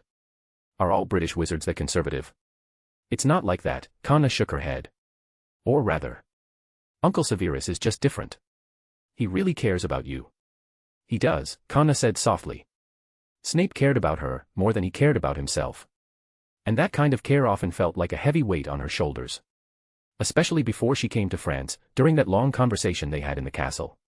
He had talked her through so many things, in such painstaking detail, and even forced the vault key into her hands with a rare sternness. He had hinted, subtly but unmistakably, that she could move the vault to France, or even farther away from England, almost as if. Kana's hand trembled. The wand stirring her cauldron traced a sudden arc, and the pale blue potion turned violet in an instant. Ah! Fleur let out a startled cry. Snapping out of her thoughts, Kana quickly lowered the flame and reversed the stirring direction from clockwise to counterclockwise, resuming the process. Before long, the potion returned to its previous light blue hue. What were you thinking about just now? Fleur asked. Nothing. Just feeling a bit sleepy, Kana replied. No. That wasn't it. She was overthinking. Snape was a professor at Hogwarts. With Professor Dumbledore there, he was safe. Kana tried to convince herself of that. But deep down, she knew Snape was involved in something serious. She didn't know exactly what, but she was sure it was dangerous. One of the reasons she chose to stay in France was that she didn't want to become a distraction for him. She could brew potions anywhere, there was no real difference between England and France. As she used her wand to transfer the finished potion into a vial, far away in England, Kyle was pouring himself a glass of butterbeer. The century-old, rich-flavored butterbeer had a rather ordinary texture, but the taste of beer and butter was stronger, giving it a distinctive charm. At that moment, he was sitting with Dumbledore inside a wooden cottage, discussing Draco Malfoy. Just yesterday, the Ministry of Magic had rushed over a letter overnight, asking Minerva McGonagall to allow Draco to re-enroll at Hogwarts. As they'd said before, they wanted more Death Eaters to see that turning away from darkness was a wise and viable path. I'm guessing the Death Eaters had a hand in this too, Kyle said, taking a sip of butterbeer. Whether willingly or under the Imperious curse, they must have someone in the Ministry. Indeed, Dumbledore nodded. A month ago, there were signs of Death Eater activity near the residence of Baddock, the head of the Department of Magical Law Enforcement. But it looked like they merely passed through, did nothing and left. Huh. Kyle looked up at him. That's one of the perks of being an old wizard, you have lots of friends, Dumbledore said with a smile. It just so happens I have an old friend who lives near Baddock. We've kept in touch through letters. During one of our casual chats, he happened to mention that Baddock hadn't stopped by the corner dessert shop for over a week. Before that, he used to grab a hot cocoa there every morning before work. The Imperious curse? Kyle asked. That's likely, Dumbledore nodded. Baddock used to be a subordinate of Barty Crouch and was one of the staunchest opponents of dark magic. But now, he's suddenly acting out of character, wanting to support Draco. You're something else, Professor Dumbledore, Kyle said with a laugh. Just a bit of luck, Dumbledore chuckled. Sometimes, having many friends really does help. So, what's your take on this, he asked. I remember you mentioned before, you wanted Mr. Malfoy to return to school, didn't you? I did, Kyle nodded. We had an agreement, and this was part of the deal. Oh, a deal? Dumbledore asked with mild curiosity. Kyle then recounted what had happened back in Nocturn Alley. I erased his memory, but left behind a suggestion to visit my shop. Once he came, I'd use Legilimens to extract information about the Death Eaters. Looks like you really did learn something from Lockhart, Dumbledore said, before his expression turned serious. But Kyle, I don't want you using Legilimens on others too frequently. When you recklessly dig into the deepest parts of someone's mind, it becomes very easy to amplify your own desires, and that's never a good thing. I know. That's why it's a deal, Kyle replied. I got Draco Malfoy's consent. He agreed to pass on information this way. And besides, it's the safest method for him. Since Malfoy himself had agreed, Dumbledore didn't press further. So, have you gotten anything from him? The wandering wizards in Cornwall, that came from Malfoy, Kyle said. And the Hebrides as well. He's somewhat connected to that, too. Sounds like Mr. Malfoy has been a great help, Dumbledore mused, nodding slightly. Then in return, it's only right that you keep your end of the bargain. Aren't you worried he might have some hidden agenda? Kyle asked. No, Dumbledore answered evenly, as if they were simply discussing lunch. Then I have no objection. Let him come back to Hogwarts, Kyle said. Still, I get the feeling this isn't a plan the Dark Lord would come up with on his own. It feels like someone else is advising him. What makes you say that? Orchestrating something like this, staging his own role, using a false sacrifice, it's too elaborate for the Dark Lord style. Kyle took another sip of butterbeer. I mean, intelligence and soul integrity aren't always directly linked, but both are key to maintaining emotional balance and clear thinking. And people can only think properly when they're emotionally stable. The Dark Lord's soul is practically falling apart, it's hard to believe he could design something this complex. Honestly, even that diary of his had more strategic foresight than he does now. At this point, the current Dark Lord is better suited to just waving his wand and solving things with a killing curse. I've never heard anyone describe Tom that way, Dumbledore said with a laugh. Everyone who knew him used to say he was a calculating, deeply thoughtful boy. Well, that was before he started making Horcruxes. If he'd made even one less, I'd happily take back what I just said. Of course, if I ever ran into him again, I'd still run. Voldemort might not be a mastermind, but his raw power was terrifying. He had taken dark magic to a level all his own. Dumbledore pulled out a piece of parchment, he was likely preparing a reply to the Ministry of Magic. So, who do you think gave Tom this idea? No clue. Could have been anyone, Kyle said after a moment of thought. But whoever it was, they've accidentally helped us by revealing that the Dark Lord is planning something. All we need to do is keep a close eye on Malfoy. The Ministry moved quickly. Not long after Dumbledore's reply was sent, Draco Malfoy arrived at the school gates, with Scrimgeour himself escorting him. The head of the Auror office personally acting as a bodyguard. Even when Lucius was throwing gold at the Ministry, he never got that kind of treatment. After arriving at Hogwarts, Scrimgeour was led off to the Headmaster's office by Professor McGonagall and Dumbledore. Naturally, the task of receiving Malfoy fell to Kyle, who knew him best. Although Malfoy had lost the memories from Nocturn Alley, he still remembered what happened in Godric's Hollow. The moment he saw Kyle, he instinctively tried to take a step back. Don't worry, you're completely safe here at school. Kyle was in good spirits and grabbed him by the arm, leading him toward his wooden cabin. Hey, good news, once the break's over, I'll be a professor. So we'll get to see each other a lot. Isn't that great? Malfoy turned pale. He'd never imagined he'd not only run into Kyle again at school, but also have to spend time with him. He suddenly wasn't so keen on returning to Hogwarts. But Kyle didn't give him a chance to reconsider, dragging him along straight toward the cabin. As they reached the doorway, Kyle accidentally pulled a little too hard. Malfoy stumbled, tripped, and crashed into a wooden barrel beside the door. The contents splashed all over him, and the indescribable stench nearly made him throw up on the spot. Oh dear, how could you be so careless? Kyle called out loudly. That was fertilizer I prepared for Professor Sprout, what a waste. Professor Sprout, fertilizer. Having taken herbology, Malfoy instantly realized what was in the bucket. The moment it hit him, he gagged and rushed to the side to vomit, he nearly brought up his entire breakfast. It's fine, I'll clean you up, Kyle said cheerfully. Before Malfoy could refuse, Kyle raised his wand. Aguamenti. A cascade of water fell from above like a waterfall, drenching Malfoy from head to toe. It poured for nearly a full minute before finally stopping, just when Draco was about to run out of air. He was completely soaked through. It was just after Christmas, the coldest time of the year, and with the wind whipping around him, Malfoy felt like his entire body was being scraped by tiny blades. He shivered uncontrollably. Don't just stand there, come inside and warm up, Kyle said, reaching out to pull him toward the cabin. But this time, Malfoy wasn't budging. Maybe he'd learned his lesson, or maybe he was half frozen, but he stood there like a statue, every muscle resisting Kyle's grip. Draco. Thankfully, Snape arrived just in time. He must have been uneasy about leaving Malfoy with Kyle and was now striding quickly toward them from the direction of the castle. The moment Draco saw his savior, he became even more uncooperative. Killjoy, Kyle muttered, curling his lip in annoyance. Then he shifted to the side, raised his wand, and pointed it at Malfoy while he was distracted. Legilimens. He didn't know what Voldemort's plan was, but that didn't matter, he could find out. Dumbledore might have reservations, but Kyle didn't. With Malfoy's consent, he could be as direct as he wanted. Kyle locked eyes with Malfoy, as if flipping through the pages of a book, but what he saw made him frown. There was a lot to see.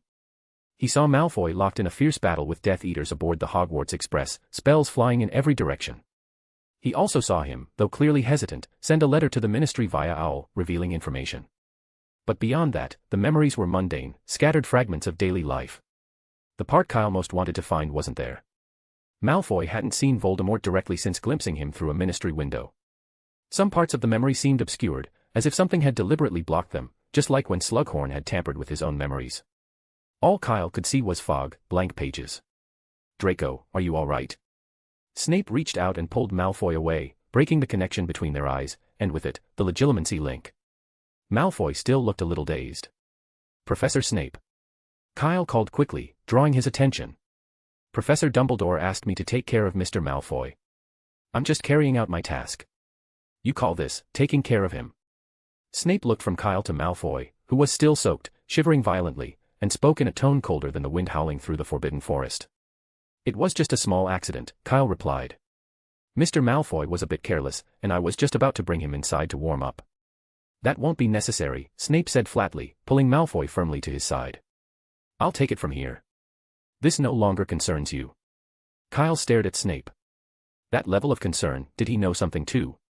It was very possible. But Snape was a master of clemency. Even if Kyle tried, he wouldn't get anything out of him. Not that he needed to. Remembering who Snape was, Kyle immediately stepped back.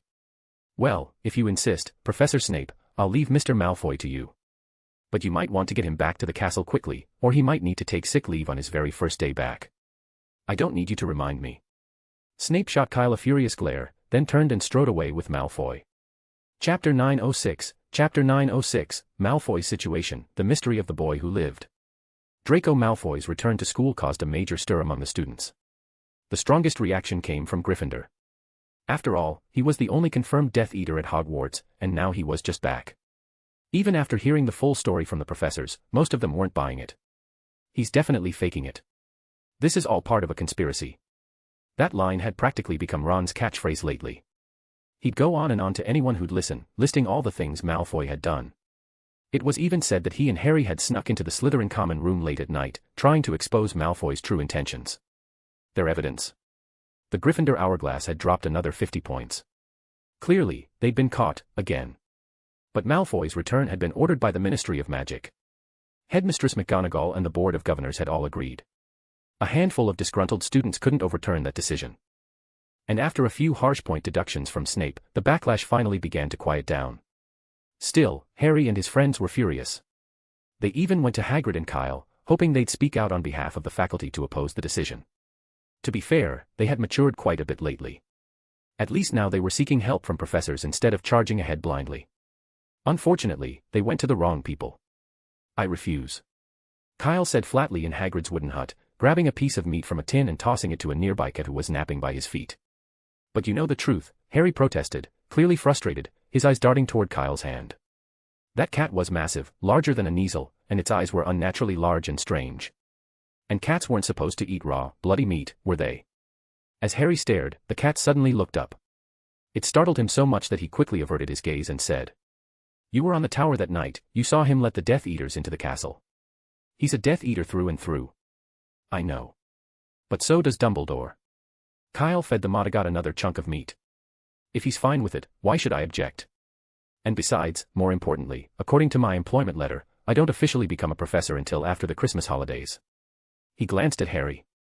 "So right now, I'm just a graduate hanging around Hogwarts with nothing better to do." Whatever you want to do, you should go find a real professor. Harry instinctively turned to Hagrid. Speaking of professors, wasn't Hagrid standing right there? He was already one of Harry's targets. Hagrid. I refuse to. Before Harry could finish, Hagrid cut him off. I trust Dumbledore, and I support every decision he makes, no questions asked. The two people most likely to back them had both said no. Harry was crushed. He stood up, furious. He just couldn't understand, why was everyone siding with Malfoy? Even the people who knew the truth. Ron and Hermione were fuming as well. I'd suggest going to Dumbledore, Kyle sighed. He's pretty free these days, should have more than enough time to explain things to you, if he's willing. He really wasn't good at dealing with Harry. This kind of thing was better left to someone more suited to it, like Dumbledore. Harry stormed out of the hut in a rage, and Kyle wasn't sure whether he'd even understood the suggestion. But Hermione clearly had picked up on something. After Harry and Ron left, she paused, glanced at Kyle as if she wanted to say something, then turned and followed them. Well. Told you I was right. After the trio had gone, Kyle turned to Hagrid with a grin. See? I knew they'd come to you. Whenever they're stuck, they come straight to me, Hagrid said with a sigh, placing a plate of rock cakes in front of Kyle. But they picked the wrong target this time, I really don't know anything. I only just found out that Malfoy's back at Hogwarts. He wasn't lying. Even though Kyle had shown him the correct route back through the gate, Hagrid, taking the easy route, had moved his bed straight into the garden Kyle had expanded for him.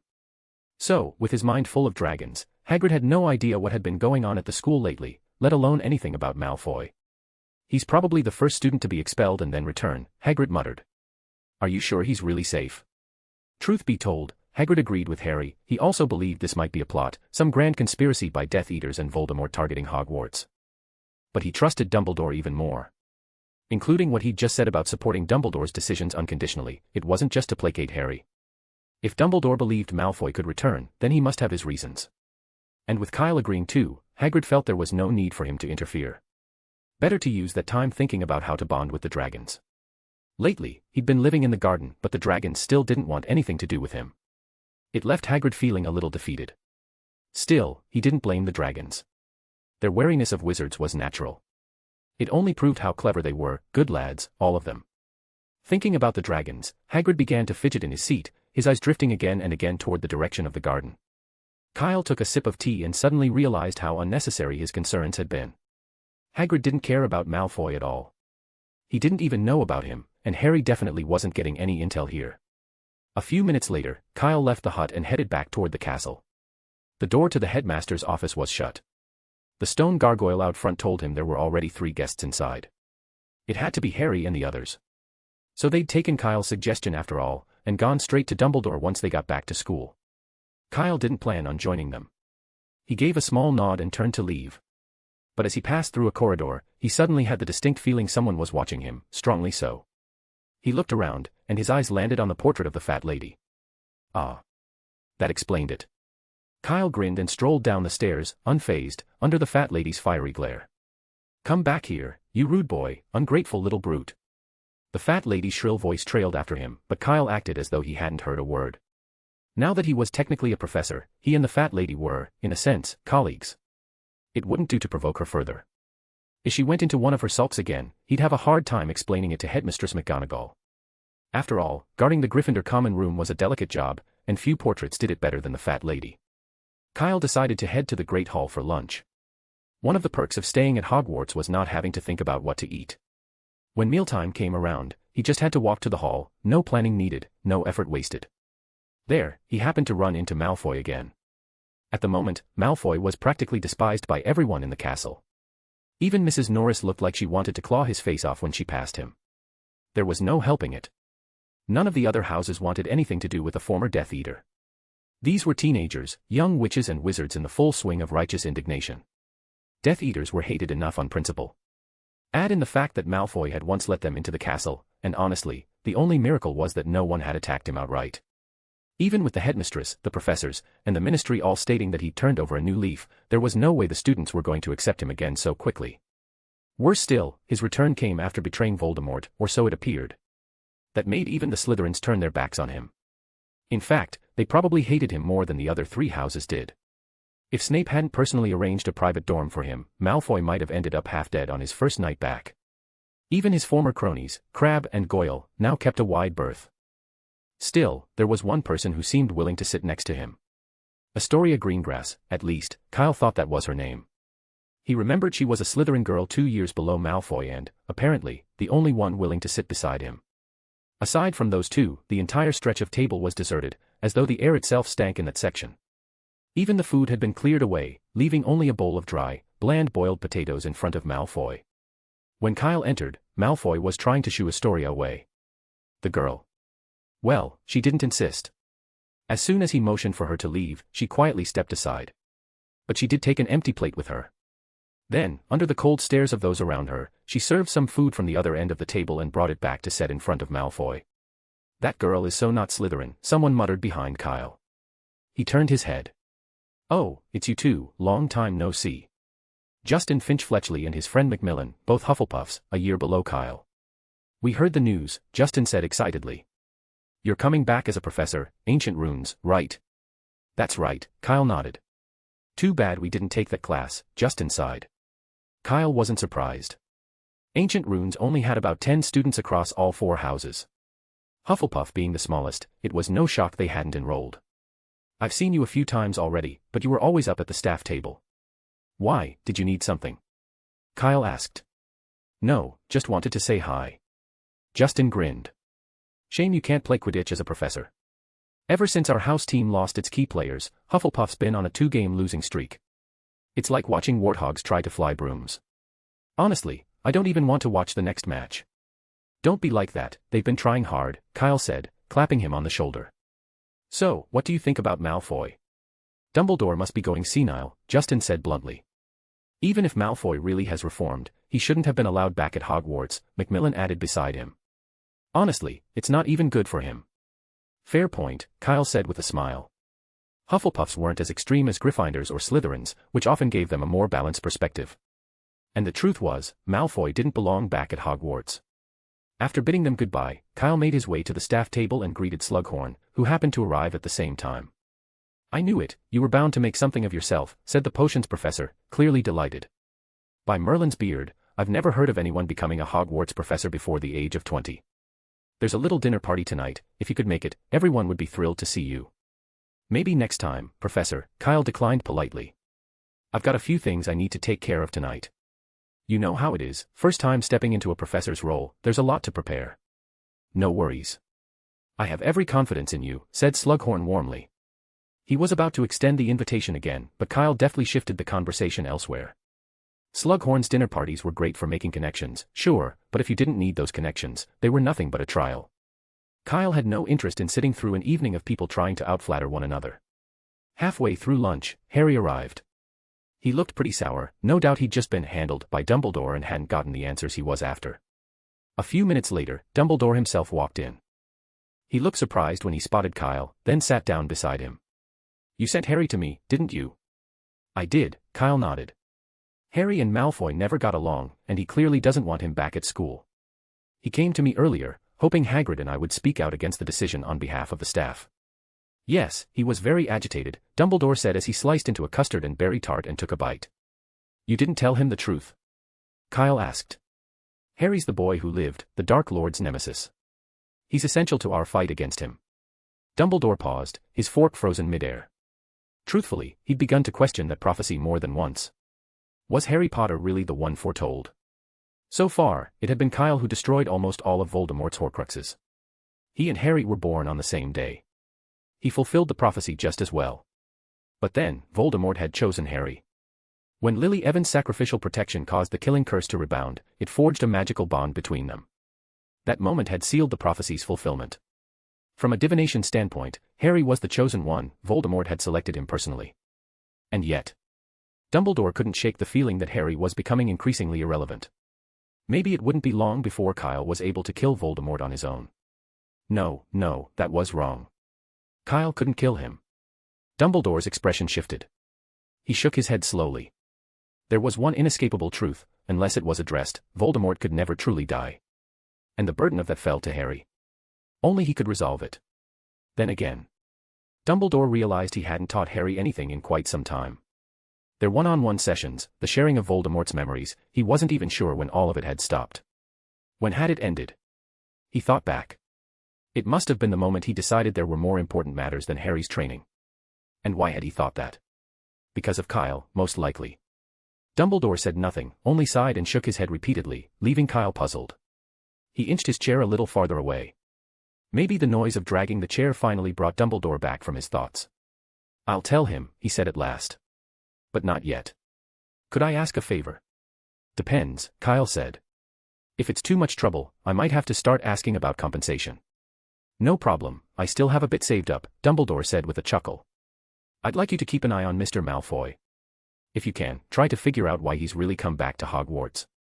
Professor Snape probably won't approve, Kyle said after a pause. He's always convinced I'm planning something awful for Malfoy. I'll speak to him about that. Kyle raised an eyebrow. So Snape didn't know Malfoy's real reason for coming back either. If he had, he'd have told Dumbledore already. There'd be no need to involve Kyle. Professor, not even your legilimency can uncover the memories Malfoy's hiding. Kyle asked. Dumbledore shook his head. I don't use legilimency on students. So you're leaving the dirty work to me, huh? Kyle muttered with a sigh. You two already have an arrangement, don't you? Dumbledore said with a smile. So you've got nothing to worry about. Fair enough, Kyle replied. But I've already tried. I didn't find anything. Looks like the Dark Lord anticipated legilimency as a vulnerability. That does complicate things. Well, maybe not, Kyle said thoughtfully. Malfoy himself definitely knows. But he won't tell us, will he? Not necessarily. Kyle set his fork down. Malfoy already made the decision to betray the Dark Lord, for real. He just doesn't remember making it. If we can help him remember, he might come forward with the truth himself. Professor, do you know the counter-curse for Obliviate? Sorry, I don't, Dumbledore said calmly. And as far as I know, there isn't one. Wait, don't tell me, you didn't know that. Kyle's face stiffened. He really didn't know. The notebook Lockhart had given him was full of information about Obliviate, only Obliviate. Not a word about reversing it. He'd assumed Lockhart simply never needed to reverse it, and that he didn't either. Is there any other way? St. Mungo's might be able to restore those memories, Dumbledore said after some thought. That's how Lockhart was cured, after all. But getting Mr. Malfoy there without attracting attention, that would be difficult. No problem. Leave that part to me, Kyle said, agreeing to Dumbledore's request. Chapter 907, Chapter 907, Kyle becomes a professor. The same day they discussed restoring Malfoy's memory, Kyle wrote a letter to Director Sykes. The reply came quickly. Director Sykes' meaning was clear: as long as it wasn't the kind of violently applied memory charm used by Mrs. Longbottom, St. Mungo's could restore the memories, but it would take time. Mrs. Longbottom. Kyle held the letter and looked over at Dumbledore. That was more than 10 years ago, Dumbledore explained. When Alice and Frank were tortured by Death Eaters with the Cruciatus Curse, Neville was there too. To help him forget what happened, Mrs. Longbottom used a memory charm on him. She wasn't very skilled at it. What I mean is, her first attempt didn't fully erase Neville's memory, so she cast the charm 3 times in a row. Kyle's eye twitched slightly. He honestly didn't know if Mrs. Longbottom had been brave or just reckless. He wouldn't dare use a memory charm 3 times on the same person.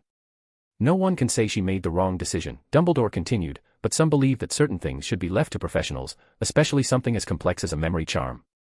Back then, Mrs. Longbottom's charm scores weren't even passing. Of course, she was still capable in general, just not particularly adept at some spells. Dumbledore added that last part in her defense. Director Sykes is one of those people, isn't she? Kyle asked. She is, Dumbledore nodded. Mrs. Longbottom's poor handling of the memory charm seems to have damaged Neville's memory, which is why he's had trouble remembering things ever since he was a child. It was clear Director Sykes still held a grudge. More than a decade had passed, and she was still using Mrs. Longbottom as a cautionary tale. So what do you plan to do? Dumbledore asked. I'll send him to St. Mungo's at night and bring him back in the morning, Kyle replied. He's living alone now, no one would even notice he's missing from school. That's not going to work anymore, said Dumbledore. Just yesterday, he moved back into his old dormitory with Crabbe and Goyle. What? Kyle looked confused. Isn't Professor Snape worried they'll knock him out in the middle of the night? That was Severus's decision, Dumbledore explained. Or rather, it was something Tom instructed him to do. To keep an eye on Malfoy. Most likely. That's why I said, it'll be hard to get Mr. Malfoy to St. Mungo's without drawing attention. That's easy. Kyle didn't even hesitate. Just use the Confundus charm on Crabbe and Goyle. They'll fall for it easily. Dumbledore's blue eyes gleamed behind his glasses. For a split second, Kyle had almost said the Imperious Curse. Lately, he seemed more and more like a dark wizard in the making. As Deputy Headmaster of Hogwarts, Dumbledore felt it was his responsibility to nip this in the bud. I must remind you, Kyle, Dumbledore said seriously, the school rules at Hogwarts aren't just for students. They apply to professors too. It's only the Confundus charm, that should be fine. Kyle started to explain the difference between the Confundus charm and the Imperious Curse, but seeing the increasingly stern expression on Dumbledore's face, he gave up. Fine. Then let Potions use Polyjuice Potion to impersonate Malfoy. That should work. As long as Professor Snape doesn't say anything, those two idiots, Crabbe and Goyle, won't notice a thing.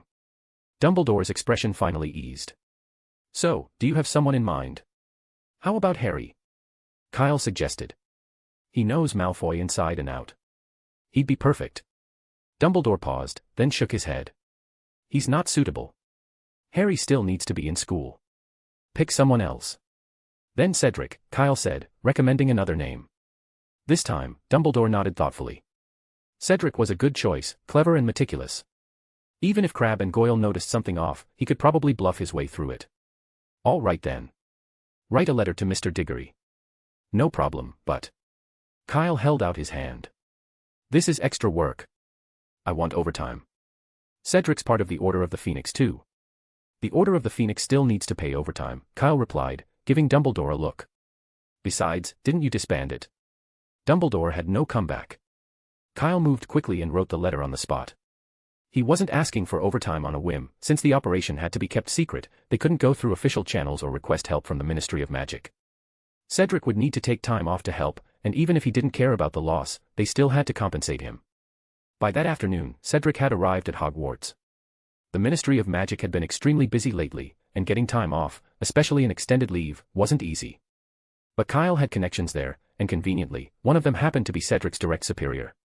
Everything went smoothly. His leave was approved almost instantly. That evening, Malfoy, Crabbe, and Goyle left the common room together, heading to the Great Hall for dinner. The group looked exactly the same as before, but their moods were completely different. Malfoy's face was stiff and expressionless, while his former sidekicks now followed him like prison guards, matching his steps. Crabbe, in particular, had his fists clenched so tightly it looked like he might slug Malfoy at any moment. But just as they reached the upper landing of the staircase, a group of Hufflepuffs happened to come up from below, and the two groups met at the top. Hey, if it isn't the little Death Eater and his two troll henchmen. Someone jeered loudly, shoving Crabbe hard with his shoulder on purpose. Bloody hell, who are you calling a henchman? Crabbe snapped, grabbing the other boy by the collar. What, wanna fight? Justin pulled out his wand without hesitation, eyes full of challenge. Bring it on. Let's see who's afraid of who. The surrounding Hufflepuffs surged forward, quickly forming a circle around Crabbe and Goyle. But in the chaos, Malfoy had, whether intentionally or not, been pushed out of the crowd. The press of bodies blocked Crabbe's line of sight, and he started to panic.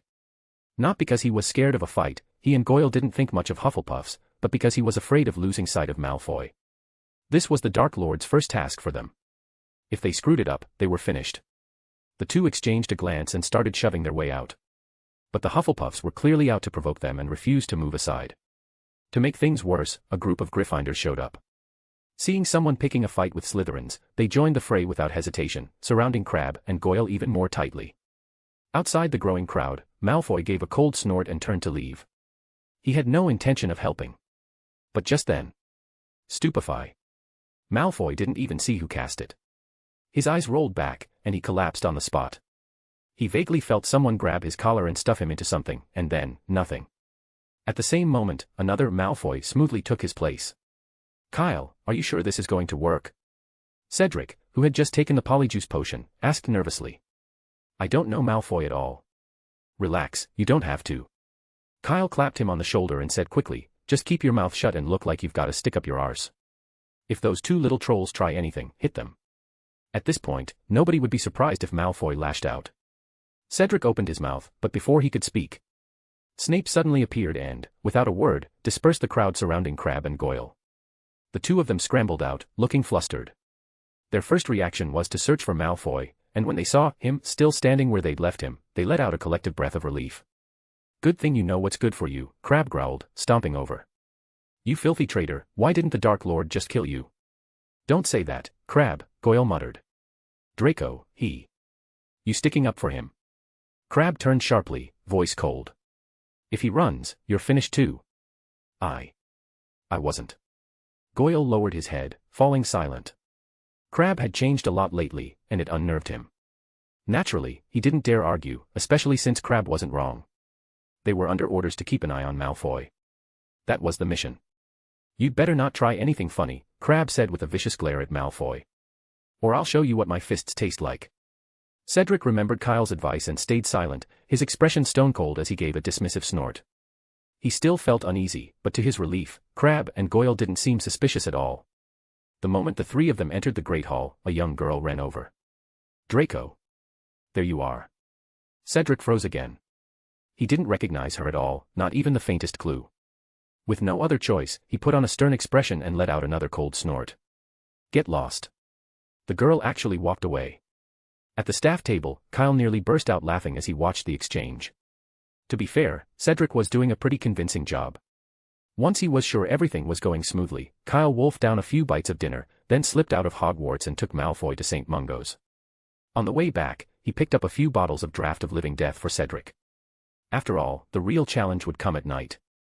If Crabbe and Goyle happened to wake up and saw someone else lying in Malfoy's bed, things would get messy. It wasn't likely they'd wake early, but not impossible. Better to play it safe. As for how to get them to drink the sleeping potion, that was Cedric's problem. Kyle had faith he could handle it. In the days that followed, Cedric's performance only improved. Even when he occasionally slipped up due to unforeseen circumstances, Kyle, who was keeping a constant eye on him, was always there to smooth things over. Snape had been a big help too. His visits to the Slytherin common room had become noticeably more frequent, especially at night. Everything seemed to be going well. At least, that's what Kyle and the others thought. For Cedric, the past few days had been nothing short of exhausting. At first, he could barely sleep. Even though he knew Crabbe and Goyle were unlikely to wake up, he still took a sip of Polyjuice potion every few hours, just to be safe. As a result, Kyle's stock ran out, and he had to pull a few more hairs from Malfoy. And so, things continued until the end of the holiday, when Kyle officially became a professor. As part of the agreement for taking over Malfoy's situation, Dumbledore and Professor McGonagall had discussed and approved Kyle's previous request to adjust the class schedule. All Ancient Runes classes, across all year levels, were now held on the same day, specifically, the first day of term. It wasn't a complicated change. Ancient Runes classes were few and far between, just one lesson per week, so shifting the schedule took little effort. Dressed in slightly more formal robes, Kyle stepped into the classroom. He didn't recognize any of the students. Well, except one. Hermione. And she was the only familiar face he'd see all day. Hermione looked equally surprised. Even though she'd known this was coming, seeing Kyle walk into the classroom in person still caught her off guard. She acknowledged that Kyle was talented, but could he really handle being a professor? Teaching and studying were two very different things. However, her doubts quickly faded. Kyle's teaching style was nothing like Professor Bablay's, in fact, it was the complete opposite. Yet she found it easy to follow, and more than that, she felt he explained things with greater clarity. By 7th year, they no longer focused on what each rune meant individually, but rather on their more complex magical applications. That meant shifting from translation, Hermione's strong suit, to actual spell work, something far more intricate. She'd struggled a bit during the first half of the school year, but in this class, everything felt surprisingly straightforward. Runes are the embodiment of magic, Kyle said calmly from the front of the room. When you use them, imagine you're casting magic itself. Take the simplest charm, Lumos, as an example. He gave his wand a flick, and a simple rune appeared on the ceiling. The rune for coalesce corresponds to the hand motion. Then, if we add a spell representing the magical essence. Another wave of the wand, another rune. Light.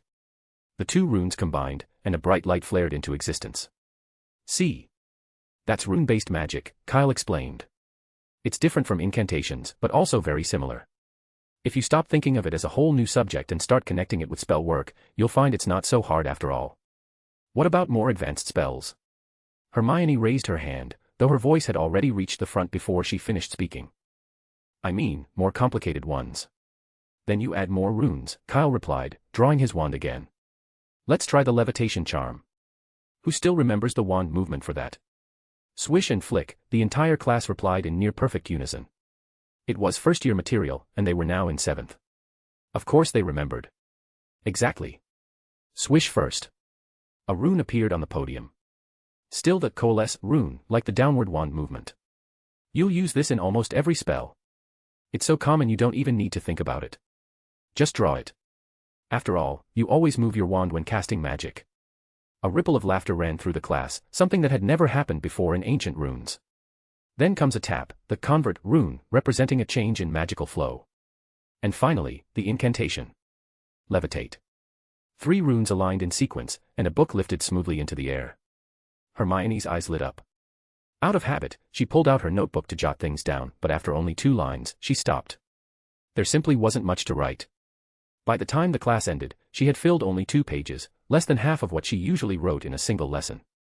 It felt like the meaning behind the runes had suddenly become obvious. As the other students filed out, Hermione remained seated at the back. She watched as Kyle stretched at the podium, then hurried over and immediately began peppering him with questions about things that had puzzled her earlier. Kyle answered them all in just a few sentences. I didn't expect you to know so much about runes, Hermione said in surprise. No wonder the headmaster asked you to replace Professor Babley. Kyle gave her a crooked smile, shamelessly accepting the compliment. He really had Tom Riddle to thank for this. Back when he'd been using that notebook, he'd asked endless questions. Riddle had answered all of them patiently, sometimes even adding his own thoughts to help young wizards understand more easily. Tom had clearly gone to great lengths to earn Kyle's trust. All Kyle needed to do now was strip away the personal commentary from those answers and repeat them in class. It required no effort at all. Even Hermione's question just now was something he'd already asked before, so answering it was simple. Come to think of it, Voldemort had sort of achieved his dream, teaching at Hogwarts. Except it was Kyle getting the paycheck. Really, Tom should have just applied to teach ancient runes. Knowing Professor Babley's temperament, if Tom had applied, she probably would have resigned on the spot. He could have gone to the headmaster's office in the morning and started work by the afternoon, so convenient. Why was he so fixated on defense against the dark arts? Too stubborn for his own good. Kyle snapped out of his thoughts to find Hermione still standing there, staring at him. You're still here, he blurted out. Hermione stiffened. In all her years at Hogwarts, this was the first time a professor had actually tried to kick her out. Kyle, professor, she said awkwardly, clearly not used to the title. I still have questions about rune placement. Could you maybe? Nope. Kyle shook his head, cutting her off. It's almost time for dinner. Even if you're not hungry, I am. If you've got more questions, ask them next class. That's it. But that's ages from now, Hermione frowned. Perfect. That gives you time to review today's material. And with that, Kyle stood up and walked out, not giving her a chance to say anything else. He had no choice. If he let Hermione go on, she'd keep asking until nightfall. Kyle had no interest in becoming a living textbook. He had other things to do. Chapter 908, Chapter 908, Tom's multiple choice. The best thing about being the ancient runes professor might just be the abundance of free time. After the first day of term, Kyle followed tradition and promptly vanished from Hogwarts Castle, mealtimes excluded, of course. The office Professor McGonagall had assigned him might as well have been a prop.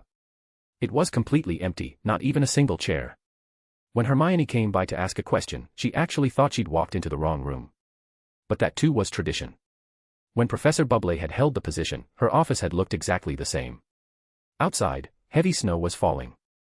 From time to time, loud thuds echoed from the direction of the Black Lake, giant squid slapping at the frozen surface, trying to scare off students who dared to skate or wander across the ice. It had become a daily habit for them, and one they clearly enjoyed. Not far away, in a wooden cabin, Kyle poured 2 cups of tea and handed them to the 2 identical figures sitting across from him. So your memory's back? Kyle looked from one Draco Malfoy to the other. Sorry for asking, but which one of you is the real one? He had been out in the garden until he received a letter from Dumbledore informing him that Malfoy had returned from St. Mungo's. And, ever thoughtful, Dumbledore had brought both of them along with the letter. It's him, the Malfoy on the left immediately said, pointing at the one on the right. I drank Polyjuice potion just before we came. It'll be over an hour before it wears off. The real Malfoy said nothing, only looked at Kyle with a complicated expression. Does our deal in Nocturn Alley still stand? Seems like your memory really is back, Kyle said. It is. I remember everything now, Malfoy replied. And I also know you didn't keep your end of the bargain. What are you talking about? Kyle raised an eyebrow. You're at Hogwarts, aren't you? But that wasn't your doing, it was the Dark Lord's, Malfoy said. He was the one who figured out how to get me back here. You really think someone officially identified as a Death Eater could just waltz back into school by claiming they've reformed?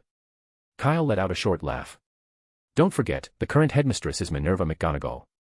She prioritizes student safety above all else and isn't nearly as easygoing as Dumbledore. If I hadn't gone to Professor Dumbledore to plead your case, even the Minister of Magic wouldn't have been able to convince her to let a former Death Eater back in. Malfoy stared at Kyle without blinking, clearly trying to judge whether he was telling the truth. Kyle, for his part, looked completely at ease.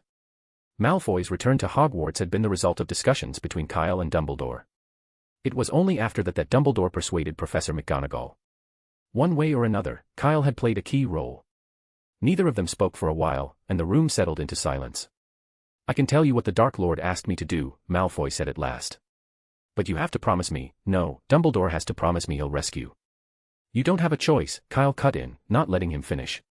Ever since Lady Narcissa Malfoy took you to see Snape, you've had no way to stay on the Death Eater's side. You should be glad the Dark Lord still doesn't know what you've done. Otherwise, that scene outside the Ministry would have looked a lot more convincing. Kyle knew exactly what Malfoy wanted, to have Lucius and Narcissa rescued. But he couldn't agree to it. Neither could Dumbledore.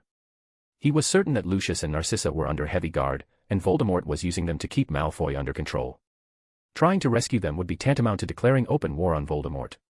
And knowing him, if he sensed anything was wrong, he might just kill them outright. I'm begging you, Kyle, Malfoy said quietly. Even if it's just for the times I passed you information, please help me. If you agree, I'll tell you everything, anything you want to know. I'll even have my father donate to the school, all of it if you want. Everything the Malfoy family owns. He knew he was asking too much, but he didn't have any other options. The Malfoys had already failed Voldemort too many times. They were walking on thin ice.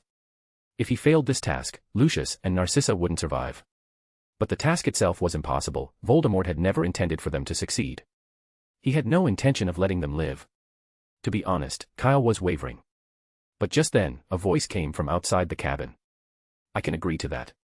Dumbledore stepped through the door and sat down beside Kyle. You want to save Lucius and Narcissa, right? Yes, Professor, Malfoy said, and the moment he saw Dumbledore, he completely abandoned Kyle and turned all his attention to the greatest living wizard. Please, Professor. I can agree, Dumbledore said. But in return, we need you to share some information. We've been waiting for this. The Dark Lord sent me to kill you, Malfoy said without hesitation. Dumbledore's expression remained calm, unsurprised, as if he had already guessed. Again. Kyle raised an eyebrow.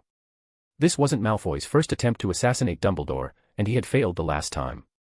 So why did Voldemort think it would work now? It was starting to look like he simply wanted an excuse to get rid of the Malfoy family. As the three of them exchanged glances, Cedric sat stiffly, as if on pins and needles. He had just overheard something monumental. The Dark Lord had used Malfoy's parents to coerce him into assassinating Dumbledore, yet Malfoy had turned around and revealed the plan, defecting to Hogwarts and begging Dumbledore to save his parents. And from what Malfoy had said, this wasn't the first time. He had passed information to Kyle before. Was he a spy, or a double agent? And should someone like him really be hearing this kind of sensitive information? What if he accidentally let something slip? Cedric fidgeted restlessly. He didn't want to keep listening, but leaving now might seem rude. It's all right, Mr. Diggory, Dumbledore said, seemingly reading his thoughts. He smiled gently. I trust you completely, just as I trust Kyle. That may be true, Cedric sighed, but some secrets don't stay secret just because you keep your mouth shut. Legilimency wasn't exactly an obscure art, and Veritaserum was even easier to come by.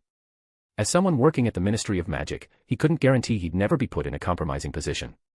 Don't worry, Dumbledore said. Very few people know you're a member of the Order of the Phoenix. The Death Eaters wouldn't think twice about an ordinary new hire at the Ministry. Well, all right. Cedric hesitated for a moment, then settled back down. Besides, he was genuinely curious about what would come next. Go on, Mr. Malfoy, Dumbledore said. Tom must have given you a plan. He knows it's not easy to kill me. That's right, Malfoy nodded. That's why he gave me this. He reached into his robes with trembling hands and took out his wand, eyes full of dread, as if he were handling a bundle of explosives that could go off at any moment. The moment he saw it, Dumbledore's expression turned serious. He leaned in, carefully studying the wand Malfoy placed on the table. A dreadful piece of dark magic, he murmured.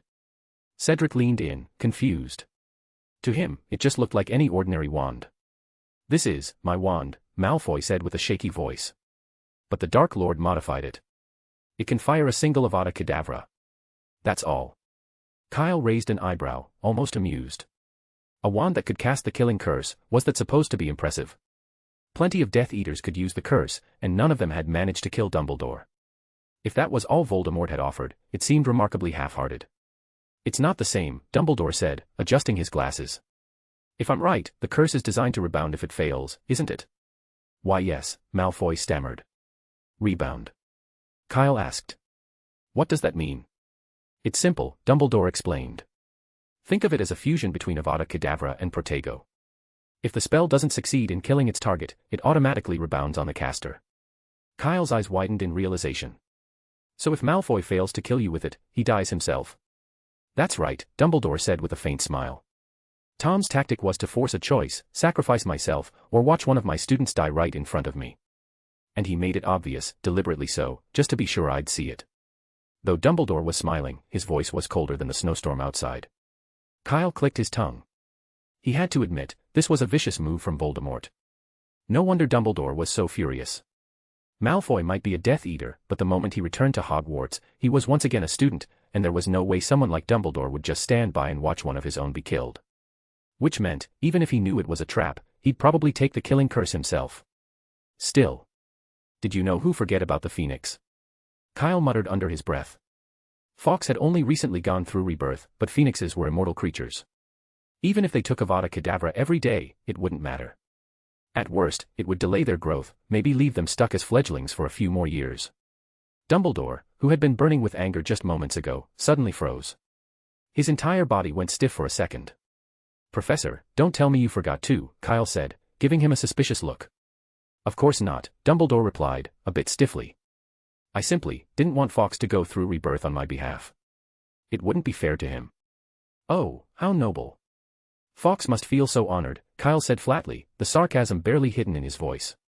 Now he was sure, Dumbledore had completely forgotten about Fawkes. He hadn't shown the slightest hesitation when plucking Fawkes' tail feathers to knit wool socks, but now he was being considerate. That made no sense. Yes, well. Tom clearly forgot about the Phoenix, Dumbledore said abruptly, changing the subject with all the grace of a bludger. He's a staunch believer in pureblood supremacy.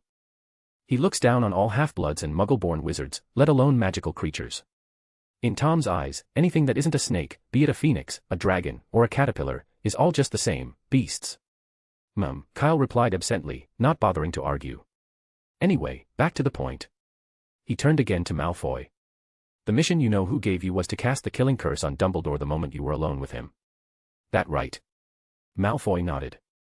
What made him believe the task was impossible was the assumption that Dumbledore would never sacrifice himself to save someone like him. Because that's just how people were. Faced with a choice between Dumbledore, Voldemort's only true rival, and a disgraced Death Eater like himself, anyone would know which way to choose. Even Malfoy wasn't convinced of his own worth. As far as he was concerned, this was just Voldemort's way of getting rid of him. Let me ask something off topic, Kyle said. Are you sure this plan came from you-know-who himself? I don't know, Malfoy shook his head. Then he added, but when he came to find me, someone else was with him. Who? Orin, Malfoy said. Of course it was. Kyle rubbed his forehead. From the moment he heard what had happened to Malfoy, he had suspected Orin's involvement. Just look at the rest of them. Voldemort, with his soul shattered into pieces, Barty Crouch Jr., who'd been imprisoned under the Imperius Curse for years, and most of the others had spent over a decade rotting in Azkaban. Not one of them had a sound mind left, except Orin. But Orin should have known Dumbledore had a phoenix with him. Kyle rubbed his forehead again, frowning. Just then, Malfoy, clearly eager to offer more clues, added. He's a relatively new Death Eater, but the Dark Lord values him highly. His position is already above my father's. So now even named Death Eaters rank higher than Lucius, Kyle muttered. Malfoy opened his mouth but didn't know what to say. It did seem to be true, but for some reason, something about it just felt off. It seems the only thing Malfoy can do now is bankroll Voldemort, Kyle went on. Once your secret vaults run dry, he won't have any use left at all. No, that's not true, my father was just forced into it. Malfoy said hurriedly. Was he forced to give Ginny you-know-who's diary too? Kyle sneered. Or maybe the attack at the Quidditch World Cup, that was someone else's idea, was it? Kyle could tolerate Malfoy, but Lucius. He had zero interest in helping him. If Dumbledore hadn't shown up just in time, he never would have agreed to Malfoy's request. As Kyle had said earlier, Malfoy didn't really have a choice. After betraying Voldemort, especially now that his memory was back, there was only one path left for him. Recovering his memory meant Voldemort could see into his mind. Even if he managed to survive this assassination mission, Voldemort would never spare someone who turned on him. Which meant Malfoy couldn't hide anything.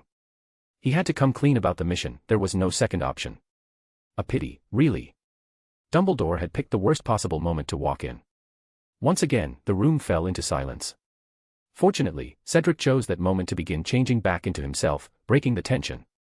Since Cedric was taller, Malfoy's robes were comically tight on him, stretched snug across the shoulders, looking utterly ridiculous. With a flick of his wand, Dumbledore adjusted the size of the robes to fit him properly. "Well then, that's enough for today," he said with a soft sigh. "I appreciate you telling us all this, Mr. Malfoy. Wait, Crabbe and Goyle probably know about it too. And..." He hesitated, eyes flickering with uncertainty. "And..." Dumbledore prompted. "No, nothing." Malfoy seemed to steel himself, then took a deep breath and said, "You should probably keep an eye on Crabbe. He's changed a lot, so much that I barely recognize him. He's starting to act just like those unhinged Death Eaters." "We will." "Thank you for the warning, Mr. Malfoy," Dumbledore said with a smile. "If we need anything else, we'll come find you. For now, though, you should head back to the castle and get ready for your afternoon classes. Don't be late. Oh, and before that, have a word with Mr. Diggory, he'll fill you in on what's been going on." "I understand, Professor," Malfoy said. He got up and left the hut, and Cedric quickly followed. "I've been pretending to be you these past few days," he said. "Not too much to worry about, except there's this one girl who keeps saying hi to you. I don't know who she is, so I just ignored her. Oh, and Crabbe and Goyle, they were out cold in the Slytherin common room before I got here. You might want to come up with a decent excuse. They're not the easiest to deal with." Their voices faded as the two of them walked away. Kyle turned to Dumbledore. "Professor, you really agreed to Malfoy's request?" "Yes," Dumbledore replied. "It's a reasonable one, don't you think? And the information he gave us was valuable, arguably life-saving." "No, I mean, it's going to be hard to actually pull off," Kyle said, shaking his head, ignoring the deeper implications in Dumbledore's words. It was Dumbledore who made the promise. Nothing to do with him. He wasn't going to lose sleep over it. You know who won't let Lucius and Narcissa resurface? We don't even know where they're being held. If you made Malfoy a promise you can't keep, it's going to look bad." "I hadn't thought about that," Dumbledore admitted. "But I do have another plan, one that might still keep them alive." "What kind of plan?" "Mr. Malfoy completes the task," Dumbledore said, blinking slowly. "And by then, Tom will be desperate for loyal followers. He'll need manpower, and that might just be enough incentive for him to let Lucius and Narcissa live." Chapter 909, Chapter 909, The Same Tower, Dumbledore's Choice. Aside from the few people who had been present, no one knew that such a conversation had taken place in the wooden hut. No one knew that the widely disliked Malfoy had once been replaced. For a while after that, Hogwarts seemed to return to normal. Seemed to, if you ignored the ominous shadows constantly circling the school grounds, the growing number of strangers in Hogsmeade, and the Hogshead packed full to bursting every day, yes, then things looked perfectly peaceful. It was another weekend. After finishing breakfast, Kyle happened to run into Malfoy in the entrance hall. He was on his way to the Quidditch match. There were a lot of people around, and the two of them were jostled together in the crowd as they exited the castle, then casually went their separate ways. Malfoy went off to the Quidditch pitch with his usual two sidekicks, but Kyle didn't return to the wooden hut. Instead, he headed straight off school grounds and made for the Hog's Head. Even though it was still daytime, the pub was as dimly lit as ever, filled with equally shadowy patrons. Most of them wore oversized hoods that covered their faces entirely. Kyle stepped up to the bar, where he found Aberforth busy behind the counter. A spotless glass was immediately set down in front of him. "What'll it be?" Aberforth asked with a smile. Kyle froze for a moment, not quite processing what he was seeing. "Oh, by Merlin's beard, did you see that?" The owner, he just smiled. Someone nearby said exactly what Kyle was thinking. "Idiot, you must be drunk," muttered the person next to him without even glancing up. "That old goat's got one face and one face only. I'd sooner believe Hogwarts is adding a dark arts class tomorrow than believe he actually smiled." "I swear I saw it," the first voice insisted. "Really? All right, I take it back. You're not drunk, you're just drunk on fake booze." The two of them bickered on as Kyle finally came back to his senses. When he looked up again, Aberforth had already returned to his usual self, stern-faced, like everyone in the room owed him 500 galleons. Now that was more like it. Kyle exhaled quietly. Aberforth's smile was genuinely unsettling, like watching a troll teach a centaur to knit sweaters. It was just wrong on every level. This version of him was much easier to handle. Thank you. Aberforth muttered, just loud enough for Kyle to hear. Kyle understood exactly what he meant. Ariana had already visited the Hog's Head and, presumably, told the stubborn old man the truth. Kyle shook his head. I didn't do it for you. I just happened to think of a possible solution and decided to try it out. Honestly, if she hadn't been accepted on that side, there wouldn't have been anything I could do. You helped her all the same. Aberforth pulled out a dusty bottle of fire whiskey. Not like someone else, who just circles around the problem, can't solve anything, nearly got himself killed in the process, and has lived more than 100 years without ever using his brain. And he actually had the nerve to punch me. Just wait, I'll pay him back sooner or later. Aberforth's voice was thick with scorn and resentment for Dumbledore. The animosity between the brothers hadn't been eased by Ariana's return.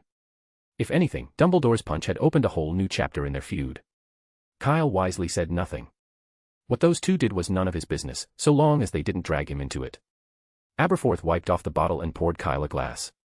Here, try it. Real 80-year-old Ogden's fire whiskey. Not the rebottled rubbish those morons usually drink. He didn't bother lowering his voice. Quite a few people nearby heard him loud and clear. All around the bar, suspicious eyes turned their way. What the hell? Were people selling fake booze this openly now? Not even trying to hide it. What are you looking at? Aberforth barked. Want the real stuff? Fine. 30 galleons a glass. Step right up. Everyone promptly looked down. They couldn't afford it. Aberforth sneered. You think 5 sickles gets you the good stuff? Dream on. Kyle stayed silent. The Hog's Head had its charm, not just for its privacy, ideal for shady dealings, but also because its clientele couldn't afford to drink at the Three Broomsticks. This place was as close as they'd get. A better-looking bottle was, in its own way, a form of psychological comfort. Kyle picked up the glass, which was cleaner than anything you'd find at the Three Broomsticks, and took a small sip. Well? Aberforth asked. It's fine, Kyle said, smacking his lips lightly. The old man's face fell instantly. Sure, Kyle had saved Ariana, but that didn't mean he could insult the pub's signature fire whiskey like it was nothing. A kid not even 20, acting like he understood Ogden's. This was the 80-year-old vintage, for Merlin's sake. It's not as good as the 150-year-old. Kyle's comment stopped Aberforth in his tracks. Because not only had he said it, he'd backed it up by pulling out a bottle that looked even older. Aberforth took one glance at the label, and the corners of his mouth twitched like they were doing a jig. It really was 150-year-old Ogden's. Then he remembered, of course Kyle could get his hands on something like that. He had been to 1899, after all. Dumbledore had mentioned in passing that Kyle had picked up quite a few things back then. I bet it doesn't have the depth of aged whiskey, Aberforth grumbled, his neck stiff with pride. It's different. The craft is different, Kyle said, wagging a finger. This batch from 150 years ago was the work of Ogden's most gifted distiller. That's when the name, Ogden's Fire Whiskey, really started to mean something. He gave the bottle a swirl, and the liquid inside seemed to ignite, casting a flickering red glow through the cloudy glass. Real fire whiskey had actual fire in it, not just the name, not just a brand. Sell me a bottle. Aberforth's eyes were practically glued to it. Flat price, 800 galleons. 800. Aberforth gaped. Why don't you just rob me outright? Oh, come now. Robbery's too slow. And risky. Kyle smirked. Do you want it or not? Just so we're clear, 800 is the mate's rate. If this were on my shop shelf, you wouldn't even get to look at it for less than 1,000. I'll take it. Aberforth growled, grinding out the words through clenched teeth. You bloody swindler. Likewise, Kyle said cheerfully, handing over his mokeskin pouch. He hadn't expected to make a sale on this trip, but hey, bonus. Aberforth went off to fetch the money, muttering under his breath. Something about idiot, fool, wasted the whole damn trip, and so on. Soon enough, he returned and tossed the pouch back at Kyle with no small amount of irritation. All right, out with it. What did you come here for? Kyle opened the pouch, peeked inside, and then tucked it away, satisfied. Just a little favor. I need you to keep an eye on a few people, he said, flicking his wand subtly beneath the bar. Muffliato. I've been packed to the rafters every day lately, Aberforth said, lifting an eyebrow. I can't watch everyone. Just a few will do, Kyle replied. The big guy in the corner, the witch by the door, and the 3 at the table straight ahead. They Death Eaters. Yep. The real deal, Kyle said. Malfoy got it out of Crabbe and Goyle. Those 5 have used the killing curse multiple times, they're some of the nastiest ones. Malfoy. Aberforth raised an eyebrow. The kid who tried to kill Dumbledore. He managed to pull info like that in that situation. So Aberforth knew the background, then. Apparently he came clean about his secret mission, and that won over Crabbe and Goyle, Kyle said. Bit of a lucky break. I honestly didn't think Malfoy had it in him. What exactly do you want me to do? Aberforth asked. Just keep an eye on them, Kyle said. If they're still here, it means the Death Eaters haven't made a move yet, so we don't need to act. And if they do make a move? Kyle didn't answer. He just traced a line across the table with his finger. Aberforth raised an eyebrow. That's 5 seasoned Death Eaters. All of them. You've got a pretty high opinion of me. You could always write me a letter, Kyle said. I wouldn't mind making the trip. But I'd rather not waste parchment, Aberforth sighed. All right, I get it. But you should head back now, hanging around here too long will get people suspicious. Hogwarts professors don't come to the Hog's Head, and neither do students. It's fine, Kyle said casually. They won't be doing anything soon anyway. Well, I still don't want to see your face again, Aberforth said flatly. 800 galleons had cleared his goodwill tab in an instant. TCH. So much for Ariana's worth, Kyle thought to himself as he stood up and left the Hog's Head. By the time he returned to the school, the Quidditch match had just ended. Students were heading back to the castle in small groups, excitedly chatting about the game. In the crowd, Kyle spotted Malfoy again. There was still a bubble of empty space around him, no one wanted to get too close, but he was laughing and chatting with Crabbe and Goyle, clearly on good terms with them again. Kyle gave them a glance, then turned and walked away. In the days that followed, the snow on the ground slowly melted. Kyle's Ancient Runes class remained consistent, 1 lesson every Monday, always finishing on time, never running over. The only one who seemed displeased was Hermione. She always had endless questions, and even managed to work out a path through the alchemic mist by self-study. It wasn't until Kyle reassured her that, with her current skill level, she was guaranteed to score an O in her NEWT that she finally started showing up less often. She seemed determined to push herself, wanted to earn more NEWT certificates, and not just pass them, but score top marks in all of them. Kyle didn't think it was necessary. It's just a certificate. If you've got hands, you can get one, can't you? But when students showed that kind of motivation, it wasn't his place to discourage them. Malfoy continued to pass along bits of information, updates on the Death Eaters' latest plans. Kyle had to admit, when Malfoy truly committed to something, he could get things done. Crabbe and Goyle weren't especially important figures, and aside from the 5 Death Eaters in the Hog's Head, most of the intel they had was fairly insignificant. But it was better than nothing.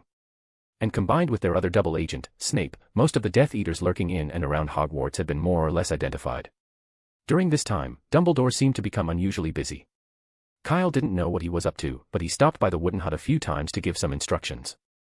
Nothing major, mostly just a reminder to stay on school grounds and be ready when the time came.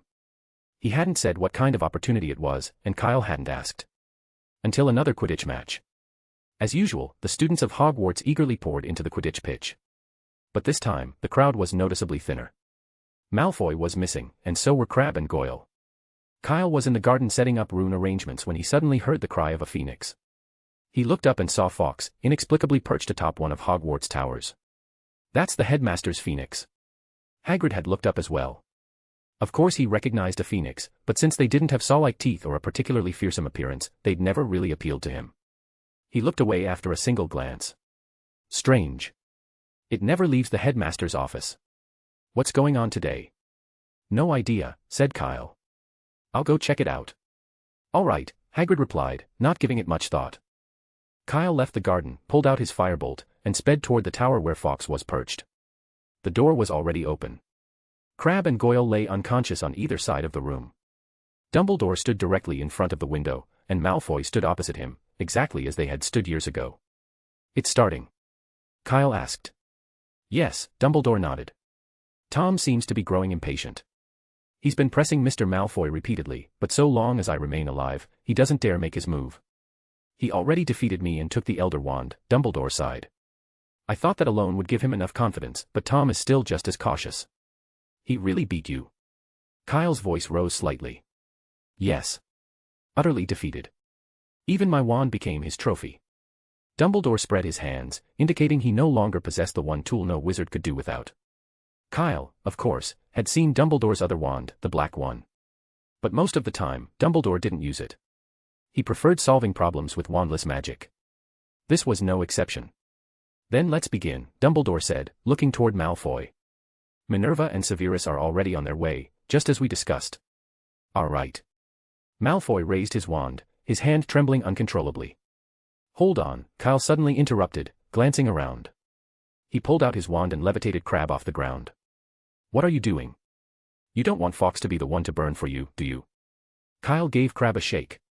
Someone's got to take the killing curse. Don't waste it. Besides, if you're going to die, someone has to see it. A vein throbbed on Dumbledore's forehead. This is a school, Kyle. I know, but... No buts. Crabbe is still a student. Dumbledore's voice was firm. TCH. Such a hassle. Kyle tossed Crabbe aside, opened a trunk, and pulled out another unconscious Death Eater. I asked Cedric to check.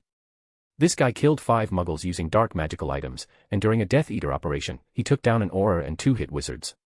He should qualify, right? Dumbledore's lips twitched slightly but didn't object. Kyle deftly produced a potion bottle.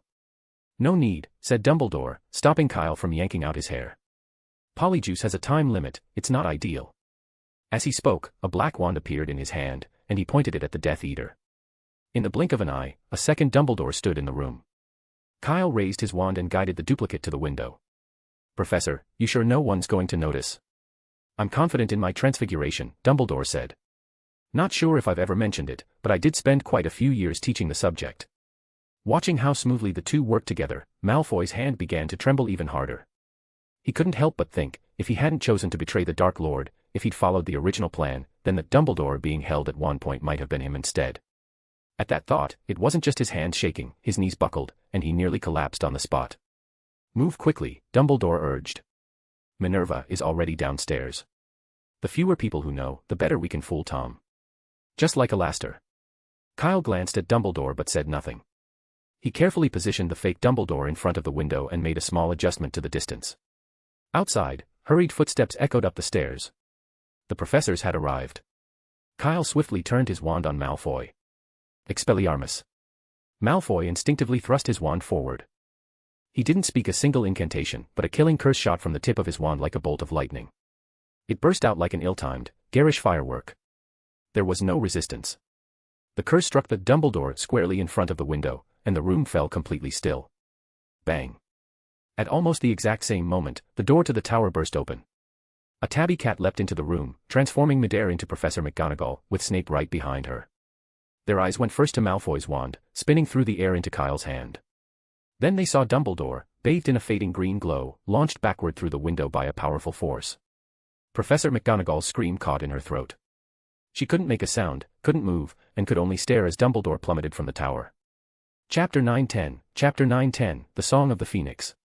Malfoy was arrested without resistance, dragged from the tower by Snape gripping him firmly by the back of the neck.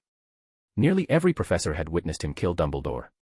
That Professor McGonagall didn't strike him down on the spot was a testament to the discipline instilled by decades of service as a teacher. Kyle let out a subtle breath of relief and instinctively glanced around. He knew the real Dumbledore was nearby, but no one else did, and no one knew where. Professor McGonagall stepped forward. Her face had gone deathly pale. She stared blankly at the open window, lost in the memory of what she'd just seen. After a moment, it was as if all the strength had suddenly drained from her body. She staggered, her legs nearly giving out. Kyle reacted quickly, conjuring a chair just in time behind her, keeping her from collapsing to the floor. What on earth happened here? Professor McGonagall asked weakly. Why? Dumbledore. It was you-know-whose plot, Kyle said, doing his best not to look directly at her. He placed a special variant of the killing curse on Malfoy's wand. If Malfoy failed to kill Dumbledore, the curse would rebound on him instead. When I arrived, Professor Dumbledore had already made his decision. He chose Malfoy. Professor McGonagall murmured, dabbing at her tears with a lace-edged handkerchief. Of course he did. Even if Malfoy wanted to kill him. Oh. Professor Flitwick gave a choked, heart-rending sob. Professor Sprout clenched her apron tightly in both hands. No one else spoke. It was as though everyone had been swallowed up by the weight of shock and fear. Tell me what happened. Snape burst back in, fury written across his face. Tell me, Draco. How could he have killed Dumbledore? He stared directly at Kyle, trembling with rage, clearly at his limit. Of everyone in the room, he was probably the one least able to accept what had just happened. Not because he was deeply attached to Dumbledore, but because he simply couldn't believe that Draco Malfoy had actually completed the task assigned to him by the Dark Lord. And worse still, he had known absolutely nothing about it, on either side. He had only come here after hearing the phoenix's cry, curious to see what was going on. Then, right before his eyes, Dumbledore had died. Merlin, help him. I don't know any more than you do, Professor Snape, Kyle said, face drawn with sorrow. By the time I got here, I only had time to disarm Malfoy. Liar. Snape snapped, clearly unconvinced. If that's true, then how did you know the killing curse would rebound? Draco couldn't have told you that. I recognized it, Kyle replied evenly. Had you been here, you'd have seen it too.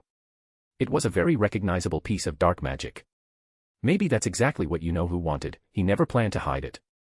Yes. Professor McGonagall's voice sounded distant, almost hollow. Forcing Dumbledore to choose between himself and his students.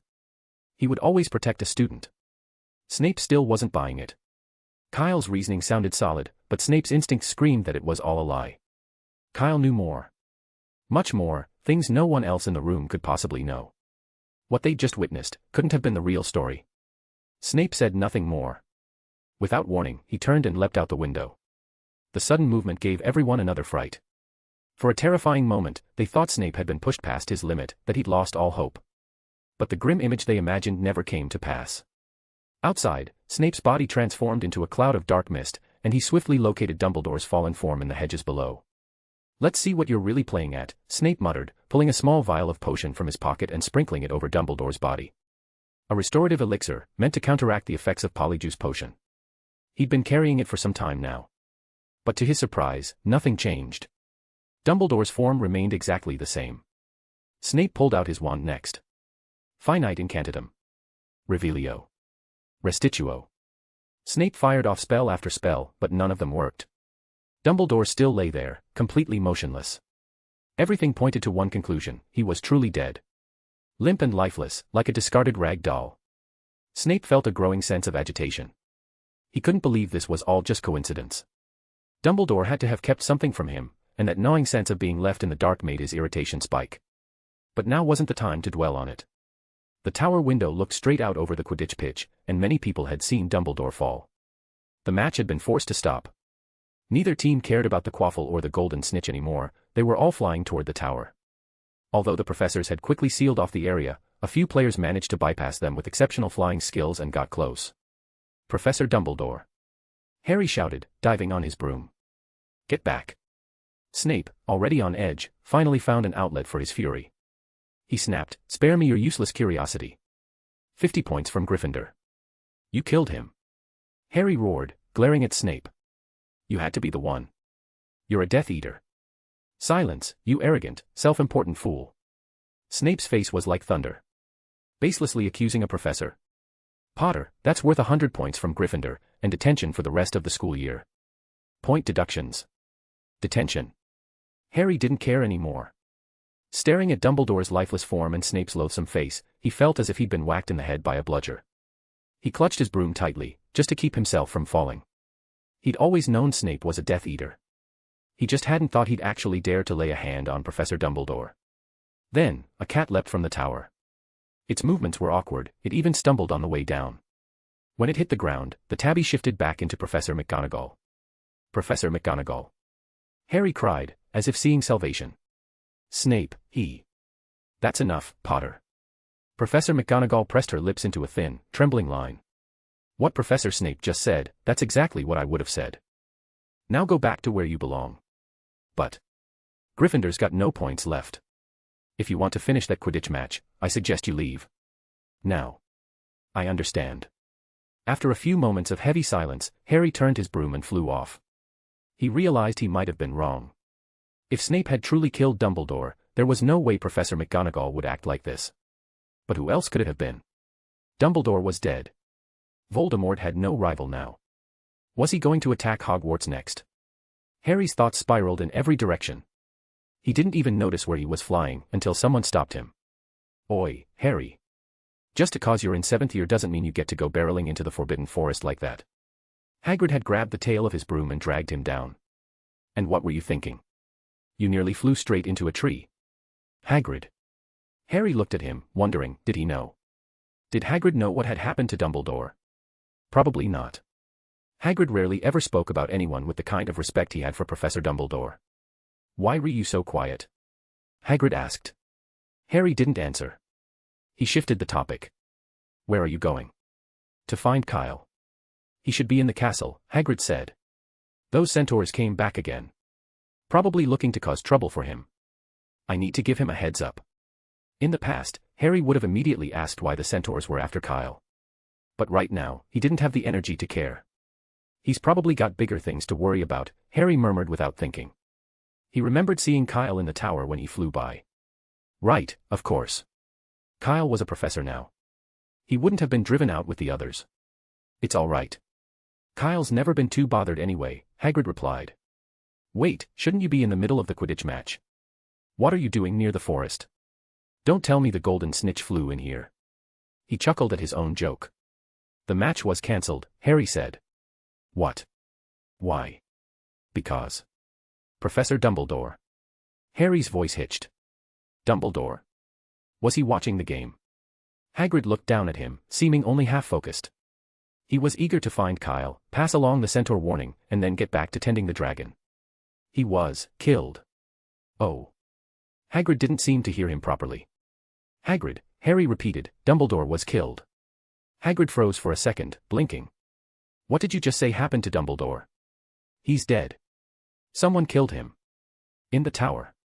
Ha. Hagrid gave a disbelieving chuckle. You've got to be joking. You must have lost the match, and now you're not thinking straight. Go clear your head.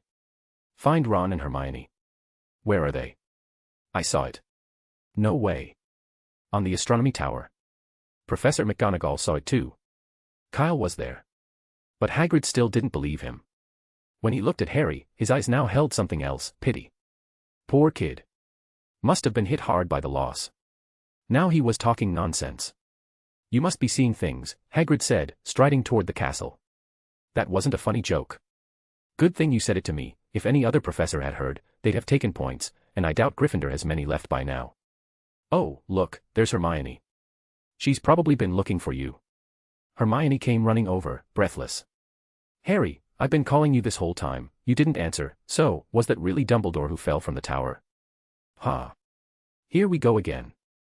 Now even Hermione was getting swept up in this. Hagrid continued along the path. What are they looking at? Some kind of post-match celebration. As they neared the castle, Hagrid glanced at the dense crowd ahead. It looked like every student had gathered in front of the oak doors. Thanks to his height, Hagrid could see over the heads. Professor McGonagall was there, and beside her, suspended by her wand. The expression vanished from Hagrid's face. He quickened his pace, then started shoving his way through the students with uncharacteristic force. Like a bull charging through a field of rabbits. Some of the students he pushed aside turned around, furious, ready to shout at him, until they saw the expression on his face and immediately went silent. Harry followed behind, hearing Hagrid make pained, stunned sounds in his throat. Hagrid kept going, but Harry was stopped. The professors wouldn't let anyone else through, forming a barrier until Professor McGonagall and the others disappeared into the entrance hall. Then, the crowd exploded with noise. Deafening speculation filled the air, everyone focused on just two questions. Was that really Dumbledore? Is this actually happening? No one wanted to believe it was true, but deep down, they couldn't deny it. The old wizard Professor McGonagall had taken away, really was Dumbledore. A wave of grief and fear spread quickly through the students. Like Harry, many couldn't stop thinking about Voldemort, watching from beyond the castle walls. Ha! A sudden, jarring laugh rang out from somewhere in the crowd, sharp and grating. Harry quickly turned to find the source, and many others did the same. It didn't take long for all eyes to lock onto a small group of Slytherins. They weren't mourning. On the contrary, they looked smug. When they looked at the others, it was with arrogant superiority. As if they already saw themselves as Hogwarts' new masters. Instantly, other Slytherins began backing away from them, putting as much distance as possible between themselves and these idiots, and silently disowning them from Slytherin altogether. Most Slytherins favored Voldemort because he promised power and status for pure-blood families. To them, it didn't matter whether Dumbledore or Voldemort ran Hogwarts, they could tolerate either. But of course, there were always a few extremists. The problem was, Voldemort hadn't even entered the castle yet. Speaking up now was practically suicide. How could Slytherin have people this stupid? And sure enough, their instincts were right. A second later, the little group was swallowed up by the furious crowd. Everyone, without coordination, had dropped their wands and taken up fists and feet instead. Their fear turned into physical rage. This was where the Quidditch players had the advantage. They had broomsticks, and because of bludgers, those broomsticks were built tough. You could slam one into the ground at full force and not even see a crack. Hitting people? Not a problem. Whether the people getting hit cracked, well, no one was worried about that right now. Uncharacteristically, Harry didn't join in. He handed his broom to Hermione, whose eyes were bloodshot, then stepped away from the crowd and sat on an empty patch of grass, stunned. He still couldn't believe it. That Dumbledore, had actually been killed. You all right? A faint floral scent drifted by, and Harry turned to see Ginny sitting beside him. Shame, she said, trying to smile. I only got one good kick in before the professor showed up and dragged those bastards off. Her smile was stiff. Forced. Yeah. Harry wanted to crack a joke too, but nothing came out. From high above the castle came a haunting song, the Phoenix's Cry. It echoed with a strange, lingering magic between the grounds and the castle windows, curling deep into Harry's chest. He listened silently. Ginny said nothing else. They sat together for a long time before finally returning to the castle. In the Great Hall, nearly half the students had gathered and refused to leave, even though lunch was long over. They knew Professor McGonagall would have to say something eventually. Better to wait here than sit in the common rooms making wild guesses. I know who it was Malfoy, someone yelled, bursting into the Great Hall. Hogwarts students had a way of revealing astonishing talents at the most unexpected times. Like now, this student had somehow bypassed the professor's layers of lockdown and uncovered the supposed truth. Unfortunately, almost no one believed him. Because no one believed Malfoy could kill Dumbledore. Just like no one believed a flobberworm could stomp a dragon to death. It's true, the boy insisted, realizing he looked like some drama-chasing fool. Sir Cadogan saw it on the astronomy tower. He said Professor Snape grabbed Malfoy by the neck and locked him in an empty classroom. And Sir Cadogan also said that Professor Dumbledore and Malfoy were the first to arrive at the tower, before the other professors. As he spoke, more people began to look his way. They still didn't believe the outrageous claim, but the boy looked so serious, it didn't seem like he was lying. A few students bolted out of the Great Hall to find Sir Cadogan's portrait. Don't listen to him, Hermione said. There's no way Malfoy killed Dumbledore. 100 of him couldn't manage it. Exactly. Harry nodded. No one knew Malfoy's abilities better than he did. Malfoy couldn't even beat him, let alone Dumbledore. Right, Ron added. The three of them were unusually unanimous. Even as more students returned, passing along new bits of rumor and information, Harry and the others remained unmoved. That Sir Cadogan's off his rocker, Hermione said. He spends half his time looking for his squat little pony, and the other half insulting and challenging the other portraits. Anyone who believes him is a fool. They continued waiting in the Great Hall. By the afternoon, Professor McGonagall still hadn't come out with any official word, but others who had received the news had started arriving at the school. Among them were former Order of the Phoenix members, ministry aurors, department heads, and elderly wizards with white hair and deeply lined faces, people the students had never seen before. The only thing they all had in common was their expression, fear. Mrs. Weasley came too, her eyes red from crying. She wrapped Ginny in a tight hug and refused to let go. When Harry came over, she pulled him into the hug as well. Ron stood nearby, watching awkwardly, unsure whether he should step in and join them. Chapter 9/11, everyone's reaction, Kyle's leak. That day, Hogwarts was gripped by panic. The lights in the castle stayed on through the entire night and didn't go out until dawn. All classes were suspended, and the match originally scheduled for the next day was postponed indefinitely, possibly even cancelled altogether. Over the following 2 days, many students were hurriedly taken home by their parents, including members of the Quidditch teams. Ravenclaw lost half its players immediately, and even with the remaining members and substitutes, they couldn't field a full team. Not that it mattered. No one was really in the mood to play anymore. The number of students leaving kept rising. Kyle was still standing in front of the closed Great Hall doors when he saw Seamus Finnegan from Gryffindor arguing with a witch who was trying to take him away. It had to be his mother. The two of them were shouting at each other in the entrance hall, completely at odds. Seamus insisted on staying at school until he received his diploma. No matter what she said, he wouldn't budge. But his mother was just as stubborn, refusing to give in. Their raised voices attracted a crowd. Maybe she felt embarrassed, or maybe it was out of respect for Dumbledore, but in the end, Seamus's mother reluctantly agreed to let him stay, at least for the funeral. But that was all. Seamus accepted. Seeing that there was nothing more to watch, Kyle turned and walked away, heading out of the castle and back to the garden behind his wooden cottage. There, the Dumbledore everyone was mourning sat calmly on a wooden bench, reaching out to play with the Romanian longhorn, which had grown several times larger than before. Nearby, the usually fierce and uncontrollable Horntail was lying quietly in the grass, as docile as a mooncalf. "Oh, Kyle, you're back." Dumbledore turned and gave him a glance. "This place is lovely. You must have put a lot of thought into it." "Not really. Just something to pass the time," Kyle replied, eyeing Dumbledore, who looked completely at ease. "Professor, are you ready?" "Ready? For what?" "Ready to be killed by Professor McGonagall once this all comes out," Kyle said calmly. "She's been heartbroken these past few days, her eyes have been red the entire time." "Only then will Tom believe it," Dumbledore replied. "Well, that may be true." Kyle paused. "But from what I know of Professor McGonagall, when she sees you again, there's a good chance she'll actually make good on it. And Professor Snape will probably help her." Dumbledore's face stiffened. "It's fine," he said with a strained smile. "It's a price I have to pay. Besides, I trust Minerva. There's still some bond left between us as teacher and student." "As long as you're aware," Kyle said. "What's the situation outside?" Dumbledore asked, collecting himself. "The Death Eaters. There are more of them gathering nearby," Kyle said. "I went to the Hog's Head yesterday. A group of Death Eaters threw a big celebration there. During it, they openly used the Cruciatus Curse to torture a wizard who didn't praise Voldemort quickly enough." "Looks like they're getting impatient," Dumbledore said, eyes flashing. "They've already claimed Hogsmeade as their territory." "Pretty much," Kyle said. "You're dead. Who's left to stop them?" "The Hogwarts professors aren't exactly pushovers," said Dumbledore. "But they can't stop the Dark Lord," Kyle replied. "Oh, right, on my way back, I saw someone sneaking into the Great Hall. Probably a Death Eater disguised as a guest, checking up on the situation." "You're sure that human transfiguration spell you used is foolproof? If they see through it, your reputation's going to be in ruins." "It's flawless. You have nothing to worry about," Dumbledore said confidently. "Unless Tom comes himself, no one will spot anything." "But what if he does come?" Kyle asked curiously. "I can't help feeling we went a bit too far. Letting nearly every student witness you falling from the tower, it just felt a little too staged." "Tom won't think that deeply," Dumbledore said, shaking his head. "As you mentioned, his fragmented soul keeps him from noticing such small details. And even if he does come, I have other ways." Dumbledore gave him a wink.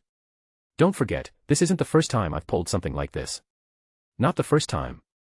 Kyle remembered, in 1899, in Godric's Hollow, Dumbledore had disguised himself as Ariana to fool Aberforth and the other guests.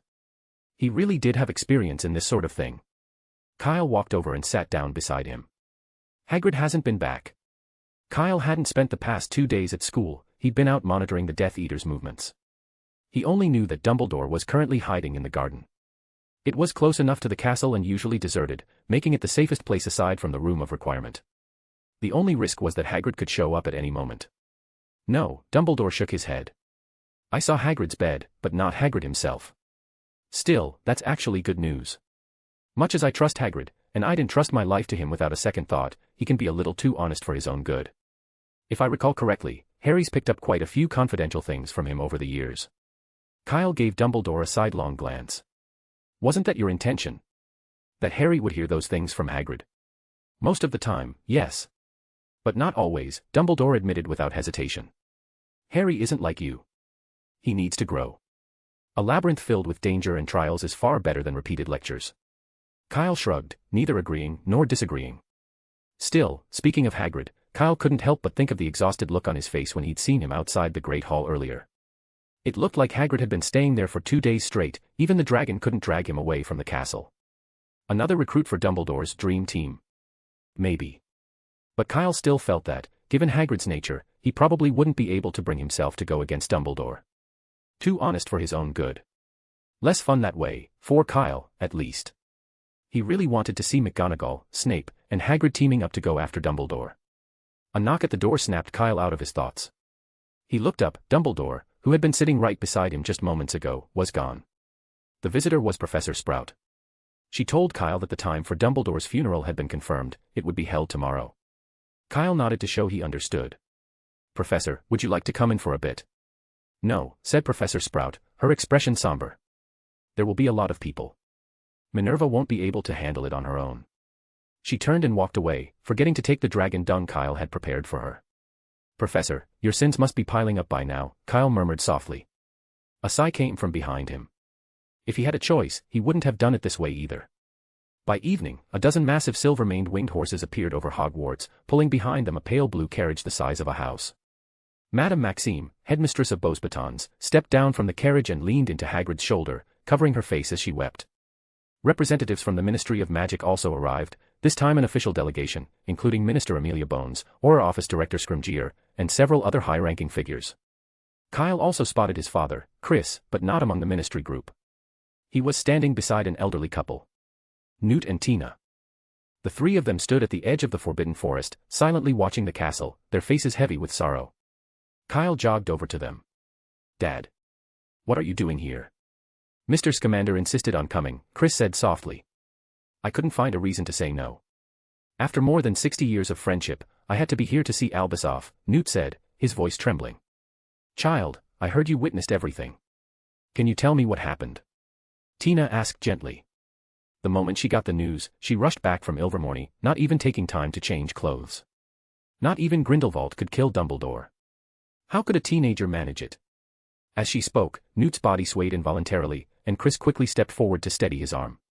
All I can say is, it was a conspiracy, Kyle said with a sigh. Would you like me to take you inside? It's freezing out here.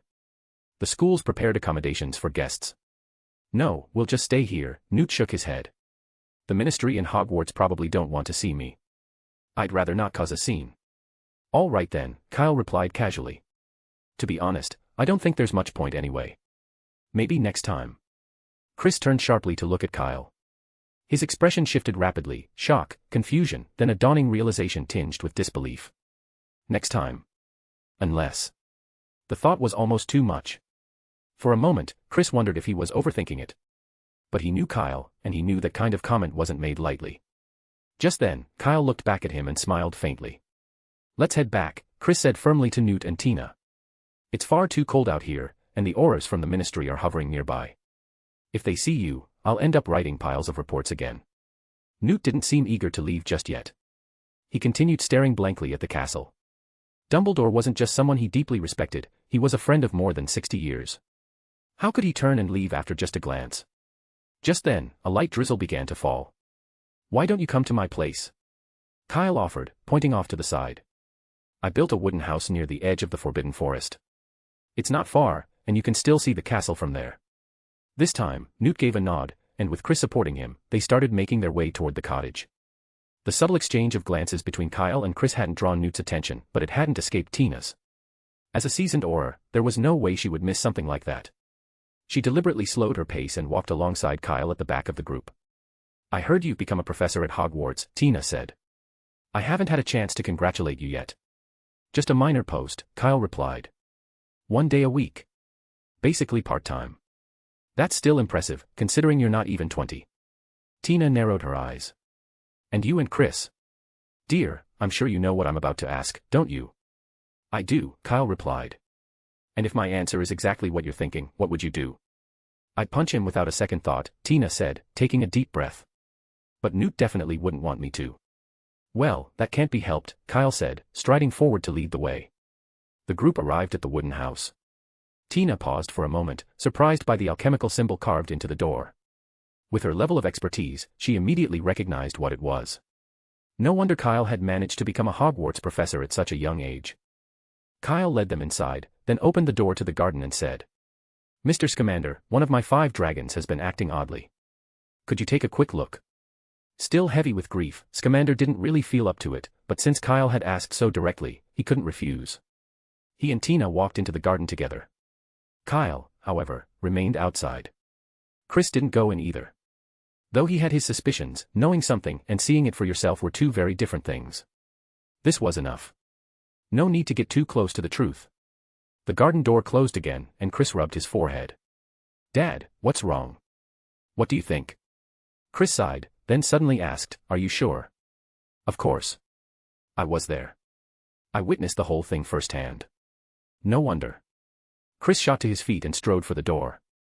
Where are you going? Back to work, obviously, Chris said. Looks like I'm not needed here. By Merlin's beard, how come you only have to work 1 day a week, and I can't even get 1 day off? You make more than I do, Kyle chuckled. I only get 100 galleons a month. Only 100.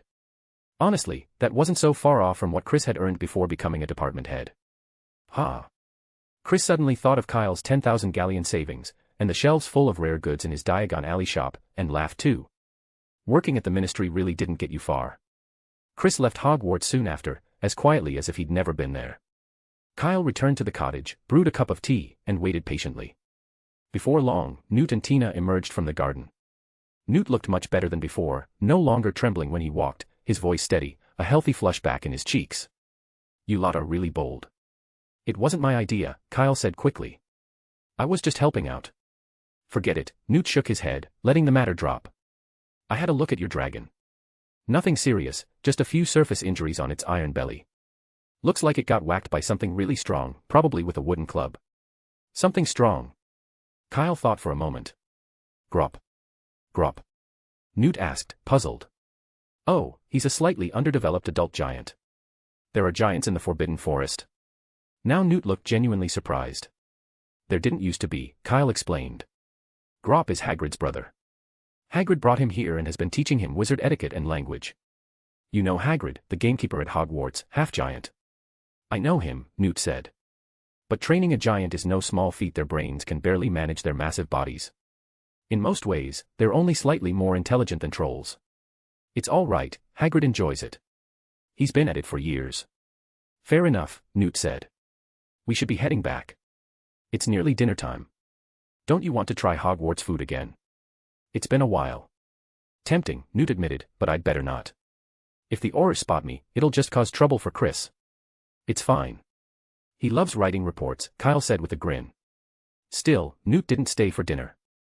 Mostly because Tina seemed to be in a rather foul mood. Newt worried she might lash out at the dragons in the garden, or possibly something else.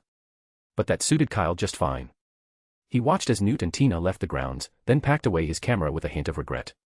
In the garden, Dumbledore was still seated in his usual spot. Fawkes stood on his shoulder, tilting his head as Kyle approached. You'll be singing again tomorrow, Kyle said with a smile. To get Fawkes to cooperate last time, Dumbledore had offered heaps of flattery and a bundle of rare herbs, only then did the students hear that Phoenix Sturge. Tomorrow would be another performance. Kyle wondered how much Dumbledore had to pay this time, probably not cheap. The funeral is confirmed for tomorrow? Dumbledore asked. Yeah, it's official, Kyle said. Professor Sprout told me, it'll be on the clearing by the Black Lake. I see, Dumbledore nodded. One more thing, did you tell Newt about me? Nope, not me, Kyle said quickly, shaking his head. I'd never let it slip. It was Tina, she guessed. She's a seasoned Auror. Just read it off my face. Is that so? Dumbledore looked at Kyle for a long moment, then said, Tina is indeed a clever witch, but I didn't think she could tell from your expression that I was hiding out in the garden. As far as I know, only her sister, Queenie Goldstein, is a natural legilimens. Tina herself doesn't have that particular gift. Who knows? Maybe it's sisterly synergy. Kyle said casually. Or maybe she does have it, just doesn't realize it yet. Dumbledore's eye twitched slightly, but he didn't press the matter. Newt lived in Dorset most of the year, far from any Death Eater activity. Even if he knew the truth, it wouldn't matter. It was Tina's gaze that was more concerning. There was something in it that reminded Dumbledore uncomfortably of Minerva McGonagall.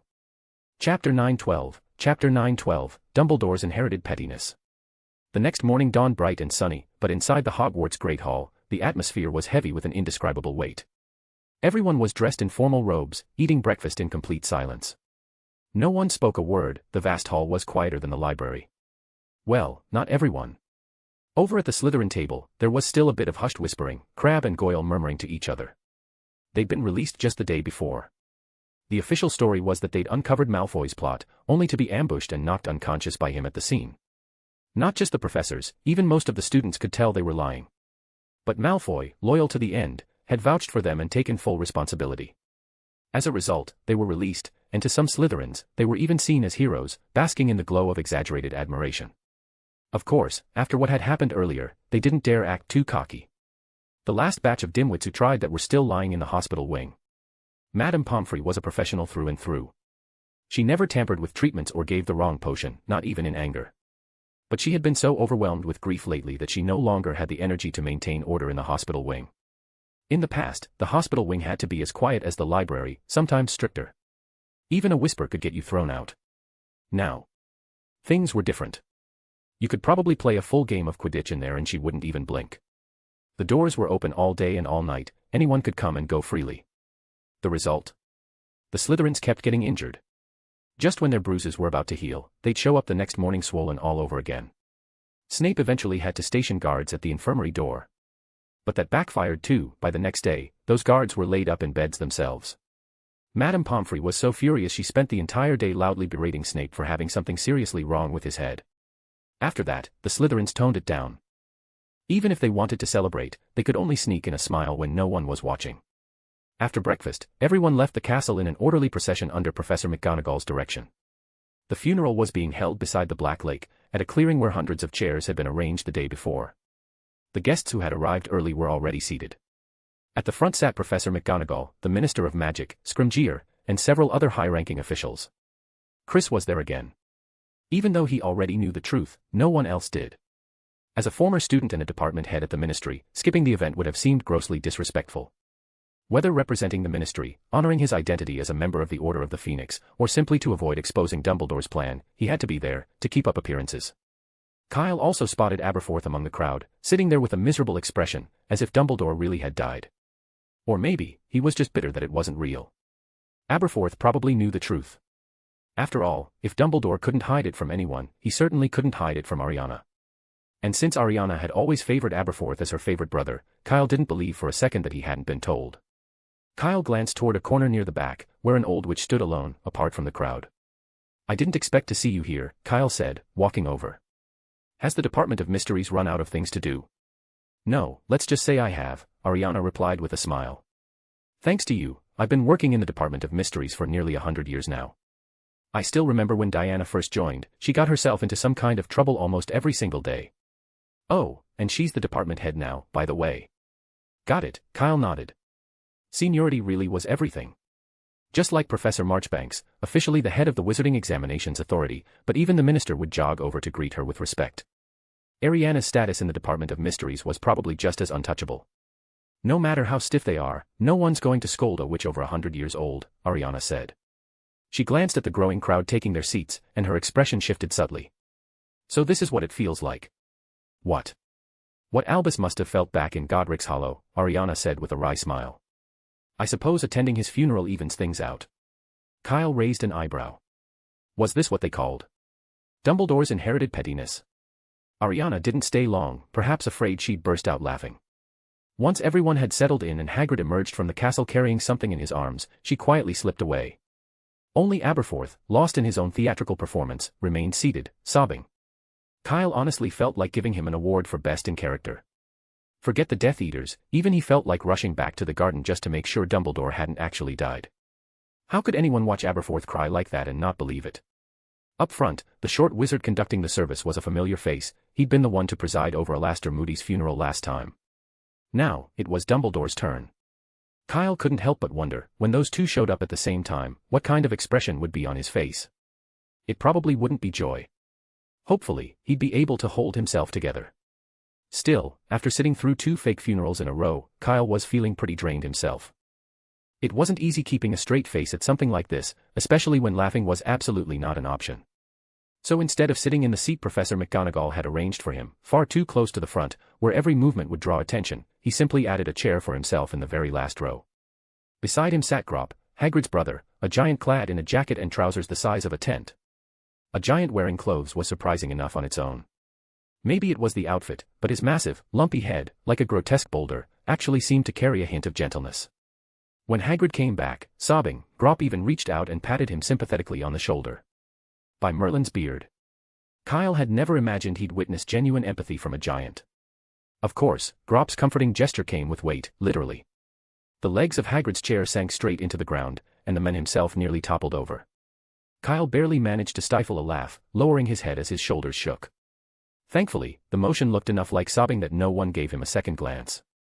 He had no idea how much time had passed before the short wizard finally finished speaking. Then, the Phoenix's mournful song rang out once again, casting an even deeper sorrow over the already solemn occasion. After that, the merpeople began to rise from the lake and sing, while the centaurs emerged from the forbidden forest and loosed volleys of arrows into the sky. It was quite the spectacle. That Death Eater had received a send-off fit for a hero. A pity, really. That kind of honor should have gone to Crabbe or Goyle. Wonder if they were feeling any regret about it. Kyle. Hearing someone call his name, Kyle looked up and saw Scrimgeour approaching. But Chris moved faster, appearing in front of Kyle before the minister could reach him. Sorry, Rufus, Chris said. Diana has a few things she needs to go over with Kyle. Mind waiting a moment? Of course. It's only proper, Scrimgeour replied. He had no reason to refuse. Chris was Kyle's father, after all, no one was going to argue with that. Thanks, Chris said, leading Kyle a few steps away from the others. There are people in the ministry who suspect you killed Dumbledore, Chris said quietly. Me. Kyle looked up, pointing at himself. Killed Dumbledore. Who's saying that? No idea, Chris said, shaking his head. It just started circulating out of nowhere. Not just inside the ministry, even people outside are talking. What's the reason? Why would I even do that? There is no reason, Chris replied. Which is the weird part. It's like someone's deliberately trying to pin everything on you, to turn you into the next enemy of the wizarding world. Got it. Sounds like something those Death Eaters hiding in the ministry would cook up. Good. I'm glad you're aware, Chris said. I came to warn you, no matter what happens, don't leave Hogwarts. Not if that person is still around. Why would I leave? Kyle let out a short laugh. Do the Death Eaters really think this kind of thing is enough to turn me into a public enemy? They're underestimating everyone far too much. The professors saw Malfoy kill Dumbledore with their own eyes. That carries a lot more weight than some baseless gossip. Wait, Scrimgeour doesn't actually believe it, does he? Kyle suddenly remembered the Auror's behavior from earlier. I'm not sure, Chris admitted. I just wanted to give you a heads up so you're not caught off guard. All right, Kyle said, amused. Didn't think I'd get the same treatment as Harry. Should I be flattered? Anyway, once this is over, I'm heading back, Chris said. Be careful, Kyle warned.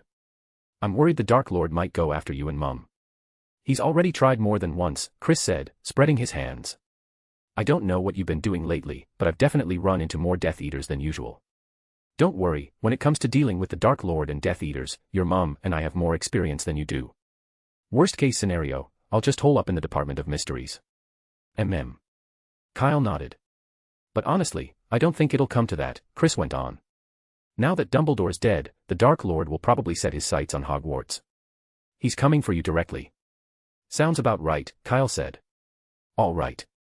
As long as you're prepared, Chris said, leaving it at that. Those rumors may just be noise, but they could still cause problems.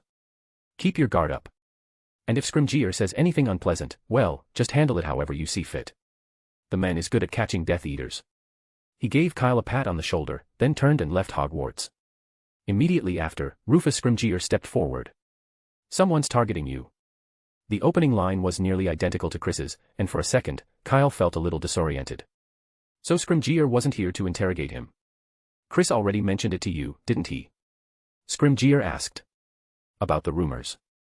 Yes, Kyle nodded. Someone's claiming I killed Dumbledore. Don't worry, kid, no one's going to believe that, Scrimgeour said. The minister and the rest of us don't buy it. We all know how close you were to Dumbledore.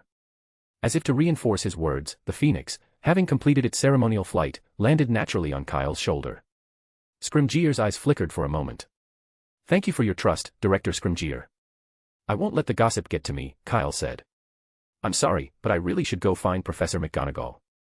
The school can't stay closed forever, some decisions need to be made. One moment, Scrimgeour said, stepping in front of him. Just one more question. About Mr. Dumbledore. What is it?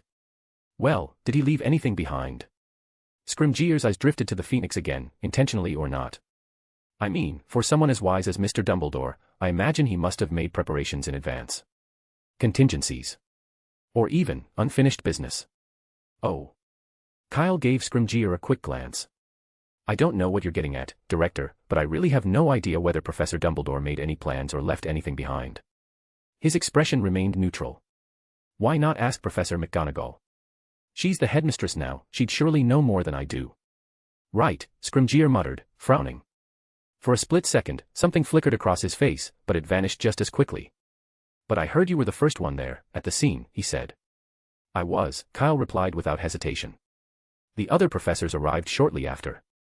Exactly, but you were still faster, Scrimgeour said, his tone sharpening slightly. From what I've been told, they rushed there the moment they heard something, but you still beat them. No offense, but how could you be faster than a group of professors? Because I had a broom, Kyle said matter-of-factly. At the time, I was tuning up my firebolt, the fastest broom available. So of course I got to the tower first. That's perfectly normal, isn't it? And why were you maintaining your broom? Because of the Quidditch match, Kyle said automatically. Got a little nostalgic about flying, figured I'd take it out and relive a few memories. It ended up coming in handy. Then. Director Scrimgeour, Kyle cut in, do you still think I killed Professor Dumbledore? No. That's the one thing I'm absolutely sure about, Scrimgeour said, shaking his head. But I do want to know what happened in that tower before the others got there. There were only 3 of you, right? After what Malfoy did, you just took his wand. You didn't kill him. Huh. Kyle was momentarily at a loss. What does he mean, didn't kill Malfoy? Is that really how the Aurors see me? And, Scrimgeour went on, ignoring Kyle's reaction as he glanced again at Fawkes, he seems to have left you a rather generous inheritance. A phoenix, not exactly something you see every day in the wizarding world. Fawkes isn't an inheritance, Kyle corrected. To be precise, he never belonged to Dumbledore. Like you and me, he's a free being, he can go wherever he wants, whenever he wants. Fine. But Malfoy, he killed Dumbledore. And you're not even angry. You weren't nearly this calm back in Godric's Hollow. To be fair, Scrimgeour was remarkably sharp. He was just speculating, but he'd already sensed several inconsistencies. The timing and Malfoy's condition were indeed weak points in the plan. If this hadn't been a prearranged setup, if it had all been real, there was no way Malfoy would have walked out of that tower. In fact, it would have been a miracle if there was enough left of him to carry out. Kyle rubbed his fingers together, thinking. Dumbledore really should have discussed this with me beforehand, instead of deciding on a whim and springing such a massive surprise. With his input, at least, the plan wouldn't have been riddled with so many obvious flaws. Because this is Hogwarts. Neither Dumbledore nor Professor McGonagall would ever permit me to kill a student. Even if that student is a Death Eater. He's still a student, Kyle replied calmly. Director Scrimgeour, I really did just arrive a little earlier than the other professors. If you break it down, I was ahead by no more than the time it takes to cast a single spell. If you still don't believe me, why not ask Malfoy yourself? He should be able to tell you the full truth, and probably in a way that's even more convincing than anything I could say. Scrimgeour didn't respond. He simply stared into Kyle's eyes, as though trying to gauge how much of his story to believe. Of course, Kyle continued, if the Ministry is running low on Veritaserum, I'd be happy to recommend Professor Slughorn from Potions. I'm sure he could help you out. No need. We have plenty, Scrimgeour said. Maybe the goodwill earned from tens of thousands of galleons worth of favors had paid off. Though he hadn't gotten the answers he wanted, Scrimgeour didn't lash out. He kept his tone relatively civil. I hope we'll continue to work together in the future. We certainly will, Kyle said. Things are only going to get more dangerous for the wizarding world. The only chance of defeating the Death Eaters and you know who lies in a united front between Hogwarts and the Ministry. I'm glad you feel that way, Scrimgeour said with a faint smile. No, it's not just me, Kyle added. Headmistress McGonagall and all the professors feel the same. We've always stood on the same side. He deliberately stressed the word minister as he continued, I hope you'll pass that along to Minister Bones. I will. Scrimgeour's expression darkened slightly, and he said nothing more. With a stiff nod, he turned and walked away. Kyle didn't know whether he would actually go speak to Malfoy, but it didn't matter either way. There was no way he and Dumbledore would have left such an obvious hole in their story. Kyle hadn't even lifted a wand, Dumbledore had handled everything himself. Even if Scrimgeour poured a whole pint of Veritaserum down Malfoy's throat, the answer would be exactly the same.